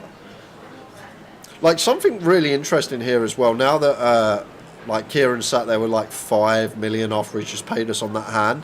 Like it's actually okay for us to keep Paul in, because while Paul sat there, Kieran is not going to want to tangle with us. So then we just have the initiative when it's folded to us in the small next orbit. We just get to raise relentlessly.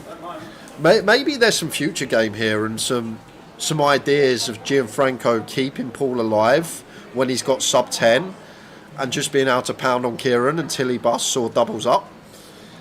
And generally, like the ace 3 off here, it will be ahead of some shoves, but it's not going to perform the best in terms of against range, because against the king high, queen high, 10 high, like 10-9 suited jams, we're flipping. Jack 10 suited jams, we're flipping. So yes, we're going to be ahead of some stuff, but the stuff we're ahead of, we're either flipping or we're just going to have a slight equity advantage. Might be like king 4 that we've got 58% against. And then the times that our opponent does have this ace-x, does have the pocket pair, we're going to be drawing to 3 out, so we're going to have just around 30%. It's not the best situation to be in, is it, when you weigh up all the range of hands that want to shove and how our specific hand fares versus that equity of range. And I kind of like the fold there with the ace-3. I don't know if he's thinking about it along the lines of future game, but I feel like future game could actually be a thing in that spot, because as long as Kieran is sat there, he should be playing really snug, waiting for Paul to bust. David Stevenson trying to get you to do a French accent, he struggles with an English accent. We You're just going to say that all weekend now.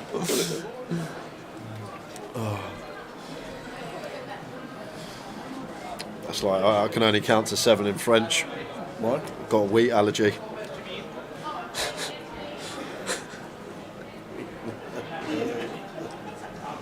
Hey.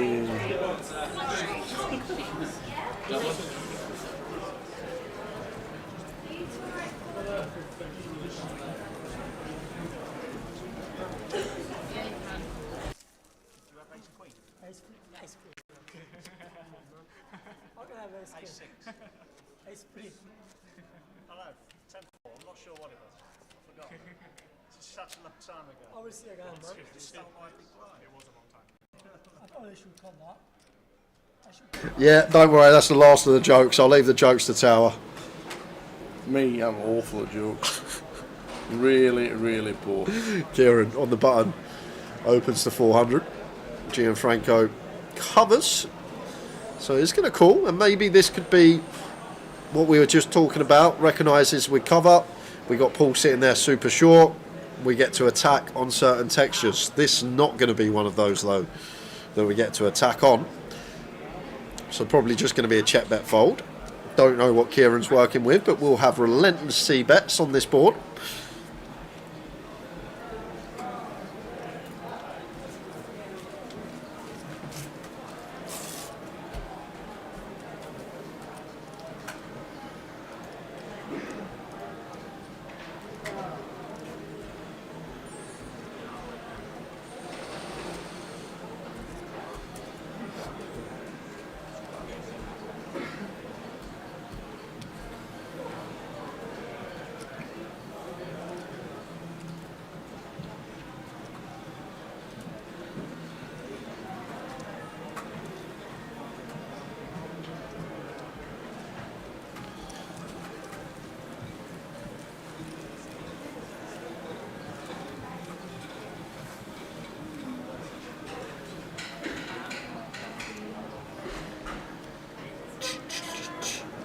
Lovely, thank you very much.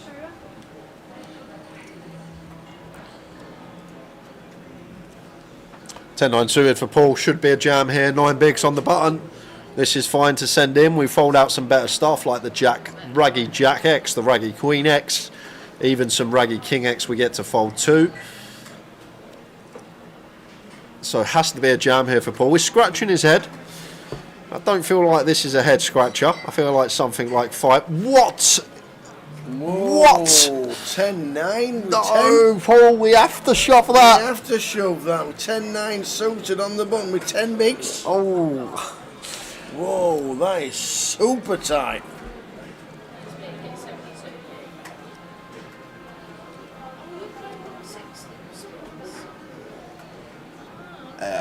I'm shocked. I am shocked. Like, with the range are free for us as well as Paul. It's not like there's any ladder in. We get to outlast X. Like, we just outright short stack. We need to make chips. And 10-9 suited on the button when the big blind's us next hand. And ante may I had free-handed. It's a full ante. Like, I don't feel like we're going to get a better opportunity to shove. I just don't.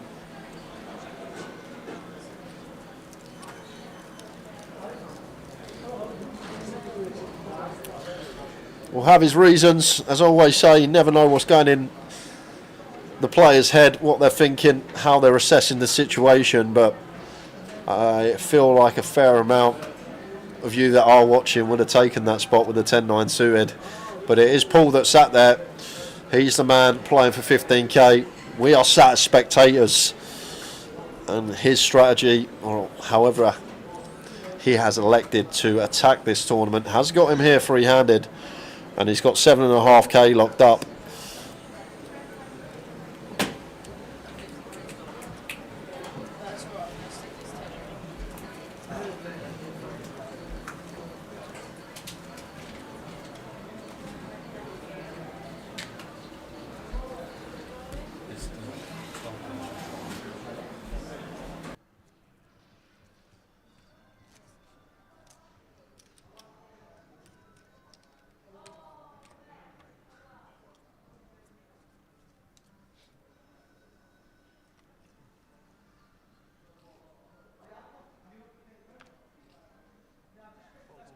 Yeah, pretty standard.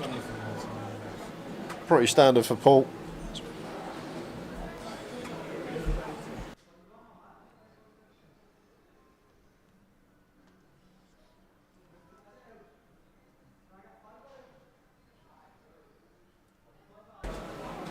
What is it you always win at this evening?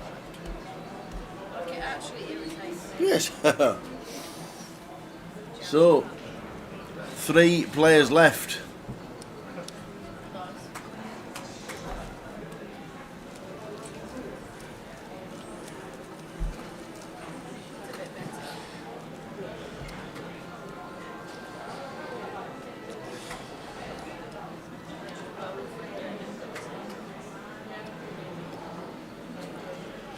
A6 for Paul. Once again, triangle into the middle here, and this is going to be a bit closer for Gianfranco. Like this one's a much better call than the ace 3, simply because Paul shoves queen 10, he shoves jack 10, jack 9 suited, queen 9 suited. There's hands in there that we dominate, and when he has the ace high stuff, like, we're still going to have 45% against that, as long as he's not got ace queen ace jack. So could have been more reason to call there, as Gianfranco with queen higher than with ace high.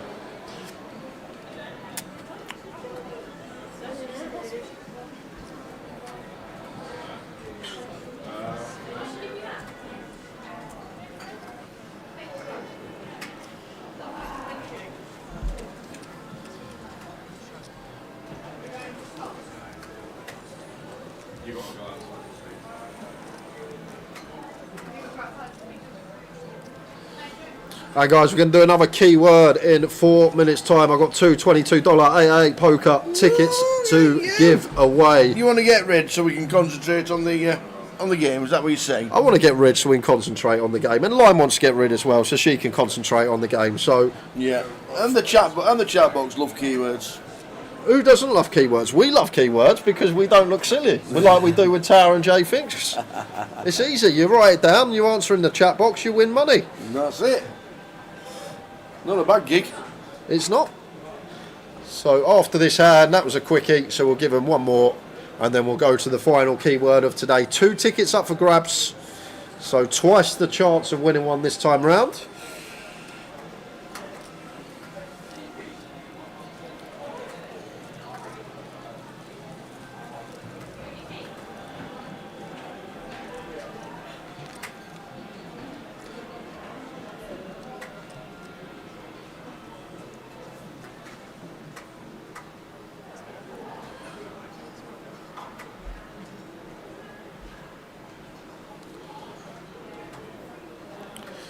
After this hand, should be a shove here from Paul.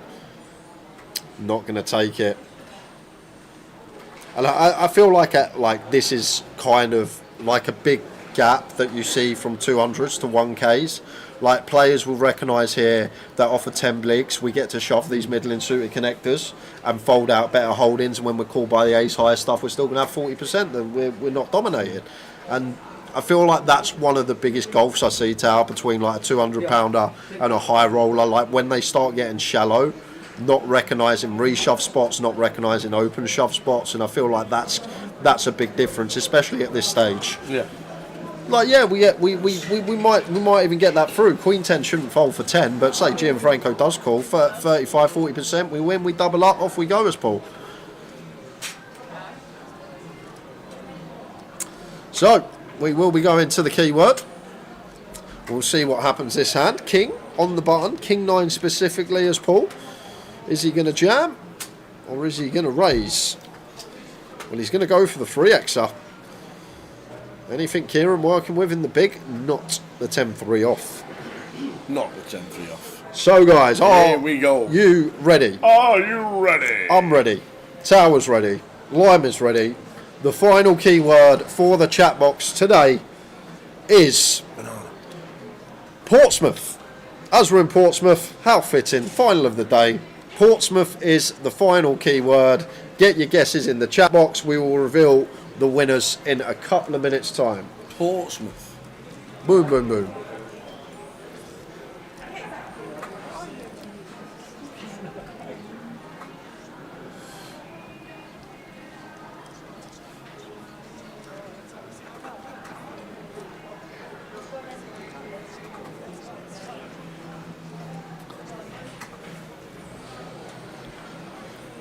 Portsmouth. You should be Portsmouth nil. But they won yesterday. Yeah, they did. 3-1. Yeah. 3-1, big game. Kieran here. Blind on blind. Going to complete the Queen 3. Oh, is he? He's not finding it, is he? Should like us? You should not jam this spot. I know it looks like okay, we got 8s, we got 11 bigs, but theoretically, we don't jam because Kieran shoves stuff like Jack 9, Queen Jack, King Queen, King Jack, like all of it. The Ace Queen and stuff can raise call as well. So I always say in these spots, the hands that we flip against, Kieran sets us in anyway or raise calls. So when Kieran completes, he's going to be polar himself. If he's trapping us, like we're going to get it in anyway, and the rest of the time he's going to have 2 undercards or he's going to have 1 overcard. So equity wise, we just have range absolutely handcuffed the Kieran, and it seems really tricky. But when you actually break it down and understand it, you think, oh yeah, maybe we should check pocket 8s there in the big blind. It actually makes a lot of sense now. I feel like 7s jams, pocket 8s is actually the line around that stack depth where we start checking. Interesting stuff from 11. Like it. I like it. And to be fair, Tao, if you're not studied, even people that have played hours and hours of tournament poker, if they've never looked at that spot, 10 bigs blind on blind, I'd naturally jam 8s there as well. Before looking at it in the solve a couple of years ago, I'd get 8s or 9s there in the big and I'd raise call or I'd jam. Now I know to check back because it just makes so much more money over the long run. Always learning in this game, and that's always one of the keys. Last chance for Portsmouth. Gilbo says, thanks for that. I thought I wanted to try and forget last night's result. I thought Mark Robbins was going to come in and be the absolute hero. So guys, last chance. Countdown's going to begin. Chance to get in for the final tickets today. Yeah, guess what? We'll do it all again tomorrow. Yeah, we will. With the tickets. Countdown is no. Geo Tramas cannot start the countdown. Lime started the countdown. It's all good. 10 seconds to get your guesses in. 2 winners for this giveaway. 7, 6, 5, 4. I bet it's 3's next. 3, 2, and 1. Close the comp. Ready. Here we go. Congratulations to Nitrous. You are the winner of the first ticket. I've got one more ticket coming in the chat box any second now. He's spoiling it for me. Yeah, because I have to read it out for you because it comes in there eventually. And Tior 009. Tior. I'm going to go with Tior 009. Congratulations to you too. How do you spell it? Tauer. Tower. Tower. Tower 009. Why don't you spell yours like that? Much more creative. Well done, guys. Tower 009 and Nitrous. You are the winner of 2 tokens for 8 poker. We'll get that to your account. Lime will be in touch in the chat box. Well done, Tower 009. Does that mean he's better than James Bond? 009.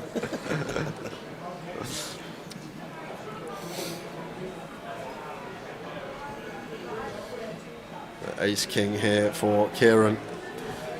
Can go either way. 3-bet call may seem a bit more dicey at this stage because we got Paul sat there that deep. Do we want to give Gianfranco a hand like he has perhaps? Pocket 5s could definitely go for the 4-bet send here as Gianfranco. It's on Paul now. A big sigh from Paul. We can't see what he's got, but looks like he's got a bit of a holding here.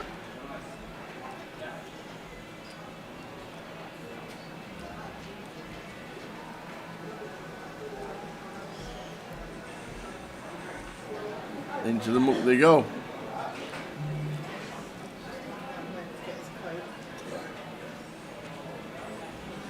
Now then, pocket 5s. 4-bet send fine if he wants to as Gianfranco. Yeah. Against Kieran, feel like good competent player will find some 3-bet bluffs. Wouldn't be surprised if we took it here as Gianfranco. Only start the hand 22 effective. Very All nice. in, and a call. And we don't like this as Kieran. We really do not like this because, yes, we got ace-king, but we got to essentially win a flip now. Otherwise, Paul's just going to ladder. And this is the thing why it may actually do some just free bet sending and not free bet, not all in. I'm actually not sure unless you look at it. But I think it's going to be really close for Kieran, whether to free bet not all in or whether to just free bet send. But now we're here, flipping versus the fives. Off to the races. Ace, high flop, ace, 3, queen. Not looking good for Gianfranco. Kieran set for the double, set for the chip lead. 2 outs to fade. Needs to see a red 5. Well, we get a full double for Kieran. And we do. Of spades. Big old double up to 9.5 milli. And wouldn't have been loving that tower. As I say, when we get a ladder just from outlasting Paul and he sat there with sub 10 BBs, kind of a cagey affair. When we're up against the fives, like we like seeing the ace queen, ace jack, all this type of stuff. But when we see the little pair, got to win that flip as he does. And now in pole position to potentially take this one down.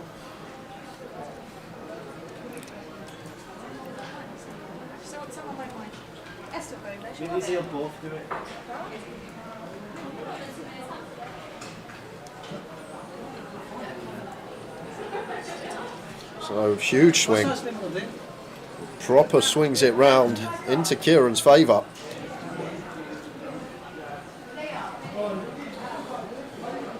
Good to see Calvert back, throwing him right in the deep end. Have a final table on your first live stream back, sir. Back from Australia and Thailand. Been on his travels. Swiftly done. Kieran with a juice up.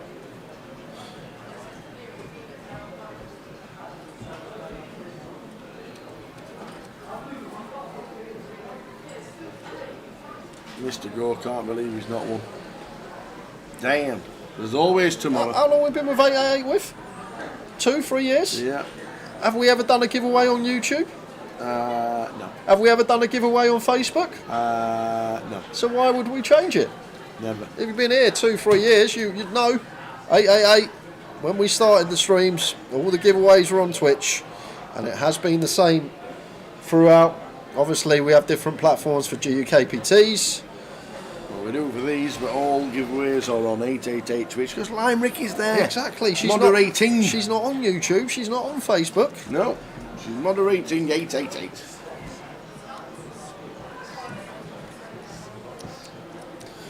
A6 for Kieran on the button.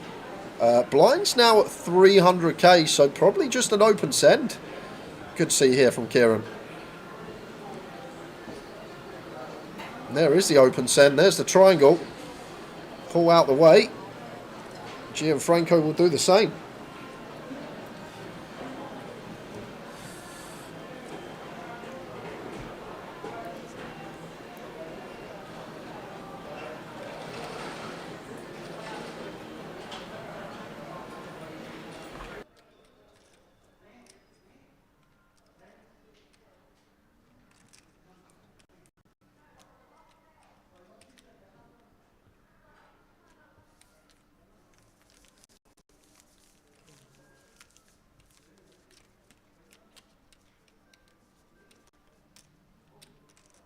Ace 3 for Paul, ace on the button, 7 big blinds, only one option available for us.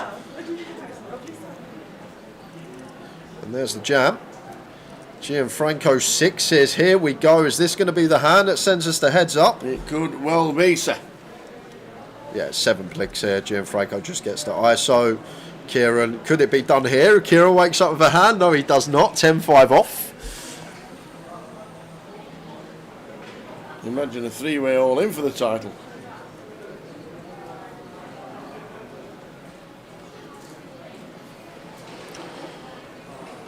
So any aces about to keep it alive for Paul, or is it going to be heads up? Well, that will be that. Running chop, only avenue I can see here, Tower. Running choppers.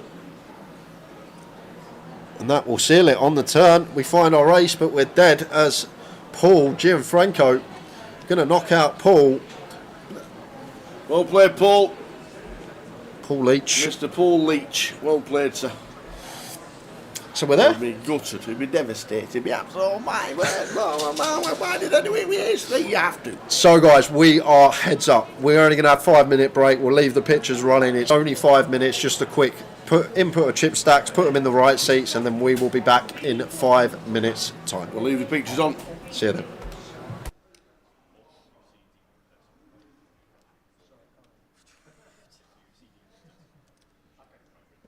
Is it big? Is it big, yeah? Yes, short break, very, very short break.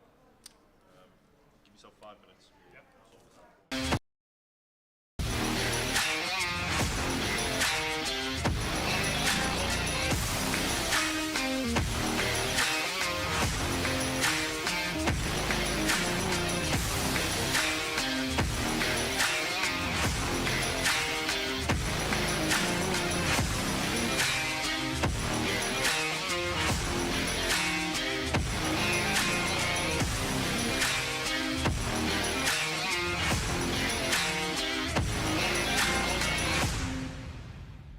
There used to be a clear path from the low stakes to the high stakes. Oh, okay. And it was open to anyone. And that's gone now. If you're the best chess player, if you're the best football player, like, you work your way up the system, and that's how it works. And in cash, it's broken.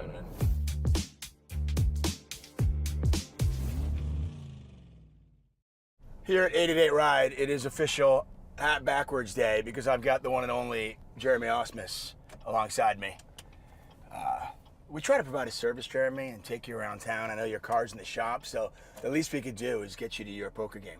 Exactly. I Right. really appreciate it. I don't have to pay for an Uber. It's free. I get to talk to you. Oh. Win-win. It's all not. around. It's not free. It's It's not free. This is- Yeah, you send a bill. Yeah, I have Okay. 5% of your next tournament. You didn't get the memo? I missed that. This is awkward. Okay, well, hey, good luck. Hey, so there's a lot I want to cover because I always try to get you in the commentary booth, but you're just busy crushing final tables, so I never get you in the commentary booth. I know. We went back and forth for years, and I'm always like, yeah, I'll get in there, and then I never get in I don't even there. ask you anymore. I don't even bother asking you because I'm like, hey, Jeremy, you want to do this one? And you're like, yeah. And I'm like, well, obviously, if you make the final table. But now you just always make the final table, so there's no point. And the other issue is, thank you. I made a lot last year. It's not always quite that many, of course, but ran good this year, or whatever, 2024 World Series.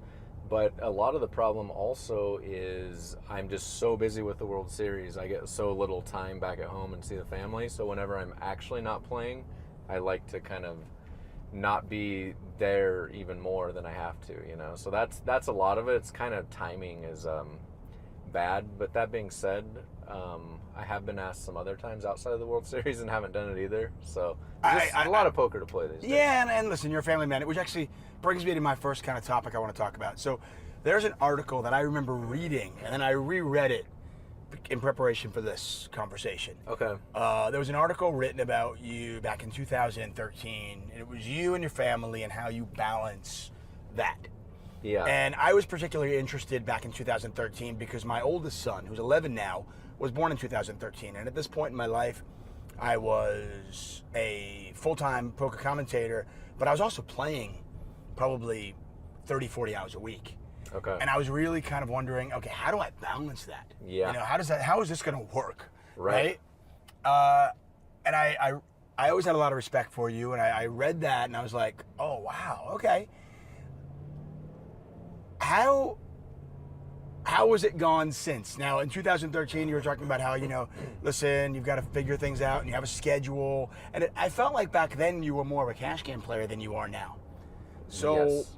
how has it gone since? So the balance. back then, I could pick my own schedule more with, cash games. And luckily, I mainly had a day schedule. And so would roll into Bellagio at 11 a.m. and play till 5 or 6. It worked pretty well. But now I'm playing tournaments, so you're at the mercy of the tournament schedule. So it's more like when the series go, I kind of got to be there. Our kids are in obviously much different stages of their life now. They're like middle school, so it's just different kind of needs that they have. So a lot of it's sport, school and sports is like their lives basically. So I mean, your oldest one is now a teenage girl, right? Yeah. Uh-huh. Okay. Does she care that you're home or not? not to be blunt, but I was like, not. She's getting to the point where, honestly, they're both to the point where they like to have me around, but they don't care that much. Right, I don't mean there's a slight, but I say that as a dad. I remember when my wife was pregnant, and she was like, she has 4 brothers. Yeah. She was straight out. She was like, man, if we have a girl, when she's a teenager, she's all yours.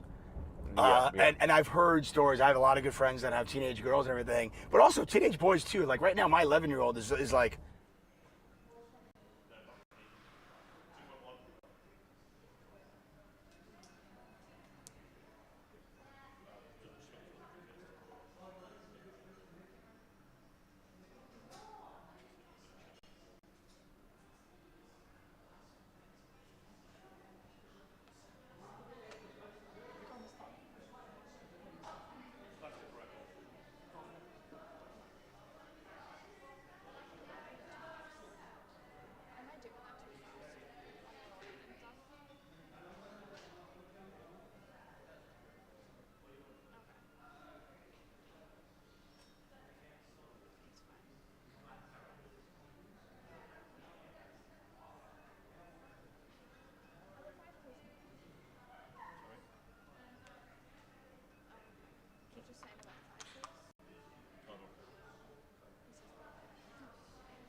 Here we go, heads up battle.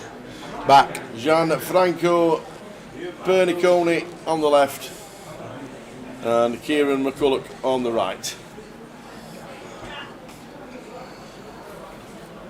So with Big Blind being 300k, guys, don't expect this to last too long. But we've seen stranger things in heads up battles. I've seen stranger things. We saw it get to 10 big average stack one time, once upon a time. Did indeed. So never a certainty, but do think this will be done within the hour. Should be out of here by 10, but we'll see how things play out. And here we go, straight off the bat, King 5 of Hearts for Kieran, opens the 2 bigs. And now Tao just playing for chips, heads up poker. 1 prize essentially to win, so just chip EV. So Gianfranco here, 3-bet call with the ace king. But goes for the jam. Okay. This once again, like players that play a lot of poker and play a lot of cash and even a lot of tournaments, but just play live and not much online. Yeah. When they get heads up, a lot of the time you can get yourself in a lot of tangles because you don't actually realise how wide we have to induce. Like off of 20, like we raise call King Jack suited, we're inducing with King Jack suited. We want someone to shove over the top and call off with that hand. Like with ranges being as wide as they should be, heads up, you were supposed to do a lot of free bet to induce all in and call, like even as wide as I said there, like King Jack is something that would induce. It's not just that we induce now with ace king, ace queen, aces, kings, jacks, like we'd induce with 8s, we'd induce with 7s. Hands that rather than jamming are going to make us more by going for the free bet, not all in and then calling the jam. And maybe it's just a situation of inexperience heads up, which will be the case. You don't get heads up very often in a poker tournament. Not. So unless you've gone away and studied yourself off the tables, when you get to this point, you're kind of in no man's land. Like you have an idea of what hands to shove and what hands to raise and what hands to free bet, but you just have an idea.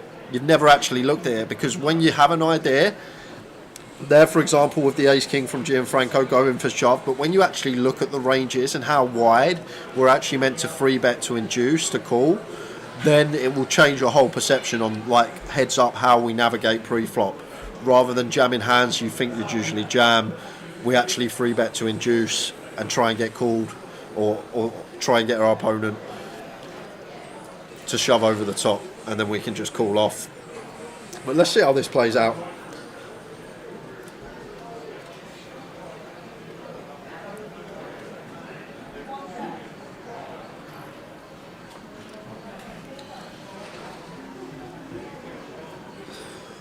No business, happy, right? None. Happy to play it out, these two. Ace 4, 9.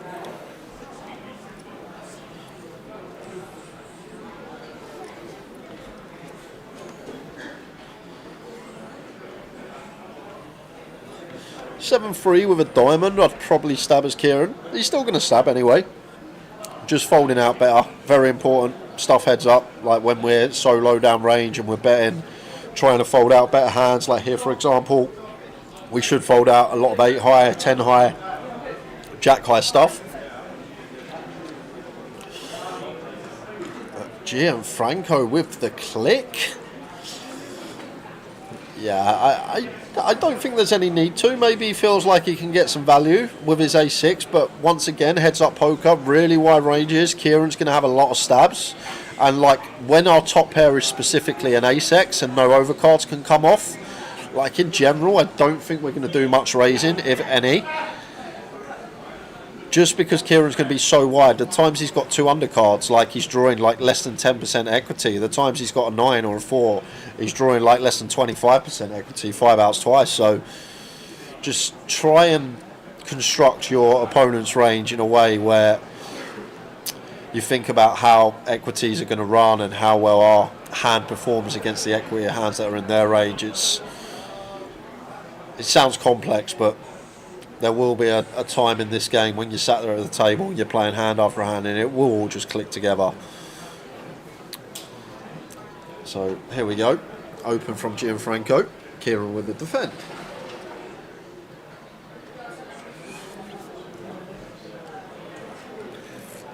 Nine, 5, 3. Rainbow.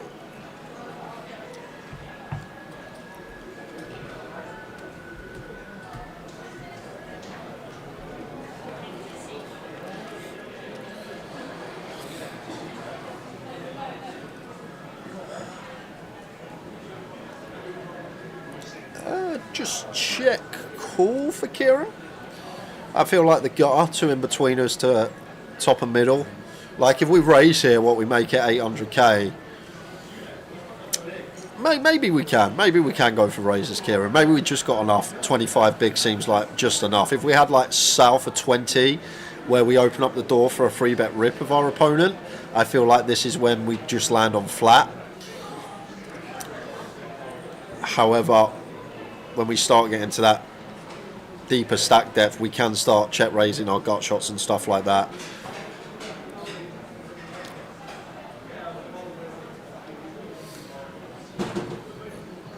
This is good. Yeah, makes his calls a 650. Really like it from Gianfranco. Lovely little floating position. Recognises how this will be the best hand enough of the time. A lot of gut shots there.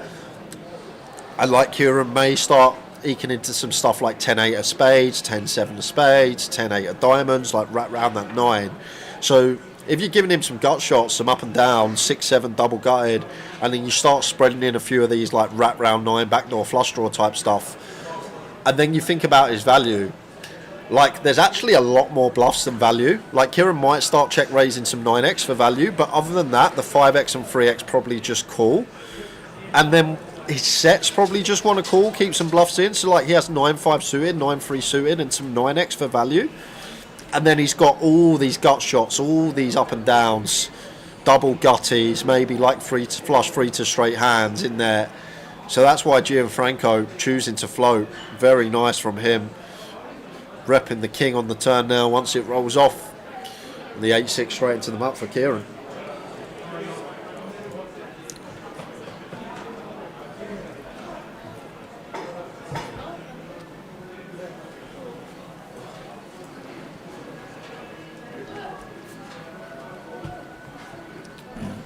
It's 2 results in the database, says old Gianfranco.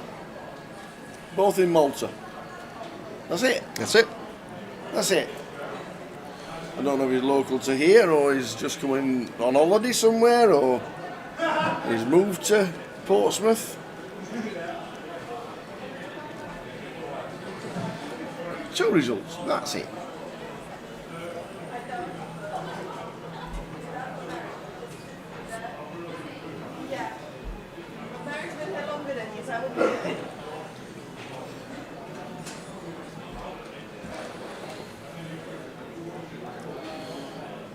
King 7 for Kieran on the button, raises to 600. Got defend from Gianfranco with the 5 for diamonds and flops a flush draw on Queen 9-8. Feel like one that does just check though.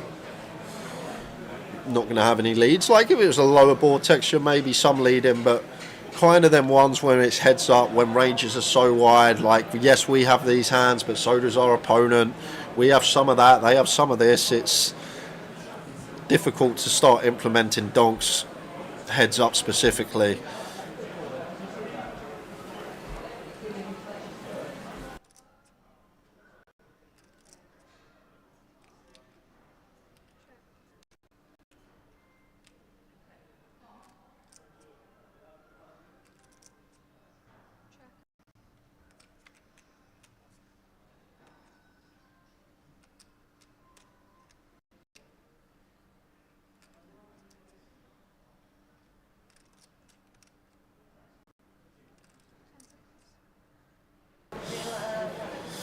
So Rivers a flush, just king high here though for Kieran, not going to be able to do much.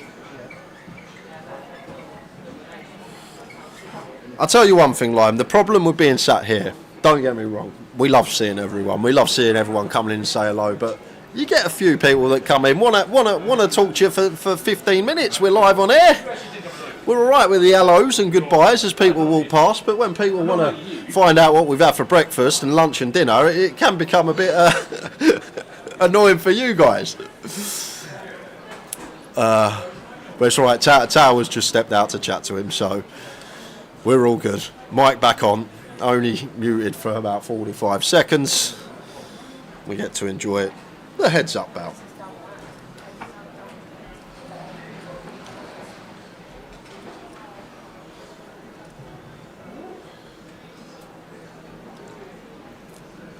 Ace 5 for Gianfranco, raises to 600k. Jack 6 of hearts, in for the defend, as Kieran should be.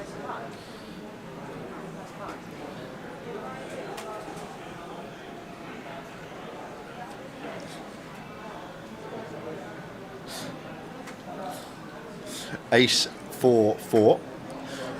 I will say one thing about this heads-up battle. Yes, Gianfranco has had the better of it so far. Love the float with the Ace 8, but distribution-wise, definitely having the better of these boards. Flopping pairs, flopping draws, this is what you want, something to work with. Becomes a tough task to beat someone heads up who's making hands, flopping hands, when you just whiff everything, as Kieran has been doing. It can just be an uphill battle from the outset. And right here with the Jack 6 of hearts, I think it's going to be just the check fold again here for Kieran, or has he got some ideas? Into the mark, Jack 6 does go. I'll tell you what, the problem is, Lime, even if we got an on-air sign, the amount of people that would ignore it, I believe we had it once in Manchester, the back room, because people were coming in, some of the valets, other stuff and whatnot, and we had it there, I remember, and it didn't work out too well, but maybe there's something for future months.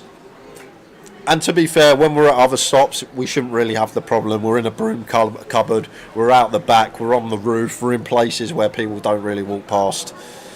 Just here in Portsmouth, they've decided the only place for us is right in the middle of the casino floor, and we're just getting a few come past as they see us saying hello, bit of foot traffic.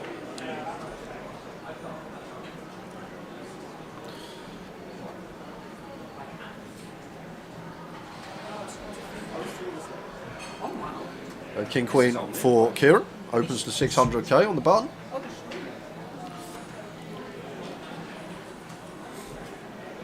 Nine 5 in from the defend as Gianfranco. So maybe I've talked to him for Kieran. Maybe this is where we're going to see a nice flop for him. with the king queen. There we go. Does flop best, but Gianfranco has caught bottom, and heads up poker should be sticking around for one.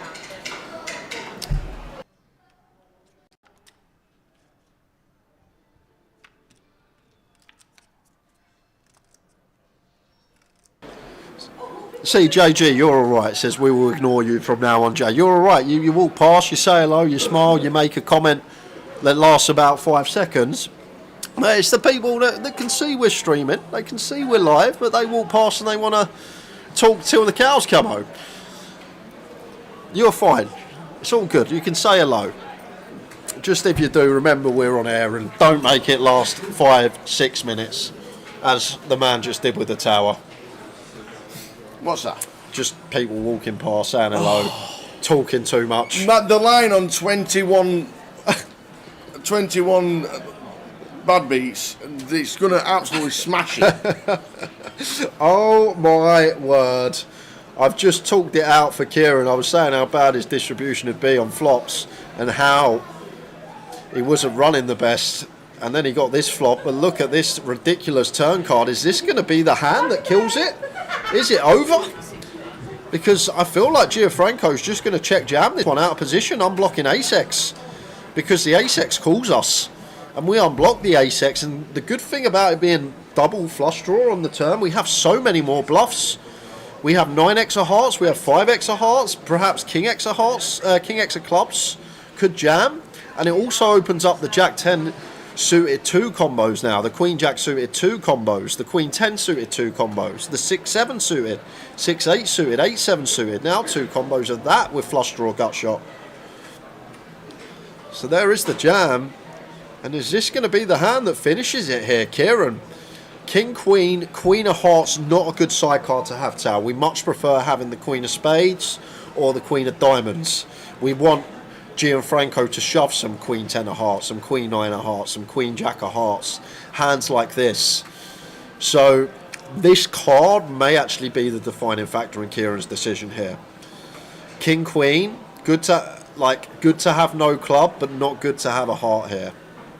Like if we had king of spades, queen of diamonds, I feel like if we're tanking this long, it may be the combo that then we flick in with the king queen. With this queen of hearts, it's just not the nicest card to have when we got removal from some of the bluffs that would be in our opponent's range and might take this line here. Is this going to be the hand that kills it off? Can Kieran get away from it here with the king queen? It's mulling it over and you can see the cogs turning. You can indeed. You can just see the cogs just turning around in Kieran's mind. It's just not a good card to have. Like we much prefer to catch here. Even something like king 4 of spades is going to be a much better catch than king queen with the queen of hearts, simply because there's no real shoves for Gianfranco that contain a king. Maybe king x of clubs, but that probably just wants to check call too high up the showdown ladder, and he does get away from it. And I feel like side card defining factor, queen of hearts, awful card to have. We prefer having king 4 of spades. We prefer having king 3 of diamonds. Going to be much better catches. And Kieran gets away correctly. Stays alive.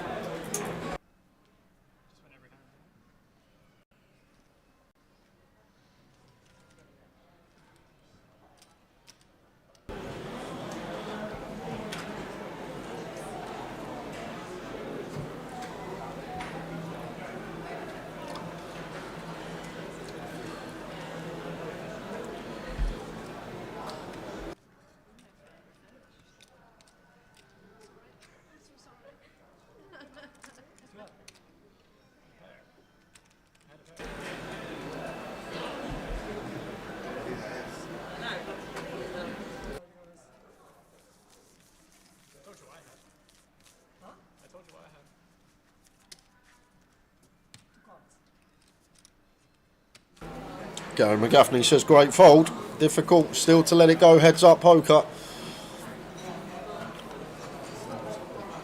Okay, 6-5 off. Just into the muck there is Gianfranco. Maybe one that could have got in the form of complete on the button.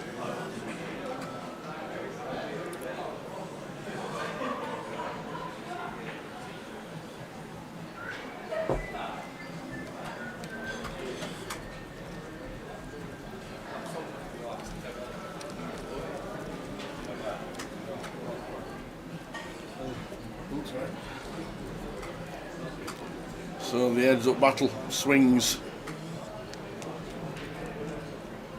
It's 8 here for Kieran on the button.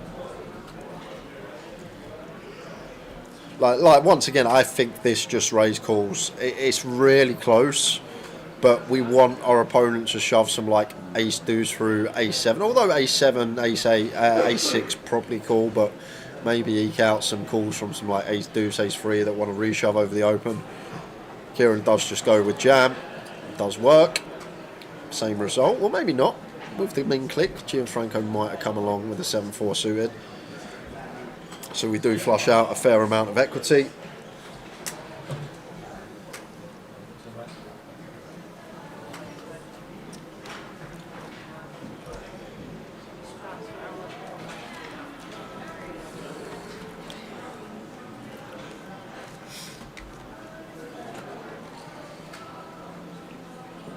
Out come the cards. Kieran on the right, Gianfranco on the left in the green. Show you the schedule very shortly for tomorrow. Mr. Gary McGaffers.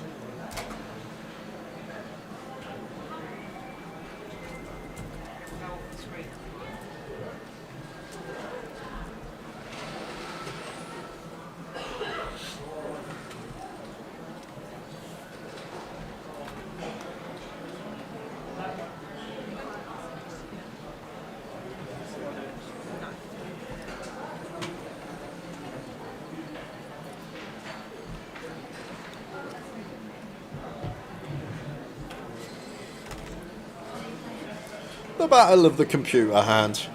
Yep, Queen 7 against Queen 7. Average hand in the deck. Both get dealt it. And looks like going to be Gianfranco taking the initiative first here, but should be a check call from Kieran. Never check fold in here once we check flop and turn.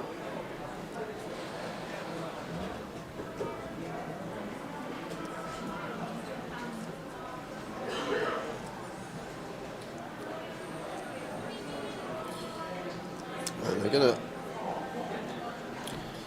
chop it up, we all knew that. We're going to chop it up, don't you know we'll chop it up.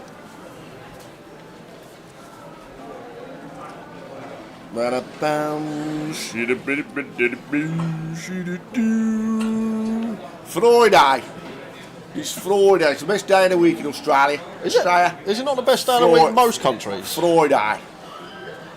I can't think of many countries that Friday would be the 9 best to 5, you stop work at 1 o'clock. Do you? Yep. Oh. 9 to 5, you stop work at 1 o'clock. Tinnies are out. Saying that. G'day, mate, it's Friday. We used to have that at school anyway. On Friday, you used to finish at 1 every time on a Friday, I remember. Yep. That's what he's on. The main event is on. We're concentrating on the high roller day 2, starting at 12. So we will be on air at 12:20 p.m. On Saturday, we'll be on air at 12:20 p.m. And on Sunday, we'll be on air at 12:20 p.m. So basically, Friday, Saturday and Sunday, all the same. 12:20 on all channels. That's us, Gaz. That's us. Looking good.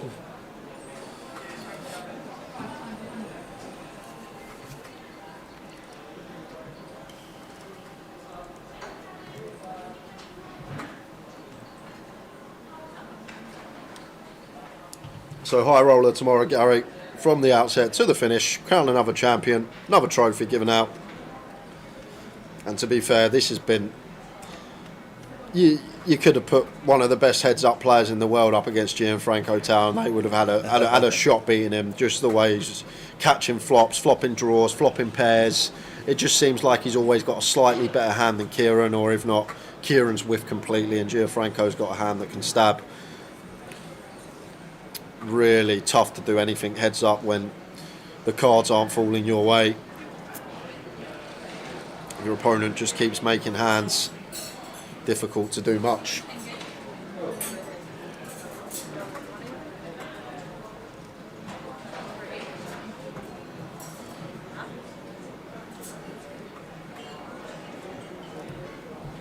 How many in the high roller so far, Tower? About 40. About 40. 34. 34.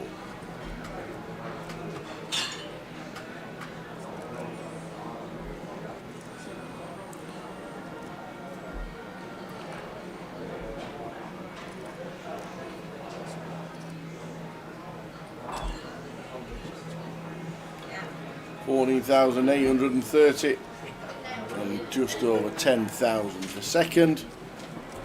Gianfranco, all the chips at the minute.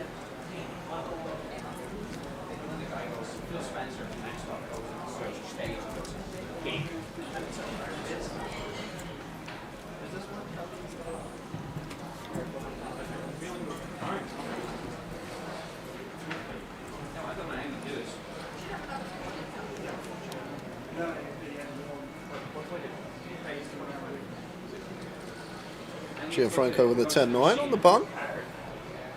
Gonna go for open here, Tower. I feel like this just jams here for 9. 10-9 off. Feel like jams for 9. Folds out some stuff like Kieran has. Folds out Jack 4. Folds out Queen 4. Some of the King X would have to call at 9 effective, but I do feel like this one's potentially a jam for Gianfranco. Don't think there's any sort of raise, not all in going on. Maybe it's like the Queen 4 off, the Queen 3 off, the stuff that we raise fold as Gianfranco, I'm not sure, but I feel like that one does just play better as an open shove. 888 Poker TV on Twitch, all the way through. So we're crowned champion of the main event on Sunday evening, whenever that will be.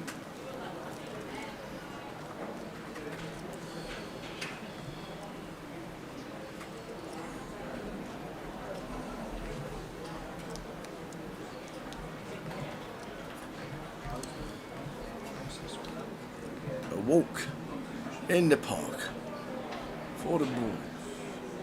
Paul Leach third, 7,560. Well done him. Well done to the 9. Well done Dom. 5th.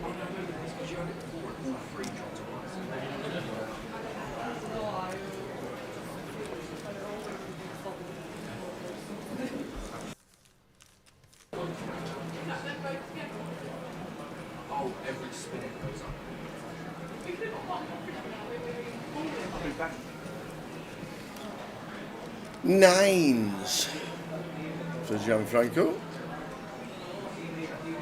Pocket Nina. Nina from Pasadena. You you should have seen her. Jack 8 for Kieran.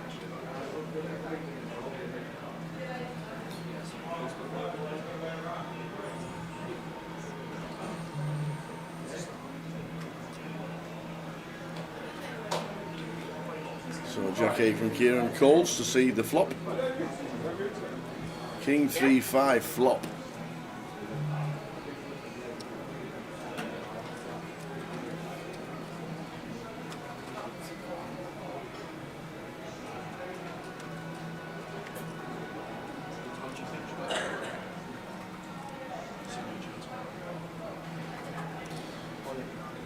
One better to win.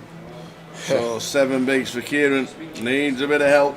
It depends if Rachel riffles in the next 2 seconds. What's that? Because that 7 bigs is unfortunately going to turn into 5 bigs now. Blinds up, baby. 400k, big blind. Not when you want them to go up. To be fair, we're on the button as Kieran, so better to go up here than next hand. Just 5 bigs to work with now.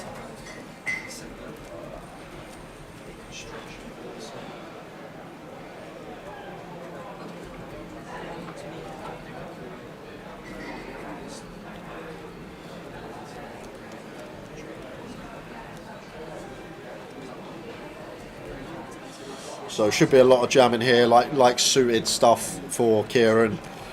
Ace, king, a queen.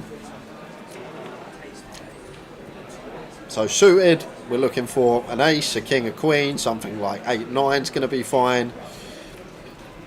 10-8. Fold. Yep, one Gianfranco can fold. No need to just double Kieran up meaninglessly. Correct. Yes, we got the chips to call, but our opponent only got 5 bigs, so we might as well wait for a hand to run it with. Don't want to give no meaningless double ups for no reason just because we got the chips and let him back in this. Kieran needs a hand, he certainly does, Mr. Garrett.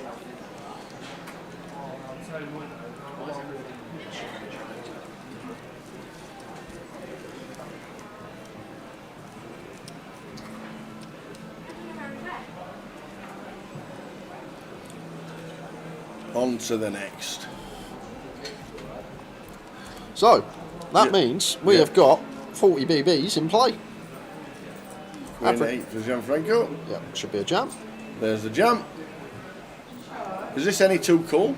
Not any two. Oh, them it is. But Queen Jack certainly is a call. Them it is. And this is the thing, like, if Kieran spins here, suddenly he's got 5 mil, Gianfranco down to like 11-1 double, and then he's back in the chip lead in this roll reversal. So just got to fade to mates. Here we go. That does deserve a bit of luck. First all in the call for the title is 7-10. Any 8s about for the title, he says. And Gianfranco. I'd love to see a spade as well. A little 6 of spades, something sweaty on the turn perhaps. Oh, it's always an 8 at the 888. Yeah, still some outside. Got double gutty now for the Queen Jack. Any king, any 9, as well as our kicker. A jack would do. Oh, it's not a 3. We have a champion, ladies and gentlemen. We have a brand new champion on the circuit. Gianfranco. Are we doing interviews? Interviews, Voyager? Are you going? Do you know what? Because we've not seen him before, I think we should. Does that mean I've got to get up? Oh, yeah. Oh. Get off your pit. Oh. Yes, I'm off. Leave it to me. Leave it to me. Gianfranco's in the house. Woo-hoo-hoo. Oh.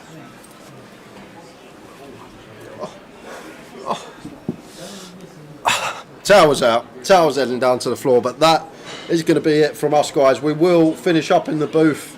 We're back tomorrow. High roller action. 12:20 start on stream. If you want to come for a day 2 buy-in flicking at 12, high roller, you can buy in up till 12 p.m.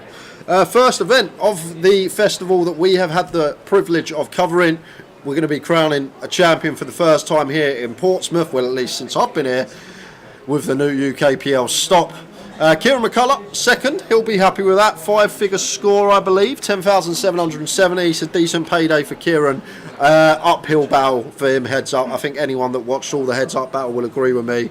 Just distribution. Sometimes you need it in heads up situations. If you have your opponent making top pair, flopping flush draws, it's difficult. And we're going to head straight down to the floor, guys. The tower is there already. We're going to have the trophy presentation and the interviews. We're going to head down with Kieran first as the runner-up to Kieran and the tower.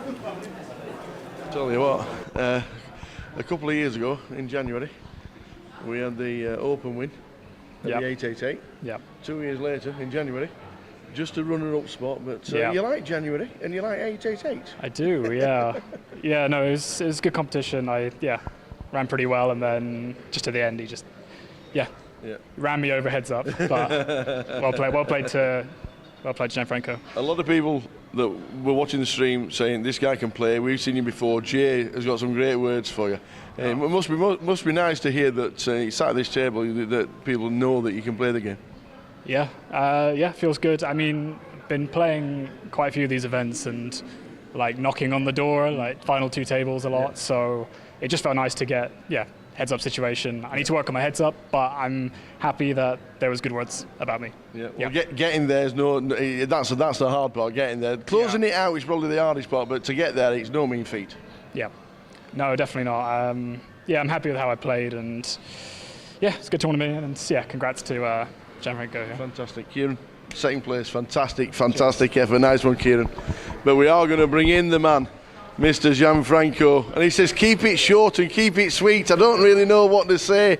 Gianfranco, do you live in Portsmouth? Yeah, no, Southampton. Southampton, so only down the road, so not too bad for you. What a game! I really enjoyed watching that. What was it like sat there playing? Well, it was very fun. I have very tough players. Yeah. Well done to Kieran. He was a fantastic player. Yeah. Just got luck in the end. You know, sometimes you just need luck. That's the game. On the database, it just says you've got a couple of scores in Malta. Is that correct? Yes. Like I shot second one on last chance. Yeah. A couple of months ago. Excellent. Nice stuff. Well, we've really enjoyed watching you, and so many congratulations on winning the 888 Voyage. So we're just going to get Simon to hand over the trophy. Can we have a round of applause, please, for the Voyage champion, Mr. Gianfranco Periconi. we enjoyed watching that, and I hope this fella really enjoyed playing in it. Well done, sir. Thank you so much. Great effort. Jay finishes off. Class interviews as always with the big man. I'm going to wait for him just to get back with myself in the comms booth, guys, and we will shut up shop for the day. We are back tomorrow. High roller action. See that jogging in then? 20 past 12. You were quick. I'll tell you what, I like jogging out Portsmouth then and everything. because for some reason you don't know the gaff too well. You don't take a long cut to the feature table like you seem to do every other stop. So you're there quick. What we want promptly. I've done the roundup as always. High roller tomorrow. Anything left to add? 12:20. Nice to get a new name on the winners enclosure. Really. See, it's played pretty nice solid lad. as well. Few Nice lad. little things in there, but most of them come short-handed or heads up. And if, like I say, if you don't play many tournaments, you're not going to be studied at heads up or free-handed. Yeah. So down the road in Southampton. So only a local guy, but really enjoyed that. down the road. Side down that way. Can't go down, Sideways. can you? Keep saying you can't go down because down is not England anymore. It's nothing. There's nothing there. 200 yards away, there's no more England. Across the road, Southampton. No, nice to get him in a winner's enclosure, and I think Kieran will follow soon. Yeah, I agree. Will follow soon for another title. Really enjoyed it. Good stream, good laugh. Really enjoyed it. Thanks to 888, Lime Ricky, and everybody else for giving all the token giveaways. We'll do it all again tomorrow. We love giving other people's money away. We do. We really do. We actually do. It's great. We got a 560 main event seat for Newcastle as well to give away over the weekend. So make sure We'll you have to tune in think about that. throughout for that, guys. £560 main event seat going to one of you guys in the chat box over the weekend. But well done to Gianfranco Perniconi. Fantastic effort to him, Kieran McCulloch, and everybody else on the final table as well. Really enjoyed that. That was a class one. And as Jay said, we are back tomorrow at 12:20 for the high roller, all the way down to a champion on the live stream. So from the team and myself, the Tower, we'll see you tomorrow at 12:20. Ta-ta. Good night. Just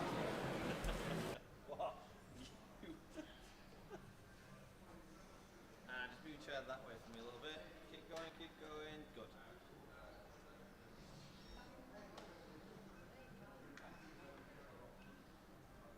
Big smiles, massive. Yeah, all good. All good. Cheers, man. Right, let's get that box up. So it does have a direct box.